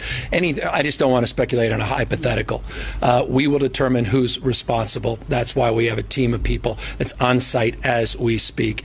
As it relates, by the way, to the issue of air rights, it is an interesting question because there's been a lot of desire for cities and counties to actually get air rights from Caltran to build structures, to build homeless communities, and do more to address some of our issues of poverty in this state on these very sites. So the question's the right question. We're already now reviewing those complexities as it relates to existing leases and looking at ways that we clearly can improve the public safety components of those leases going forward. I have one question, curiosity. The money that comes from these rentals goes to the public transportation account and then are made available to mass transportation. How impactful will it be if you didn't do that? I mean, how significant are the funds that come from these leases?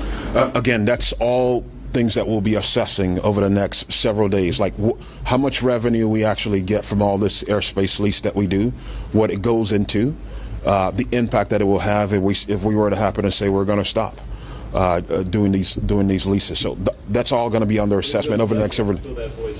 Absolutely. You would have an issue with money right there, right? Look, of course, this is not. It's not inconsequential. What you're talking about is practice that exists not only across this country. I was just overseas, around the globe, and so clearly, this circumstance requires a sober reflection of those practices, mindful of the multi-year leases that exist for very safe practices, mindful that we've been moving to improve these sites, to open them up to the public for other purposes, in some cases take down fences, remove storage and unsightly materials, parks and parklets that are part of this, dog walk parks, etc. So it's a complex question, and I can assure you, as of yesterday, it's one we're asking ourselves, and as soon as we answer it, I will make it public to you in terms of what our thinking is in the space. One final question. I know you can't give us a time. Question.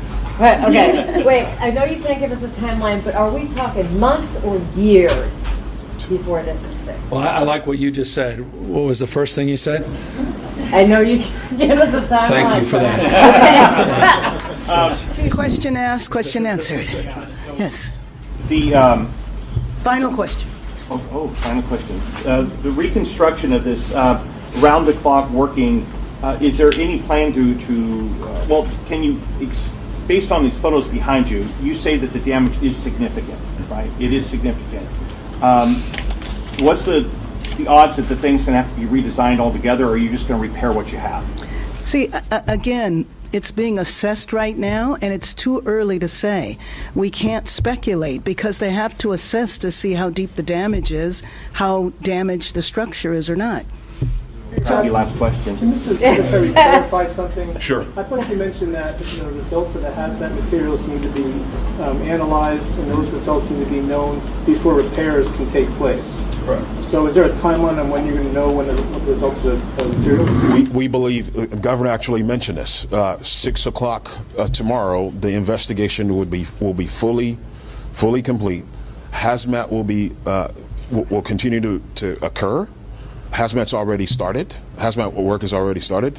And as soon as all the hazmat work is done, our structural engineers will be able to go in and figure out exactly the extent, like the governor mentioned, to the columns and to the bridge deck. Those are the significant parts that we're concerned about.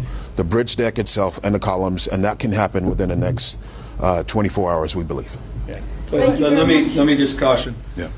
Yesterday, samples were already submitted to the lab, hazmat samples, and as well as structural debris-related samples. So that's a process in real time that can unfold over time. Again, first things first. Fire investigation, get it complete, will be completed at the latest tomorrow morning at 6 a.m. Number two, complete the hazmat so that we can remove all the debris, and then we can get those structural engineers working full-time, not just part-time, side by side as they currently are with the hazmat teams, to really get in, particularly the bridge deck, and then fulfill the obligations on getting more samples done in real time. All the other rules and regulations have been cleared as it relates to moving quickly, identifying contractors and the rest. As I said, the rebar, the supply chains, the mindset of 24/7, the ownership of this, the consequences to the economy, all considered in the context of those medium and long-term contracting strategies and goals. So want to get through. We'll know a lot more tomorrow morning, and that will allow us to then give you some interim timelines as to whether or not we have the capacity to do some short-term fixes, open up just a few lanes, or the entire deck has to be restructured or completely rebuilt. Next press conference at 4 o'clock. Will we find out results in just we're going to do a press conference early tomorrow morning, again, because of traffic. We need for people to know. Next press conference, 4 o'clock. See you then. Thank you. Thanks, everybody. Over the course of the last few days to do some periodic updates. Yesterday, in our press conference, we relayed that we would likely complete at 6 a.m. this morning the preliminary investigation as to the cause of the fire that led to the conditions you see behind me.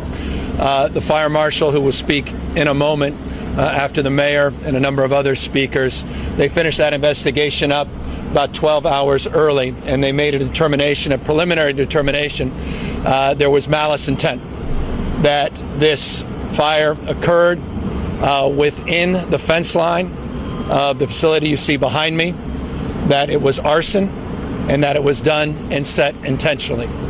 That determination of who is responsible is an investigation that is ongoing, and that's an investigation that can be aided by the people of the region, not just those that may have been witnesses nearby, though those that are witnesses potentially nearby have already been contacted. We have some preliminary tips as it relates to the prospects of determining precisely whom this individual or individuals may be.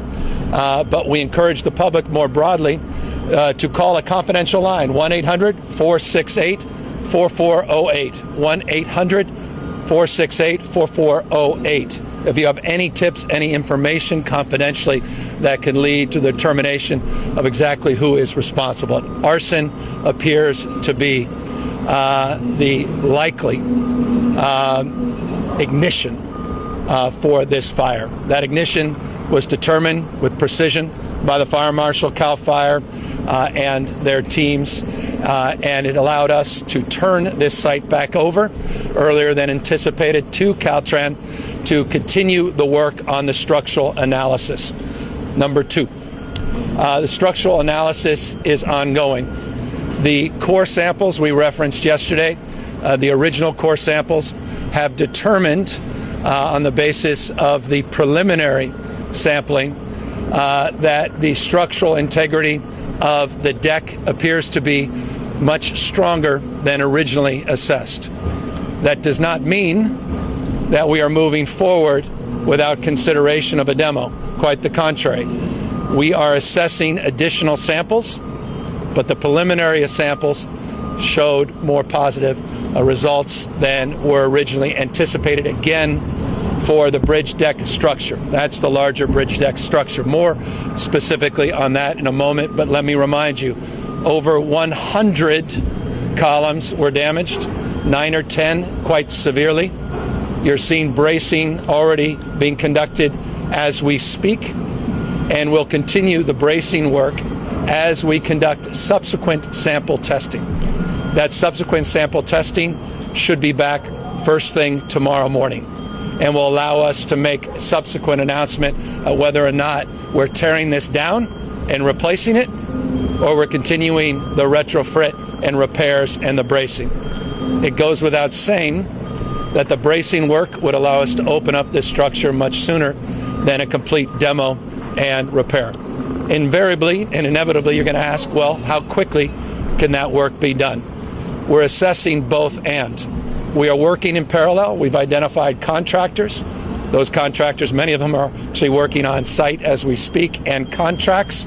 We're looking at incentives that were part of the protocols of the Northridge quake as it relates to how we structure those contracts. And we are in a parallel path looking at both repair and looking at the prospects of replace.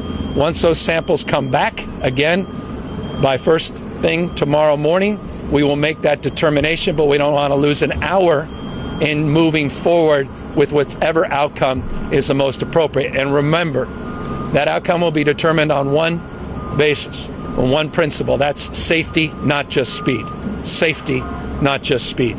The worst thing we can do is make bad short-term decisions that will profound and consequential life safety decisions in the medium and long term.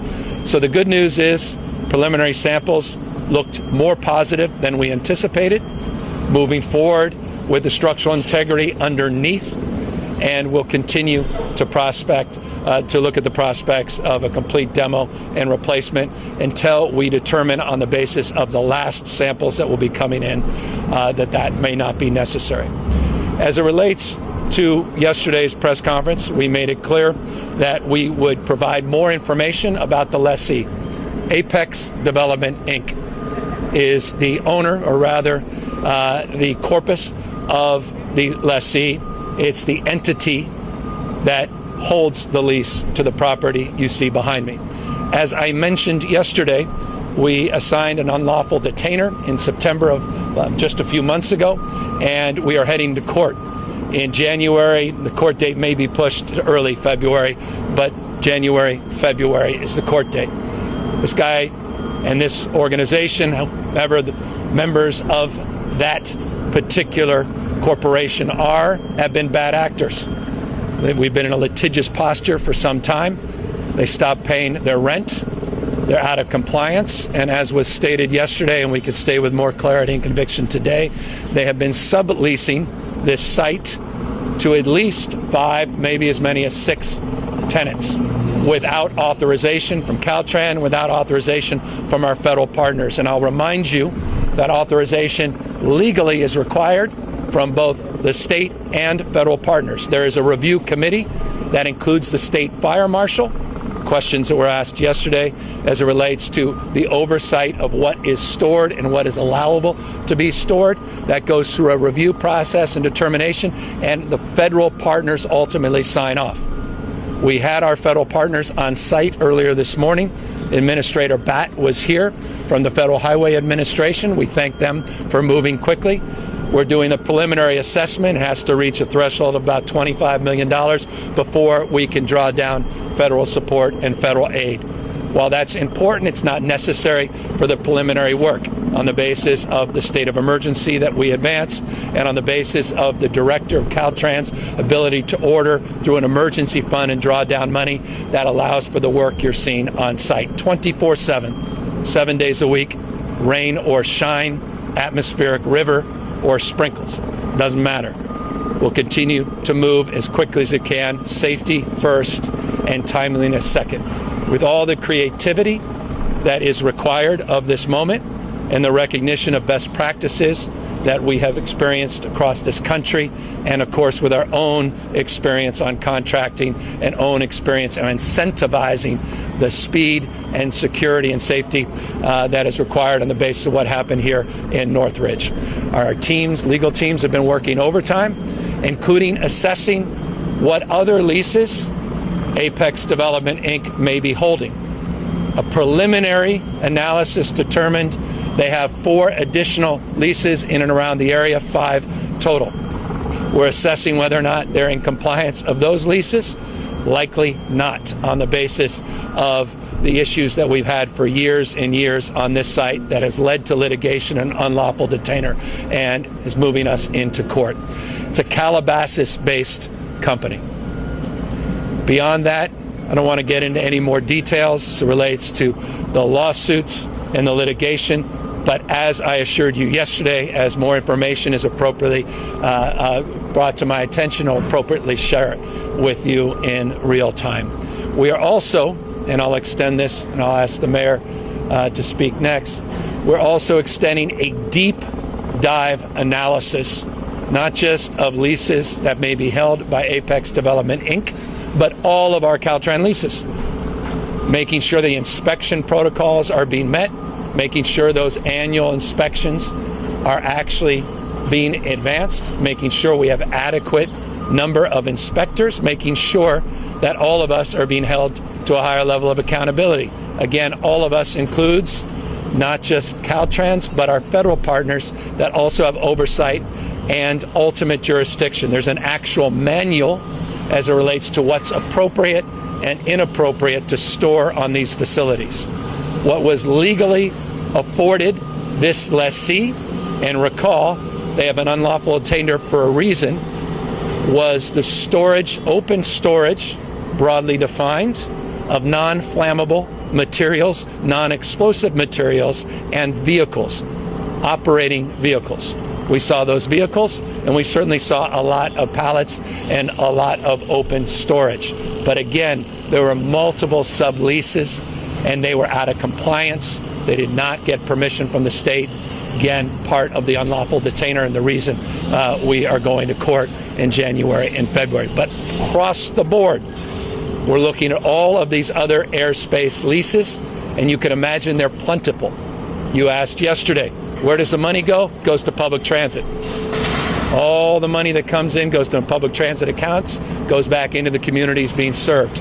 So it's an important source of revenue for those that want to disband the practice fully. That also has to be considered. But obviously the magnitude of this crisis suggests a sober review and reflective review of the lease terms, our relationship to the federal highway, and the current manual that is a national framework of best practices in this space. This is not unique to California. This exists across this country and, of course, around the rest of the globe. Number 3 or 4, it is important, the mayor will reinforce this, that we continue to do the work to clean up encampments in and around these locations for no other reason than the human toll and the human cost. I'll let the mayor speak more about that. As I said yesterday, and I'll remind you again today, 3 years ago, and you see members of the legislature here, there wasn't $1 that went in from the state of California to support locals in partnership to clean up encampments. Not $1 3 years ago. We did a $50 million pilot program, was oversubscribed, and working in partnership with the legislature, $750 million has been set aside for encampment resolution grants. I referenced yesterday 3,200. I was wrong. 3,200 turns out not to be the number of Caltrans encampments that have been cleaned. It's 3,275. That's not enough. But 231 of them were cleaned up within a 2-mile radius of this site. Again, it's not enough. But the reason we were out here in August of last year, literally right on this site cleaning up, was we recognize this is a hot spot and we have more work to do in that space. We recognize that responsibility and we recognize the clarity of this moment to continue to prioritize, even if this turns out to be arson as it's suggested to be and not an accident associated with any encampment, that does not obviate the concerns around subsequent fires and general issues of life and safety associated with encampments throughout Los Angeles and throughout the state of California. So that's the broad strokes overview. We've set up a command center 24/7. We'll be setting up websites for more transparency in this space. In the Q&A, you'll invariably ask me, and I'll be happy to answer timelines.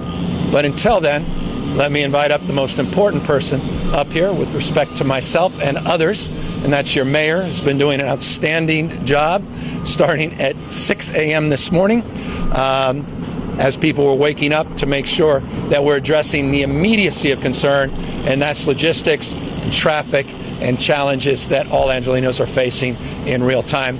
With that, it's my honor, our great partner, Mayor Bass. Thank you. Good afternoon, everyone. Let me first and foremost thank the governor.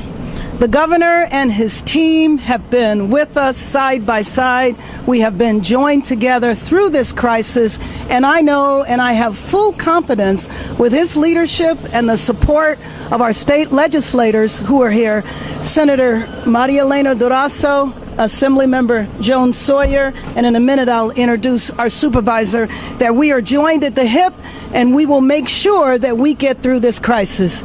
As Angelenos, we have been through crises before. Just a couple of months ago, we were here preparing for what we thought was going to be a hurricane. What happened was our city came together united. And if any other time we need to be united, it is right now. We need to make sure that as Angelenos, we never ever turn on each other. So I want to reiterate what the governor said. We know that the origin of this is arson. We do not know other information. There is no reason to assume that the origin of this fire or the reason this fire happened was because there were unhoused individuals nearby. I want you to know that we are working urgently to address this crisis. On Saturday, we activated our Emergency Operations Center to coordinate a response.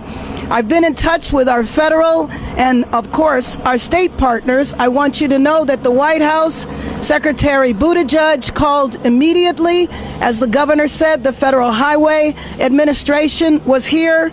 The administration has made it clear that they are ready to do whatever is necessary to get Los Angeles whole again.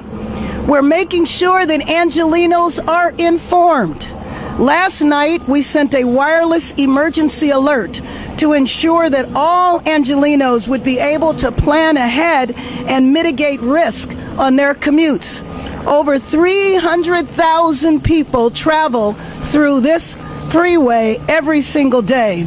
We've urged Angelenos to stay on the freeways, not get off onto the side streets because the side streets cannot withstand 300,000 people. To pay attention to your apps, whether it's Google Alert or Waze, to pay attention because we are giving that information to those apps. We're also posting on Nextdoor, but to reach communities directly. But you can also visit emergency at emergency.lacity.gov. Losing this stretch of the 10 freeway will take time and money from people's lives and businesses. For commuters, we're still exploring ways to open up faster and more effective routes of communication. We would also encourage people to take Metro. Metro has increased the number of trains and buses available and have alternative routes for you to take. Whether you are talking about traveling to and from work or your child care plans and the flow of goods of commerce, we know that this will disrupt the lives of Angelenos, but we will not settle for anything other than a rebuilding, a repairing plan that prioritizes safety and gets our freeways up and running. So we're taking a three-prong approach. Number one, ensuring that we are coordinating a comprehensive plan from the city's traffic center and our emergency operations center to address the traffic impacts of this closure with our local, state, and federal partners. Number two, we're getting the 10 freeway up and running as fast as possible and bringing accountability to that effort. And finally, providing updated and detailed information to ensure that our communities and commuters are well informed every step of the way. I assure you that we will not stop until the job is done. To Angelenos, the most important thing you can do is stay informed about the commutes. Unless you have to enter downtown, stay on the freeways. If it is possible, telecommute. We all learned during the pandemic we don't have to be in the workplace every day. If you have to go onto surface streets, make sure you visit, again, emergency.lacity.gov to be aware of the surface street routes that we have established to move traffic in the best way. Again, Angelenos, in this time of crisis, in this time of emergency, we need to pull together. Being stuck in traffic is something that makes Angelenos angry. We will do everything we can and work 24 hours a day until we settle this. But this is a time to turn toward each other, not against each other. Whether you are housed or whether you are unhoused, we can do this. We have been here before, and I know that we will be able to get past this, and we will get past this united. Let me now bring up the supervisor from this area, Supervisor Hilda Solis.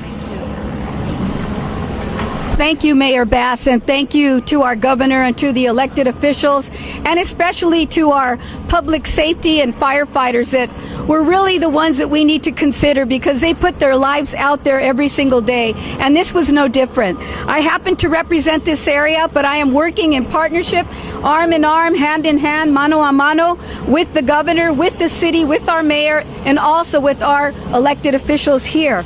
I want to say that earlier today, I also had a tour of this predicament and found that it was very disturbing to see the magnitude and the destruction that is now facing the residents of LA County. And I'm not just talking about the city, but I'm talking about the region, because in totality, we're talking about a major artery that you have different freeways conversing here. You have people traveling as far as other counties, San Bernardino, Riverside, and people coming in from Lancaster. Many were not aware of what was taking place over the weekend. So I know that staff did everything they could in their power to help to mitigate and to try to control the congestion. I would ask that we continue to tell our residents to have patience, paciencia. We need to have patience because people want to get places very quickly, but we have to be very mindful of what is happening here. A big transformative project that will be undertaken in the most, I think, important and with safety as a number one priority, as our governor said. It isn't just about building something that's going to run. It's going to be building something that's going to last, that's going to provide protection, and to make those corrections in the state, the legislature, the county, and the city to see that we don't see these kinds of circumstances occurring. We are also a tenant of Caltrans. The county is. We also lease properties under freeways and areas. We want to do the right thing and make sure that places are safe and that we are attentive to that. This coming week, we'll be putting forward a motion at the Board of Supervisors to ask for all of the tools necessary so that we are also focusing hand in hand with the city and the state and legislature to see what more we can do.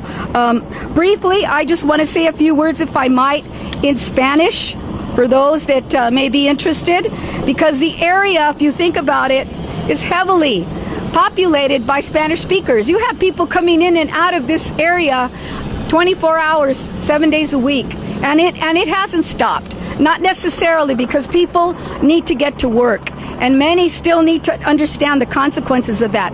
So primero quiero dar las gracias y agradecer al gobernador Gavin Newsom y la alcaldesa Bass para su liderazgo que han dado en este incidente. Abrir el autopista 10 es nuestra prioridad.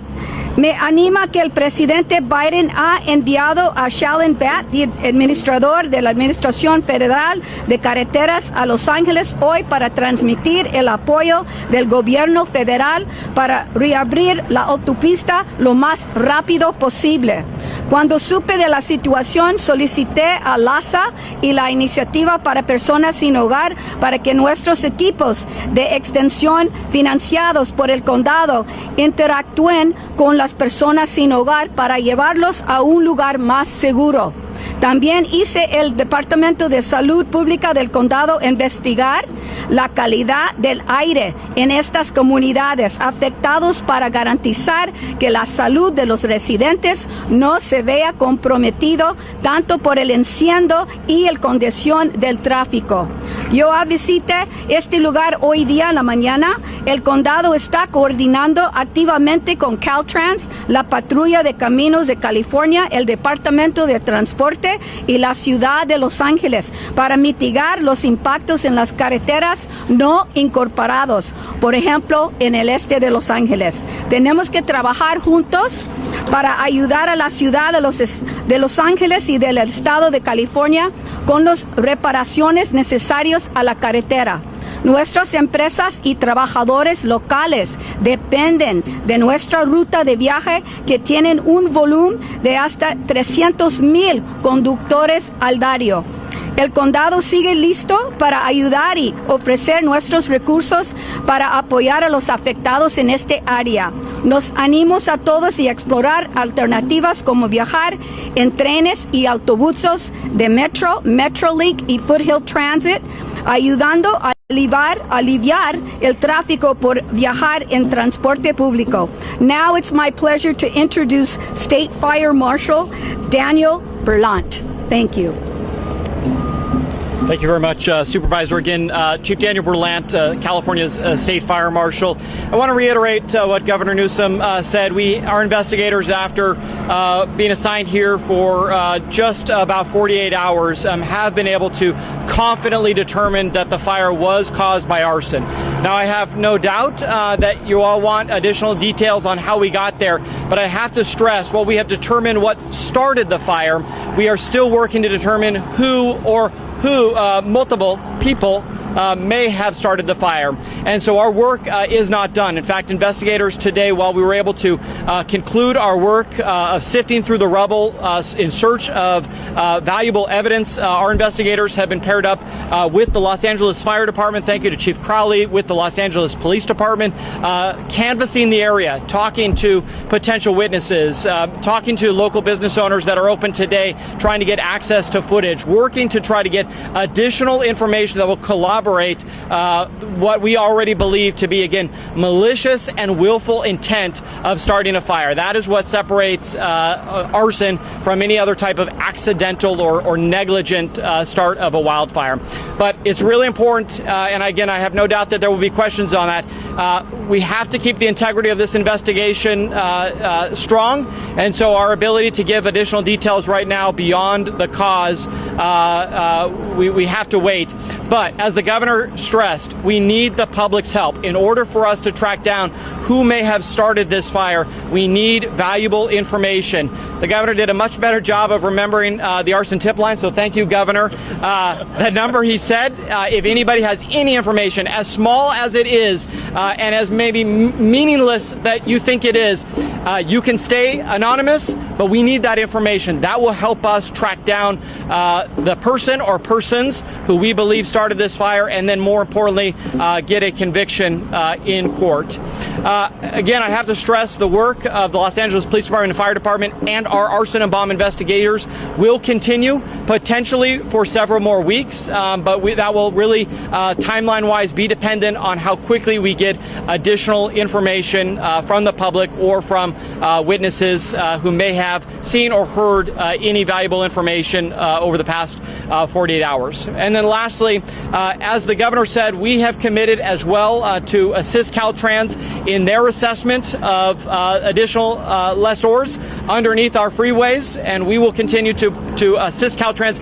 as we have now for several years to make sure that those leasing or even subleasing land from the state are held to California's rigorous fire code and building code elements. And so we will continue to participate in that analysis as well.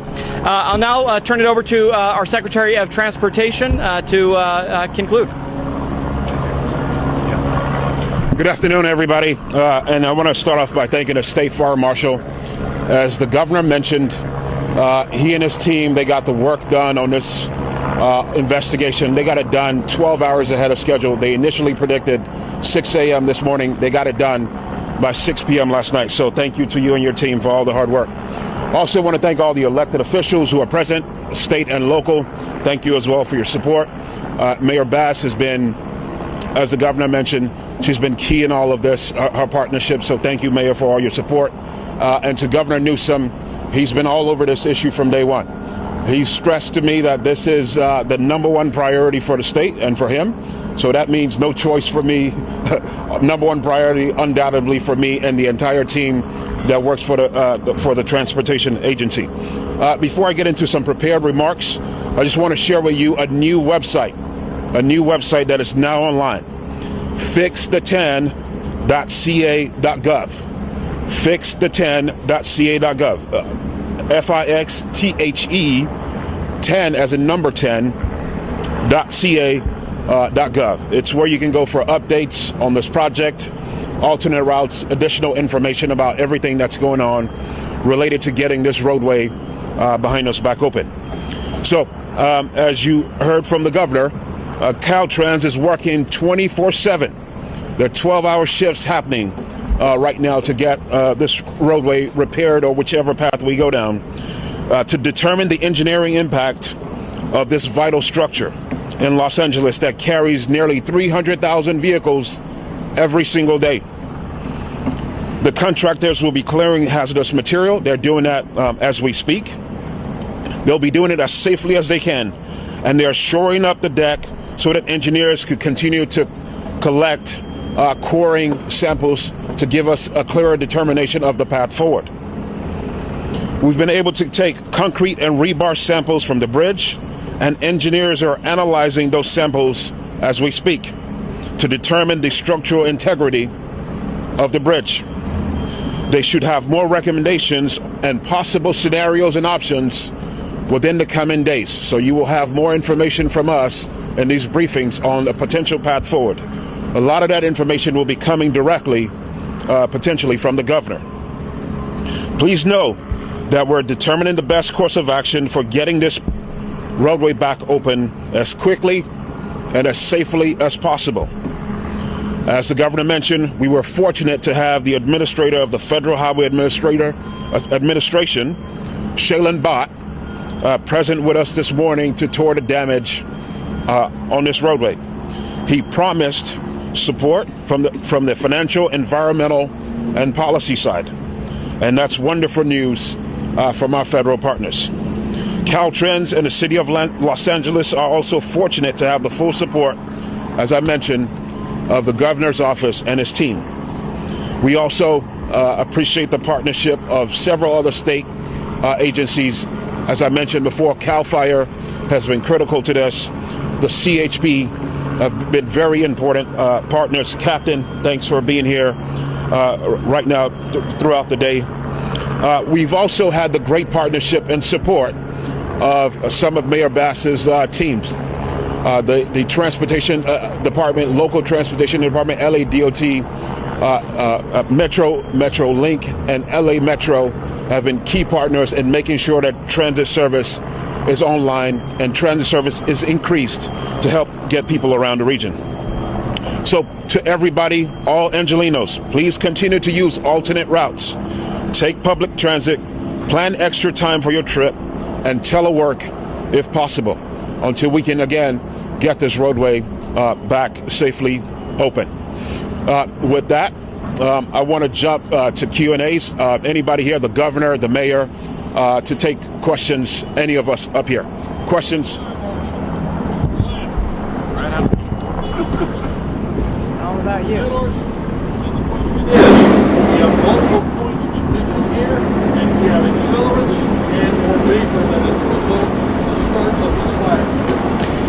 While we have identified the point of origin of the fire and the cause of the fire, the additional information that you're asking right now, we need to hold as part of the integrity of the overall investigation. If you have additional, or anybody in the public has additional information, including what you just said, that's the type of information that we need to help us in this case. But at this point, it's too premature for me to comment on that. Points, sir, not just one. Do you have multiple points, yes or no? At this point, it is still under investigation. You've got cameras on every building.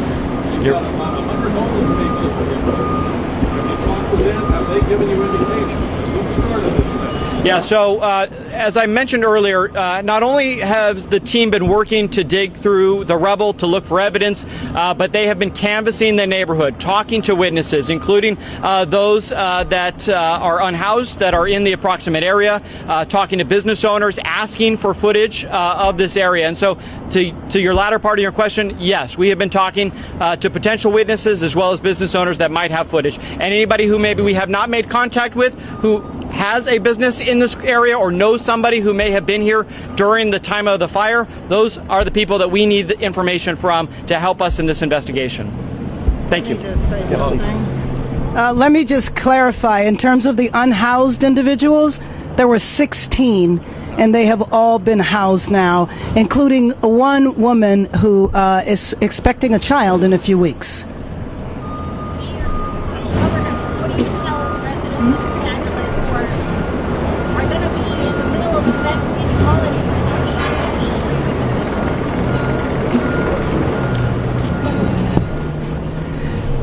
Well, we will be producing on a daily basis any changes in routes, but one of the number one things I would say is public transportation, because there will be extra trains, extra buses for people to get around. That would be the number one thing I would say. The other thing would be to pay attention to the apps, because the apps will be able to direct you as to how you should navigate the freeways, and we want people to stay on the freeways because, again, especially during the week, might be a little different during the holidays, our streets cannot handle 300,000 cars. And here's what I would tell them. We're working our tails off to get this reopened. We're going to know a lot more tomorrow morning. As I said, the preliminary sampling looked positive. That's the preliminary sampling. So it looks at the moment like a demo and a complete replacement. That said, we'll know more in the morning. We're working in parallel tracks, so we're not losing an hour, let alone a day, in terms of advancing both scenarios. Can't hear you.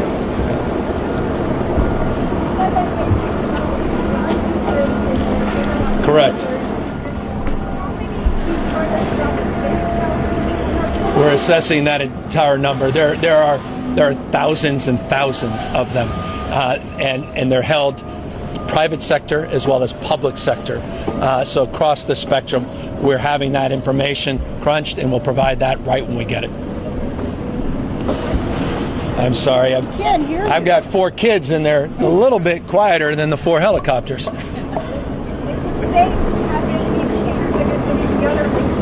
Yes, there are. Once that information is brought to light, we will be providing all that information. We're assessing all of that, all the leases in every Caltrans jurisdiction and division in the state. We have teams of people crunching that data and we'll provide that information when it's made, when we receive it.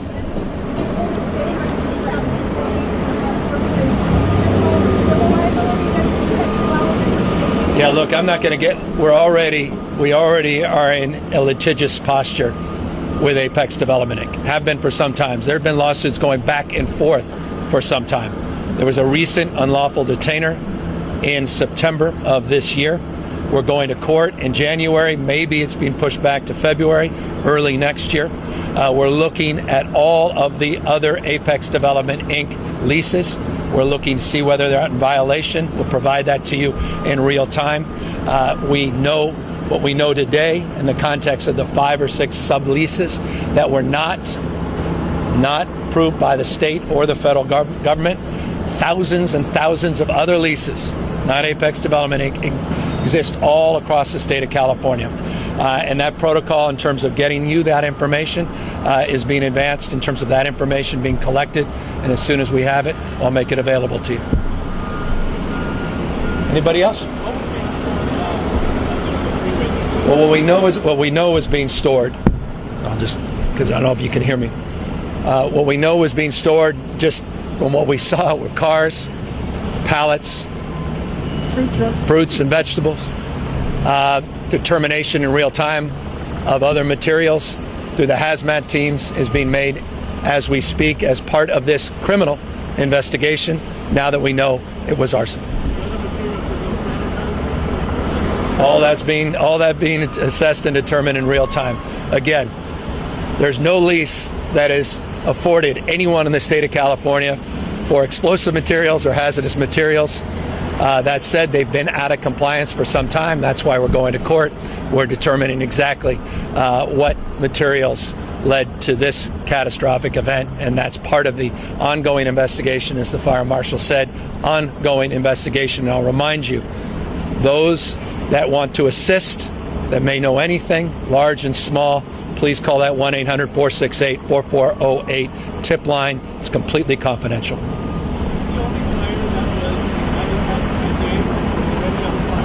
I'm not aware of any other fires that occurred in this particular area on that day. Well, thank you all. Thank you, everybody. Thank you. The fire marshal, who will speak in a moment after the mayor and a number of other speakers, they finished that investigation up about 12 hours early, and they made a determination, a preliminary determination, there was malice intent, that this fire occurred within the fence line of the facility you see behind me, that it was arson, and that it was done and set intentionally. That determination of who is responsible is an investigation that is ongoing. And that's an investigation that can be aided by the people of the region, not just those that may have been witnesses nearby, though those that are witnesses potentially nearby have already been contacted. We have some preliminary tips as it relates to the prospects of determining precisely whom this individual or individuals may be. But we encourage the public more broadly to call a confidential line, 1-800-468-4408, 1-800-468-4408. If you have any tips, any information confidentially that can lead to the determination of exactly who is responsible. Arson appears to be the likely ignition for this fire. That ignition was determined with precision by the fire marshal, CAL FIRE, and their teams, and it allowed us to turn this site back over earlier than anticipated to Caltrans to continue the work on the structural analysis. Number 2, the structural analysis is ongoing. The core samples we referenced yesterday, the original core samples, have determined on the basis of the preliminary sampling that the structural integrity of the deck appears to be much stronger than originally assessed. That does not mean that we are moving forward without consideration of a demo. Quite the contrary.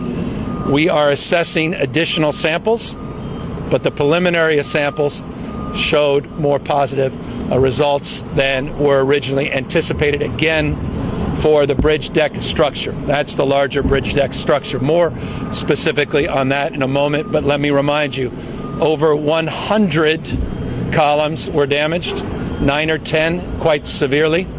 You're seeing bracing already being conducted as we speak, and we'll continue the bracing work as we conduct subsequent. Please welcome Governor Gavin Newsom.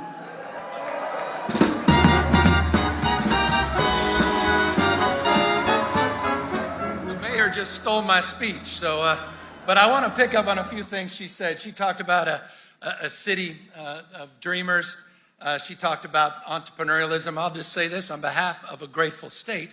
Welcome to the state of California.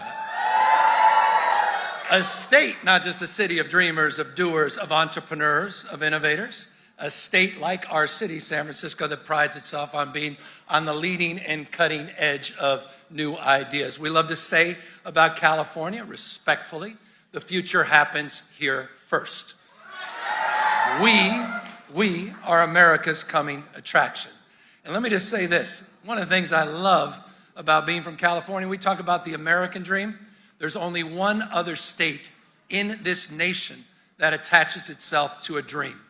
No other state has a dream. California still has a dream, the California dream. And I want you to know it is alive and well this week here at the APAC conference. So let me just welcome all of you. Let me thank you. And let me close with this. It's a point of deep pride, and I mean this. In the world we're living in, where nations and people are being torn apart because of racial and religious and ethnic controversies, fueling fanaticism in some cases, and terror. You know, I want you to know you're in San Francisco, one of the most diverse cities, in the most diverse state, California, in the world's most diverse democracy, America. And it's a point of deep pride, our capacity to live together and advance together and prosper together across every conceivable difference. And I think that's really the spirit of this week. It's this notion of the Commonwealth, that we're all better off when we're all better off. So here's to not tolerating our diversity. Here's to celebrating it, and here's to celebrating APAC. Welcome to California. Everybody, thanks for your patience, and it's good to be back here with all of you, and here with good news. Our timeline has changed with the extraordinary work of the men and women you see behind me, the carpenters, the laborers, teamsters, the cement masons, 30 new carpenters on site in the last 24 hours with the outstanding work of Griffith and Security Paving and their teams. They got ahead 2 days on the debris removal, allowed them to move more quickly to retrofit the structure you see behind me. And as a consequence, one thing we can guarantee you is we will be open 5 lanes in both directions at the latest Tuesday of next week. So that is a significant improvement on the basis of our original timeline, 3 to 5 weeks. And we're going to do everything in our power to see if we can move that closer, but that we don't want to overpromise. But by Tuesday next week, trucks, passenger vehicles in both directions will be moving again. And that simply is due to the extraordinary work, again, of the folks you see behind me. We've doubled what we've doubled. We've doubled the crews, we've doubled down on our efforts here. The materials and supplies have presented themselves without any hindrances or any problems. Things continue to move favorably in our direction. That is not guaranteed. We still have chemical sampling that comes in on a daily basis, but the bridge structure itself seems to be in better shape than we anticipated, and that, and I'll close, turn it over to the mayor, specifically allowed us to provide for what we refer to as vents. Half of the vents were required, quite literally half, about 14 versus 28. And as a consequence of that, it's not just the time to build those structures, but it's the opportunity and the flexibility that provides to do some jacking work. We've got these 100-ton jacks that are coming in. We had 6. We're going to go to 36 of these jacks that are going to come in and shore up these columns. So again, it's the flexibility, not just the time related to the vents that turned out to, again, be in our favor, primarily because of some of the good sampling work that came back on the bridge structure itself. And I just want to, again, cannot impress upon you more, thank the 2 emergency contractors. We decided to stick with them. They've just hit the ground running, and they're proving themselves to be at the next level. They were pre-approved emergency contractors for a reason, and they are performing. So once again, to Griffin and Security Paving and their teams, all union contractors, hardworking men and women. I'll say it again. Thank you, Doug McCarron and the carpenters, another 30 folks that just came in. But as I said, the laborers down here and the teamsters and cement masons have just exceeded all of our expectation. To you and your team, We are grateful to Caltrans, Tokes, to Tony and the team. They've taken this seriously. Everybody's moved down here, moving, as we said, day one, heaven and earth. And I'll just close by thanking again our federal partners. Just left the president. As you know well, he's in California. And it's all of government. Whatever you need, approach the Federal Highway Administration. And Mitch Landrieu, now not just Secretary Buttigieg, everybody, all hands. And, of course, talk about hands. You got one of the most hands-on mayors in the United States of America that's proving that she can meet any moment, and we couldn't be more proud of Mayor Bass and how she's been so direct and honest and communicative and has been able to organize a whole-of-government approach to trying to mitigate to the best extent possible the impacts of this very difficult circumstance and situation here on the I-10. With that, your Mayor, Karen Bass. Thank you, thank you, thank you. Well, this is a good day in Los Angeles. And let me just say, to quote one of the Caltrans engineers, all of the stars have been aligned on behalf of Angelenos.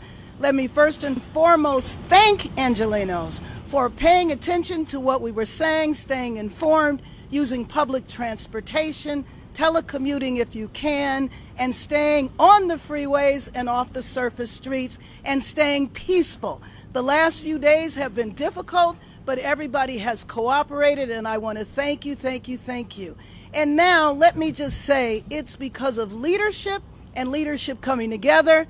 The governor, just think for a minute, he has come back and forth to LA while participating in one of the most significant international conferences that we've seen in our country, managing the world, but being here for Angelenos. It's the kind of leadership that we have needed in this state to make sure that those stars are aligned. And then our federal partners, from the White House with Secretary Buttigieg calling right away, the Vice President, I spoke to Vice President Harris last night. They made sure that we had the resources, delivering several $1 million just yesterday to Caltrans, and saying that everybody understands the significance of these highways in this city. So what a gift for Los Angeles to have right before a holiday, to know that your commute will be better. I also want to thank the workforce, all of the folks that have been here, from the carpenters to the Teamsters to the laborers,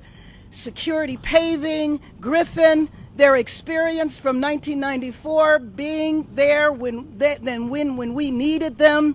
Everybody has been understanding the significance of this. And again, I want to thank the governor. I know he left the conference to come here and will be going right back, but really appreciate his leadership and the leadership of Caltrans and our Secretary of Transportation and everybody that locked arms, as we say in Los Angeles, and are getting the job done. Thank you. Mayor, where do we stand on the arson investigation? One quick second, if we can just finish up with Caltrans, and we'll talk about that.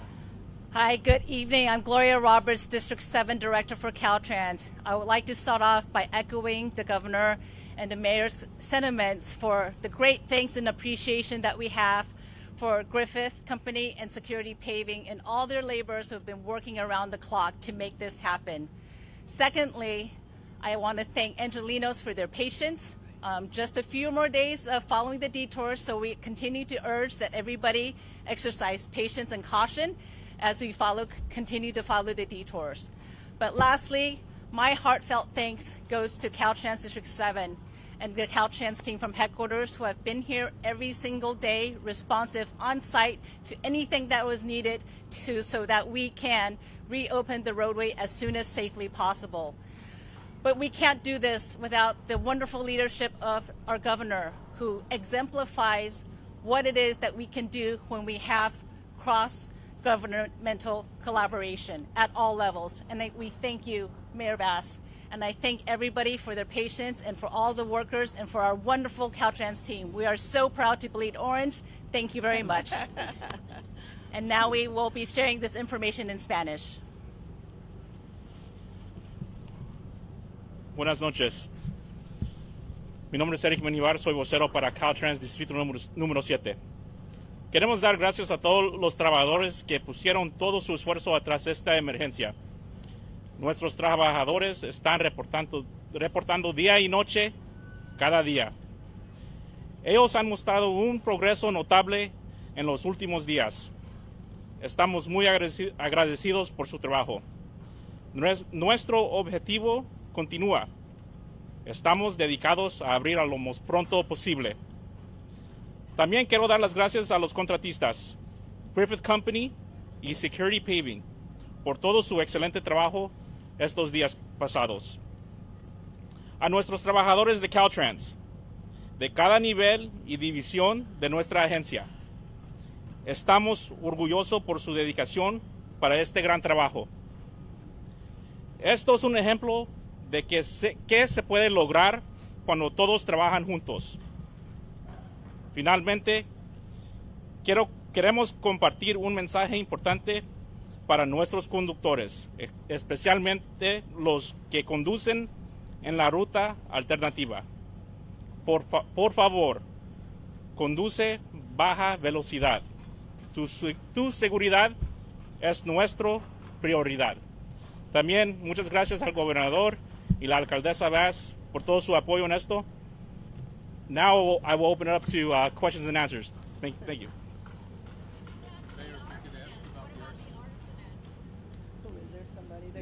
No, on the arson investigation, it's ongoing. And I'll remind everybody, 1-800-468-4408, if you have any information, can lead to corroborating what we have on the basis of some preliminary information about individual or individuals. So we have no further update, but as we made very crystal clear, as we do, and it's appropriate to share, we'll share, but we're looking still for any support we can from the public, that confidential tip line.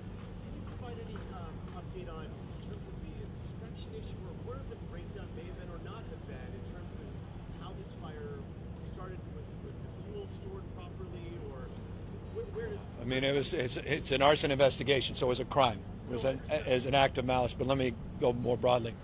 As you know well, a lot of you reported it, and quite accurately. Apex, the owner of the lease, there's 5 additional leases. They have unlawful detainer in all 5 operations. We've been inspecting the site. We gave them unlawful detainer on September 30th of last year. It was inspected multiple occasions prior to that. That led to the unlawful detainer listing, not only for back rent, but also for illegal subleasing. The reason we have a court date, January, early February, is because there was action taken against the lessee as it relates to the investigation itself, the conditions led to it, and how this occurred. That's obviously ongoing. Not only the individuals responsible, but more of the details will be refined as the investigation unfolds.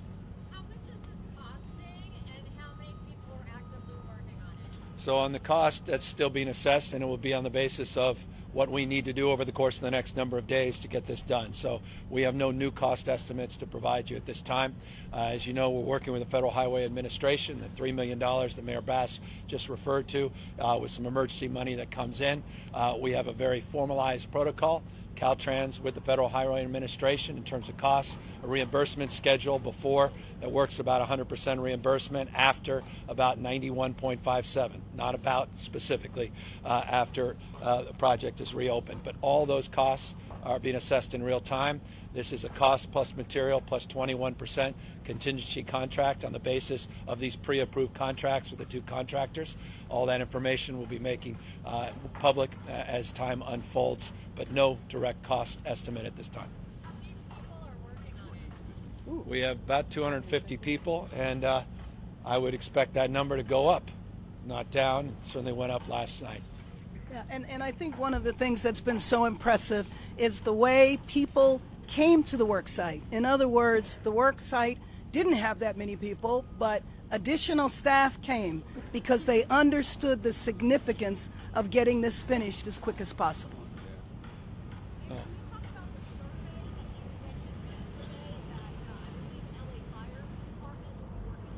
Sure.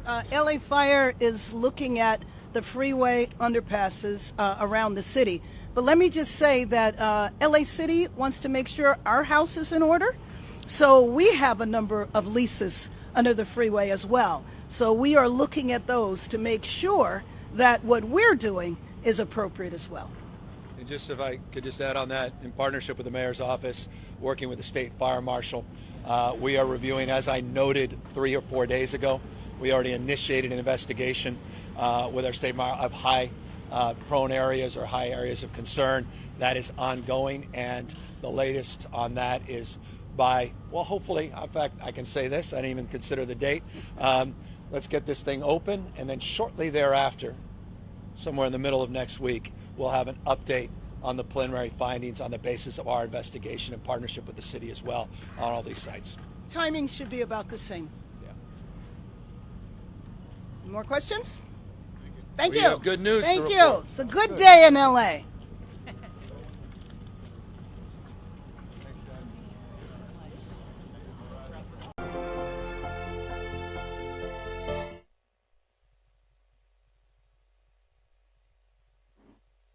We are doing this with the support of both the Biden-Harris administration as well as the Newsom administration. It is incredible to get this level of leadership and commitment.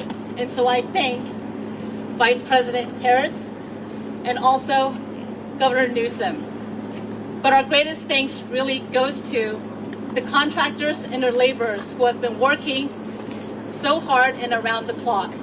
And I'd also like to continue to thank the Caltrans District 7 and headquarters teams for their tireless energy and dedication to public service. Lastly, we thank the City of LA and all Angelenos for their patience during this time. And so with that, I bring you Mayor Karen Bass. Good morning, Los Angeles. This is a great day in our city, and I think it is a wonderful example of how and why we got this job done. First and foremost, the workforce that worked 24 hours a day, 7 days a week, the numbers of workers on the site here who doubled and tripled as everyone came together, but showing the unity from the White House to the governor to our senator, all of us standing together to make sure that this got done and the 10 will be open.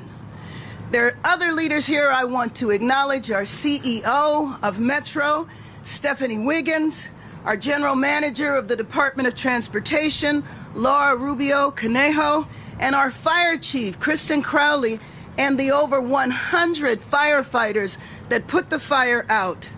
Elected officials in the area: Congresswoman Kamlacher, Assemblymember Miguel Santiago, and Supervisor Hilda Solis.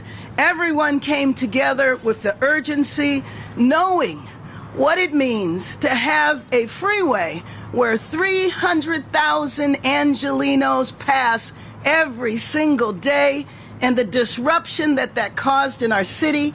I want to thank Angelenos for being informed, for following the directions, staying on the freeway, and most importantly, taking advantage of Metro. Trains increased, times were faster, and ridership was up 10%. As life gets back to normal over the next few days, I hope that Angelenos that participated and joined Metro and rode Metro maybe for the first time will understand what a convenience it is, and we will continue to use public transportation. Let me again just thank everyone who worked 24 hours a day to make this effort happen. Thank again our governor for his leadership, senator, and of course, our vice president. The White House made it clear from day one that they were going to do whatever it took in order to get Angelenos safe and life back to normal. And let me introduce now Senator Alex Padilla. Thank you, Mayor Bass. When the fire first broke out last week on I-10, those of us who live and work anywhere near Los Angeles know just how significant this was, and we were braced for the worst.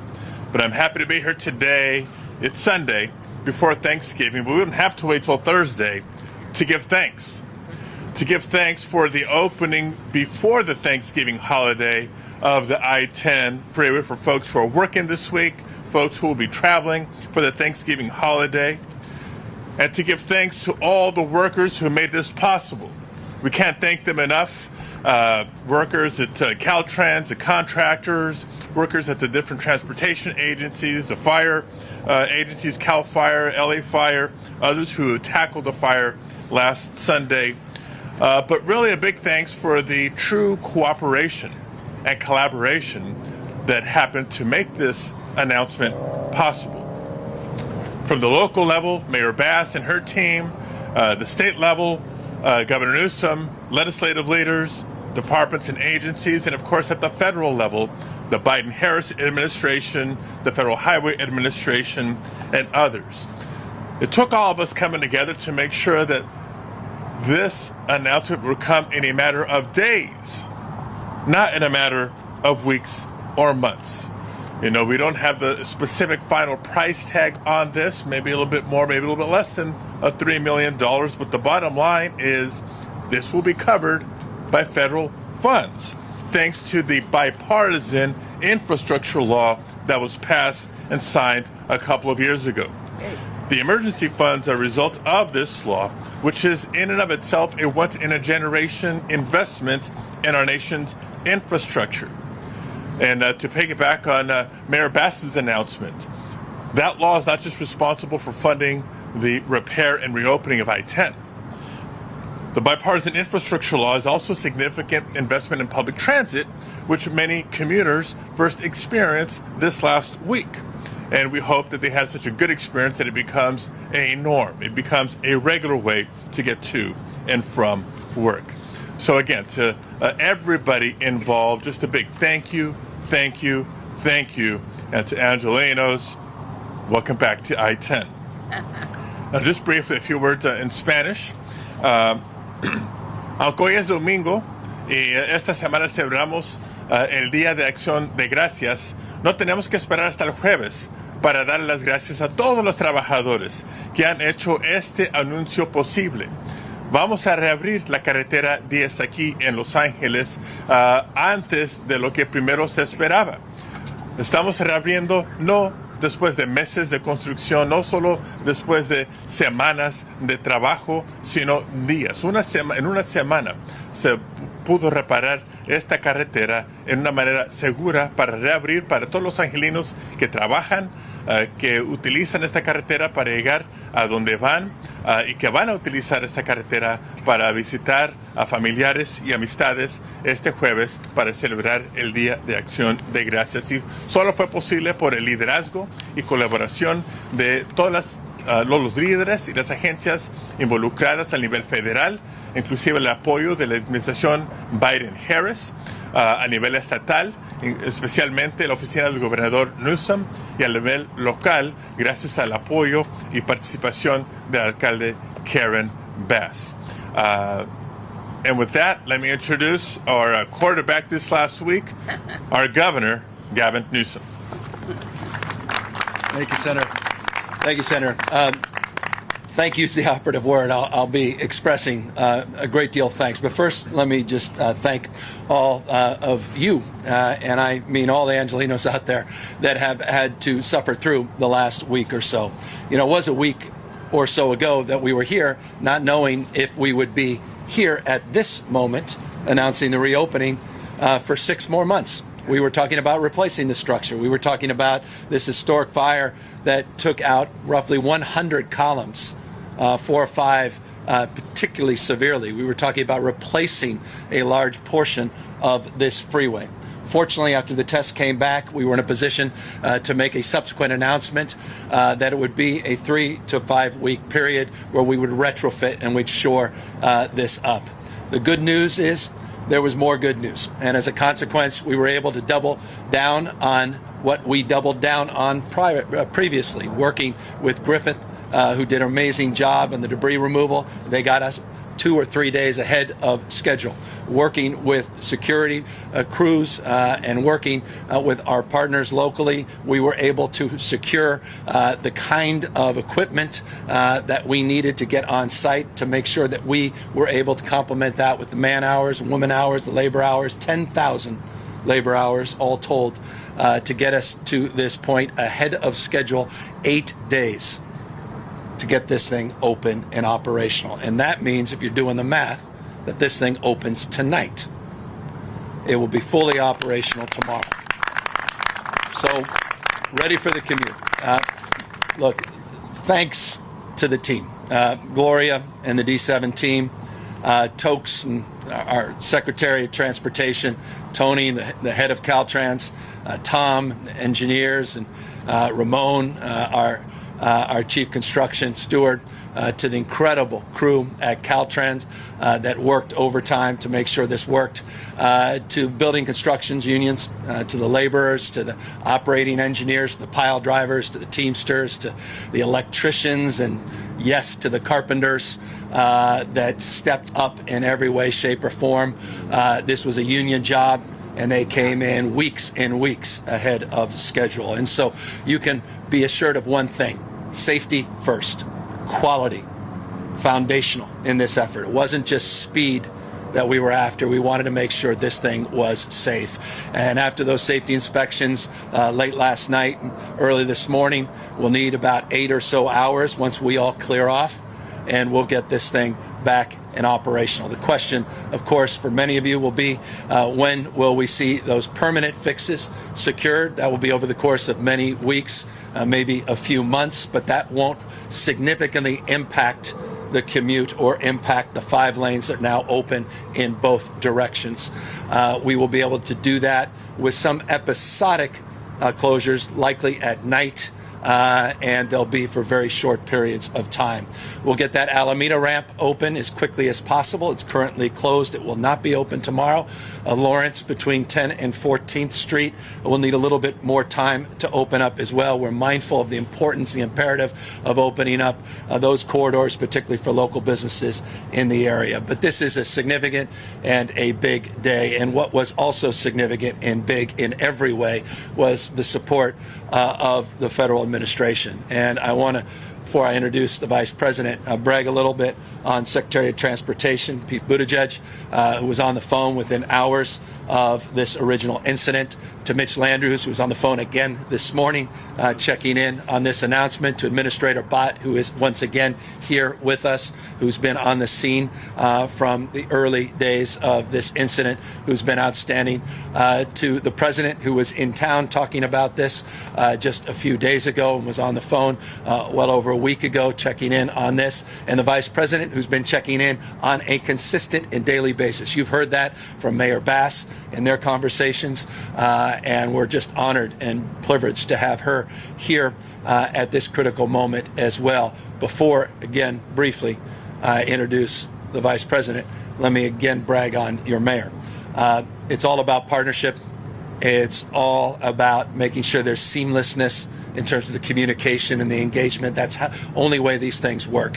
And it would not have happened at the speed that it happened without her incredible support. And so on behalf of our team and Ann and my legal team, and yes, shout out to the lawyers that were incredibly instrumental in all of this, I just want to thank you, Madam Mayor, for your extraordinary leadership and support throughout this process. But again, this is a federal jurisdiction. It requires federal support at the highest levels of government. It requires not just passing glances and interest. It requires commitment and requires stewardship and leadership.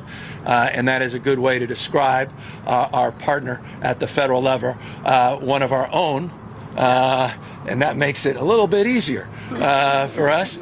And it's my honor to introduce to you the Vice President of the United States, Kamala Harris. Yeah. Thank you, Governor. Well, as one of the first in a very long time Californians to be associated with the White House and living in Los Angeles, I was acutely aware of what closure of the 10 would mean for so many people. Hardworking people, families, many people who, when it was shut down, they can't work from home. Their work requires them to be present. And so I want to applaud the leadership of the governor, the mayor, the senator, and so many others. Caltrans, we had a chance to visit this morning. the men and women there, the men and women of organized labor, the unions. The work that happened here is extraordinary. And it really is a function of the will and the ambition of the workers on the ground who understood what closure of the 10 would mean for folks on a daily basis, and their commitment as public servants, as union members, to get this thing done. And you know, we can give the fancy speeches all day long, but we're able to stand here and do this because they did this work on the ground. In many cases, working as many as 14 hours a day, out of sheer commitment and a sense of duty and responsibility to deliver for the people of Los Angeles. So it's extraordinary work that happened here. And yes, Governor, Madam Mayor, the Senator, we all talked on a daily basis practically. And the estimates were that this was going to take a long time. There were some who said that a 3 to 4 week estimation was ambitious. But these folks, these people who work every day on this, who are experts, who understand the specifics, who understand the detail, they didn't listen to all that.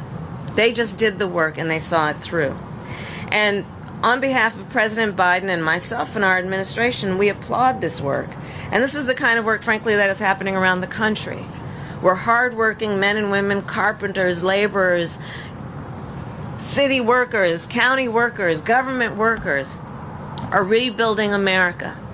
We have invested billions of dollars in rebuilding America's roads and bridges, lead pipes removal, what we are doing to ensure that all families have access and can afford high-speed internet. This is all about rebuilding America's infrastructure. And it has been a commitment of ours from day one. Many talked about doing it. You'll remember Infrastructure Week. By the way, it never happened. Every week. But what we have been able to accomplish is, for California alone, a $33 billion commitment to help build back up the infrastructure in our home state. We're looking at already over 1,100 projects underway in California because of the work and the commitment that Joe Biden and I and our administration have had to ensure that federal dollars come to states like California to do the work that must be done. And so I want to again applaud everybody, and then to all the Angelinos, I would just say this. Tomorrow the commute is back on, and happy Thanksgiving. There's so much to be thankful for. You know, we're living in a world right now where it's heavy, and it's hard. And when we can have these moments to applaud the commitment of people to folks that they never meet, these workers, their commitment to the families and the individuals who need to pass this freeway every day, it's a moment to give thanks for the folks who care and to remember that we're all in this together. So thank you, and happy Thanksgiving, everybody. Hear, hear.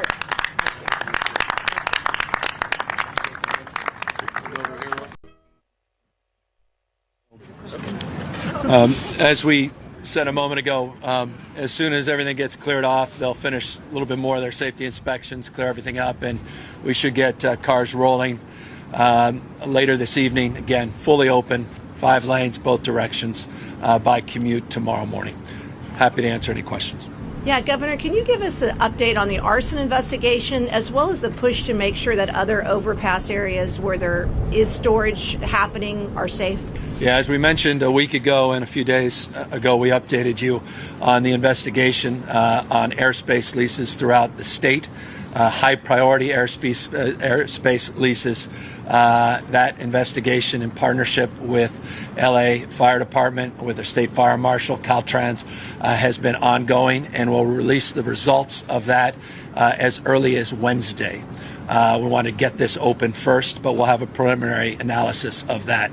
Just a quick update on Apex, the lessee that illegally subleased and was in arrears on their rent. Will be in court in January, early February. They had 5 leases. Today, he's in possession. That corporation's in possession of just 1 in Sun Valley. We have taken over, relinquished 3 of the other leases outside of this, and we're securing those sites. But that prioritization in terms of that assessment for air leases broadly will be prioritized with high priority That investigation we'll present to you Wednesday. The ongoing investigation of air leases across the state will take a little bit more time. And on the arson investigation, we know that there was a photograph release. Is there anything more on that at all, or a suspected motive? Yes, there's the person of interest. The photograph was released. We had a lot of incoming as a consequence of that. That photograph was shown around the world, which is exactly what we intended and hoped for. We still are looking forward to anyone that wishes to come forward with any information around this suspect, this person of interest in this arson investigation. They can call 1-800-468-4408, 468-4408, confidential tip line.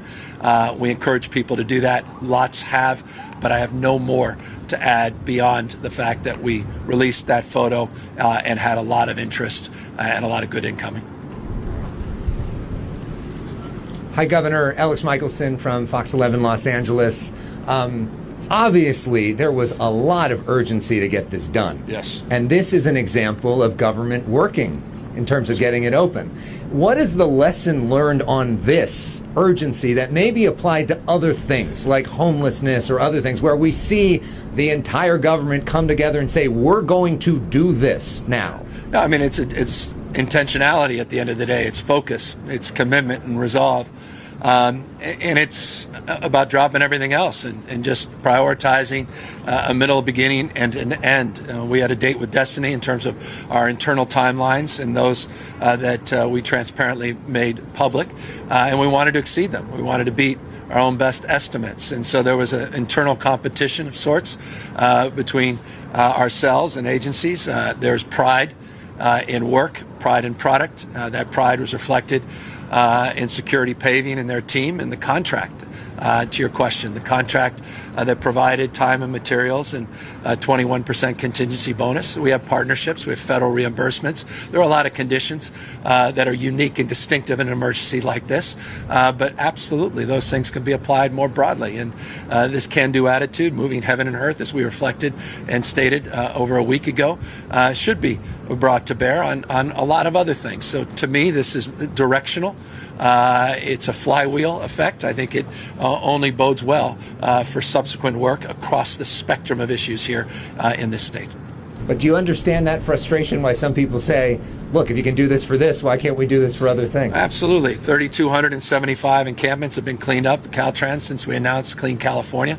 $1.1 billion was set aside, new partnerships.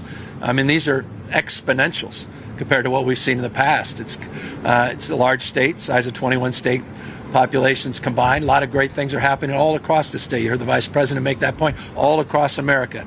I always say this, you're nothing but a mirror of your consistent thoughts. Whatever you focus on, you'll find more of.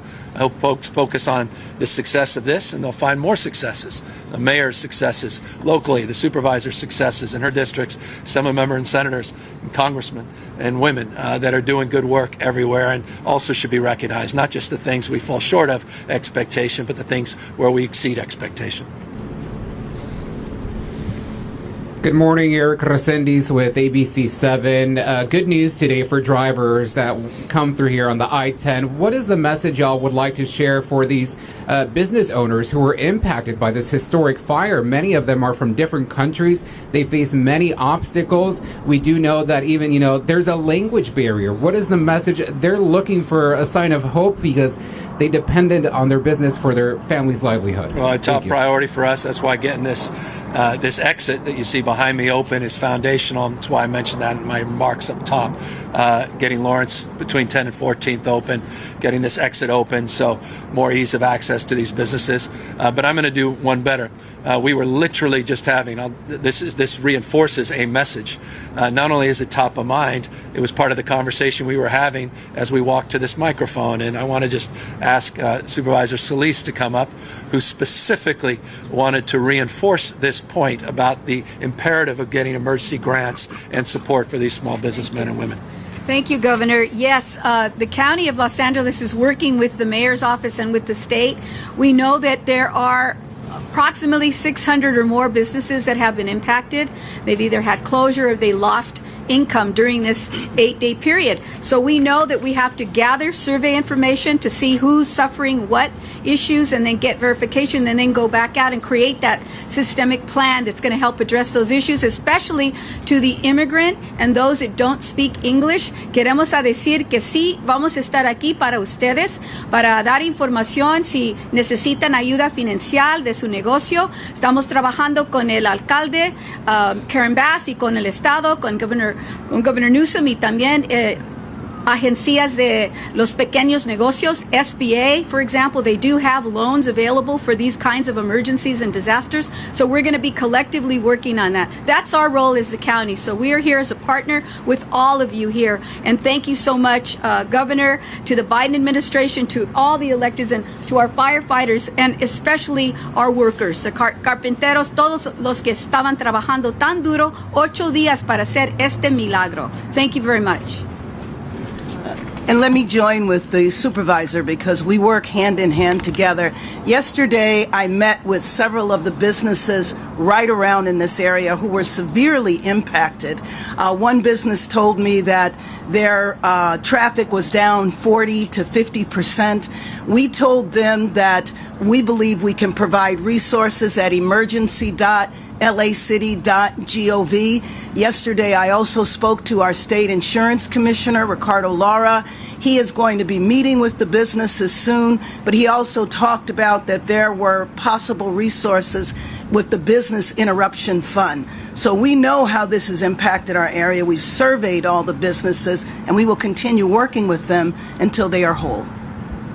Good morning, Bailey Miller here with NBC Los Angeles. Can you provide an exact time of when the 10 freeway will be open this evening? I know many people are anxious, and then of course what people will be seeing over the next few months here on the 10 freeway. I've tried to be,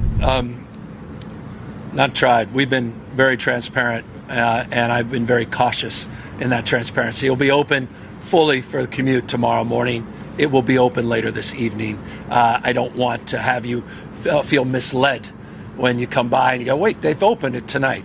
Tonight means tonight. We don't know exactly when, at least 8 hours after we all depart, is the internal conversations we've been having, but it may take a little bit more time. I want to make sure it is safe. I want to make sure everything's ready. The imperative is getting it open for commute tomorrow morning, but it will be open later this evening.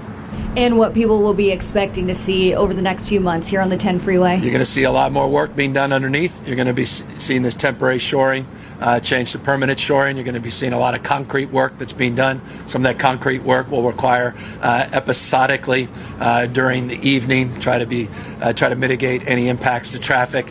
There may be some closures, modest closures, but you'll see that cosmetic work and some of the substantive work being done, but primarily what lies underneath will not be felt mostly by commuters whatsoever. Cara Finstrom with Kay Callaghan. Just one more question. Do we have a feel for the overall cost? We talked about $3 million in federal aid. Yeah, I want to be careful about the cost that's still being assessed. And as you know, we have a cost reimbursement structure. 100% of the costs are reimbursed by the federal government up into the opening, so 8 more hours. So let's get everything we need in. And then it's 91.57%. So it's 90+% reimbursement after the fact. But fortunate to have that kind of reimbursement, that partnership, but it's in the low millions at the moment. But again, we're still assessing those invoices, and as soon as we get them, we'll make them public. And so for now, Alameda Street, the exit, and the stretch of Lawrence Street, are those the only 2 parts that won't be reopening? Yeah, Lawrence between 10th and 14th, to be specific, will take a little bit of time, but we're hoping to move it quickly. And then obviously the impacts on the edges here. You can see that with the off-ramp. So we're going to have a little bit more time there. But that's the only 2 substantive impacts that are not resolved at the moment. Correct. Anybody else? Just big. You spent a lot of time here the last week. What's your big takeaway from this experience? Well, pride. I mean, I'm wearing a pride hat for a reason. I didn't just run in and decide if I should wear a Dodger hat or a Giants hat to come down. That before. Yeah, we've done that before. My Dodger friends here. But pride is, look, it goes to your question. I mean, this is about pride. It's about government getting things done. It's what you'd expect. It's what you should expect every day about everything. I get it. I'm a taxpayer. I just paid my taxes last week. And I get it. You know, we want those dollars to go far. We want them to be used as they're intended to use. But what I love about a project like this is, you know, a lot of things in life are directional.